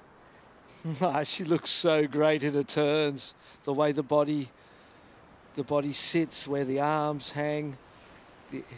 I think she's been watching the Echebarras and getting some inspiration from those ladies. Oh yeah, teammates. Annette competing this week as one of the older members for Team Spain, and their older sister Janire putting together some incredible heats now on the world stage. They're both so good, and she looks like a little one. She could have Echebarra as a surname, really. It'd be the younger sister. When you watch the way she surfs, you can see the influence, and they're great influences to have. And they have a way and approach the wave of making it look like they're really comfortable, even when they're in a challenging section. Yeah, stylish, very stylish. Carla in the lead, 5-4, 5-1. Bettered her situation with that last wave, which was smart from her. It meant it had scoring potential. She was able to keep Charlie off of it. Sky sort of had a look at that wave, but didn't put too much pressure on the rest of the field. So it feels like Carla did her a favor. She's now been able to hold on to that priority next to her name. And Sky's in the first priority now, but she better be careful. She's gone to defensive tactics with 1 minute to go. And I understand that, of course, you need to and you have to. But at the same time, my priority at this point would be to improve on that 3.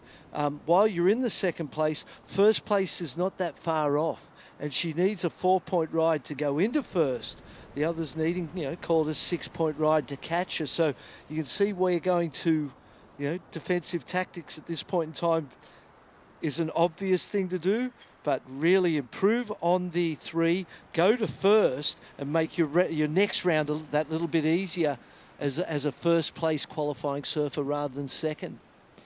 The last maybe, kind of half of this heat hasn't had that much action in it. For sure the last 5 minutes. Carla was able to improve her situation. There's only in that 15 leading seconds. position, but that's really it.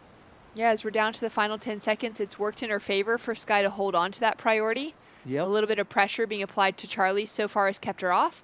We'll see if this wave breaks in time. I think the buzzer is going to work against them, but either way, Sky would have had the opportunity to have a look at this one ahead of Charlie.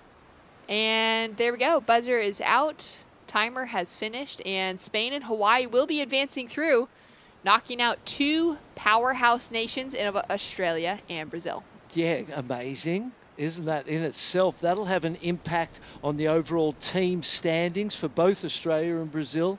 There's the responsibility that comes with representing your country. But congratulations to all those girls. Tough conditions in that heat, but good performances. Very tough conditions, and even to that point on the team standings, the 3rd for Team Australia over the 4th of Team Brazil, even that could make a difference. Yeah. For who makes it into those medal sides of competition for the teams. We've got more action to come when we return. It's the final 3 heats of the day. It will be our girls under 16s Rapid Charge round 5 with Paul and Mitch on the call.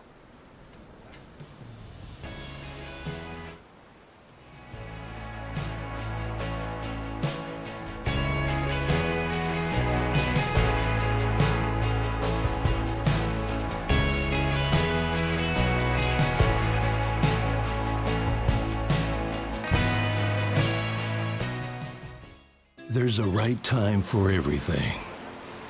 A right time to learn. A right time to try. A right time to fall. There's a right time to find your wave. And there's a right place to enjoy your passion like nowhere else.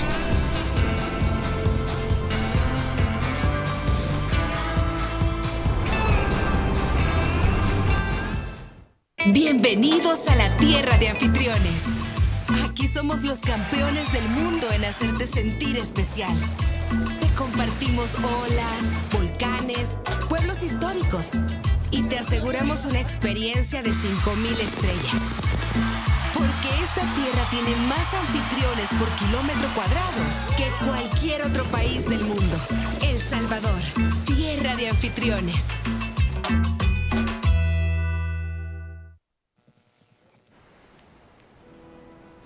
As we bring back live action, Surf City, El Salvador. And looking at Hawaiian flags flapping in the breeze here. And doing so once again with pride. Another strong performance and result for that team. And we're starting to get down towards the point where we can just start mentally maybe looking at some of these positions and thinking who's going to be in contention, some of the pre-event favourites, maybe some surprises getting involved as well. Carla Morera of Spain, the official result there, in front of Sky Suet of Hawaii. Australia, Charlie Haitley ripped in an earlier round. She's out. Something of an upset there, particularly when you're coming into it with excellent scores, Mitch. But hey, it doesn't matter what went before. You got to put that back in mind and find 2 scores. Absolutely right. A clean slate, start from 0, and it's the beauty of competing here at the ISA. You get 2 full chances doing it in the repecharge too, but as of right now, only 4 heats in this round. It's a must for a lot of teams, including Peru, who are still looking to at least get into the medal conversations. They've been a medal team before at the juniors. They're looking to get their first gold in a few years. Having a look at Miliani Simon of Tahiti, Maya Meteja, Mexico, Lydia Cato, she ripped earlier on today, went excellent herself. Also checking out Camila Sande of Peru, as we see a little flyby from a relatively small crew of Pelicans. They're just shooting the breeze here. The wind has backed off a bit, sun is out, the water looks blue from above, it's dreamy from here. It will feel intense and stressful and all of those things in the water. This will be a tight heat here.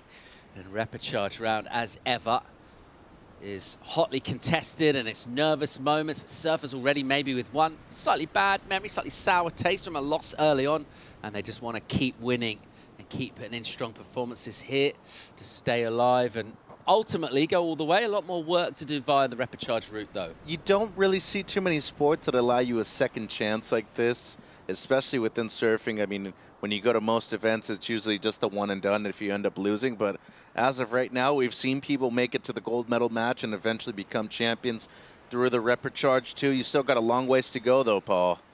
And Sandai opens up with a 5-5, so a good result for them. Since 2011, the last time they won the juniors as a team for Peru, that was back home in Lima. You ever been to Peru, Paul? Never been to South America. Oh. I know. Soon, I would think. Really good waves. Peru, Chile, Brazil. And I'd love to go. Can't forget about Colombia either. Yes, please. Yeah. And obviously the diversity of food. It's just a bummer that you're... Good birding, really, is what I'm into. Just a bummer that, you know, after this, going into the winter over there, so a couple of spots might be a bit colder than usual if you're trying to think of going pretty soon. But birding is what you're looking into. Particularly Brazil, obviously, with the wildlife there. Oh, Fernando Noronha, that beautiful island off of the coast. Plant life as well. Oh, yeah. A lot of flora. A lot of different flora over there, too. Yeah. Tends to change quite a bit, though, if you go over towards Manaus, where the Amazon is. Yep. A lot of good stuff over there. Really hot, though. But some... just like in the Galapagos, certain flora and fauna that are only local to that area, you don't really see them anywhere else in the world. It's a cool spot. Just to put that in perspective, yeah, so taking a hectare of Amazonia, 1,000 species you can find in 1 hectare. Just to put that perspective in Europe, where Really? I'm from, there's just 30 endemic species of tree. So there's a contrast right there. Oh, wow. Yeah. I didn't. Thanks for the info. I didn't know that. It's the spore of the world, mate. Let's have a look at Maya Mateja from Mexico. Decent first turn, not trying to do too much. It's smooth and polished.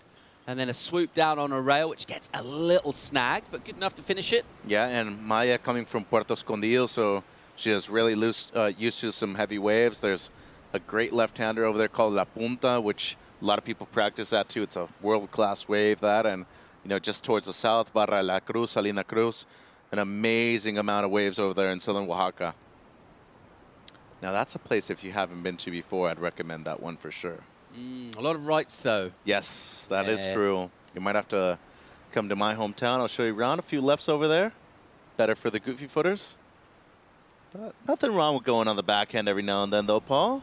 Got to fortify that thing. I mean, if you're going to fly to the other side of the world, That's true. You flying to the other side of the world to try and go backhand? Depends on how good the waves are. Put it that way. Yeah. Well, a lot of people don't like paddling either, so you're going to have to, you know, strengthen those shoulders before you go overseas on a trip. So far, it's the Peruvian Sunday with the best of this. That 5-5 locked in early. That's the one mark of quality. 3-6-7 in for Simon. We're waiting for a number. Here we go. We're looking at Lydia Cato of Indonesia there. And we'll get a 3-5-3 in for Mateja. Lydia Cato waited a long time to get going, didn't she, in that early heat? She had nothing on the board, and then all of a sudden she dropped a 7, then an 8. What, in the final few minutes of that clash? Yeah, and it might be Groundhog Day for her right here. She might be having to look at the same thing over again, and seems like right here, Simon using priority seems like a good-looking wave. Tahiti driving off the bottom, and then a quick whip off the top for her. And unable to get that turn done conclusively. And a little look back towards the beach. She'll make her way back out, still in the hunt for points here. She'll get a number of sorts. It will be a throwaway, though. Well, these kind of conditions, especially with the higher tide, it resembles Papara on one side of the island over there in Tahiti so much. Just a very similar wave. You have different kinds of peaks, a little setup that is very similar to lower trestles on a higher tide, breaks closer to the rocks. What I will say about La Bocana, though, in comparison to the other two, this wave has tricky power, and when I say that, when on the big days, you see it a lot, but you see it on the small days too, especially since it breaks further onto the reef and onto the rocks. Just over 11 minutes to go in this. Numbers are all in, so a second score for Simon. Well, we've got a 5-3 in for her. Doesn't seem to correspond with what we just saw. Keep that updated. There we go. No, okay. So we're all caught up. We've got a 5-3 in. So another wave then, possibly, for we just saw a quick in and out, didn't we, for her? But that's solid. 5-3, second high score for the Tahitian. Sunday with that 5-5, the Peruvian. Those two, the best of this encounter so far. The campaign of Cato will have to wait. There's the Indonesian just with that mistake and that throwaway. Still waiting to really get things going here. We're also looking for Mateja to show us what she can do. She's got that 3-5-3 in. She'll want a lot more where that came from. This way, just trying to bend away from Cato, but she does pretty well to get it, actually. And then she'll have to swoop down and come inside. It will go really soft. It actually always looked like doing that from the beginning. Yeah, and she's getting into a rhythm now where she's selecting bad waves and in a position halfway through the heat where she just needs to at least get something in the threes to get involved in the heat. And, you know, we talked about it, her getting the 8 and the 7 in the previous heat, but you can't rely on the same situation happening right here. If there's plenty of waves out there, it might as well be on those set waves if you're willing to wait long enough. Simon again having a swing, just getting a touch tangled up for what we saw of her. Meanwhile, here goes Sunday. A little bit of whip into that turn. And then rotates all of the upper body towards a lip. Comes at it hard. The lip comes even harder at her. And in completion. And it's been a few hours since they've surfed, so not getting used to the high tide as quickly as we thought, and a tricky one out there right now, breaking closer to the rocks, but seems like there's a bit of backwash, something that we hadn't necessarily seen the last few days, which isn't uncommon here at La Bocana. We see it quite a bit, but with the amount of sand that we had seen closer towards the left, it wasn't necessarily something that was on display during the first few days of competition.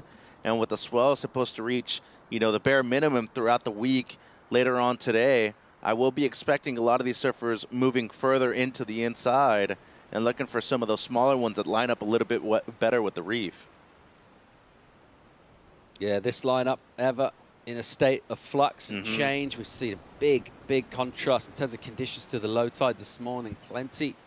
Now much more water on the reef, and that's just helping these sets come in. You can see just the impetus and the energy. It was taking quite a long time towards this low tide for those lines to fill in, and a little bit more momentum behind the march of this swell up onto the reef here at La Bocana. Here's an effort from Sunday, your heat leader, and sort of similar to her last wave in the fact of the outcome. She got a bit more of the turn done, but in the end it's the same. It's incomplete. Yeah, and she's just mistiming that second maneuver a bit too much.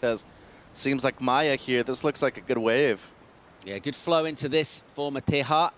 And there's a nice turn off the top with loads of speed. And that gives her loads of spray. And then she'll regain control. And a sort of awkward section. It was bending in. She actually combos it up. So the lip line backside float. And then a quick little hit to finish. Decent. Yeah, a good amount of spray and release on the first turn, too. So good timing. A little off balance coming out of it, though, but rebounded well with the combination, as you said. On the second one, even got a little foam climb in to finish that wave off. I'd be thinking it's going to be competitive with the fives that we've seen in this heat, if not even better, just due to the amount of commitment on the first turn. But, a good way to describe it, Bocana, is almost if you're playing with Play-Doh. You can turn it into anything you want, and in the end, it can have any kind of shape that you're willing to give it to. As we look at the replay here of Mateja, 3.53 on our opener. Bit mistimed on the second one, so the other angle proved to be a bit better. But I think the commitment on the first turn should be giving her a hefty score, given the context of the heat.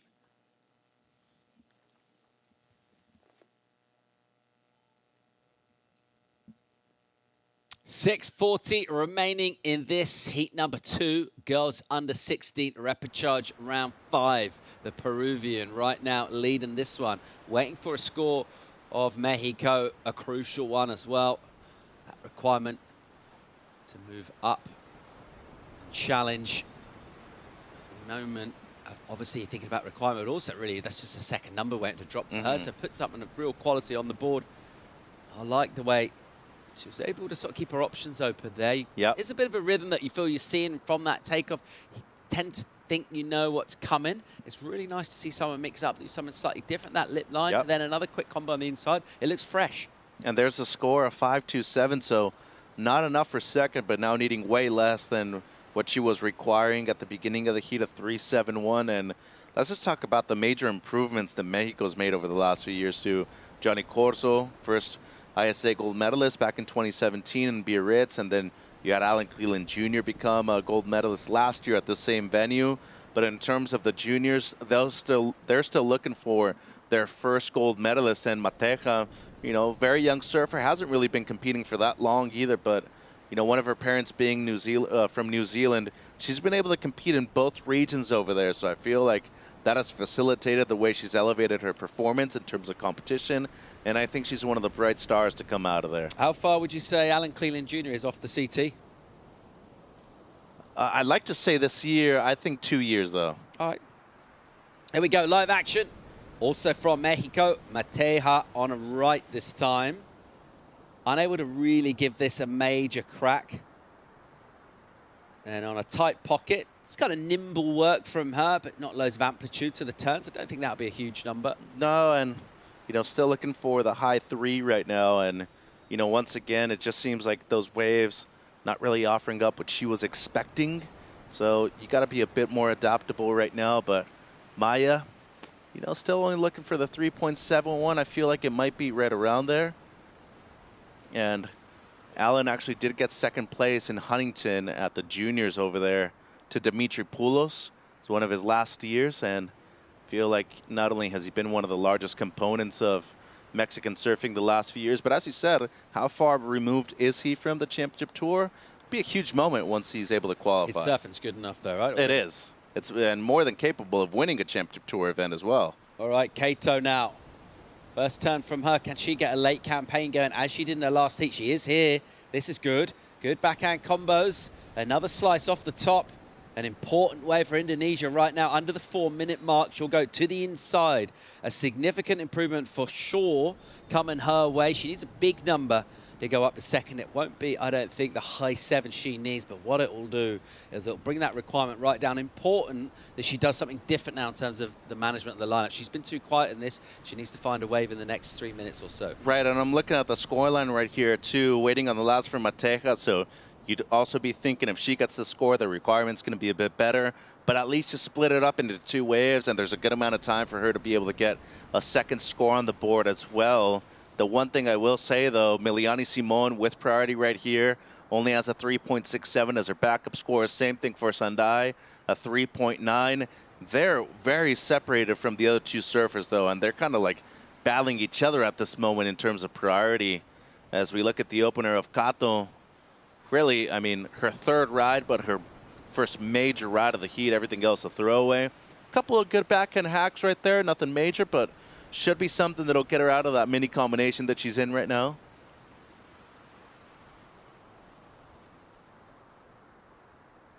Yeah, also a good amount of teammates that I had growing up here at the ISA. Travis Southworth, his older brother Dylan also did super well. I believe it was 2008 in France. Might have made it into maybe 9th place, I would say. He was super close to getting a medal a few years ago, but I think Johnny's first gold medal, or the only gold medal that he's won, kind of like put it up on the podium where it was like, Mexico, they've got enough talent. Definitely have enough waves to be able to develop that talent, but it's just taken them a while to really get to that point where people consider them contenders, you know? All it takes is one. Look at where Al is now. He qualified for the Olympics, and Mateja currently in the lead now. Here we go out of Tahiti. Miliani Simon will go down. Where does Mexico rank in terms of destination countries to surf in the world? Where is it? How good's the surf there? Number 1, number 2? I want to say number 1. Okay. Better than Indo, you're saying? It's top 3 though. I'll put it that way. Whoa, that was cool. Peru, Sunday, late hit from her. She likes it. Gives that a good rotation of the board into the lip. Swinging that around, getting some spray going off the rail too. Clean lines approaching. So you're saying it's in the top 1? I would say so, yeah. I'm biased though, you know, but I think it's a fair shout, mate. There's a good amount of coastline over there. A lot of people don't know how good, you know, the Gulf of Mexico can get though, in the Caribbean every now and then with some, you know, right amount of swell, the right swell direction, but a lot of places, Chile, Peru, Brazil has really good waves that a lot of people know about too. Portugal, France, super consistent too. But in terms of the quality of the waves, the weather, and the food, it's pretty hard to beat Mexico from my perspective. All right, big set outside. Any takers? Priority is with us from Mexico. Now the heat lead of 5.53 dropped in for her. Here goes Simon. This one will push wide, and that's reflected in the fact she has to do another face turn, and again, she'll go down. We've seen plenty of that from her. Sunday, Peru in 2nd now. And the score's being chased down. We're waiting for a wave for Lydia. Tell you what, she got 6.23, Lydia Cato, for that left-hander with the linked-up turns. She's not needing a whole lot either. She needs a 3. There's 10 on the clock. But Sandai's wave is still yet to come through as well. So it's with the panel now. We'll count this down. Suddenly we're out of time here. The time just absolutely raced away at the end of that heat. And we're waiting for numbers for blue, for green, and for white. Kato rallied just like she did previously with a score of a 6.23. That brought a number right down. Also a score to come in for the Peruvian, as you mentioned, Sunday. Got that 5.5 early on and hasn't done loads since then. Got the 3.9. She would have had a lot of scores going down around her. The surface built up momentum. That's the view as we fly over La Bacana. This one's with the panel of the judges. nervous moments here as they check the replays and work out exactly who's going to be advancing from Heat 2, the Repechage 5, girls under 16. We'll be back with more live action from the ISA World Junior Championships right after this.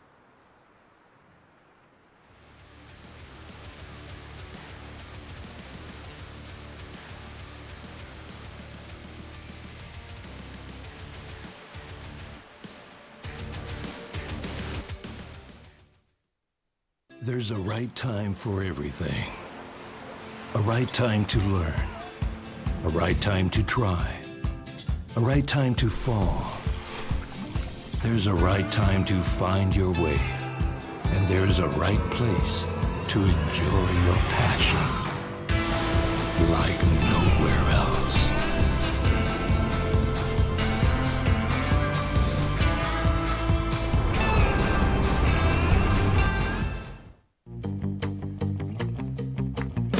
Consulta promociones. Disfruta de cable TV más internet residencial desde los 50 megas hasta los 1000 megas. Para más información, contacta con nosotros. Multinet, siempre que tú quieras. Bienvenidos a la tierra de anfitriones. Aquí somos los campeones del mundo en hacerte sentir especial.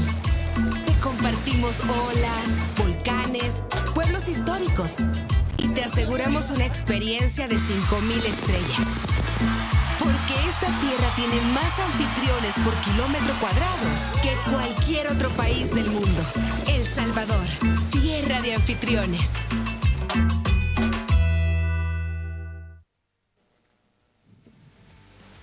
We'll keep it rolling in El Salvador.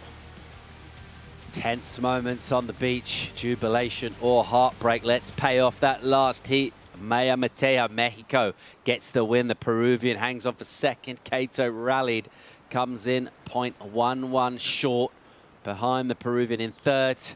And Miliani Simon, who started strong in that one, they just fell off a lot. She's getting commiserated on the inside here. That'll be a conclusion of her campaign. Let's set a brand new quartet out in the water. Having a look at Maria Eduarda of Brazil. This is Maya Radzunas of Argentina. Live action from her. She's also taken on Kiara Gould of Tahiti. Alani Morst of New Zealand as well. And some bouncy work done by Raziunis. Completion? No. No. Unfortunately for Maya, that is an incomplete maneuver right there. Older brother Franco, one of the better surfers out of Argentina right now. He just got second place over there at a QS in Saquarema. Congratulations to him, but a pretty competitive heat right here. Eduarda from Brazil, she's a great surfer. I feel like she's going to be a contender for the medal at the end of the week. Let's go down to Rachel for the win of the last heat. Thanks so much, guys. I'm actually here with Carla, the winner of the first heat. And catching up with you now, you've surfed 2 heats today. That is an exhausting amount of work. In between the heats, you go back home, you watch the broadcast. Talk to me about how prepping for heat number 2 was different to heat number 1. Yeah, in heat number 1, I surfed before my heat in the morning. And yeah, but now, for the second heat, I just stayed home, watched the competition, and then came here and just went in the water. And yeah, I'm very excited and yeah, very tired. And conditions have changed a ton since that first heat. It's windy, it's a lot more tricky. How did you choose the right waves out there? Yeah, the first 10 minutes, I was I didn't get any waves and I was really stressed. But then the last 10 minutes, I managed to get 2 good waves and yeah. Amazing. Well, is there anything you'd like to say back home to Spain? They're all watching, they're stoked. 2 heat wins for you today. Nada, muy contenta de haber pasado mi segunda manga del día y muchas gracias a todas las chicas que me estáis apoyando de España y también un saludo a mis abuelos que me están mirando desde su casa. Amazing job, Carla. Fantastic. Thank you so much for sticking around and joining us here, and good luck for the next one. All right, guys, we're going to move straight on to this next interview with the winner of the last heat. Maya, congratulations. How are you feeling with that heat win? Yeah, I'm feeling really good. Like at the start of the heat, I was kind of nervous and stuff, but then as I like caught waves and waves, it was just like I felt more comfortable and stuff. So yeah, really happy. Well, getting into the rhythm is so important. Is there anything in specific that you did prior to this heat that maybe was different to your heat prior, or do you have any things that you always do, like you listen to the same song or do the same stretch before a heat? Well, like before my heat, I was just kind of like staying focused and relaxed, and my friend Magda, she helped me to do some like warm-ups and stuff. So yeah, that helped me heaps. And then when I got out there, I was just like, just catch like 2 waves and just have fun. So, yeah. And when you have an afternoon heat, do you sit, like there can be 2 strategies, right? Sometimes you don't like to watch the waves all day, you like to keep your mind out of it, or some people like to stay and watch the heat, every single heat until their heat. Which way do you lean? Both. I like to watch like at least 2 heats before my heat and like warm up and like just be calm and just watch the heats and then just, yeah. So yeah, I do watch heats before my heat. Yeah. Well, it all worked for you out there. By the way, I love your necklace and your jewelry. Surfing with it on, you look so beautiful. Is there anything you'd like to say back to your family at home and your country that you're representing? Yeah, I just like to thank my mom and my dad at home, my brother, and my friends and all the team are being super supportive, and yeah, all friends back home. Well, amazing job through 2 heats. That's a big job done today. Congratulations and good luck for the next one. Thank you. Thank you. Back to you guys. All right, fantastic stuff. Thanks, Rachel. Team Mexico loving it here. They're doing really well. What a stylish performer she is. And good to acknowledge all the support from the squad going on, the family and friends, and that, you know, getting a victory here in the 20 minutes that you're surfing. But a lot goes into getting the talent this far. Let's pick up action from the water, looking at a replay of our surfer out of Brazil, absolutely tearing. Yeah, that's actually Kiara from Tahiti in the green, and then this one from Alani in the white. So the New Zealander looking pretty good on the back end right here. Did well earlier this morning to be able to make it through into this round. Did take her a long while to get out of the white water right there, and unfortunately for her, not much she could have done with that wave. And then here's the Brazilian Maria. So a 2-turn combo on her opener, a 3.23, and then Radzunas after her. Had a 3.5 on her first, and then seems like this wave, something that she was looking to improve on, just the 1 fall right there, 1.0. And then a second ride here for Gould. So the Tahitian on the forehand now, clean looking face, and a straight, a straight up and vertical hit right there. So great finish for the Tahitian on the right-hander. And then you have the surfer in white once again, Morse. Incomplete maneuver. A lot of waves running within the first few heats. Yeah, a real frenzy of activity. I love the style from Gould. I love the aggression from her, sort of audacity as well of the line.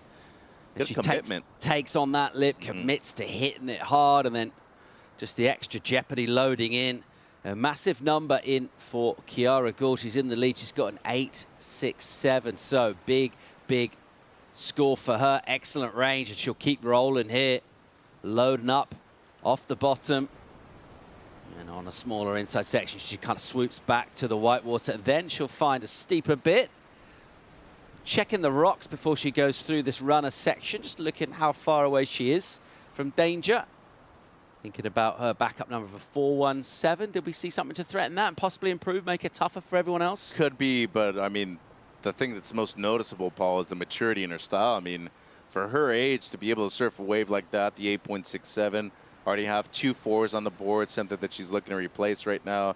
It's just super impressive seeing somebody of her stature, of her age, to be able to surf that way, but to be able to read a wave like the way she did on the 8.67, it goes to show you that she spent a lot of time in the water and has a lot of experience in these types of waves too. But the scenario that she's in right now, pretty dreamy. 8.5 minutes into the heat, already into the 12-point plus digits. Looking pretty solid right now for the Tahitian. Yeah, looking really good indeed. Another team that has really always had good performers, individual, but they've never really had consistent performers as a team. Well, we talked about the depth and talent that they had earlier, didn't we? Particularly on the girls' side as well. So many outstanding talents from that region. Just feels like, you know, someone's got amazing waves. They've got a strong surf history as well. Sometimes it takes that one person to kind of make that breakthrough and really just show the pathway. Let's have another look at this here. Beautiful combo right here, especially the committed second turn two. How's the release at the tail, and always well measured when it comes to, you know, being well positioned on her board, good amount of balance right there, and seems like her equipment is on point. But, you know, back to what you were saying about their development in the female division, Aylan Vast, Karel Popke is another name that I really resonate with. She was one of the surfers that I used to see from Team Tahiti, and I think it's really demonstrated with the success of both Fahina and Kohai. They have a lot of depth in their field right now. So much talent from that region. And the other thing as well, of course, in the past, maybe we thought associated surfers from that region, they're really comfortable at home in those barreling waves, but going out on tour, being away from extended periods of time, missing home. They basically come from paradise, and you might be, you know, grinding it out, going around tidal beach breaks, surfing on shore. Freezing water. That definitely seems like a thing of the past. They're really good at traveling. They've, you know, plus from any country, any region, once you get a sort of critical mass enough of you, you get that squad energy going, not just in a team's event, but just generally with friends on tour. Once all of those things happen as well, that helps make things comfortable and achievable. Seems like Red might have paddled right there. I wouldn't be surprised to see priority switch. But yeah, I mean, look, once again, you want to be the best in the world, you got to be able to move and get out of your comfort zone. We see that a lot with surfers from Hawaii that have to move to California. Keanu Osinga is a perfect example. You're only as good as the people that push you. And, you know, given that the waves are really good, you have the home environment, that's one cool thing, but you're never going to be better than those people that you're surfing with on a daily basis. So for Michelle, Aylan, Kaoli, all those people, they knew that the basic thing that they needed to be able to do was to travel. And yeah, given you're missing some good waves at home, your environment, but in the end, you're never pushing yourself outside of your comfort zone if you're not doing that, Paul. Yeah, I guess the other thing that's particularly significant for the Tahitians, they surf pro juniors in Europe, in France. So basically the complete other side of the world is their region for junior surfing. And that's an awkward dismount there for Maya. That got a bit weird on her. Yeah, seems like everything's cool, though. You definitely don't want to dismount with your board coming from behind, though. That's something that she's going to want to practice. And yeah, I mean, back to your point, you got to go to Europe anyway, so might as well spend a larger amount of time over there, especially in the summer when the waves are good. All right, here goes Gould. Look at the momentum she brings. This is a great looking wave. Look how steep this is. And she's putting the board right up there in the most critical part of this running right-hander, joining up the dots with a nice swoop. The flow, the speed, the style's all there. And another good ride for her. Wherever that goes score-wise, I just think that would have felt great for her. Yeah, and a lot of flow once again. Great use of speed. Just under 8 minutes. I feel like now for sure she's bettering the 4.17. And for a small girl like that to be so confident about her surfing abilities, must feel awesome to be able to catch a wave like that and perform whenever you need to. And also, shout out to Channel Islands. They got a good amount of surfers in this event, especially with the surfer in green right now, Gould. Seems like the board she's riding looks pretty basic, but something that's working good out there right now. Still plenty of time left to go in this, 7 minutes and 15 seconds. We're waiting for a score to come in for the surfer out of Tahiti, Kiara Gould. And shout out to Vetea Poto David, too, Trevor's uncle. He was one of the OGs from Tahiti to do well. He's looking at the replay here of Alani Morse, who's looking to improve on a 4.77. And then this one, the last one of Gould, into the lip right there. Good technique. Always a good base. Keeping those knees bent. And a very similar style to, you know, both Fahina and Kohai, a little bit more upright, but always bending those knees when she's coming out of the bottom turn. Solid. She does improve. Yeah, solid number, the 7 for her. What a total, what a performance. 15.67 for Tahiti in the form of Kiara Gould out there in the water right now. And just going from strength to strength. And she's picked the best waves. And she surfed them really well with, we keep saying that word, maturity, but it's the only really decent way of describing it from someone young in stature, a couple of years left in this division, the under-16s, but in terms of the way she's able to surf and and also surf a heat, which is not the same thing as just going out and surfing well. She looks really, really comfortable and looks in her elements. And with 6 minutes to go, I reckon she'll look at some point to catch another wave and possibly improve as well. She's in that kind of form at the moment. Chasing her down, it's the Kiwi Morse right now. Who's also got a really nice style that's great to watch. She fits the wave well here. She had a good read on it. Her numbers, good enough at the moment for 10. And this is the pack chasing her down, using priority. The Argentinian, Razunas, and gets all caught up there, arrived pretty late and just kind of surrounded by whitewater. And she'll get tumbled off. Quite surprised to see Eduardo of Brazil in red with not much on the board. She's got that 3-2-3, just that one wave for her. I'm really surprised too. She did have a look at another wave earlier, but ended up being a wave that didn't really offer up too much. So still looking for at least something in the 5s right here. Really another closeout for her. So Gould up and riding on the right. Don't think she'll improve on the 7.0 with 5 minutes to go, but just, I mean, look at the names that we've seen become champions in this group specifically. Caroline Marks, Erin Brooks, last year Sierra Kerr. All three of those, for their age, have been very mature, and they've all elevated their performances into bigger and better things. Sierra, World Junior Champion at the WSL level earlier this year. Erin Brooks coming off of back-to-back victories over on the Challenger Series. And Caroline Marks, first World Champion as a goofy footer on the women's side in a very long time. So props to all of them. They've come through this program, and they've really demonstrated why the ISA U16 girls has been such a pivotal division. Yeah, if you want some role models to look to, they don't come much better than those three names you just mentioned. And particularly with the likes of Sierra and Erin. And not just getting wins, but a whole new brand of surf is something that we've never actually seen before. From the women's side, it's just unbelievable where they're taking it. It feels like every time you see them, you feel like that progression word gets thrown around a lot. It's true. It's generally what it is. They're moving the needle literally every time they surf. And, I mean, shout out to Molly Picklum, too. She's been at the forefront for that for a few years. Alani Moss with a bomb there and just couldn't get the rail in, could she? She tried to give it a pump to get that hillside edge going across that left-hander. And a little bump grabbed it. She couldn't quite do it. So she's in second. And the requirement for this woman is the 6.5. A good wave here. Maya Razunas from Argentina. And she's thrown some shapes on this wave. There's more upper body movement than board movement, I would say. The board's not doing a whole lot. And she does well to complete the wave. She put a lot of physicality into it. But in terms of quality in a 6.5, feels like a pretty big score. Yeah, but, you know, should be one of her best scores, I'd be thinking, at least improving on the 2. Still going to be looking for something pretty big, though. And, you know, realistically, with the comparisons in this heat, just based off of the 8.67 and the 7.0, those are hard numbers to even match right now. So Razunas, she's going to have to settle with at least getting something in the mid-range. If she improves on the 3.5, great. But Morris, as you said, too, also has a very unique style.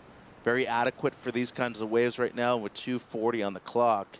Wouldn't be surprised to at least see a few more waves on the board within these last few minutes, Paul, as it seems like this high tide has really just brought a ton of waves on offer in these last few heats. It's almost been nonstop. Yeah, this one has been a frenzy of activity for everyone except for our surfer out of Brazil. Eduardo, she struggled. Let's see what she can get going here, though. Good looking wave for her. Great bottom turn and a vicious hit into the lip. She's just too late, but that's how good she can surf. She's got so much drive and power, and we just haven't seen enough of her. Yeah, she needs to be on waves, and unfortunately for her, at a point of the heat where she's needing a massive score in the context of the heat too. Last of Razunas, close to getting the score, 6.2, now only needs a 3.8.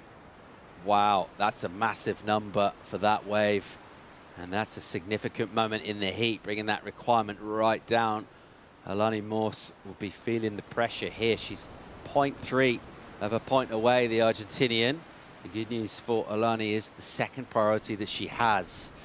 Will that be telling? 90 on the clock. It looks like she's heading over to say hi to Maya. Well, luckily for Razunas, still a good amount of distance in between the two of them. And I don't think Maya's established priority yet either. So, oh, there it is in third priority. So needing the 3.8, basically a 4. There's enough time. Gould, though, with first priority. She's in a commanding position right now. Morse defending that second place, and Maya right here needing close to a 4. It's Eduarda, though, as you said. I mean, nothing better than a 3.23, and she literally caught that in the first minute of the heat. After that was waiting for a long period of time. I think she just got cold and out of rhythm. Your body tends to lock up a little bit once you've been waiting for that long, especially in a sitting position. Seems like a few waves on offer here, though, Paul. 40 seconds. We might be able to see a buzzer beater from Radzunas. I'll be nervous moments for her, looking for 3.8. The cover of Alani Morse, she's pretty close to it now. A little bit of energy coming through here. Alani is outside of Maya, and so that gives her a bit of a chance here. And here she goes, Radzunas, Argentina, looking for 3.8, a wrapping turn, and then goes into the lip and gets hung up, and she'll sit down over the tail of the board. That'll be incomplete, so just scored on that first turn. And we see, as we count down now, final 5 seconds in this. In green there, and as the surfer has absolutely dominated this part of that strong Tahitian team. And we're all wrapped up here. Alani Morse will prone in. I think we're all caught up with numbers, are we? Yeah. Maya comes in under. I'll tell you what. She was close, though. She would have pulled that second one. She might have gotten the score. She would have thought for sure if she pulled that. She got 2.43 just for one fairly slow, soft cutback. So, woof. Tense moments, those, a tight heat, but you got to say, in terms of first place position, Kiara Gold looks absolutely incredible. She dominated this heat with brilliant surfing and that mature performance. You're looking at a future star of global surfing right here. We're watching it unfold here. That's Surf City, El Salvador. And we're going to keep rolling here. We'll bring in heat number 4 for the girls under 16, rapid charge 5, right after the break.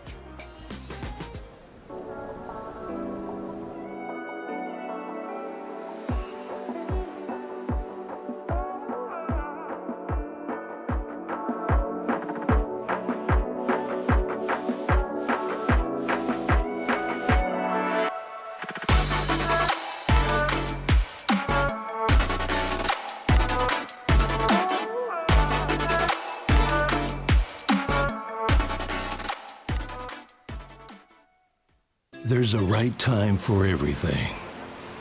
A right time to learn. A right time to try. A right time to fall. There's a right time to find your wave. And there's a right place to enjoy your passion like nowhere else.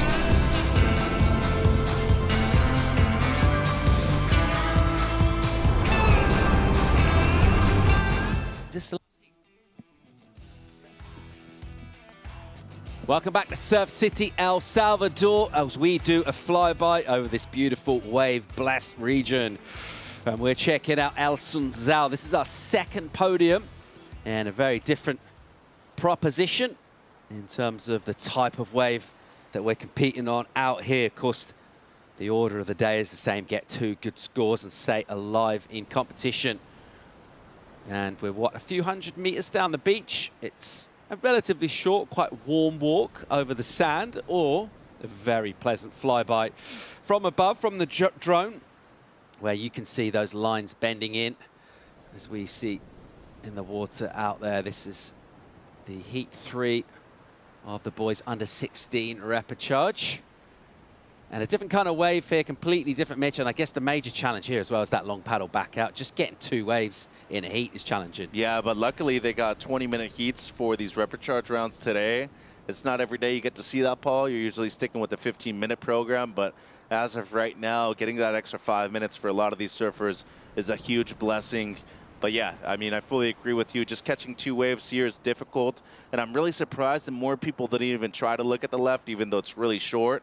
But every now and then it does steepen up, and the paddle back out is so much easier and quicker in order to get back out to the primary takeoff zone. I'll tell you when else the paddle out is easy, when you just get a good score, at least a good wave lock. Oh, yeah. You haven't even got the score. How much easier is it to paddle quick when you just rip one, everything's coming together, your board feels good, and those sections keep providing for you. And in a long wave like that, you can get quite a lot of downtime. You're cutting back and you're waiting, but when you do get a runner in front of you and those sections just offer up your timings on, yeah, it just makes that paddle back ever so sweet. And your adrenaline's pumping too. You got the heart racing and you're just stoked.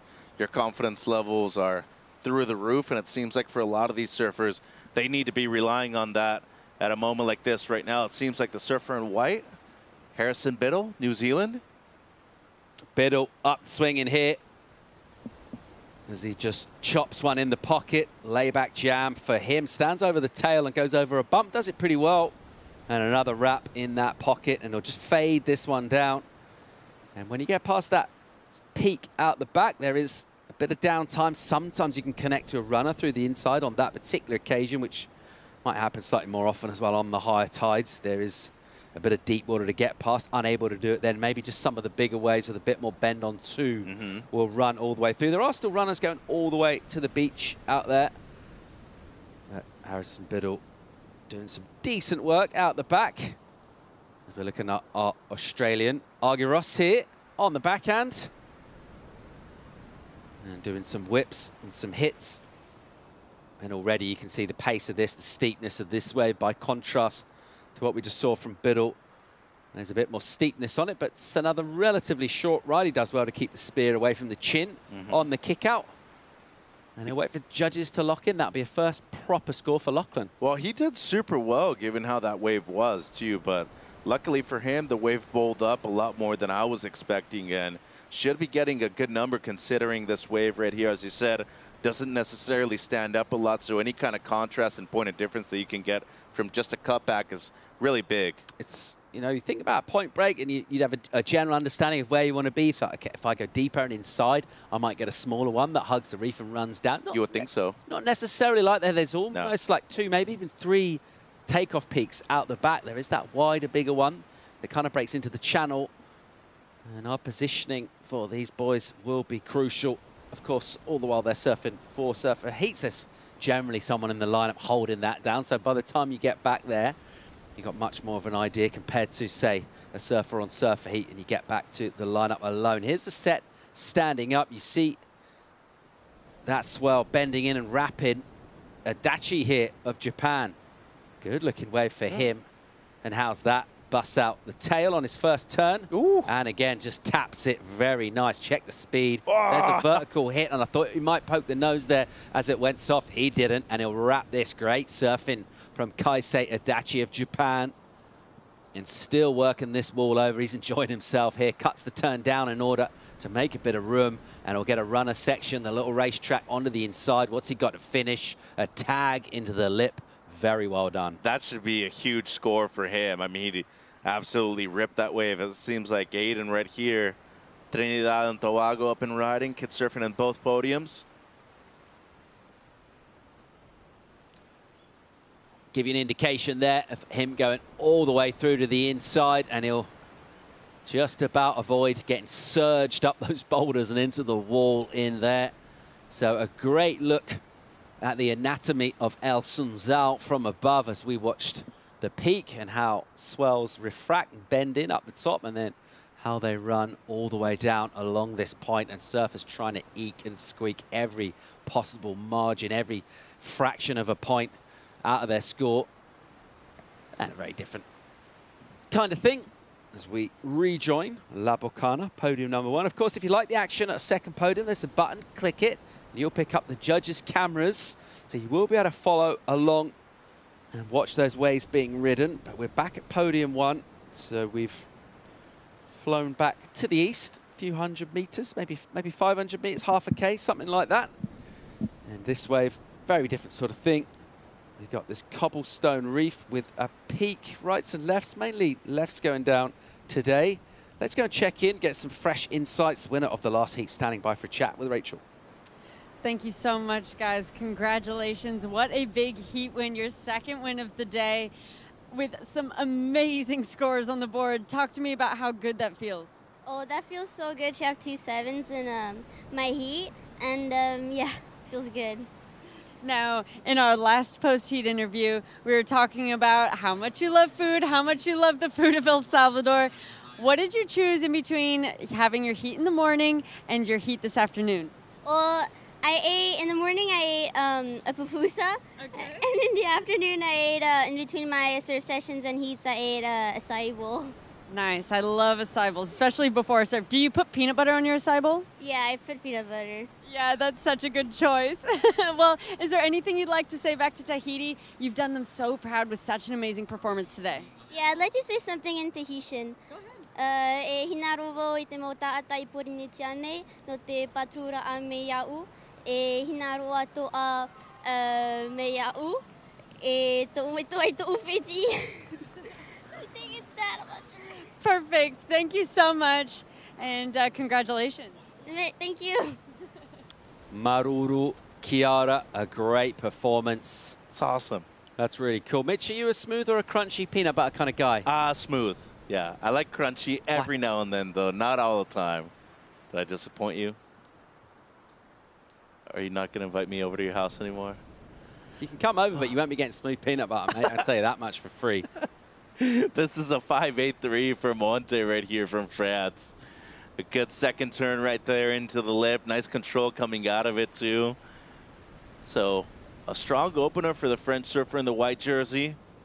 Just saw Linnea Mons there during the interview drop a 6.5. And here's a surfer in blue, Sloan. Yeah, here goes Sloan Yucca out of Switzerland. What she got for us here. Up into the lip.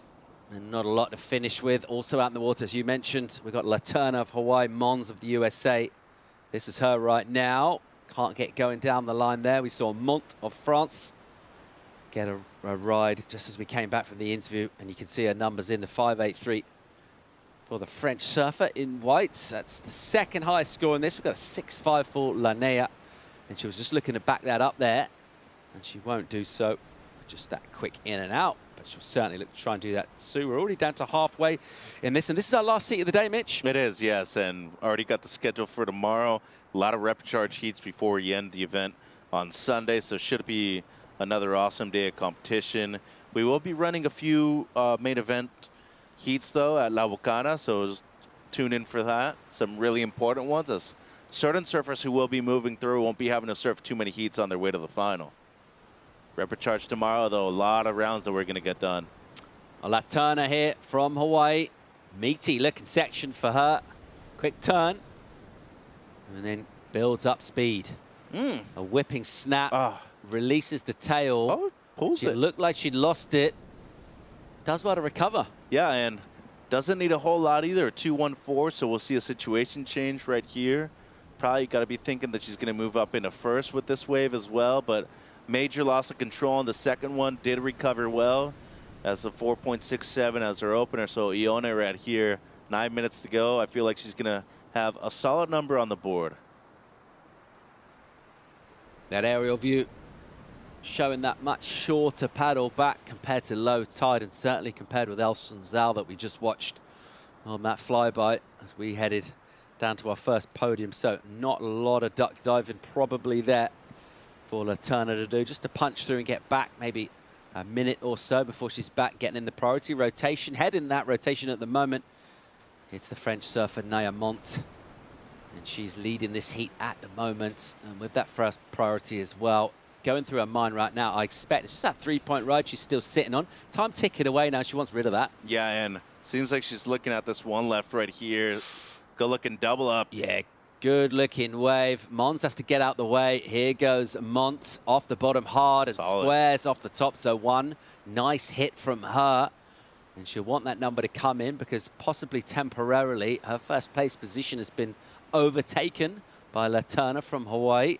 Scoring for her is a 5.6 for her last ride. So she jumps to first. Then look at these sets coming through. There's still some energy pulsing. Yeah, this is one of the biggest sets we've seen in hours too. And with that high tide coming up in just a little bit, a good amount of consistency with these waves on the board too. And seems like Mons might be able to catch a corner here if she gets under it. No, but this last wave, a Mont, needing a mid-4 right now. I just feel like with the amount of commitment and the, real solid numbers that we've seen for one critical turn up into the lip, I wouldn't even be surprised to see it be comparable to the 6 in this heat so far. So I like the turn. I like the section that she performed on, but more importantly, the critical commitment that we saw right there from Naya should be getting the score right here for the first. For first, better said. 7 on the clock here. Hawaii from France currently with score to come in for France in white right now. Mons with a good number locked in. The high score, that's 6-5, but the backup is punishing her right now. It's just a 0.3. And at this stage, 6 minutes and 50 on the clock. Really will be about keeping a cool head. Don't need to panic when you've got the high score. Just keep your concentration. Think about your plan and your prep and your strategy, and then think about how that relates to what you've seen go down as well. Maybe make a couple of adjustments to that, and then look to find something. The good news as well for the American first priority. Mont goes back to first. Good number in for her, 6-5, so equals the high score. And back to first place position for France. Yeah, so the one committed turn right there, they rewarded her with a solid number. It seems like Sloan right here, up and riding on the left. Bang. Yuka into the lip twice. Whoa. Nice, I like that. Looked great from here when we saw Finns blow out the back of the wave, but just can't quite get a rotation done. Doesn't get the weight back down onto the front foot in order to control that turn, but it's radical, Mitch. Yeah, and, you know, big point of difference, too. Some variation and a good amount of innovation if she's able to pull that off. 3.23 for this last one, even with the incomplete maneuver at the end. And once again for Linnea, the rebound that she had in the previous heat, it goes to show that she has the determination, the capability of rebounding after a poor start to the heat. Ended up getting a 9.43 on one of her last waves of that round. And right here, 5.5 to go. Needs, you know, close to a 4-point ride, but being the silver medalist from Brazil last year, even though she's in the repechage, once she gets on the right wave, Paul, she's one of the best surfers in the event, but looking to keep one of those top 2 spots heading into these next 5 minutes. Yeah, well, we mentioned it earlier. At this stage, everyone in the draw has got the ability to go all the way up through the scale. It's just about finding the waves for them. And it's also a case of maybe some of those nerves building up as well. Possibly, you know, we talk about you just take it heat by heat, but you're over here, you're young, you're representing your country. Impossible to keep out of your mind the fact that we're getting quite close to concluding the event here. A chance at glory, getting your name on a list with some very, very esteemed names from the history of surfing. And that ramps up the pressure and the nerves as well. So when the waves do come your way, you've got to wash all that off and really stay present in the moment. Look at the gold medalists for the girls U16 in the past. Noah Clapp, Germany. We talked about Brooks, Kerr, Marks. But how about Alyssa Spencer, rookie on the CT this year? Also Caitlin Simmers, one of the greats right now. Here goes Switzerland. Sloan Yuka slicing on a small inside wave. Needs a big number to go up. But she just wants to surf, and she's done that there all the way to the inside. Here goes your heat leader, Naya Mont of France. Trying to push on a bit of a slopey section. She would have wanted it a bit steeper to commit to the turn. She pushed pretty hard, but not loads in front of her on that wave. Not a great choice of wave, Mitch. No, but, you know, in the lead and on the inside out of the priority rotation. Don't blame her for going on that one, thinking that it might have steepened up a little bit more, but this will be good work for LaTurner if she's able to get into a sneaky one under Mons's priority, especially if she's able to improve on the 4.67. This might be the chance for Linnea right here, Paul. Seems like a left could be doubling up for the goofy footer out of Jacksonville. She's been patient. She's waited for an eternity with a 0.3. Now she's up on a good-looking left-hander off the bottom and then digs the rail off the top, and after waiting all that time, that'll hurt. Yeah, and she was pressured into that wave by LaTurner, and she misses that one too. So 3 minutes to go. The one thing that I will say, Mons not out of it because Ione still hasn't been able to improve on her low score. But right now with 3 minutes, Linnea's got to be on the first wave that she can. Mons will have a look here. She'll turn and spin, so a bomb out the back. Turner can't get there. Mons says thank you, and she'll go up late with that hit. So it'll be an improvement on the one that she just got in, actually, for that incompletion.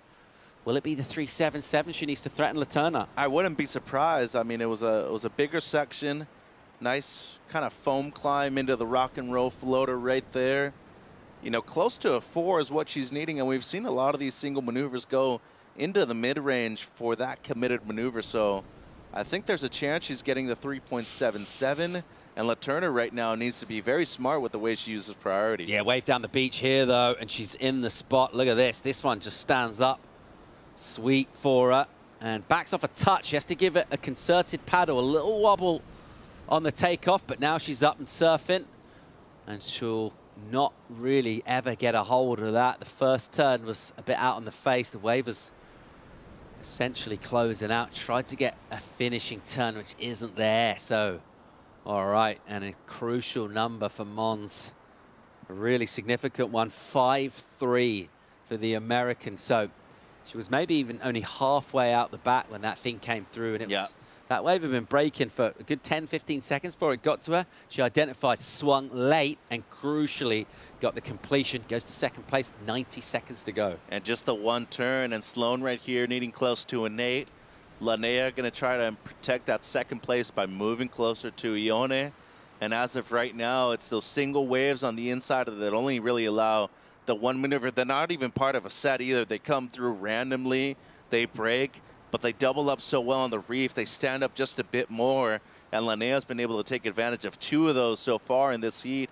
Same thing for Mont, the 6.5 and the 5.83. She's done very well in this heat to be able to preserve first place. Down to 55 seconds though, Paulie. Final minute here of our final heat of the day. This is heat 4, rapid charge 5 for the under 16 girls. And we've got about a point and a half between Ione Laterna of Hawaii in third and the American out of Florida, Lanea Mons. Naya Mont of France leading this one. She's got about half a point on top of second place Mons at the moment. She's got first priority 2. She won't use it here. It looks like Mons is up, but she'll have to give way. Juncker goes down. Surprised that Lanea even went on that thing. It seemed like... Well, that was going to be my next question. How close was she? Oh, and that has to be a block on white right there too. So I would think priority switches. The only issue, not enough time for Laterna to be able to get a wave here towards the end. It's going to be Mont and Mons moving through. Close finish right there. A lot of things happening in the last minute. All sorts going on, a dynamic situation. In terms of the scores, it's Mont, Mons, your 1-2, France and USA. And we're all caught up with everything. Now, the French team have been really strong throughout this. We'll look forward to getting some insights from Naya. That's all in good time. Before that, though, let's take a look back on another epic day of competition here at Surf City.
Another solid day of competition here from Surf City, El Salvador. As we see the French team on the beach congratulating their surfer. Another win for the strong France team. And there's official results of that last heat. It's Naya Mont, the good numbers in 12.33. The American Linnea Mons from Florida getting it done. She sat for a while and probably made her crew sweat a bit. 0.3 in her total, right up to the final few minutes in that heat. And, well, we've seen some highly contested heats. We've seen some real nail biters as well. We've had a bit of drama go down. There's been plenty of quality in the surfing throughout. Yeah, and a couple stand-up performances, too, from my perspective. Matias Cañoto surfed an incredible second heat of the day. I thought Kai Kushner, once again, proved that he's capable of making it all the way into the gold medal match at the end of the event through the repechage. On the women's side, Kiara Gould looks amazing. Linnea Mons with a couple of heat wins. Also want to give a big shout-out to Ido Hajjaj. He's made it very interesting in the last few minutes of his heats. He's still in the repechage, so you know, could be a potential finals day where we see a good variation of countries right there in the mix. Yeah, and we've been talking, and Barton's been mentioning as well in the commentary, that going all the way to get the win ultimately, which is what the top-rated surfers will want to get here, it is a bit of a journey, and it's about not peaking too early. Right. Who do you feel has got a little bit left more to give? What surfers are you thinking coming into this? We know how quality they are, but maybe we haven't quite seen their best yet. Any names come to mind there? I think Eden Walla, we didn't see her surf today, but I think she surfed a couple of good heats, hasn't really performed the way we expect from her. I also think a lot of the Australian kids, despite them already presenting amazing surfing, they have more left in the tank. Dane Henry already had a 10. Fletcher Kelleher also dominated the majority of his heats. But I feel like on the women's side, there's still a lot more to prove by a lot of the young surfers, especially in the U18s. And in terms of countries, obviously we've got the traditional powerhouses that we look to for big performances. But any of those names, particularly from today, but more broadly across the event, who's still standing out for you? I'd say Hawaii. You know, France still has a lot of great surfers in the mix. I think the USA, especially with Sarah Frere doing so well on the women's side, looks great. But personally, I still think the Team Australia is the one to beat overall. Speaking of France, let's go down and have a chat with Naya Mont. Thank you so much, guys. Congratulations, Naya. A huge heat win. End of the day heats are really difficult. How did you manage to stay calm and focused preparing for this heat all day? Tout à fait pour rester focus toute la journée avec des hits aussi difficiles.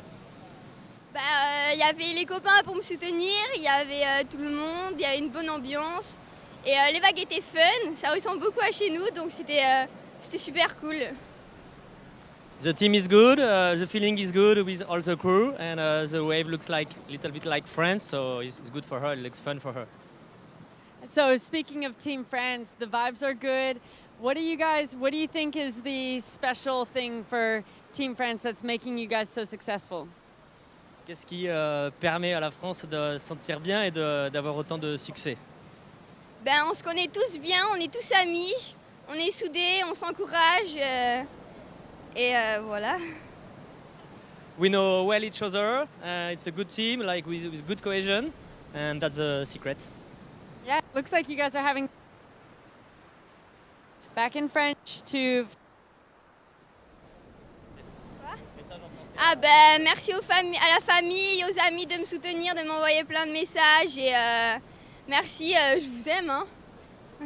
Congratulations, thank you so much, and back to you guys in the booth. Yeah, thanks so much, Rachel. Naya sending love to everyone back home. Arnaud Darrigoud, surf coaching with the translation there, an integral part of that strong French team. Shout out to him for all the good work he's doing. I've been really enjoying seeing France performing really well. I know they've got loads more left in the tank. We've got some really fun days of surfing yet to come. We're going to come back here tomorrow morning, 7 o'clock.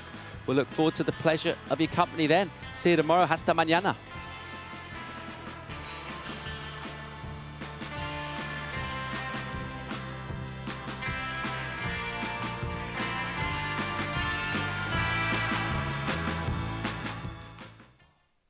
There's a right time for everything.